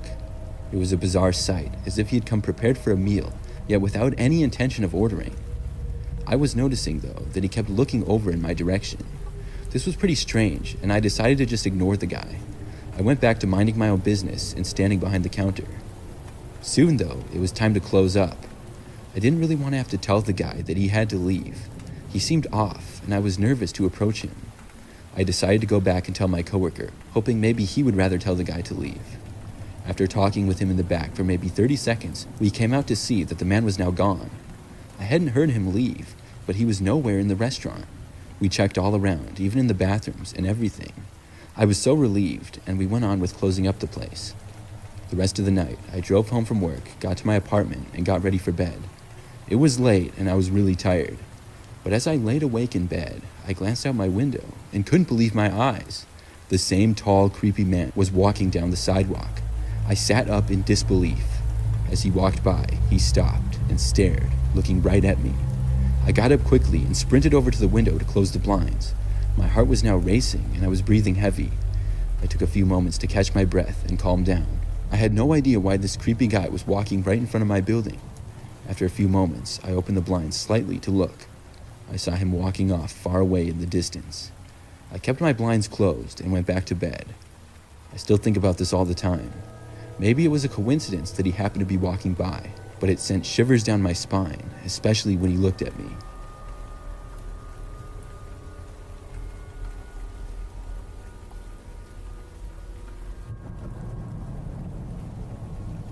This happened not too long ago. After a long day of work, I was driving home and starving hungry. I stopped at a McDonald's because it was just about the only place still open. After getting there, I decided to park in the parking lot and go inside to order. The drive-thru line was sort of long, and I thought it might be faster to just order inside. When I got inside the building, nobody else was in there other than employees. One employee stood behind the counter, and I walked up and ordered. After ordering, the employee went into the back and told me that they would be out with my order shortly. I then stood there, getting hungrier and hungrier by the second. As I waited, I glanced around the empty restaurant. That's when I noticed what appeared to be two men. They were not inside the restaurant exactly, but in the space between the first doors you walk in and then the second set of doors. The thing that really caught my attention, though, was that they were wearing masks. The masks looked like they were possibly from some movie or something, but they were really creepy. The guys just stood there inside. I looked away and continued to wait for my order. Probably about a minute later, the door opened and I saw the two men walking in. They made their way immediately to the left and inside the seating area of the restaurant. Then they went out of sight. The fact that they were not going up to order, but almost going to hide, it was kind of concerning to me. Could they be planning to rob the place or something? That's what went through my head at first, but I quickly pushed that thought away. No way, I told myself. I stood there waiting for probably 2 more minutes. Then a McDonald's employee emerged from the back with my bag. I took it, and in that moment, considered letting the employee know about the men in masks who had gone inside, but ultimately, I decided not to. I walked away and left the restaurant. I did wonder, though, who those guys were and what they were doing. I was second-guessing myself the whole way as I walked out to my car in the parking lot.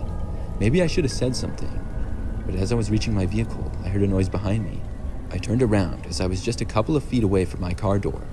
When I did, I saw both of the two men running at me in a full sprint. They had just left the building, and there was no question that they were headed straight for me. I quickly unlocked my car, opened the door, and jumped inside of it. I hit the lock button, and the guys reached my car in less than 5 seconds. They tried opening my doors, and then started aggressively banging on my windows. I did the obvious thing, which was to back up and drive away. The men both kept hitting and kicking at my car as I did. Then they ran off to the far side of the McDonald's building. I got out of there as quickly as I could, and then called the police when I was safely on the road. I'm sure the men probably ran off before the police got there, but I hope they were able to find them. Apparently, the men had targeted me. I'm not sure if that was their plan the entire time, if maybe they had been watching me, waiting for me to go in, or maybe they just decided to after seeing me inside. Who knows? What I do know is I'm really glad that I'm okay.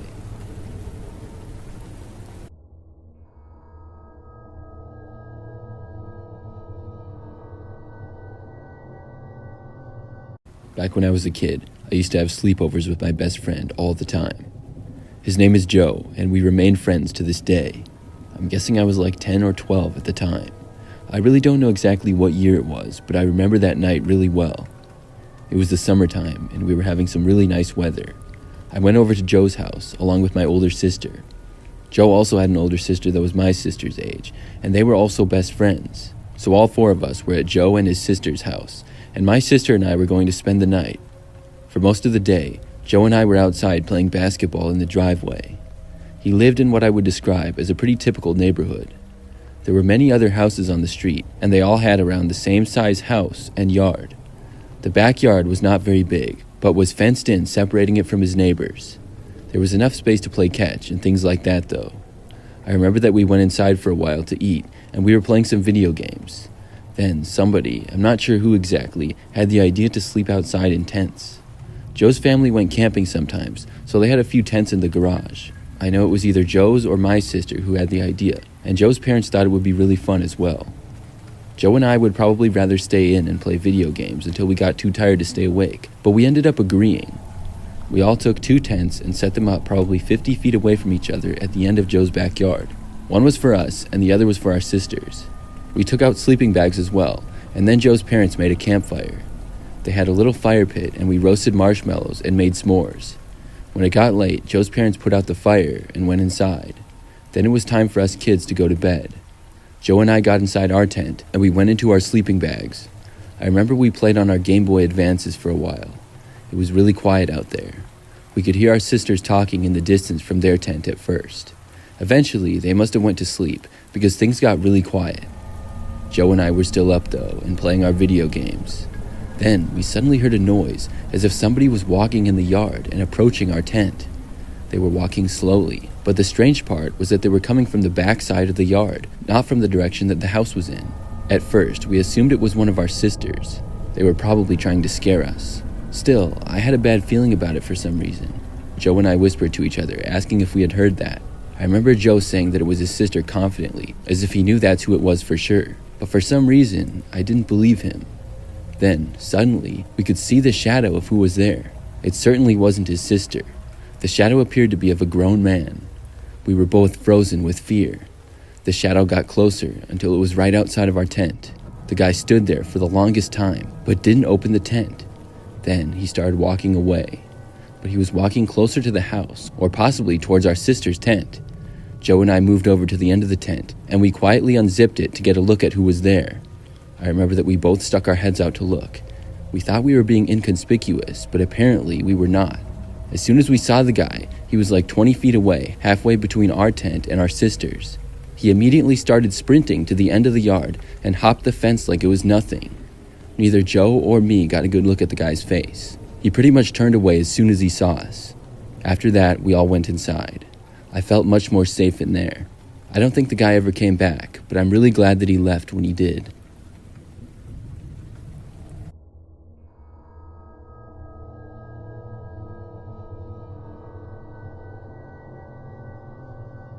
About a year ago, I was driving back on my way home from work, which was sort of far away on that particular day. My work location changes frequently, and this was one of the farther ones. It was nighttime now, and probably about 9 p.m. The grocery store seemed to be in a smaller town, and it was a local one, so not very big.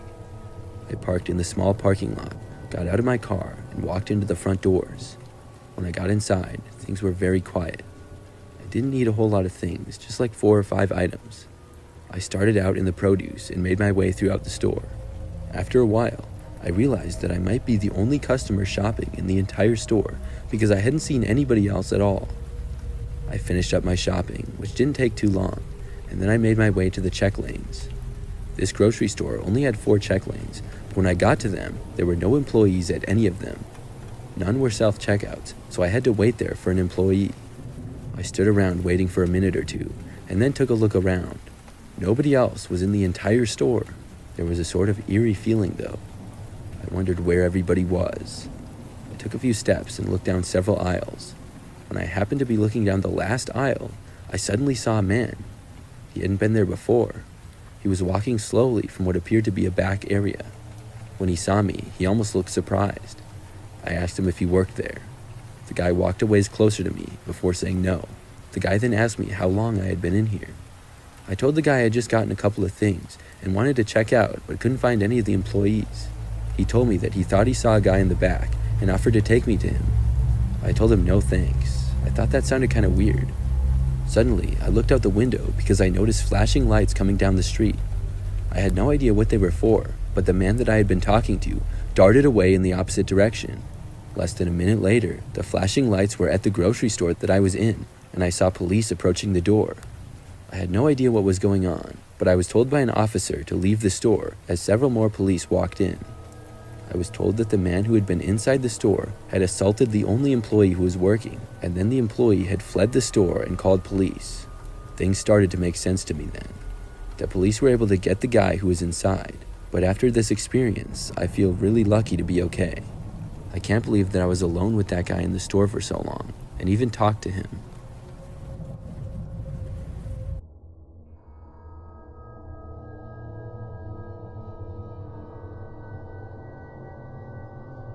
I'm a former Costco member. If you don't know what Costco is, you pay a monthly fee in order to shop at the store. The prices are a little bit cheaper and you can buy things in bulk, which is why there's a membership.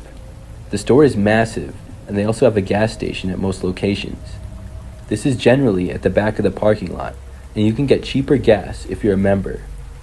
When I was a member there, the store would always be super busy. When I shopped, people would seemingly be everywhere. The area was pretty populated, so it made sense, but it still surprised me. Even more busy than the store, though, was the gas station. I know how everybody goes crazy over gas prices, so I think all of the members like to get gas at Costco. I would always get my gas there when I was a member because I would save a lot of money. Plus, I only lived about 10 minutes away from the store. One time, I had to go grocery shopping at Costco and get gas as well. I was almost out when I pulled into the parking lot, saw a long line of cars for the gas station. This was not all that uncommon, but I had never seen it quite as long as it was on this particular day. There were 4 gas pumps, so 8 total cars could be fueling at once.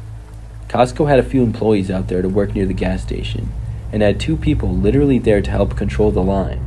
It would have been chaos without them, but even with them, it was bad. There were 2 main lines of cars, and probably 5 to 10 cars in each line. That's how backed up it was.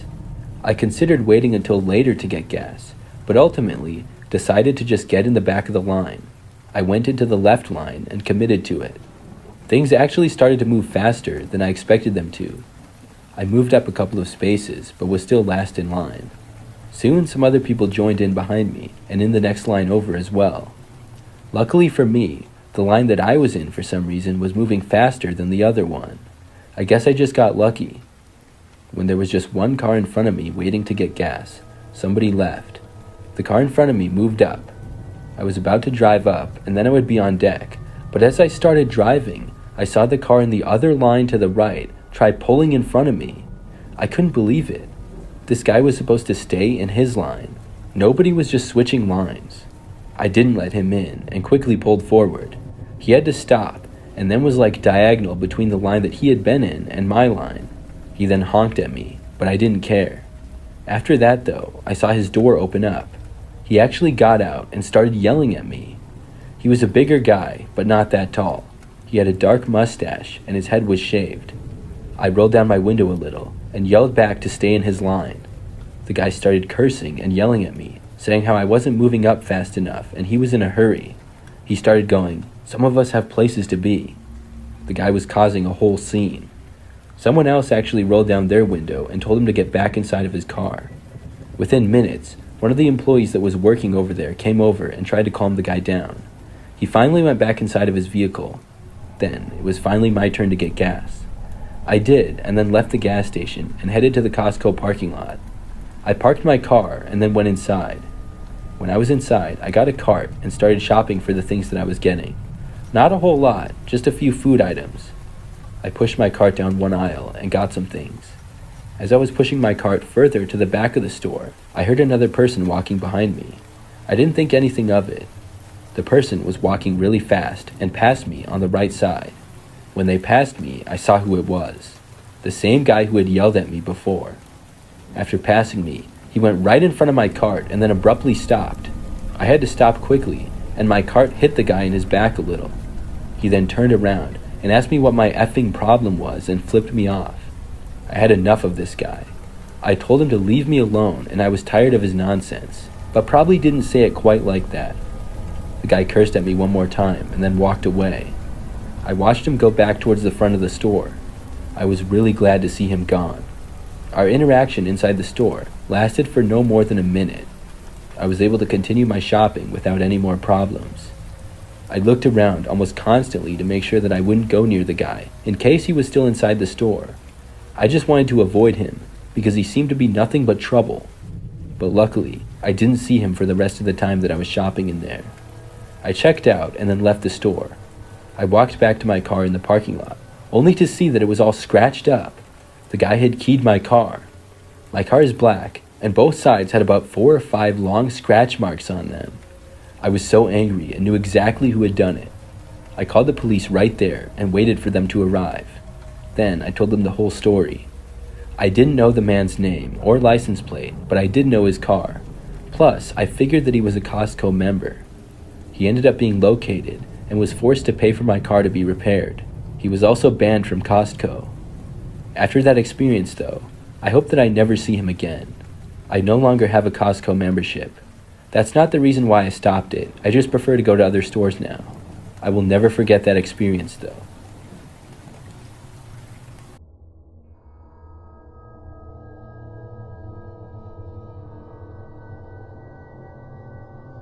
This happened back when I was in college.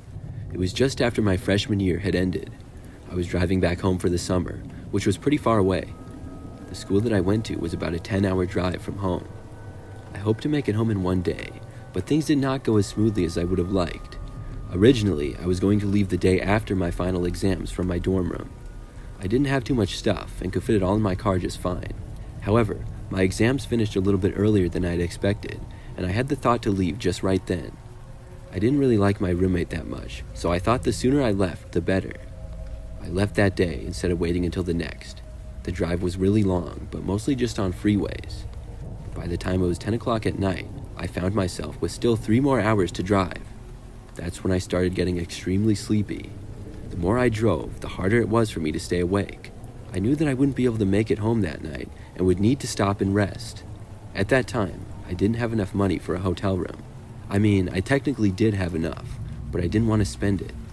Being a college student, I didn't have much money, and I hadn't started my summer job yet. I figured that it wouldn't be a big deal if I slept for a couple of hours in my car. I'm not very big, and I could almost stretch out in the back. I put into my phone a search for rest area.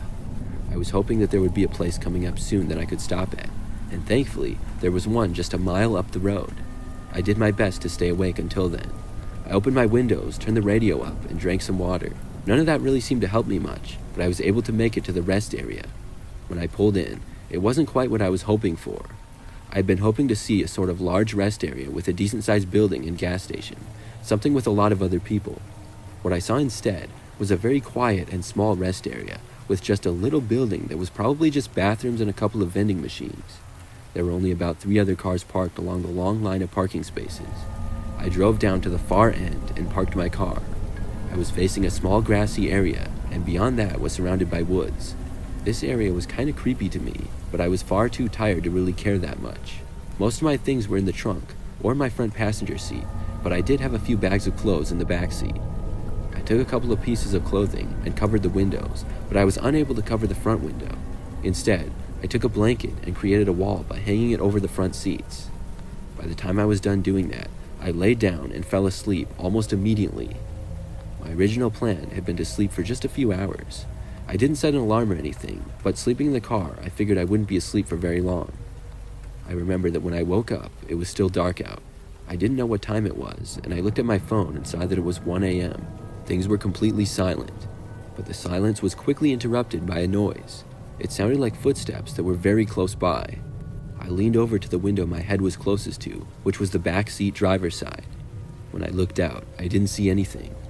I heard the footsteps, and they sounded like they were on the other side of my car, so I moved over to look out of that side. As I looked out that side, I saw there was only one other car in the parking lot in the rest stop, at the complete other end. I didn't see anybody though. Things just seemed a little bit strange. I saw from behind the blanket I had put up, somebody walked by the front end of my car. Now my heart started racing. There wasn't really a reason why somebody would be walking by my car all the way at this end of the rest stop. I closed my eyes and was completely still. Then there was a knock at my driver's window.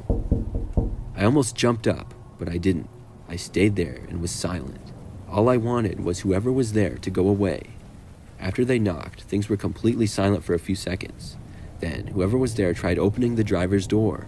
It was locked, and they went over and tried my rear driver's side door. I had my keys next to me in the back, and I was now wide awake at this point. I realized that I should drive away, but in going to the front seat, whoever was there would see me for sure.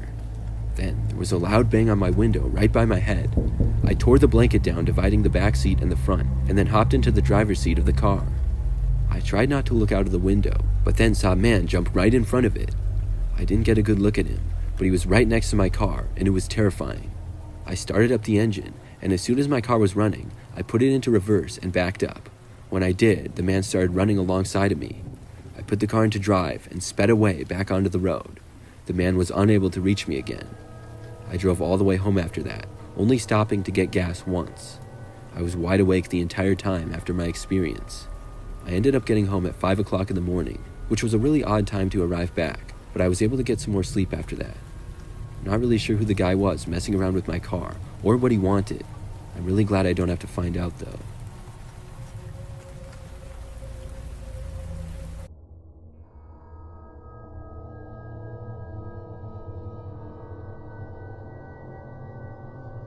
I had a really scary experience just 2 weeks ago. It all happened on a Thursday night as I got home from work. Up until that point, it had been a pretty typical day. I got up, went to the gym, came back home, got ready for work, and then headed out. I worked a later shift that day, so I wouldn't get off until 7 p.m. Work went by as usual, and then I drove the roughly 15 minutes it took to get back home. After arriving back, I parked my car in the driveway and got out.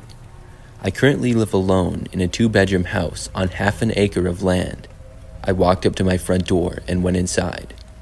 After getting inside, my plan was to change and then make something to eat. I only had made it halfway to my bedroom though, when I heard the doorknob turning to my front door. I stopped where I was and suddenly had a bad feeling.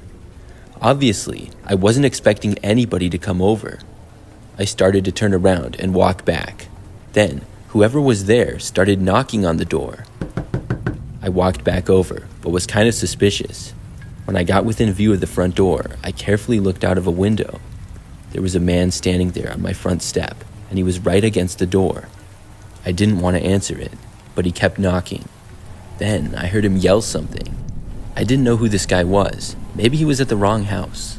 I thought about answering the door in case that was true, but the way he was aggressively banging on the door caused me not to. I stayed there just a few feet away, hoping that he would leave. He demanded to be let inside. Then he said my name. I couldn't believe that he knew who I was. I was positive that I had never seen him before. I yelled to the other side as loud as I could that I was calling the police if he didn't leave right now. However, that didn't seem to have much of an effect. He stayed there and kept banging on my front door. I also noticed that he had parked his car right in my driveway. I got out my phone to call the police and dialed as quickly as I could. My heart was racing and I told the 911 operator the situation. My biggest fear was that the man would try to break in somehow and get in my house.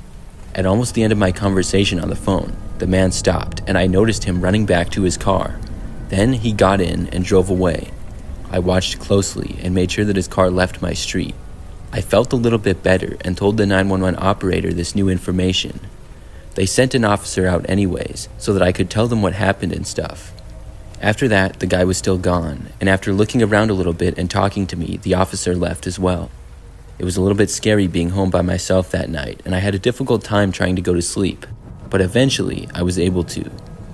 I woke up the next morning at about 7 a.m. At first, I had forgotten about the craziness of the night before. I made my way to the kitchen though and passed by a window. I happened to notice a car parked right out front by the driveway. It was the same car as the night before. The guy was back. I noticed that he appeared to be inside of it. I didn't hesitate and I called the police immediately. I told them that the man had returned. Then I carefully watched out the window. For a couple of minutes, the man remained inside. I watched him open up his door and leave the vehicle. He made his way up to my front door again. Then he started knocking. I couldn't believe this guy. I still didn't know who he was or what he wanted, and I didn't know how he knew who I was. He stayed at my door, knocking every so often. I went to the back of the house. After maybe 5 minutes, the police got there. When they did, the man tried running away. He wasn't able to make it that far though, and was caught by the police. When he was questioned, he didn't even reveal how he knew me or what his reasoning was. All he would say was that he just wanted to talk to me. He claimed that we were old friends, which was not true at all. I'm just glad that I noticed him that morning. I think that he followed me home from work the previous night, and I simply hadn't noticed. When I walked to my front door, he must have followed, but was a little ways back. This was one of the scariest experiences of my life, and hopefully I never see that guy again.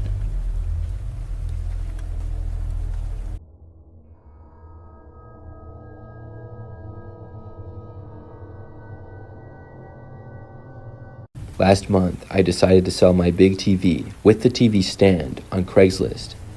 I got a new TV that's slightly larger and it's mounted on the wall. The old TV is in a large stand and I just kind of had it in the dining room. My wife had been asking me to get rid of it, but I thought that I could get some money for it, so I put it up on Craigslist. For a few days, I got no interest though. I was seriously considering lowering the price on it because, to be honest, it wasn't that great of a deal. But then I got some interest. A man reached out and told me that he might want to buy it. He asked if he could see it. I told him only if he was serious about it, and he said that he was.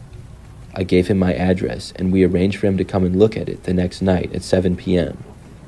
I live in an average-sized 2-story home that's just me and my wife. Because the TV stand and the TV were kind of bulky, I really didn't feel like lugging it into my car to drive it to some local parking lot. I figured it wasn't a big deal that I was giving my address to him. The next night at 7 p.m., I waited for the guy to show up. After 30 minutes went by, I sent him a text asking him if he was still coming. He responded saying yes he was and he was on his way.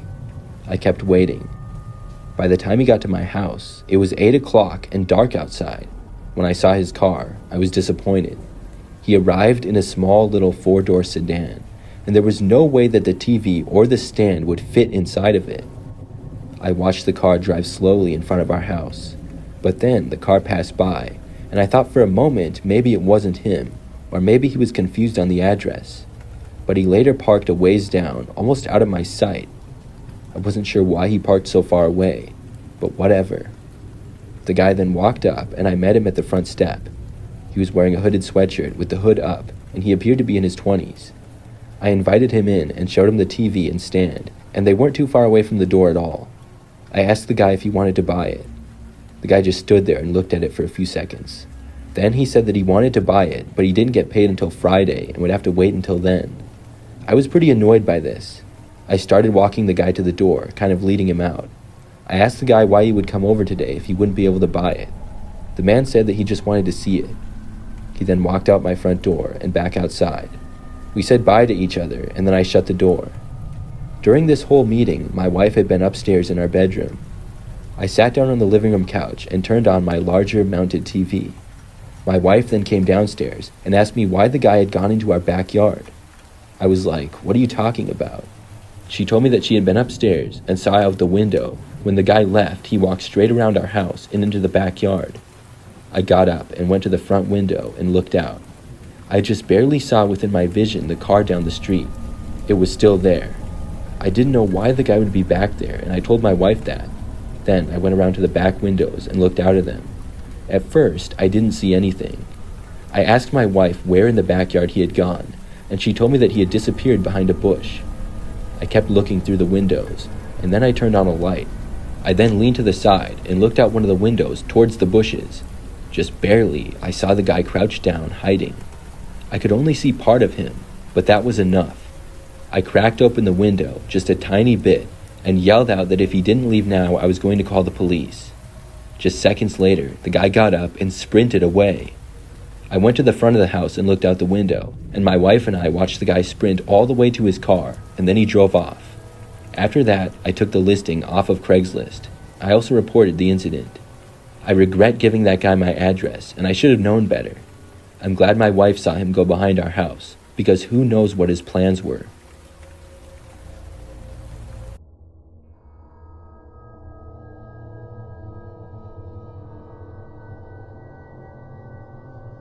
I went to Target on a quiet night just last week. I didn't need much and was just there to look at some skincare products and get some that I needed. When I got inside the store, there wasn't many other people in there at all. This Target had just one set of doors that were the far left side. Once I went in, I walked all the way to the far right side of the store where they had the products that I wanted to look at. I made it there and began to look at them. Nobody else was in the aisle when I got there. I would say probably 5 minutes or so after being there, I felt someone enter the aisle that I was in. I didn't see them, but I sensed that somebody else was there. I didn't bother to look over. They seemed to stay at the far end of the aisle though, without moving, for kind of a long time. I looked over casually. There was a man standing there at the end of the aisle just staring at me. He wasn't like smiling or looking mad or anything. He was just staring at me. We made eye contact for a moment, but I had to look away. This was sort of uncomfortable, and I chose to leave the aisle. I moved to the next one over to get one of the products that I had planned to. After I picked them up, I saw the man enter this aisle. I was a little bit creeped out, and he took a couple of steps closer to me. That's when I looked at him, and I asked if I could help him. He said yes, but didn't expand on that any further. I decided to just walk away. I left that aisle and moved out into one of the main ones. Then I began walking to the far back of the store, past the grocery aisles. I heard the man walking after me, and I looked over my shoulder to see him about 20 feet back. This was really weird. I wanted this creep to just leave me alone. After I got to one of the back aisles of the store, I approached the electronics department. That's when I saw one of the employees, and I walked over to them. When I did, the man who had been following me walked into a random aisle. I let the Target employee know that a man had been acting strange and seemingly followed me throughout the store. The employee told me that he would keep an eye out for the man, and if there were any further problems, he would get security. This eased my mind just a little bit. I decided to wrap around the store and go back to where I was originally looking at the products. I had the two that I was buying for sure with me in my hands, but I wanted to look at a couple of other ones still. Eventually, I made it back there, and I didn't encounter the man the entire time that I looked. I was there for maybe 5 more minutes and decided to get one more thing and then to check out and leave. They only had a few check lanes that were at the far end of the store by the exit. I walked over but got about halfway there before noticing the man again. He was standing around by the checkouts, just kind of walking around. He didn't notice me, and I quickly went into an aisle so he wouldn't. I decided to wait there for a few moments and waiting to see if the guy would leave. When I looked back out, he was still there. It was like he was just waiting for me, kind of pacing around by the check lanes. I started to fear the worst, like he would follow me out of the store to my car. In the dark and quiet parking lot, things were much more dangerous than inside the store. I didn't want to go to the checkout or he would see me for sure. I thought about what I could do.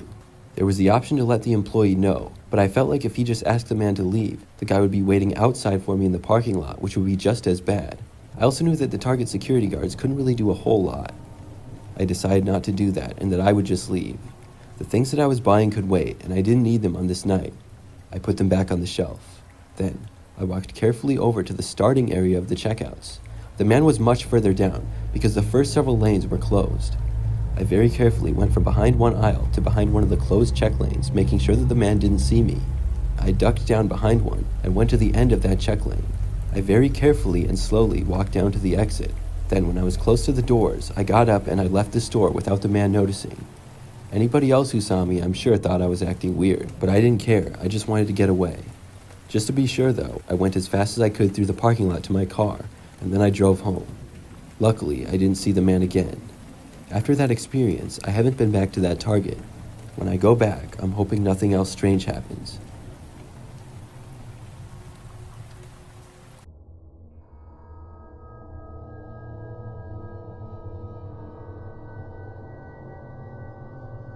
This happened back when I was in 10th grade. I went to a high school that I would describe as pretty average. For the most part, nothing that interesting or exciting happened on a daily basis. Back then, I would ride the bus to and from school every day from my house, which was about 10 minutes away. One day in the spring, I was in my 3rd period class. It was a writing class, and I always found it really boring. This day in particular was like many others. Towards the end of class, with maybe 20 minutes left, I got up and asked to go to the bathroom. My teacher said yes, and I left the classroom. I walked down the empty hallway to the bathrooms. They weren't that far away, just at the end of the hall and around a corner. As I was inside using the bathroom, I heard the door open. Nobody walked in though. Instead, I heard them say, "Is anybody in here?" When I heard this, I was confused. It was a bathroom with multiple stalls, so why would they ask that? I did not answer, and after like 2 or 3 seconds, the door shut. Whoever it was had left. It seemed like it was probably a teacher. I finished up, and as I was at the sink washing my hands, I heard the school intercom beep. Then there was an announcement that the school was now in a lockdown. I remember they said that this was not a drill. I felt a little bit nervous when hearing that. Maybe that's why someone had asked if anybody was in the bathroom. I wasn't quite sure what to do. Was I supposed to stay in the bathroom or go back to the classroom that I had been in? I figured that it would be best to go back to the classroom. My teacher was probably wondering where I was. I left the bathroom, but I didn't want any teachers to see me, or I was afraid that I would get in trouble. When I got into the hallway, I saw that it was completely empty still. Things were also very silent. I walked down the hallway to go around the corner and back to the hall that my classroom was in. However, I heard footsteps as I got near. I wasn't sure who it was, probably a teacher. I decided to move back and hope that they wouldn't see me, but the footsteps continued to get closer. I then walked back down the hallway and quickly turned the first corner to another hallway. When this happened, I heard the footsteps speed up. I was 100% sure now that they were following me. They didn't say anything though. I started moving even faster, and the footsteps got faster as well. Then, I started to realize that maybe this wasn't a teacher. Maybe this was somebody who wasn't supposed to be in the building. I turned another corner and was looking around for anywhere to go to get away. I happened to see a door that was open a little bit. I quickly got inside as the footsteps approached from around another corner. I shut the door, and at first, I couldn't see anything.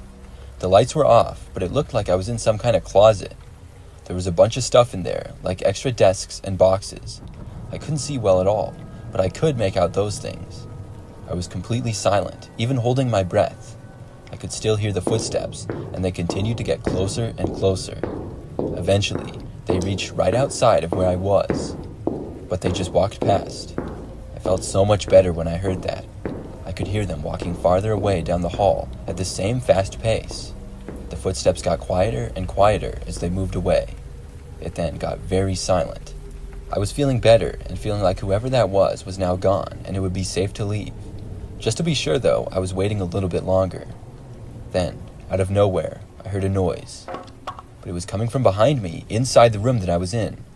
I turned around just in time to see a man in there, coming around one of the boxes. I couldn't see any details of who it was because of how dark it was in there, just that it was a man. I ran for the door as fast as I possibly could. Luckily, I was only a few feet away. I opened it and ran out into the hallway. I didn't look back and sprinted in the direction down the hallway that the footsteps had walked. Within a minute, I saw a man walking. He turned around looking confused. It was one of our teachers. I recognized him. I told him that there was a man hiding in the closet. We both went towards the front of the school where the main offices were. We were let into a room, and I found out that the police had just arrived. Within 20 minutes, they had found the man who had moved and was now hiding in a bathroom. He was in fact not supposed to be in the school, and was the whole reason that we had been under a lockdown. The footsteps that I had heard were just a teacher. I can't believe that I hid in the same room as that guy. Looking back, I definitely should have just walked straight back to my classroom.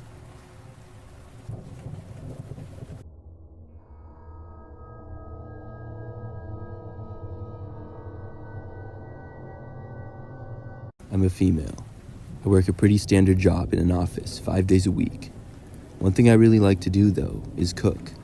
I cook dinner for myself almost every night. In order to do so, I go to the store for fresh ingredients probably every other day. Right on the way home from work, there's a Walmart only about a mile from my apartment, and I found that they usually have the cheapest prices, so I go there for produce and protein all the time. Sometimes I go to other stores, but by far the most common one for me is Walmart. This story takes place just a few months back. Like usual, I was stopping at Walmart after work. I would never get much, just like 4 or 5 ingredients usually, and sometimes whatever else I needed as well. I got off of work anywhere from 3 p.m. to 4, so I get to Walmart shortly after that each day. The store was usually sort of busy. One day, an employee by the produce area said hi to me. I mentioned this because the next time I was shopping, he said hi to me again when I was in the same area. Looking back, I hadn't really noticed him before, but I had never really paid attention to the employees. He was bald, had a small dark beard, and was sort of a big guy. He seemed very friendly, and the second time, he asked me how my day was going. We made very basic conversation for maybe 30 seconds before I told the man I better go and I went on with my shopping. This ended up becoming a regular thing over the next couple of weeks or so. Every time I was shopping, this same Walmart employee would say hi and engage in conversation with me. I didn't mind it too much because he was always really nice, although when I was getting ingredients after work, I was sort of anxious to get home and didn't really want to chit-chat. The man did start to ask slightly more personal questions each time, like if I was coming home from work, where I worked, and where I lived, things like that. They were starting to weird me out a little bit. I wasn't sure if the man was just a really friendly employee or something else. I told myself he was just a nice guy, and like I said, it didn't really bother me. That was until one time I was walking through Walmart doing my usual shopping, and he approached me again. He asked me how my day was, and the usual. Then he asked me for my number. I was nice, but I told the man no. I was afraid he would get the wrong idea if I said yes. Besides, he should know how weird it sounded. I mean, come to think of it, I never really saw the guy doing any real work. He would always just be standing around and then talk to me. The man seemed offended when I said no. I started to try and explain my reasoning to the man, but he just turned and walked away as I started to speak. His whole body language changed. After he walked away, I resumed my shopping. He had gone further into the grocery aisles of the store, but luckily I didn't have to get anything back there. I was inside the Walmart shopping for maybe 10 more minutes before checking out and leaving. I remember that on that day, I parked in the back of the parking lot, and when I got inside my car, I noticed that the Walmart employee was inside a car not too far away from mine. I really have no idea how I noticed him looking back, but I'm glad that I did. I was assuming that he was either on a break or had just gotten off of work for the day. He did not appear to be looking at me, which I was glad to see. I pulled out of my parking space, only to see him pull out and exit the parking lot behind me. I watched in my rearview mirror, and he made the same 2 turns that I did to get back to my apartment. About a minute later, I was arriving at my apartment complex. I was kind of creeped out now because I was almost positive that this man did not live here. I drove around the parking lot of my complex a little and did not want to go straight to my building. I was really suspicious. The man's car trailed mine the entire time. When I realized that he was probably just going to follow me no matter where I went, I decided to leave. I did not know where I was going, but I needed to get out of there. I drove down the quiet road near the complex to a busier one. Then I signaled to merge onto a busier road. At this hour, that road in particular was really busy because it was almost 5 p.m. now and rush hour. With the man right behind me, I waited for a gap in the traffic. After about 30 seconds, there was one, but I waited until the very last moment and then pulled out. I basically cut the car off that was driving down the road, and there were several other cars behind it. The car honked at me, but the man behind me had no opportunity to merge at all. That allowed me to basically get away from the guy. I drove down the road for a very short time before turning. It was then that I had the idea to go back to the Walmart. I was fuming with anger. I drove straight back there and to the customer service counter. When I got there, I told them about how one of their employees had followed me home. This Walmart didn't seem to be the most organized, and they had to call up someone from the produce section to help. When I explained to them what had happened, they told me that nobody of that description works there. I realized that the man must have just put on a blue Walmart vest. Maybe he had worked at a Walmart in the past, or maybe he had just bought the vest online. Either way, he wasn't an employee of this store. I was even more creeped out now. They told me that they would keep an eye out for the man if he returned, which made me feel a very tiny bit better, but not a whole lot. After that, I very carefully drove back to my apartment again. Thankfully, I did not see the man or his car. I don't believe he knew which apartment building was mine either. Since that happened a few months ago, I have not seen the man. I also have not been back to that particular Walmart either.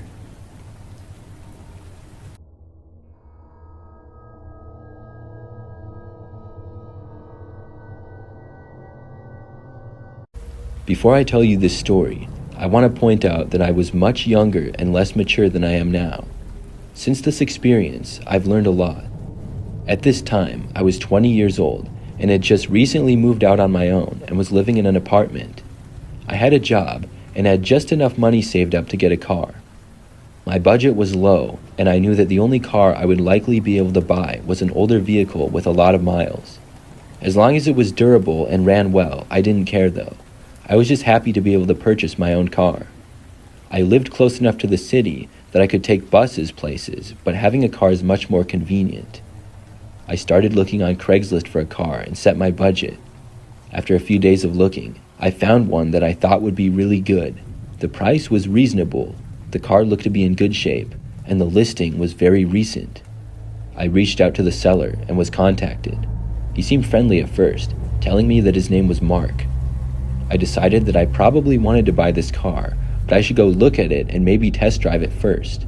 Mark said that I could see it that very night or the next one. I decided for the next night, and I asked Mark if there was a public location nearby that we could meet at. Mark said no, and that I had to go to his house. I foolishly agreed. To be honest with you, I wanted to meet in a public place, not because I was suspicious of him, but because I could only take buses and public transportation places. I would have to walk farther to go to his house, rather than just take a bus stop to a shopping center. He also told me to come later at night. I think it was like 8 or 9 p.m. Still, I really wanted the car, so I went. I took the bus to his general neighborhood, and then had to walk like 4 blocks to get to his house. When I got close, I texted him. However, Mark did not immediately get back to me. Soon, I made it to his address. He had a pretty typical-looking house in a neighborhood with lots of other similar-looking houses. I saw the car sitting in the driveway by his garage. I walked up to his front door and knocked. Then I waited. He didn't answer the door right away, but he did text me. I got a notification on my phone shortly after knocking. When I looked at it, he said, "Come on inside." I was confused as to why he wanted me to come inside of his house. The car was outside, and I know that I shouldn't have, but I actually did. I opened the door slowly and announced that I was there and said hi, but Mark didn't respond to me. The house looked very typical inside, and I was in the living room, but I didn't see or hear Mark anywhere. I stood there by the door just a few feet in. Then suddenly I heard a voice. It was Mark. He said, "Come on in, over here." His voice was coming from a ways into the house and around a corner, it seemed. I couldn't see him at all. I started walking into the house to where I had heard his voice. Just a few steps in though, and suddenly all of the lights went out. It became pitch black and I couldn't see a thing. When this happened, I just wanted to get out of there. I turned around and tried heading for the door, but it was so dark that I had no clue if I was heading in the right direction.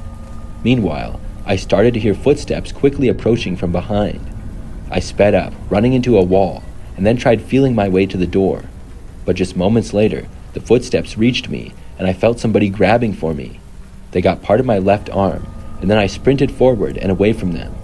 I got lucky and ran into the door, which I quickly felt around for the handle and then opened it. Even though it was dark out, I could finally see much better. I sprinted out from the house and was not followed outside. Then I ran away down the street and didn't stop until I had made it back to the bus stop. I kept a careful eye out as I waited for the next bus, but I didn't see the guy. Eventually, I was able to catch a bus home. When I got back home, I looked back on Craigslist and the ad was taken down. Then I called the police non-emergency line and reported the incident. Looking back at that experience, I know that I should not have entered the house. I also probably should not have met the guy at his house either. I did end up finding a car not too long after, which I did buy through Craigslist. I still use Craigslist, but I'm much more careful and I'm sure to meet the person in public and not go to other people's houses.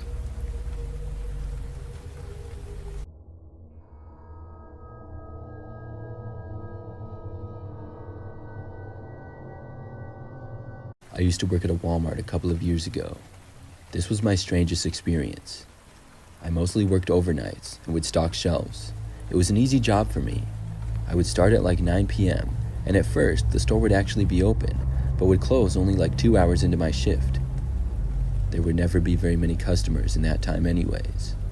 A good number of us worked overnights because obviously Walmart is a really big store. On this one night, I happened to be working in the pets and supplies aisle, which is in the back end of the store. I had been working in that general area, but not that exact aisle earlier in the night, but by now it was about 11:30 p.m. Our store closed at 11, so we had been closed for 30 minutes now. As I was in the pet supply aisle, I was just stocking one of the shelves by myself. When the store closed, I would often put in headphones and listen to music while I worked, which is what I was doing. It helped work go by faster and easier for me. But out of nowhere, I saw something out of the corner of my eye. It appeared as though somebody had walked by. I looked over, but they were now gone. I assumed it to be one of my coworkers, and once a few minutes went by, I kept working. Then, again, I saw somebody at the end of the aisle out of the corner of my eye. I looked over, and this time the person did not walk away. It wasn't one of my coworkers, though. It looked like just some guy that I had never seen before. When I looked at him, he disappeared behind the next aisle. I got up and walked over and then looked down the next aisle. When I did, I saw the man disappearing out of that aisle and into the one after that. I took out my headphones and then radioed in on my walkie that I thought I saw somebody inside the store who wasn't supposed to be here. After that, I kept doing my work. About an hour later, I went to the back room. That area was pretty large in our store, but I was the only one back in that section at the time. When I was walking over there, I was sure that I saw the man again. I could see him hiding behind a box underneath one of the shelves there. I didn't stare at him, and I acted like I never saw him. I was going to walk past, but I decided to turn around and then go the other way instead. He was maybe 30 feet away. When I began walking back, I heard noises behind me, even with my headphones in. I started running for the exit to go back into the sales floor. I heard footsteps behind me when I did. When I got there, I opened the door and the man did not come out after me. I ran to find the nearest employee. That was Al, who was working in the electronics overnight at the time. I told him that I saw a man in the back, and he decided to come back and see. I had a bad feeling, and I wondered if the guy was dangerous. We both went back there anyways. When we opened the door to the back, we heard the sound of another door opening. It was coming from one of the doors we had back there that opened up to the outside. They were rarely used. We walked in further, just in time to see the guy walking out of the store and the door closing behind him. After that, he was gone. I still don't know how the man got inside. My only guess is he somehow avoided all employees and hid inside the store until after we had closed. I also wonder what he was going to do to me when he was hiding in the back and then followed me. Luckily, I quit that job not too long afterwards.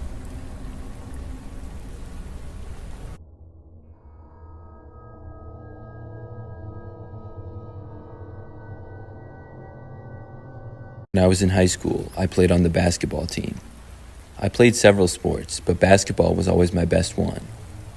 During my senior year of high school, and sometime during the basketball season, is when this story took place. I remember that during that semester, I had an open hour where I did not have any class. This was common for seniors in my school. Sometimes you could go to school an hour later or leave early. But for me, I would go to the school and practice basketball. One of the gyms was always open because we had a few of them. There was no class in the back gym, or rarely ever a class there. I would just practice basketball and shoot hoops all by myself, which I really enjoyed. On this one day, it was like any other. I went to the locker room first and changed, then I went into the back gym. I would keep an eye on the clock as I practiced here and there. I know it was about halfway through the class period when I heard the intercom. There was a beep, and then I heard that the school was going into a lockdown. I wasn't really sure what to think at first. I thought that maybe it was a drill, but it also could have been real. I was already by myself in the gym, and I figured that it wouldn't matter if I just stayed there. The doors to the gym were already closed, but I had no ability to lock them or anything. I just kept practicing, thinking it wasn't that big of a deal and not taking it all that serious. I was dribbling and shooting in the back court when I heard a door to the other gym open.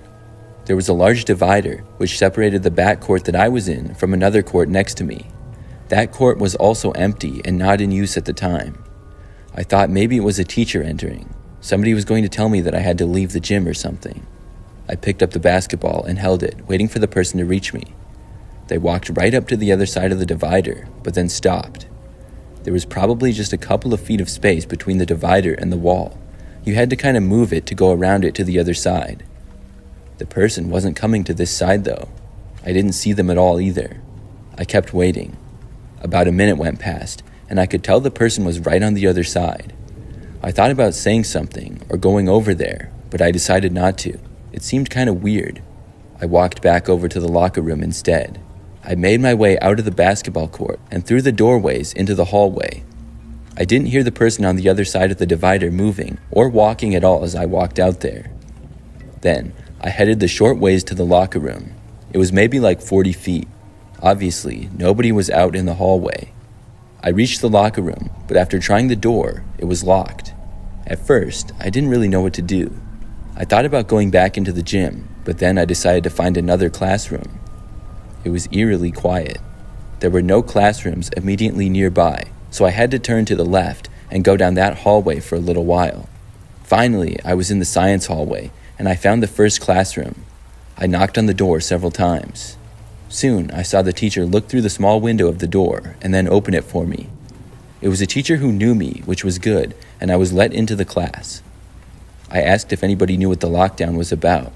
I didn't really get an answer though. Soon, I would find out. About 20 or 30 minutes later, the lockdown was finally lifted. The class was let out, and we all went to our next hour classes. The word spread of the lockdown, and I found out it was because a man had broken into the school. He had been found hiding inside of the gym. It was then that I realized it was most likely the same person who had been on the other side of the divider in the gym with me.